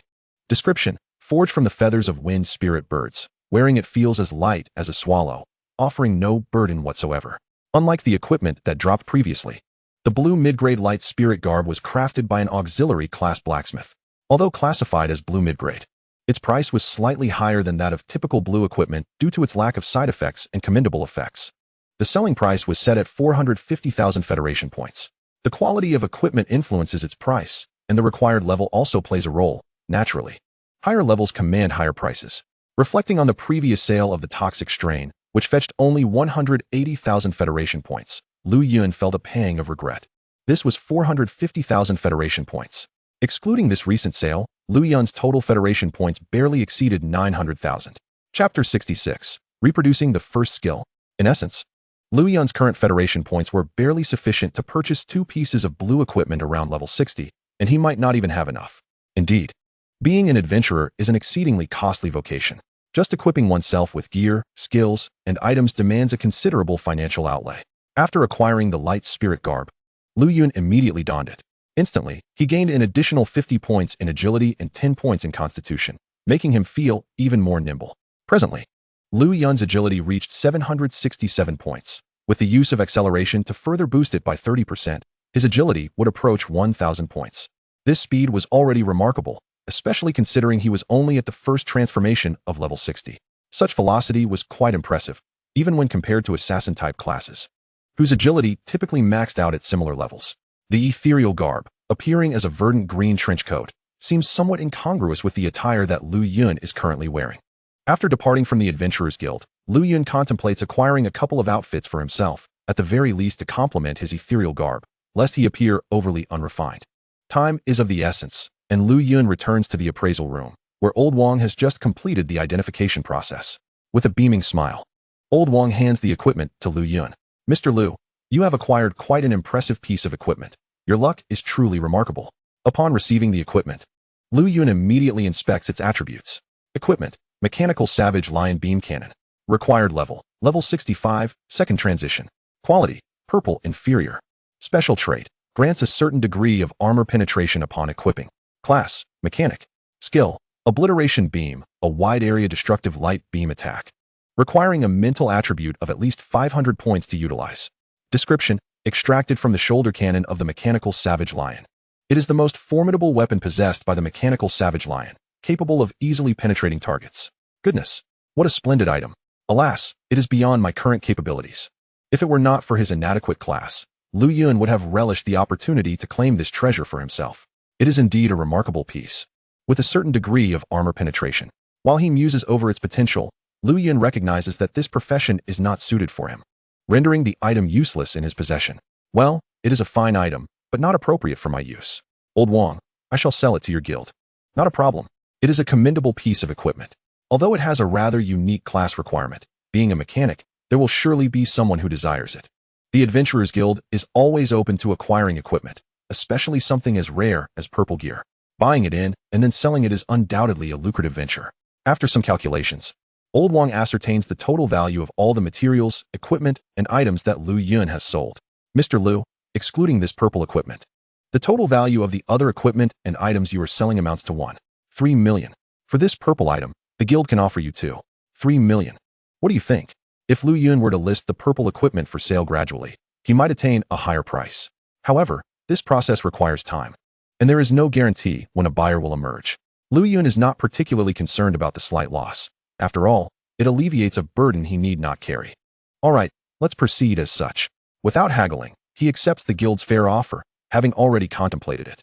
While he might have been able to sell it for over 3 million on his own, finding a buyer willing to pay that amount is not a simple task. Rather than spending time searching for a buyer, he would prefer to pursue new equipment. After handing over the identification card, Lu Yun quickly receives a notification on his phone, confirming a deposit of 3.6 million federal points.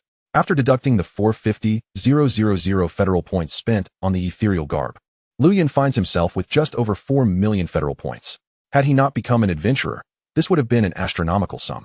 Yet, having embraced the adventurer's path, Lu Yun discovers that acquiring federal points is not as arduous as he once believed. It is relatively straightforward for a professional.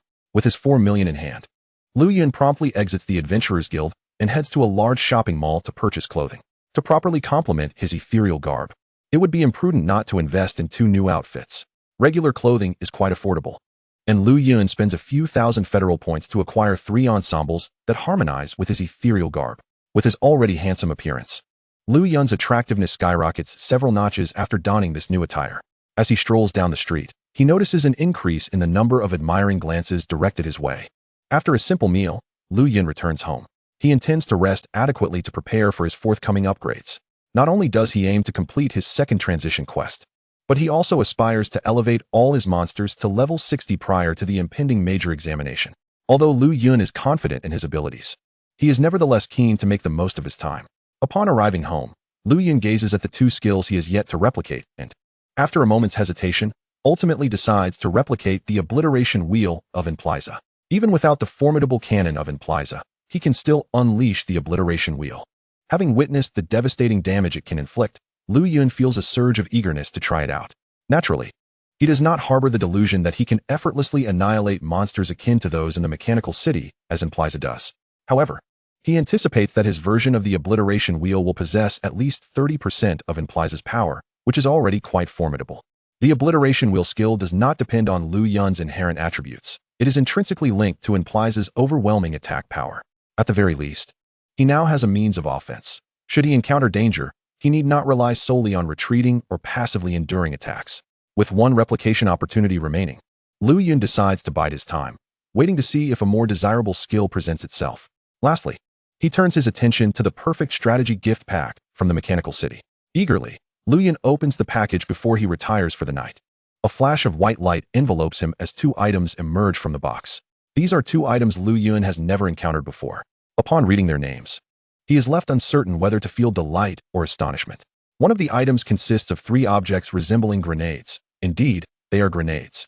Given that these items are products of the perfect strategy gift pack, they are certainly not mere ordinary grenades.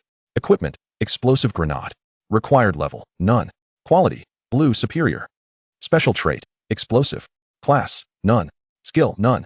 Description: a grenade of terrifying power. Once the safety pin is removed, it will detonate 5 seconds later, unleashing explosive magic with formidable force and a blast radius of 20 meters. Single-use equipment.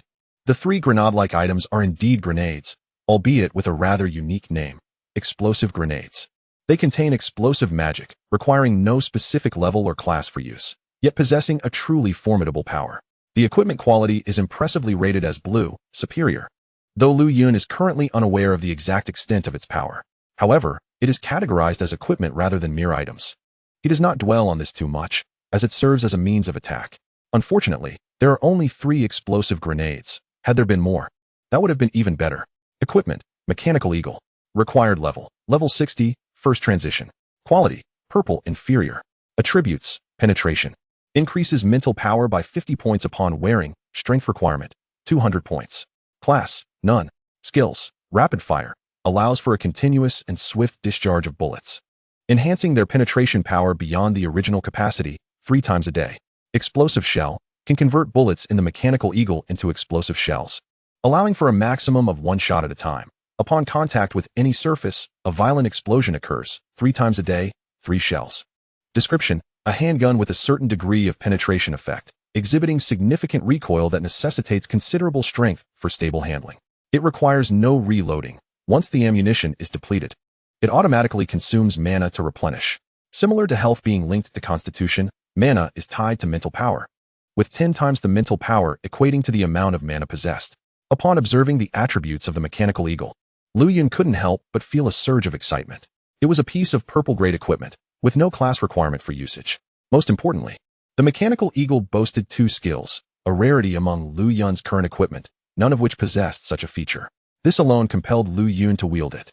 Fortunately, Lu Yun's strength attribute had already reached 200 points, and he was precisely at level 60 after his first promotion, meeting the minimum requirements for the Mechanical Eagle. With this addition, he had acquired another offensive weapon. While the strength of monsters symbolized Lu Yun's own might, possessing numerous formidable beasts did not guarantee absolute safety. This was why Lu Yun had been relentlessly enhancing his constitution and agility, striving to avert danger whenever possible. Escaping was feasible, but lacking any means of attack rendered mere flight insufficient. An offensive capability was essential. As he drew forth the Mechanical Eagle, a chilling sensation coursed through him, and Lu Yun distinctly felt the weight of the weapon. It was no wonder that a minimum strength of 200 points was mandated. The weight was secondary to the recoil generated upon firing. Without sufficient strength, one would likely struggle to manage it. Although he had acquired the Mechanical Eagle, Lu Yun lacked any experience in shooting and would need to undergo considerable training. The thought of starting from scratch and learning to shoot made him sigh inwardly, wishing he could obtain skills related to a gunslinger class. Yet, such aspirations were evidently unattainable, as gunslinger skills were exclusively reserved for those of that profession. After taking stock of his possessions, Lu Yun felt utterly fatigued. He collapsed onto his bed, quickly succumbing to slumber. Despite having taken breaks during 3 consecutive dungeons, he was still quite weary. After all, the relentless leveling up placed a significant strain on his body, and even though he had become considerably stronger than before, fatigue remained evident. When Lu Yun awoke once more, he discovered that it was already the afternoon of the following day. He hastened to make the most of his time to level up. Time swiftly passed, and it was now the 7th day. Today, all the base cities belonging to the Federation would conduct a grand examination. All students from various high schools were required to participate in this assessment. Of course, one could choose to forego it voluntarily, but doing so would result in a final outcome of no scores. Those without scores would naturally be unable to gain admission to an academy and would have to rely solely on their efforts to secure resources. If one lacked familial backing and was merely an ordinary individual, participating in the grand examination was imperative. Only by obtaining sufficient resources could one facilitate rapid growth and escape the lower echelons of society. Early in the morning, Lu Yun quickly washed up and headed straight to the academy.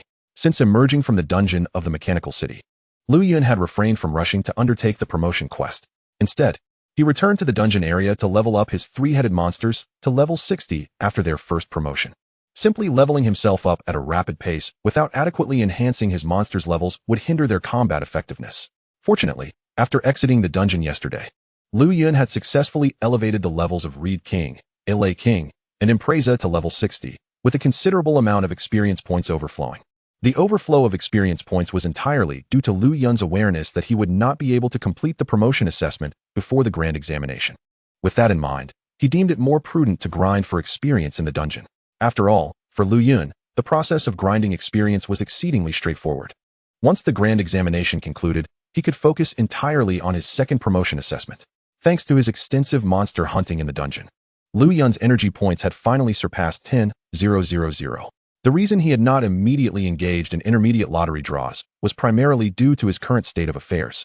Even if he summoned monsters, they would only be at the first promotion level.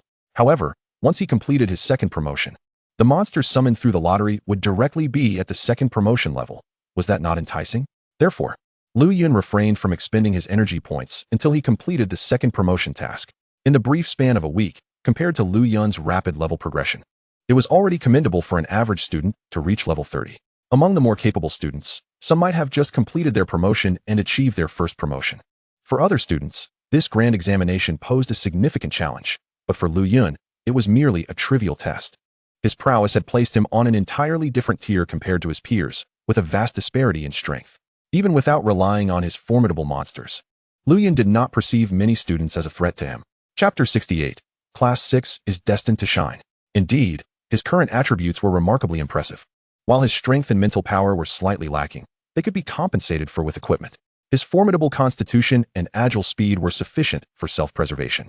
In the Longjing Bay City, within the dungeon area, the grand examination would not be conducted in the schools, but rather in the dungeon zone. A significant number of students in the Longjing Bay City had already completed their awakenings. Gathering all students for a unified assessment was also intended for fairness. Through this assessment, students achieving the requisite scores would qualify to apply to their desired academies. Those who did not attain the necessary scores would have to embark on a different path, fully committing themselves to the profession of a practitioner, relying on their own efforts and collaboration with partners to grow together. Compared to the academy, the differences were substantial. Firstly, without access to the resources allocated by the academy, one would need to devise ways to obtain resources independently. Once one's level exceeded the third tier, continuing to level up necessitated leaving the city and venturing into the perilous wilderness. The principals of the 6 high schools in Longjing had all convened, including Yun Yin from the 6th high school. During the awakening ceremony a week prior, 2 promising candidates had emerged from the 2nd and 5th high schools. Both were of special professions with considerable potential. This had left the principals of the 1st, 3rd, and 4th high schools envious, each lamenting verbally why such talented students were not in their institutions. In contrast to the lamentations of the other principals, Yun Yin remained calm and composed, sitting comfortably in his seat. With an expression of serene composure, it seemed as though this examination had already been secured. Recently, a legend has been circulating in Longjing City. A certain individual named Lu Yun has consecutively achieved flawless completions of various instances. This is indeed an astonishing feat, however. What is even more remarkable is that the same Lu Yun has managed to accomplish a class transition in an incredibly short span of time. The rapidity of his level advancement is nothing short of terrifying, and the time taken to complete the transition task has even surpassed the current federal record. A series of events all point towards one person, Lu Yun. Many are speculating about the true identity of Lu Yun. Some believe he is an exceptionally talented student from one of the 6 prestigious schools, while others conjecture that he is a professional supported by a powerful faction.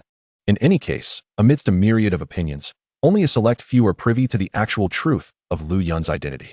How I wish that Lu Yun were a student from our school. He is simply outstanding, the principal of the 1st high school remarked wistfully. Upon hearing this, the principal of the 2nd high school scoffed. Most of it is merely hearsay from the internet. It is not necessarily true. Even if there is some truth to it, not all of it can be accurate. If he possessed all these accolades, he would be a genius among geniuses. Such a thing is implausible. There must be some external influence at play. Perhaps it is just a publicity stunt. The principal of the 3rd high school nodded in agreement. I am also skeptical, the principal of the 4th high school mused. Our Longian base city is merely a level 5 city. Even with the support of the base city's influence, it is unlikely that he could have progressed so swiftly. I suspect there is some ulterior motive. The principal of the 5th high school discreetly glanced at Yun Yin and inquired, Old Yun, what is your perspective? Do you believe there is any truth to this? Could there be any embellishment in the illustrious feats attributed to this so-called Lu Yun? In response, Yun Yin, exuding confidence, nodded affirmatively. As the saying goes, better to believe it exists than to dismiss it. Does the truth matter to us? If he is indeed a student with such accomplishments, that would be splendid. Especially since he has broken numerous records. Our focus should now be on this upcoming examination, while the difficulty itself is not great. To gain entry into better academies and secure more resources, one must exert considerable effort. I am quite eager to see what the outcome of this grand examination will be. Even though the grand examination had yet to commence, Yun Yin had already formed a speculative notion in his mind. First place would undoubtedly belong to Lu Yun. This conclusion seemed as certain as fate itself, devoid of any controversy. He was greatly anticipating how Lu Yun would emerge victorious, a veritable nightmare for all other students. Reflecting on Lu Yun's recent exploits, Yun Yin could not suppress a chuckle, already contemplating what reward would befit Lu Yun. What a conundrum. The academy has produced such an exceptional talent. 6th High School is destined for greatness. This time, 6th High School would surely surpass the other 5 institutions, establishing itself as the most formidable academy in Longian. This also implies an unspoken ranking among the 6 major schools, where higher rankings confer greater influence and prestige. As students from various high schools gathered, the venue was soon engulfed by thousands of attendees, a veritable sea of humanity. Amongst them stood Lu Yun, who was listening to the discussions around him. This fellow named Lu Yun is truly making waves, extraordinarily formidable. Indeed, it's utterly astonishing. He has flawlessly cleared 3 instances in succession. And that is not all. One of those instances was a mutated version with difficulties multiplied several times over. Yet he managed to conquer it. It's simply outrageous. If only I possessed such strength. No, even half of it would suffice. Oh, what am I doing daydreaming in broad daylight? I should save my fantasies for the night, he thought, dismissing the chatter surrounding him, maintaining a low profile. Lu Yun focused intently on preparing for the imminent grand examination. This time, the instance zone would unveil a particularly unique assessment instance, where thousands of students could simultaneously participate. Within this instance, all students would be participants. The assessment rules were refreshingly simple, a point-based system. Students would need to hunt monsters to earn points, with higher-level monsters yielding greater rewards. The duration, like other instances, would be 24 hours. At the end of this period, the individual with the highest score would be declared the champion of the grand examination. Chapter 69. The assessment commences. Naturally, in any assessment, there are those who ascend and those who are eliminated. Upon the conclusion of the assessment, those whose scores fall below a certain threshold would be directly disqualified, signifying failure in the examination. Those who fail would lack the qualifications to enter the academy and would have to fend for themselves. Of course, if someone has backing from a powerful faction or family, self-reliance may not be necessary. However, such privileged individuals are few and far between compared to the general populace. As the top officials of Longian Base City, Lu Shengwen and Gao Qinghe could not afford to miss such a significant occasion. They too were eager to witness the caliber of students that would emerge from this grand examination. While Gao Qinghe was initially interested in observing other students, his attention quickly fixated on one individual, Lu Yun. After reviewing Lu Yun's profile, he was already aware that Lu Yun was a student from 6th High School and had been instrumental in saving his daughter, coupled with a series of impressive achievements. It was only natural for him to pay closer attention. Regrettably, with all the students gathered, it was nearly impossible to discern Lu Yun's exact location amidst the throng. As the grand examination loomed, Lu Shengwen was clad in a fiery battle robe, hovering approximately 10 meters above the ground. Dear students, today marks a pivotal turning point in your lives. Strive for greatness. Pour your passion into this instance and accumulate as many points as you can. Only with sufficient points will you gain admission to the academy of your dreams. His encouraging words, delivered by such a powerful figure, invigorated many students, igniting a fervor akin to a battle cry. Each one was brimming with excitement, their faces flushed, eager to charge into the secret realm and unleash their prowess. The rules of the grand examination were straightforward. The assessment instance was a large-scale dungeon set at level 30, capable of accommodating all participating students. Each student would fight independently, needing to slay enough monsters to amass sufficient points, with each individual's instance wristband displaying their real-time scores. Outside the instance, a leaderboard will be displayed, revealing your current rankings. Naturally, you may choose to collaborate in combat. However, The points accrued from slaying monsters will be evenly distributed among participants. The decision rests solely upon you. So give it your all, everyone. You will have a full 24 hours to elevate your score and ranking. Let us eagerly anticipate how far you can go. Clap, clap, clap. The atmosphere was charged with thunderous applause. Now, the instance is about to commence. All students are requested to don their instance wristbands in preparation for entry. Remember, once you opt to exit the instance, there is no turning back. Your points will be fixed, and there will be no opportunity for a second assessment. Under Lu Xinwen's reminder, the students gradually adorned their wristbands. A countdown timer appeared on the large screen displaying the leaderboard. 10, 9, 8, 3, 2, 1. The competition begins. As the words fell, everyone immediately pressed the button on their wristbands. A series of profound instance portals manifested before them. Thousands of portals opened simultaneously, appearing densely packed. Subsequently, all participants stepped into the instance portals in unison. Once through the portals, each individual was transported to an uncertain and random location, maximizing the prevention of cheating. After a week of leveling up, a small number of students had already reached level 30 and were prepared to embark on their job change quests, with a select few exceptionally talented individuals having completed their transitions.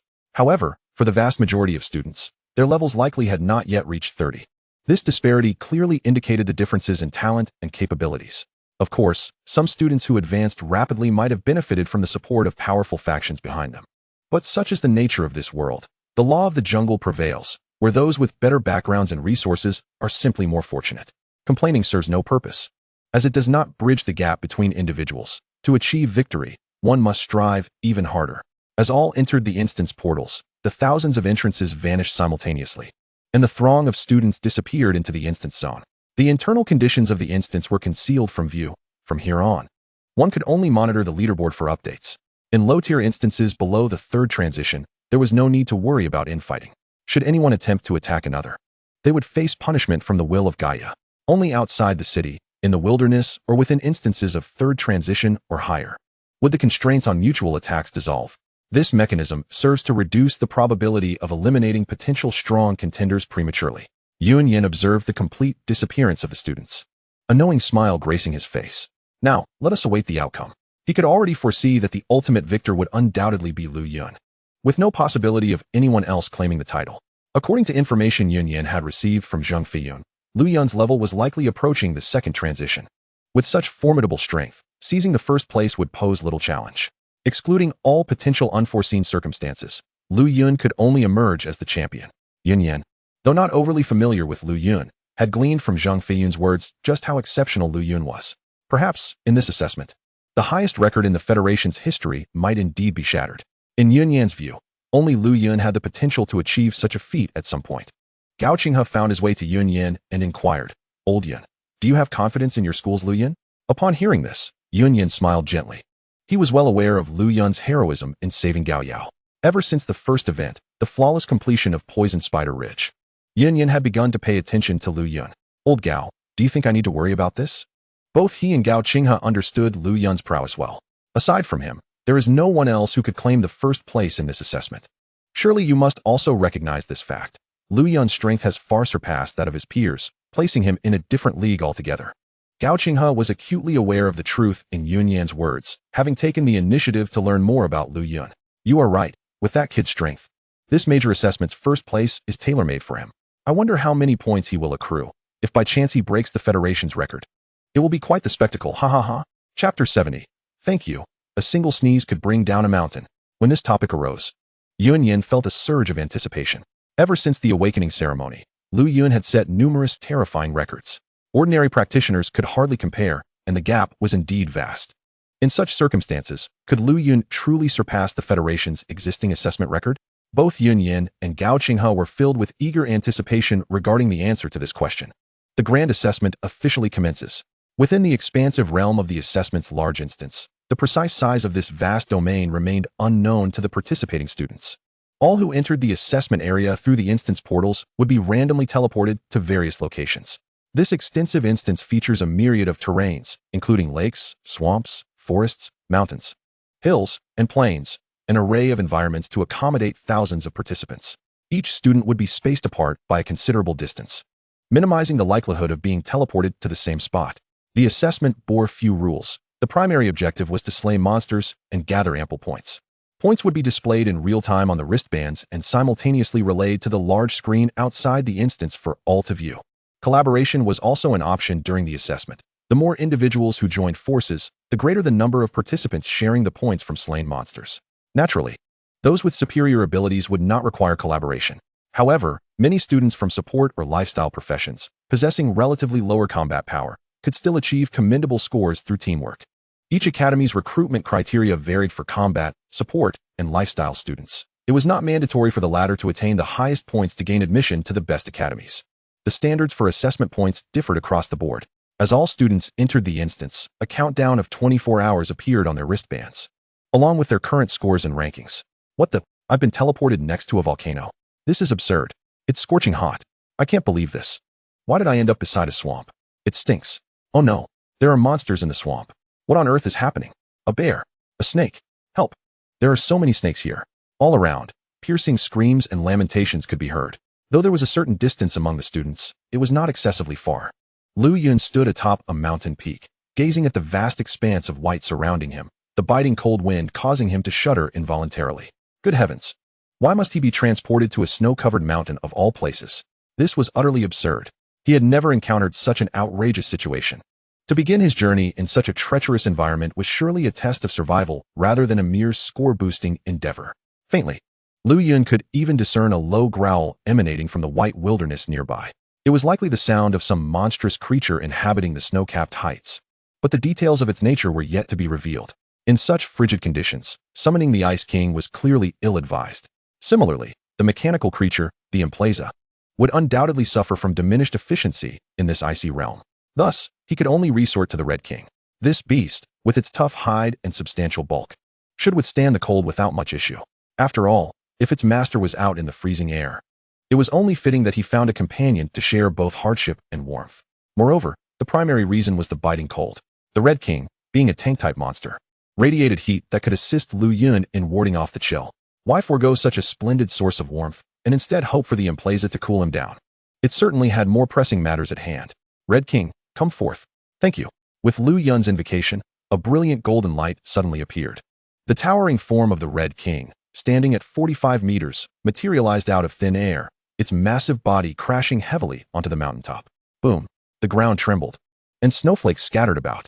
Upon its arrival, the Red King intended to let out a mighty roar, but the frigid atmosphere sapped its enthusiasm instantly. A powerful sneeze escaped the Red King as the frigid air invaded its nostrils, causing it to shudder. Suddenly, a faint sound of something shattering reached Lu Yun's ears. Just as he furrowed his brow, he felt the ground beneath him tremble ominously. Could it be that fragile? Sensing the anomaly, Lu Yun swiftly scrambled atop the Red King's head. Little A, we must flee. This mountain is about to collapse. The Red King, still adjusting to the cold air, sensed the ground shifting beneath its feet, as if it too might cave in. Without a moment to ponder, it dashed towards a different location. With a powerful thrust of its legs, the Red King leaped into the air. However, before it could land on another peak, its foot slipped on the snow, sending it tumbling down. Lu Yun, clinging tightly to the Red King's head, plummeted with it. Ah, what a thrill! The fierce winds were already biting. And now the Red King's rapid descent towards the base of the snow-capped mountain was nothing short of exhilarating. After what felt like an eternity, the Red King and Lu Yun finally reached the foot of the mountain. Their incessant slide came to a halt, and Lu Yun exhaled a sigh of relief. Good heavens! He had truly experienced the sensation of flying ahead while his spirit lagged behind. The speed had been astonishing, nearly dislodging his very soul. But thankfully, they were safe now. Or at least he hoped so. Suddenly, pairs of eerie green eyes flickered to life in the dense white mist. All those emerald gazes converged upon a single point, the very spot where Lu Yun and the Red King stood. Within the instance of the dungeon, encounters with monsters began to unfold. The assessment had commenced. Gradually, the leaderboard outside started to shift. Defeating a monster would yield points commensurate to its level. 1 point for monsters below level 10, 2 points for those between 10 and 20, and 3 points for creatures ranging from 20 to 30. Currently, the top student on the leaderboard was a special bearer from the second high school. Upon witnessing one of his students claim the leading position, the principal of the second high school burst into a broad smile. Ha ha ha. It seems our school has taken the lead. His pompous demeanor was such that one might think his eyes were affixed to his chin. In response, the principals from the first, third, fourth, and fifth high schools clenched their fists in frustration, their disdain for the second high school principal palpable. They yearned to deliver a decisive blow to quell his arrogance. Chapter 71. You have your freedom, I'll collect the spoils. Soon, the principal of the second high school was met with a full-scale rebuttal from his counterparts. Don't celebrate too soon. This is merely the beginning. Who knows who will prevail in the end? Quite right. This is just the onset of the assessment. What does it matter who leads now? My students will soon surpass yours. What is the big deal? The competition is just commencing. Let us see who comes out on top in the end. Indeed, only those ranked first at the conclusion will be deemed victors. An early lead does not guarantee success. Apart from Yun Yan, the other principals engaged in a heated argument. While he remained indifferent, his gaze was fixed upon a name on the leaderboard, Lu Yun, currently displaying a score of 0. It indicated that Lu Yun had yet to commence his monster-clearing endeavors. Yet even with a score of 0, Yun Yan felt no anxiety. Lu Yun, let everyone witness your prowess. Can you shatter the federal record? Yun Yan glanced at the bickering principals, shaking his head in exasperation. A bunch of old children. At that moment, the Red King had risen to its feet, vigorously shaking its tail to dislodge the snow clinging to its rear. As for the surrounding eerie green gazes, the Red King paid them no mind. Merely a pack of cubs, whose combat prowess was laughably low, barely qualifying as first-tier monsters. Faced with the imposing figure of the Red King, the wolf cubs seemed to harbor a significant amount of trepidation, cautiously inching closer, but daring not to act recklessly. Perched high atop the Red King's head, Lu Yun had a clear view of the wolves' movements. Among them was a notably larger and more menacing white wolf, likely the leader of the pack. Name, Mist Wolf King. Level, 30. Health, 1600. Status, hungry. Description, a species of wolf residing in the snowy mountains. They live in packs and attack their targets collectively. Their nature is ferocious, and once they fixate on a target, they pursue it relentlessly. But these were merely a bunch of subpar creatures, none exceeding level 30. Lu Yun felt confident he could handle them without the Red King's aid. However, he adhered to the philosophy of avoiding unnecessary conflict whenever possible.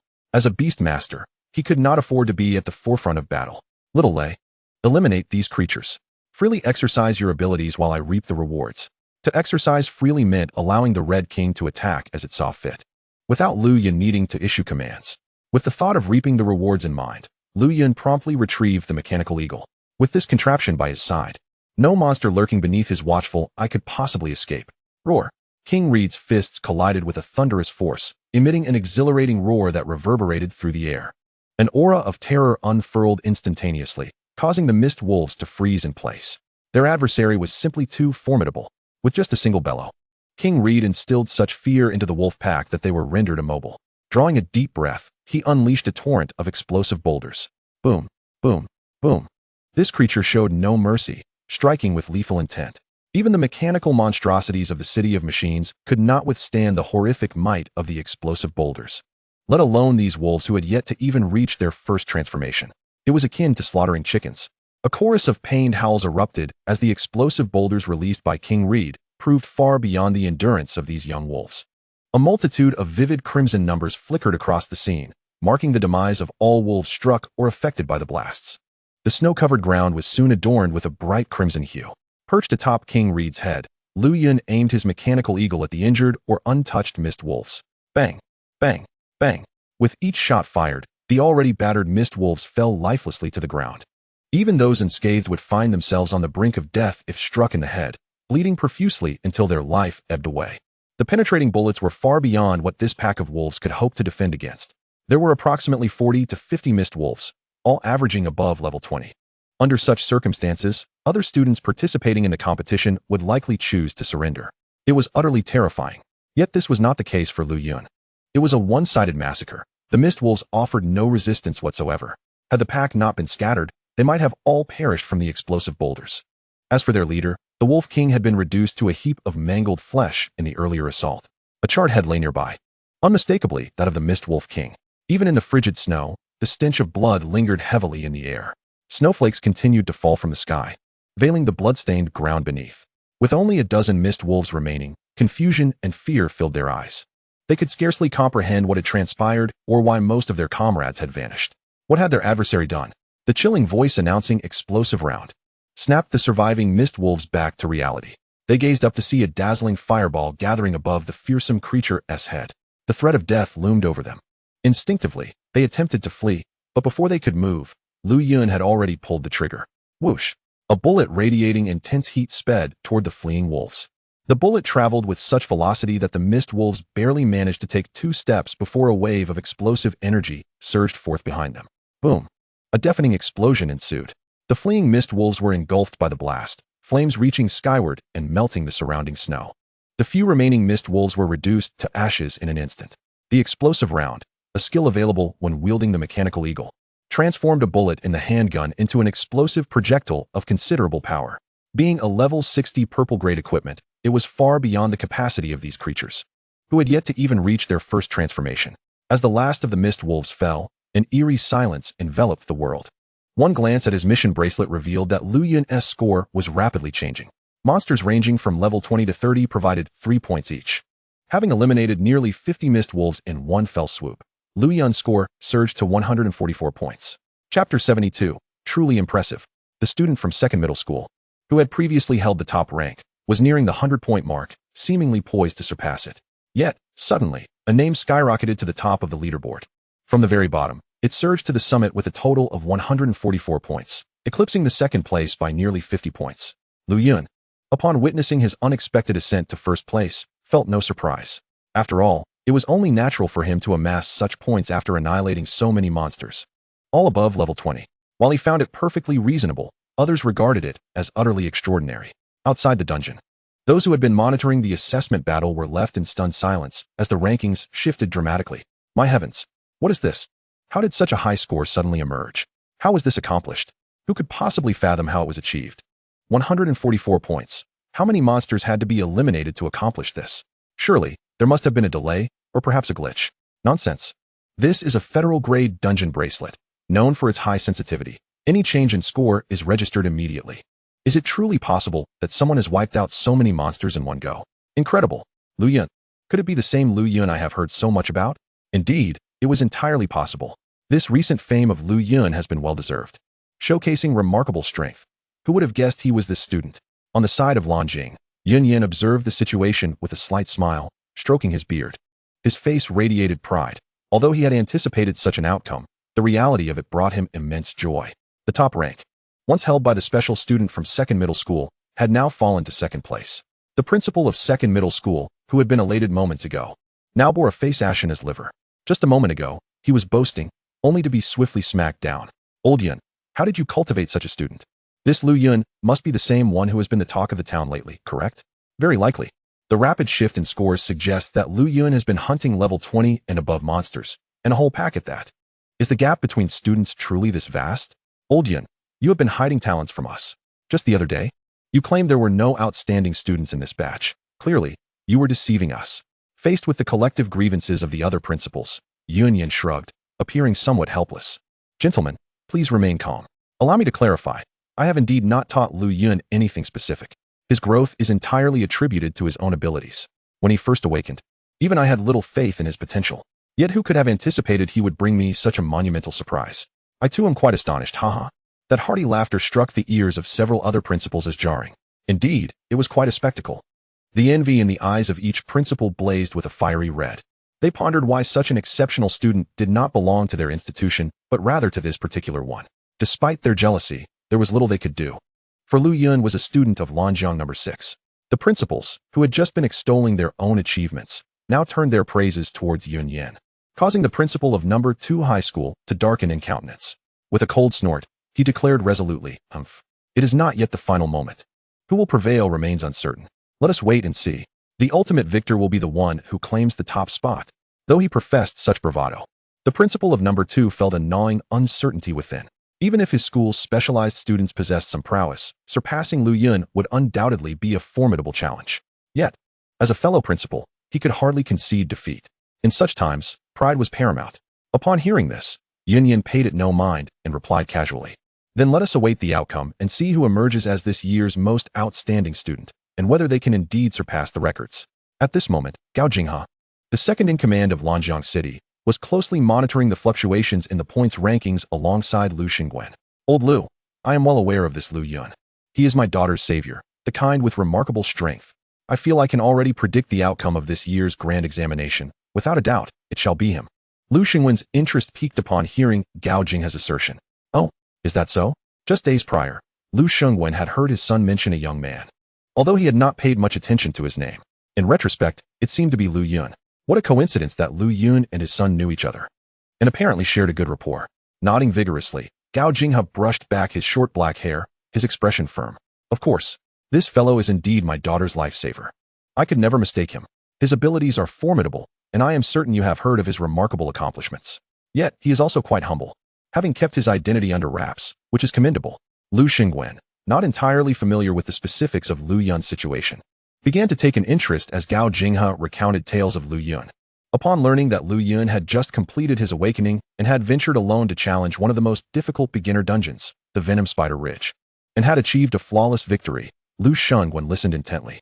The same was true for the Silent Lake dungeon, which he also conquered perfectly, especially given that the lake had undergone mutations at the time. Completing it flawlessly under such circumstances was nothing short of terrifying. Moreover, his son had previously faced the Mechanical City dungeon, which Lu Yun had also cleared with perfection.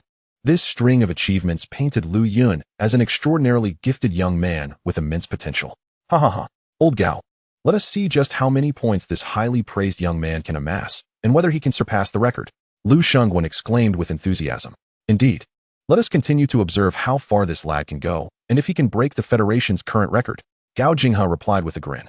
By the way, if I recall correctly, the highest record in the Federation stands at 1,588 points. Let us see if this young man can eclipse that mark. I believe he can. Shall we wager on it? Lu Xingwen raised an eyebrow, curiosity gleaming in his eyes as he regarded Gao Jinghe. What do you propose for the wager? What are the stakes? We shall bet on whether Lu Yun can break this record and exceed 1,588 points. I wager he will. If I win, I want that treasured wine of yours. Lu Xingwen had once vanquished a peculiar creature that yielded no equipment or skills, but instead produced several casks of wine, which acted like items with unique effects when consumed. The most significant aspect was that it was quite delectable. Gao Jinghe had tasted it once and could scarcely contain his salivation at the thought. He had even sought out similar creatures, but had been met with fruitless endeavors. Thus, he sought to use this wager as an opportunity to acquire that coveted wine. 1,588 points. This represented the most formidable record in the Federation's history. It was an exceptionally daunting benchmark, even though Lu Yun was indeed impressive. Slaying that many monsters would not be a trivial task. Moreover, Lu Xingwen had never truly witnessed Lu Yun's capabilities and had not delved deeply into his background. Hence, he believed that, despite Lu Yun's prowess, surpassing the highest record would be improbable. Very well, since you wish to wager, we shall engage in this bet. I wager he will not surpass that record.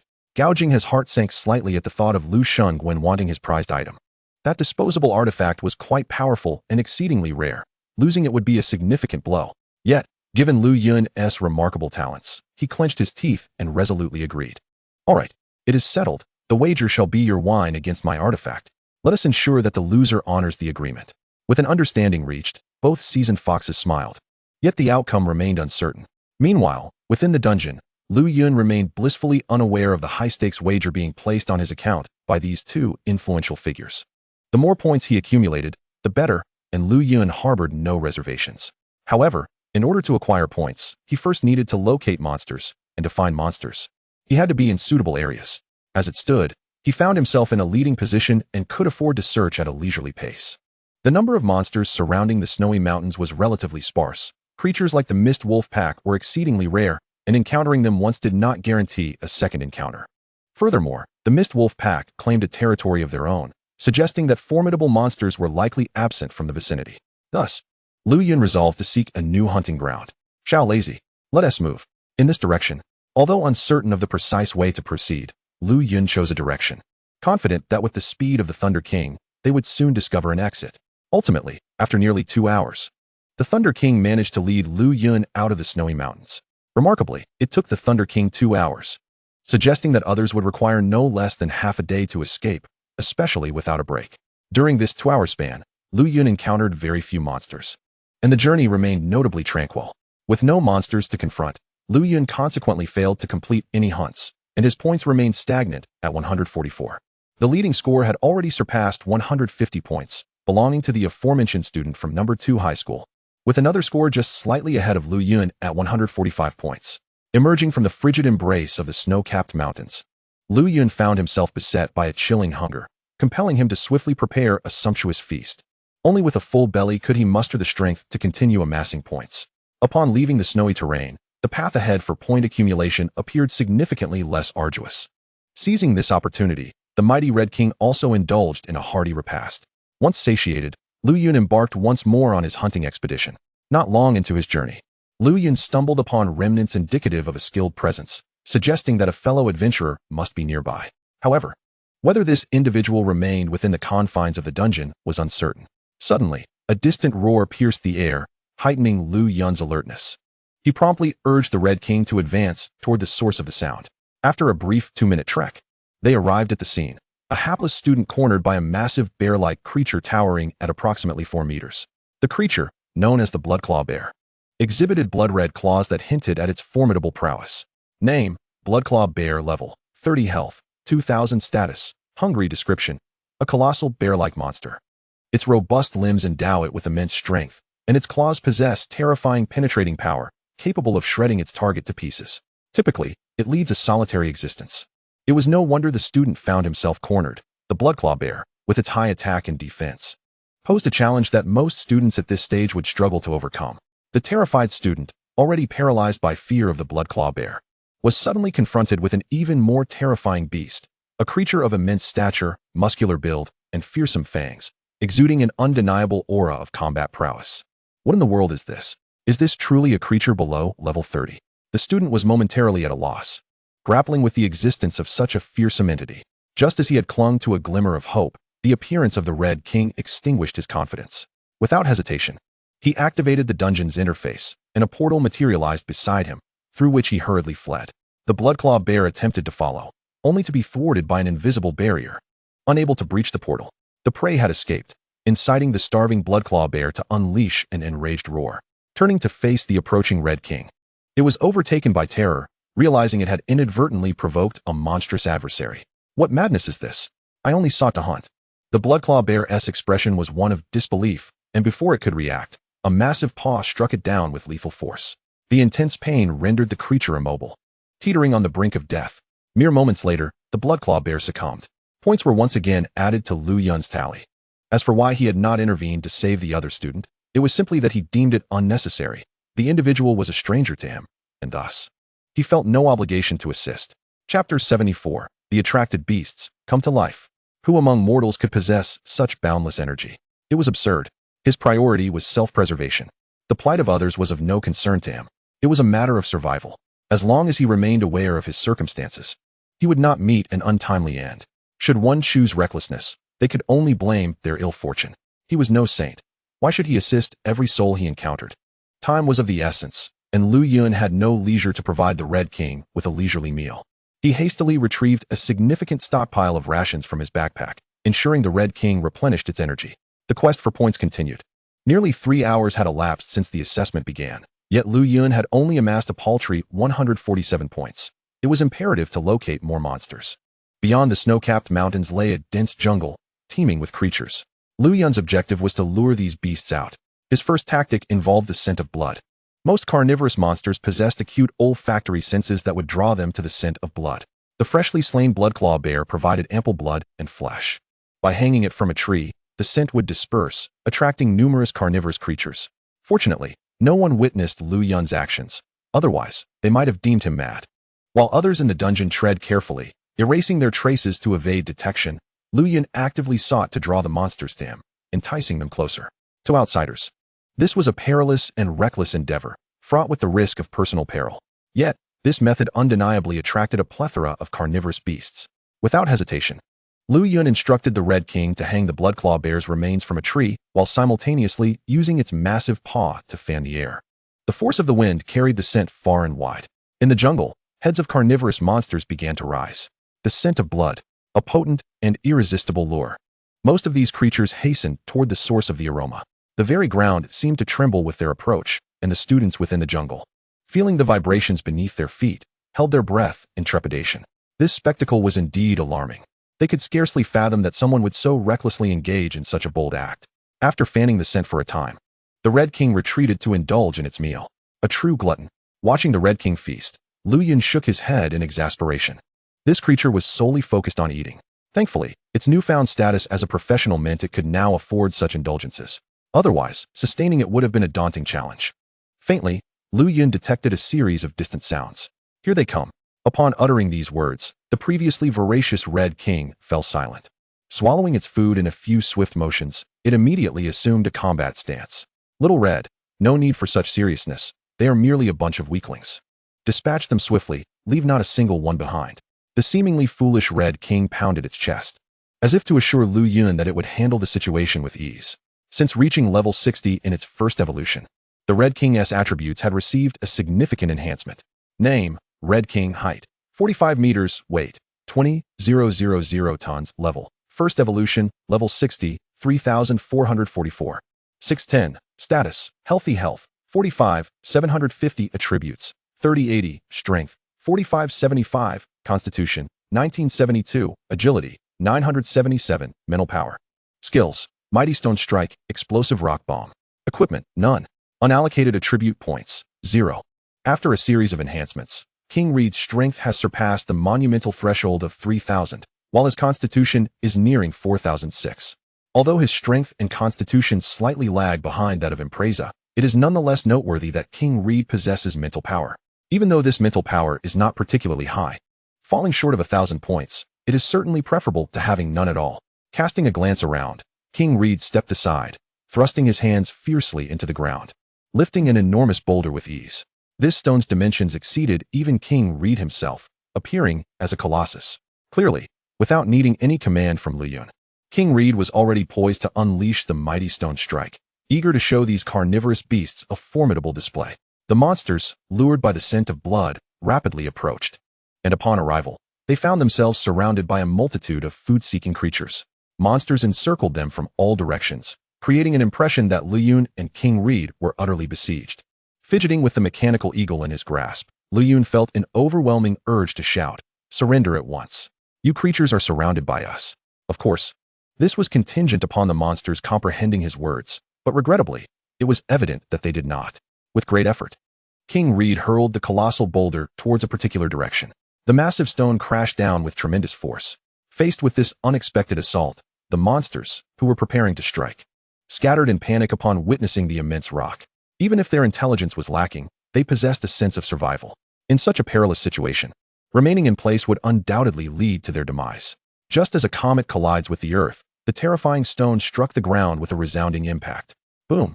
A deafening roar erupted, accompanied by the tremors of the Earth. It was evident that in the area struck, numerous trees were instantly crushed. The sound of snapping would echoed incessantly. Due to the stone's sheer size and weight, even from a distance, the creatures were flung away by the tremendous shockwave. A cascade of damage numbers soared rapidly, and even the monsters surrounding the boulder were obliterated by the terrifying aftermath. The creatures in that direction suffered catastrophic losses in an instant, and the tremendous noise and vibrations left the others in awe. Roar! King Reed pounded his chest with fervor, emitting an exhilarated roar. Chapter 75, The Power of Evolution. Grilled corn on the cob. Without the need for Lu Yun to seize the opportunity, King Reed's displayed combat prowess had thoroughly intimidated the creatures present. The monsters, fully aware of their inability to contend with the towering figure before them, began to retreat, eager to escape the scene. However, the duck that was nearly in their grasp was not to be allowed to fly away, and Lu Yun would certainly not permit such an escape. Little A, annihilate them all. Activate evolutionary power. Indeed, Lu Yun chose to unleash the evolutionary power. Upon evolving, King Reed's attributes would not only see a remarkable enhancement, but he would also acquire corresponding skills. His combat ability would be further augmented, though his current level would remain unchanged. A brilliant purple light emanated from Lu Yun's hand, and subsequently, this radiant glow transformed into a sphere of light, swiftly merging into King Reed's form. Roar! A surge of terrifying power coursed through King Reed as he unleashed a powerful roar. This was Lu Yun's first utilization of the evolutionary power, something he had yet to employ. It could only be activated once a day, and each instance lasted a mere half hour. Watching so many monsters flee was intolerable for Lu Yun. These were all precious points. They must all perish. As the purple light melded into King Reed's being, a dazzling red glow erupted from him. Flames, a raging inferno enveloped King Reed, and his form seemed to grow taller while becoming even more imposing. His already formidable arms swelled in size. With a swift motion, his massive fists tore through the flames, signifying King Reed's achievement of a more potent evolution. Yes, King Reed. His previously yellowish body was now shrouded in black, with red fissures resembling molten lava adorning his form. His visage became more fearsome, and his crimson eyes radiated menace. Evolution of the corn on the cob. Grilled corn on the cob. Roar. The roar of EX King Reed resounded with even greater magnitude, with his massive fists pounding against his robust physique. EX King Reed appeared exceedingly warlike. Upon witnessing the culmination of this evolution, Lu Yun finally glimpsed the attributes of EX King Reed. Name: EX King Reed, temporary. Height: 49 meters. Weight: 24,000 tons. Level: First transition, level 60, 3677, 610. Status: Exhilarated. Health: 55,000. Attributes: 4,200 Strength, 5,500 Constitution, 2,200 Agility, 1,500 Mental Power. Skills: Path of Flames. Lava Toss, Explosive Lava. Equipment: None. Unallocated attribute points: 0. Description: A more powerful and terrifying monster evolved from the skeletal beast King Reed, boasting a larger physique and a more aggressive nature than in its ordinary state, with a notable increase in intelligence. Upon reading the final line of the description, Lu Yun nearly burst into laughter. Good heavens! Who were they insinuating? It was indeed undeniable that after the evolution, EX King Reed's intelligence had seen an enhancement. However, one could not deny that, upon observing these attributes, EX King Reed was undeniably formidable. His four-dimensional attributes exceeded those of Impreza, surpassing him by a slight margin. Though lacking any equipment, those terrifyingly massive fists served as EX King Reed's finest weapons. EX King Reed. Uproot this jungle. Annihilate every monster without exception. With a grand gesture, Lu Yun decided the fates of all creatures within the jungle. Roar. Responding to the command, EX King Reed unleashed a terrifying destructive force akin to that of a deity of destruction. Within this jungle, where Lu Yun was engaged in his examination, he was not the only student present. Several others were also here. The sudden cacophony, coupled with the ground's tremors, startled all the students. Although they were unaware of the true nature of the disturbance, attributing it merely to an earthquake, the magnitude of the commotion undoubtedly drew the attention of numerous monsters.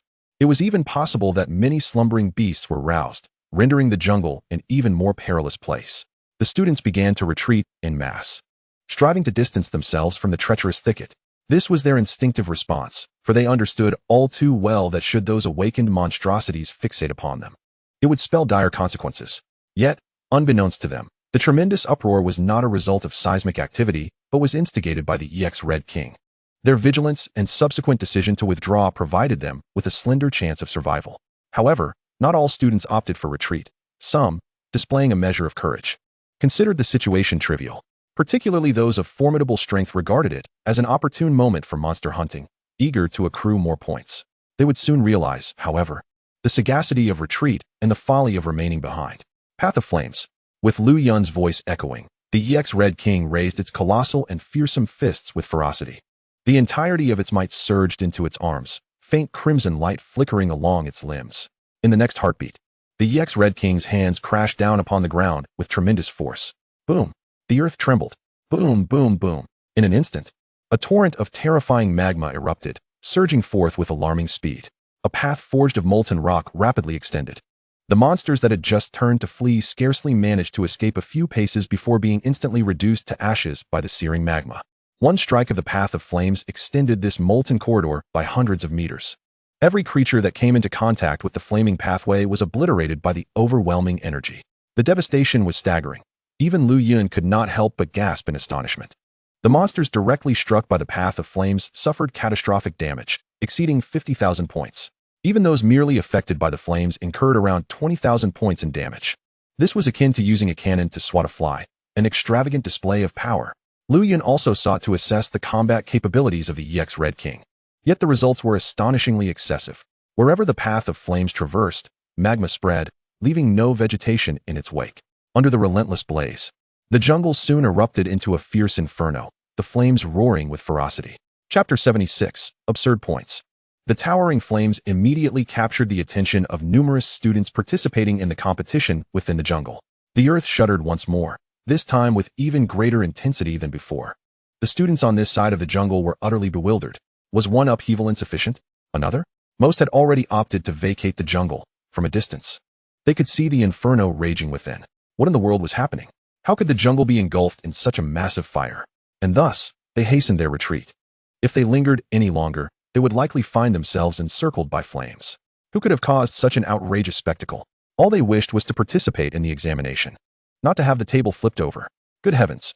The entire jungle was ablaze. How were they to continue the assessment now? A change of location was imperative. The students who had previously fled the jungle out of concern were now silently relieved. They were fortunate to have escaped swiftly, for otherwise, they would have been ensnared by the flames. Meanwhile, those who had resolved not to flee now faced grave peril. The scale of the inferno was far beyond what they could contend with at their level. The forest blazed with an intense fire, thick smoke rendering it difficult to breathe. One student from class 3 coughed violently, despair washing over him as he beheld the surrounding flames. What on earth is happening? Why is the tremor even more violent than before? And what is with this fire? How could the forest possibly catch ablaze? He coughed. Complaints aside, he realized that escape from this inferno was beyond his reach. Unless he was willing to risk incineration, he would have to remain within the instance. Given the current intensity of the fire, it would only grow fiercer, potentially spreading wildly with the wind. There was no escape. After some hesitation, the students trapped in the flames turned their gazes toward the instance wristbands on their arms. Should they choose to exit the instance, they could evade danger. However, if they wished to stay, they would risk being consumed by the flames. Almost all students opted for the former route. Unless one sought death, no one wished to remain. It was merely an assessment. Failing it was no reason to wager one's life. Even if they did not gain admission to a prestigious academy, it was a small price to pay. Attending an academy was merely a means to acquire more resources. Even without it, one could still advance as a professional. After all, once a professional reached the third transition, continuing to progress necessitated venturing into the wilderness. One could not remain in the city indefinitely. The inhabitants of Gaia's world understood this truth well. Professionals nurtured solely in a sheltered environment still needed to endure myriad dangers to be deemed competent. One by one, the students ensnared in the flames began to choose to exit the instance. Through the instance wristbands, they created pathways and emerged from the instance. Outside the assessment instance, over a dozen exit points abruptly appeared, with disheveled students staggering out. They appeared grimy and battered, some even having portions of their clothing singed away. The sudden emergence of so many students simultaneously raised eyebrows among those observing the grand examination. What could have transpired within to prompt such a mass exit? Given their disheveled appearances and the charred remnants of their garments, could it be that they had encountered a fire? A fire within the instance? Surely, that was a jest. Yet, nothing was impossible. With so many students within the instance, it was plausible that someone might have ignited a conflagration. As for the specifics of what transpired inside, apart from the students who participated in the examination, no one else was privy to the reality. Soon, news spread that this group of students had fled due to a catastrophic fire. The entire jungle within the instance seemed to have been engulfed in flames. Upon receiving this news, Lu Shengwen took a deep drag from his cigarette, exhaling a smoke ring before inquiring, "Old Gao, what do you suppose is going on?" In all my years of examination, this is the first time I've encountered a major fire within the jungle of an instance. Do you think it could have been instigated by one of the students? Sitting beside him, Gao Qinghe shrugged with a look of resignation. Don't ask me that. I have no idea. Who knows what truly occurred inside? The specifics of the situation within the instance remained obscured. All they could discern were the changes in the points leaderboard.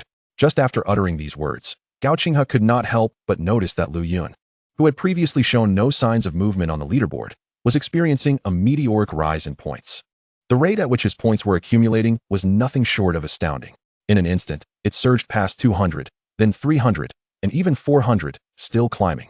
With his mouth slightly agape, Gao Qinghe rubbed his eyes vigorously, realizing that he was not mistaken, and excitedly pointed at the name on the ranking list. "Old Lu, look quickly. This must be Lu Yun. His points are skyrocketing, my heavens. How can one not be thrilled? Having witnessed countless assessments, this is the first time I have seen such heart-stopping fluctuations in points. Ridiculous, utterly absurd." Upon hearing this, Lu Shengwen finally turned his gaze to the leaderboard, only to discover that Lu Yun's points were racing towards 500. The cigarette that had been in his mouth had fallen to the ground without him even noticing, and Lu Shengwen's mouth hung open in disbelief. This. For a moment, he struggled to find the right words to describe Lu Yun, feeling as though he were in a dream. He had never heard of a student achieving such a remarkable increase in points during a major examination with such ease. This rate had far exceeded the highest standards of the professionals participating in the assessment. As Lu Yun's points approached 800, the rate of increase finally began to slow down. In this brief moment, Lu Yun's points neared 800, while the second-place student from the second high school had barely scraped together 160 or 70 points. Good heavens! The disparity in points was several times greater. How could one possibly catch up? The principal of the second high school, upon witnessing this, gaped in astonishment, his eyes wide with disbelief, as if confronted with something incomprehensible. If one listened closely, they could hear him muttering, "Impossible. Absolutely impossible. How could points rise so swiftly? Is there an issue? Yes. How could the major examination pose such simple questions? But is this truly within the realm of what a student can achieve? Utterly preposterous." Chapter 77. If it weren't for the unsuitable location, I would lead a set of calisthenics. Initially believing his students would rank among the best, the principal was taken aback by the unexpected turn of events. In an instant, Lu Yun had created a gap of several times the score, a nearly insurmountable figure. Suddenly turning, the principal of the 2nd high school, like others, focused his attention on Principal Yun Yin of the 6th high school. "Principal Yun, is this Lu Yun truly your school's most outstanding student?" Upon hearing this, Yun Yin was momentarily at a loss for how to respond to the principal of the 2nd high school. Although Lu Yun usually performed admirably, he had never been considered the most exceptional student by any means. In fact, after his awakening, Yun Yin had once thought he might only amount to an ordinary person, lacking in distinction. Who could have imagined that Lu Yun would continually astonish him? Clearing his throat, Yun Yin nodded, his demeanor calm. "Ahem. You flatter him, you flatter him. This was to be expected. He is merely performing at a normal level." The scene fell into an immediate silence. All the principals cast envious glances at Yun Yin, expressing their disbelief at such a display of modesty. If this was what one could achieve at a normal level, how extraordinary would it be if one were to exceed expectations? Compared to the resentful gazes of the other principals, Yun Yin was preoccupied with another thought. Could Lu Yun possibly break the current record held by the Federation? If he truly could surpass the highest score in the Federation's major examination, there was no doubt that Lu Yun would secure a place in the most prestigious academy in Tianhua City. Over the past few years, the 6th high school had yet to produce a student capable of entering the city's finest academy. Perhaps this time, he could finally bask in the glory. In the dungeon, Lu Yun stood beside the EX Red King. At this moment, the EX Red King was still fervently unleashing his fiery path, pouring flames into the very earth beneath the forest, which was now ablaze. The monsters within either fled the area or met their demise. To obliterate an entire forest at once, and on such a vast scale, left Lu Yun in awe as he surveyed the scorched earth around him. It seemed rather excessive. However, considering that the Gaia World would assist in restoring the environment within the dungeon, he felt no further concern. The EX Red King continued to unleash his fiery path, causing a significant depletion of energy. Now, one could hear the rumbling of its stomach, akin to thunder. This glutton, having been so boisterous earlier, was now immensely famished, an inverse relationship that was undeniable. Thankfully, Lu Yun had prepared ample provisions in the system's backpack. Otherwise, the EX Red King would have to resort to consuming the charred remains of monsters, which would likely be quite unappetizing. The time for the EX Red King was fast approaching. Half an hour had swiftly elapsed. Just as the EX Red King was indulging in its feast, a faint white light emanated from its body, and its robust form diminished slightly, ultimately transforming back into the Red King. All it knows is to eat, Lu Yun thought. Somewhat exasperated, the Red King needed to rest, so Lu Yun summoned it back to the battle device and called forth the Emplaza once more. In contrast to Emplaza, the Ale King was evidently better suited for one-on-one combat or underwater skirmishes. Moreover, with the entire forest engulfed in flames, devoid of obstacles, Emplaza found it significantly easier to locate targets. Upon being summoned, Emplaza's tri-barreled Gatling gun whirred to life, seemingly searching for a target. Soon enough, Emplaza's rotating body came to a halt, having evidently identified its prey. There was no need for Lu Yun to issue commands. The left cannon of Emplaza fired instantaneously. A massive fireball, locked onto its target, sped towards a fleeing monster. That unfortunate creature, which had narrowly escaped thus far, was caught off guard by Emplaza's targeting. Boom. When the colossal fireball made contact with the fleeing monster, it erupted in a fiery explosion. Given that the creature was under level 30, it stood no chance and perished on the spot. At that moment, the special practitioner from the 2nd high school, currently in 2nd place, naturally noticed the dramatic shift in the points displayed on the dungeon wristband, his eyes widening in shock. Could it be that the wristband was malfunctioning? How could such a vast change in points occur? Particularly upon realizing that Lu Yun's score had nearly reached 800, while his own was merely 170. The difference was staggering. How could this be possible? For a moment, he found it hard to accept how Lu Yun could amass points at such a rapid pace within such a short period. Was he cheating? Even if he struggled to reconcile this in his mind, the ranking system was undeniably accurate. This meant that he indeed lagged far behind the first place. A surge of inexplicable anger ignited within him, prompting the second-ranking competitor to embark on a fervent quest for monsters, launching his attacks with fervor. However, the disparity in strength loomed large. even if he encountered a horde of creatures. He dared not confront them alone, a reckless endeavor that would lead to certain demise rather than mere score enhancement. Of course, none of this was known to Lu Yun, who was solely preoccupied with the pursuit of accumulating more points. Prior to the commencement of the grand examination, Lu Yun had taken the initiative to familiarize himself with the current record for the federal examination, which stood at a remarkable 1,588 points. His ambition was to surpass this benchmark. Records were meant to be shattered, and he intended to establish a standard so formidable that no one would dare to challenge it. With his score still below 800, he found himself far from his aspirations. On Plaza, ascend, he commanded, his focus sharpening. Be vigilant. Upon spotting any creatures aside from humans, annihilate them without hesitation. Effortlessly mounting on Plaza, Lu Yun readied himself to commence his aerial hunting mission. Plaza possessed an astonishing detection capability. Even if a target attempted to conceal itself, it was unlikely to evade Plaza's keen senses. As they soared through the skies, Plaza showed no mercy, eliminating every monster encountered without reservation. The mechanical behemoth was entirely obedient to Lu Yun's directives. As Lu Yun sat astride Plaza, the only sensation accompanying the exhilarating speed of flight was a sense of ennui. The task of exterminating monsters was entirely entrusted to Plaza, rendering him almost a passive observer in this endeavor. Were it not for their current airborne status, Lu Yun would have indulged in a series of calisthenics to stretch his limbs. Plaza's colossal form streaked across the sky, drawing the attention of numerous students below. What creature is that? Its size is astounding, like a mechanical monster. How could such a colossal entity appear in a dungeon meant for levels no higher than 30? This is absurd. If it were to crash down, it would surely obliterate everything in its vicinity. We must steer clear. Chapter 78. The exam concludes. A terrifying score. A span of 24 hours is not particularly lengthy, and time has swiftly approached its conclusion. Undoubtedly, Lu Yun had maintained his position at the top of the leaderboard since he incinerated the forest during his encounter with Yex Red King. He had observed that the second-ranked competitor's score had increased significantly, likely spurred on by his own performance, as he frantically sought out monsters. Yet, even now, the competitor's score barely grazed 700, nothing more. In stark contrast, Lu Yun's score had already surpassed 2,500, establishing a remarkable lead of nearly fourfold.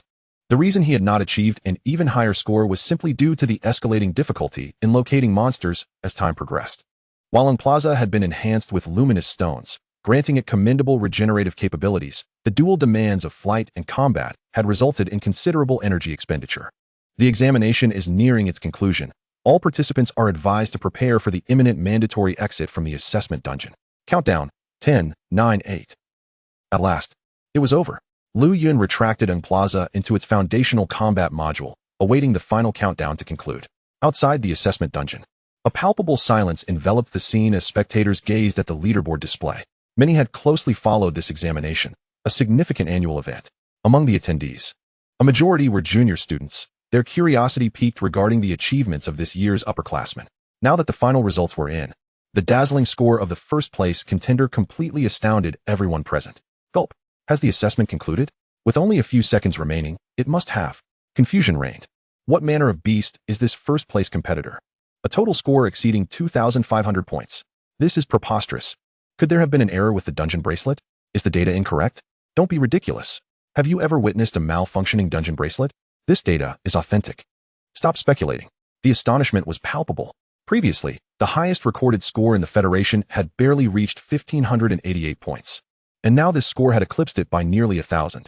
Could this be the Lu Yun of legend? The venue erupted in fervent discussions. With all eyes fixated on Lu Yun, his score was so astonishingly high that it raised doubts about its legitimacy. Yet, everyone understood that such a score must indeed be genuine. No one could fathom how it had been achieved. The shock was so profound that even Lu Shengwen and Gao Qinghe experienced involuntary twitches at the corners of their eyes upon witnessing the score. If possible, Lu Shengwen would have been tempted to utter a curse. This cannot be a dream, can it? Incredible. Even as the head of the Lijiang base city, he was profoundly shaken. This score was utterly outrageous, far surpassing the Federation's highest recorded score of around 1,000. To catch up to or surpass this record would be an endeavor of geometric proportions. Coming to terms with his astonishment, Lu Shengwen offered a wry smile and shook his head slightly. It is truly hard to believe that the assessment scores could diverge to such an extent. It appears I have lost. Old Gao, you've triumphed. In response, Gao Qinghe wore a proud expression. Of course, this lad caught my daughter's attention, and I took special note of him. He indeed possesses remarkable potential. As expected, he has not disappointed me. Seeing Gao Qinghe's joyous demeanor, Lu Shengwen could only shake his head in resignation. He had not anticipated that it was Gao Yao who had first taken an interest in Lu Yun. It must be said that the child had quite the discerning eye. Among the principals, Yun Yin was now exuding an air of superiority. The other principals, witnessing the vast disparity in scores, were left utterly dumbfounded. Initially, they had assumed that the gap between the first and second places would narrow, yet it had only widened. Now several times over. Particularly, the principal of the second-ranking school wore a grim expression. He had boasted of having an outstanding student, only to now face utter humiliation. Meanwhile, the sixth school had quietly nurtured such an exceptional talent without any prior fanfare, leaving the other institutions completely unaware. Now, as this student made an astonishing debut, the others felt as though they had bitten into a sour lemon, utterly disheartened. The principal of the second school, seething with envy, suddenly pointed at Lu Yun's score exceeding 2,500, exclaiming, "Impossible. Absolutely impossible. How could there be such a high score? Over 2,500 points? This is nearly 1,000 points above the current Federation record of 1,588. In essence, he simply refused to accept that this score belonged to Lu Yun. The score was so outrageous that it surpassed everyone's imagination. Even a score of 16 or 1,700 would have been more palatable to these principals. At least it wouldn't seem so utterly extraordinary as the current situation. The other principals fell into silence, all eyes turning toward Yun Yan, eager to hear his thoughts.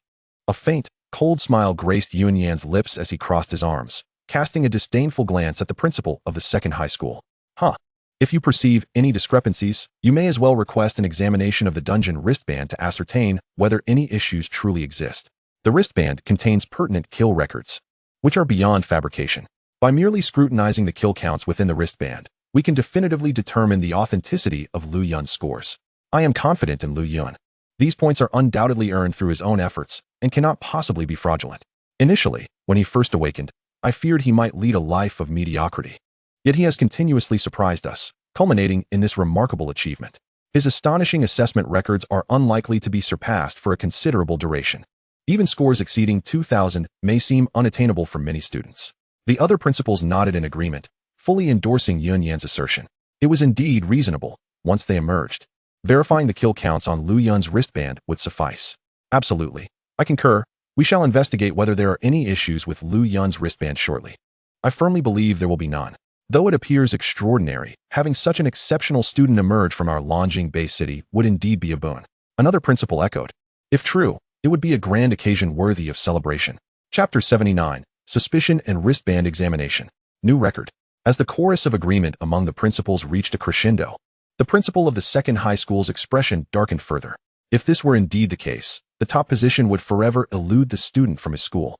His inner resentment morphed into a resigned sigh. His earlier words had been uttered in anger. Losing to Yun left him deeply unsatisfied.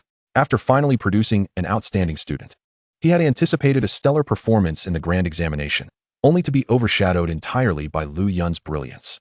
At that moment, a series of dungeon portals began to materialize outside, with students emerging one after another. Within the previous 24 hours, many had been compelled to exit the dungeon. Their scores generally low, likely insufficient to gain admission to any academy. With no alternative, those unable to enter the academies were left to fend for themselves in securing resources.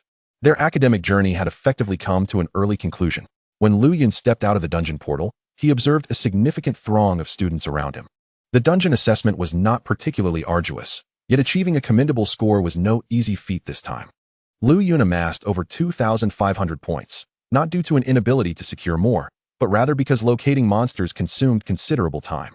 Having already attained sufficient points, Lu Yun leisurely engaged in monster hunting thereafter. Nevertheless, even with this leisurely approach, the Emplaza possessed glimmerstones to restore energy. Thus, even after depleting energy, a brief respite would suffice for recuperation. In the dungeon, he wreaked havoc. No creature could escape the wrath of the Emplaza's artillery. Gazing at the leaderboard displaying his rank, Lu Yun nodded in satisfaction, comfortably seated in first place. With such a standing, gaining admission to the finest academy in the Federation's premier base city, Tianhua City, was assured. He believed that even if someone were to shatter the previous Federation record of 1,588 points, they would not surpass his current score. Such confidence. Such invincibility. At that moment, Lu Yun noticed two individuals weaving through the crowd towards him. Greetings, Student Lu.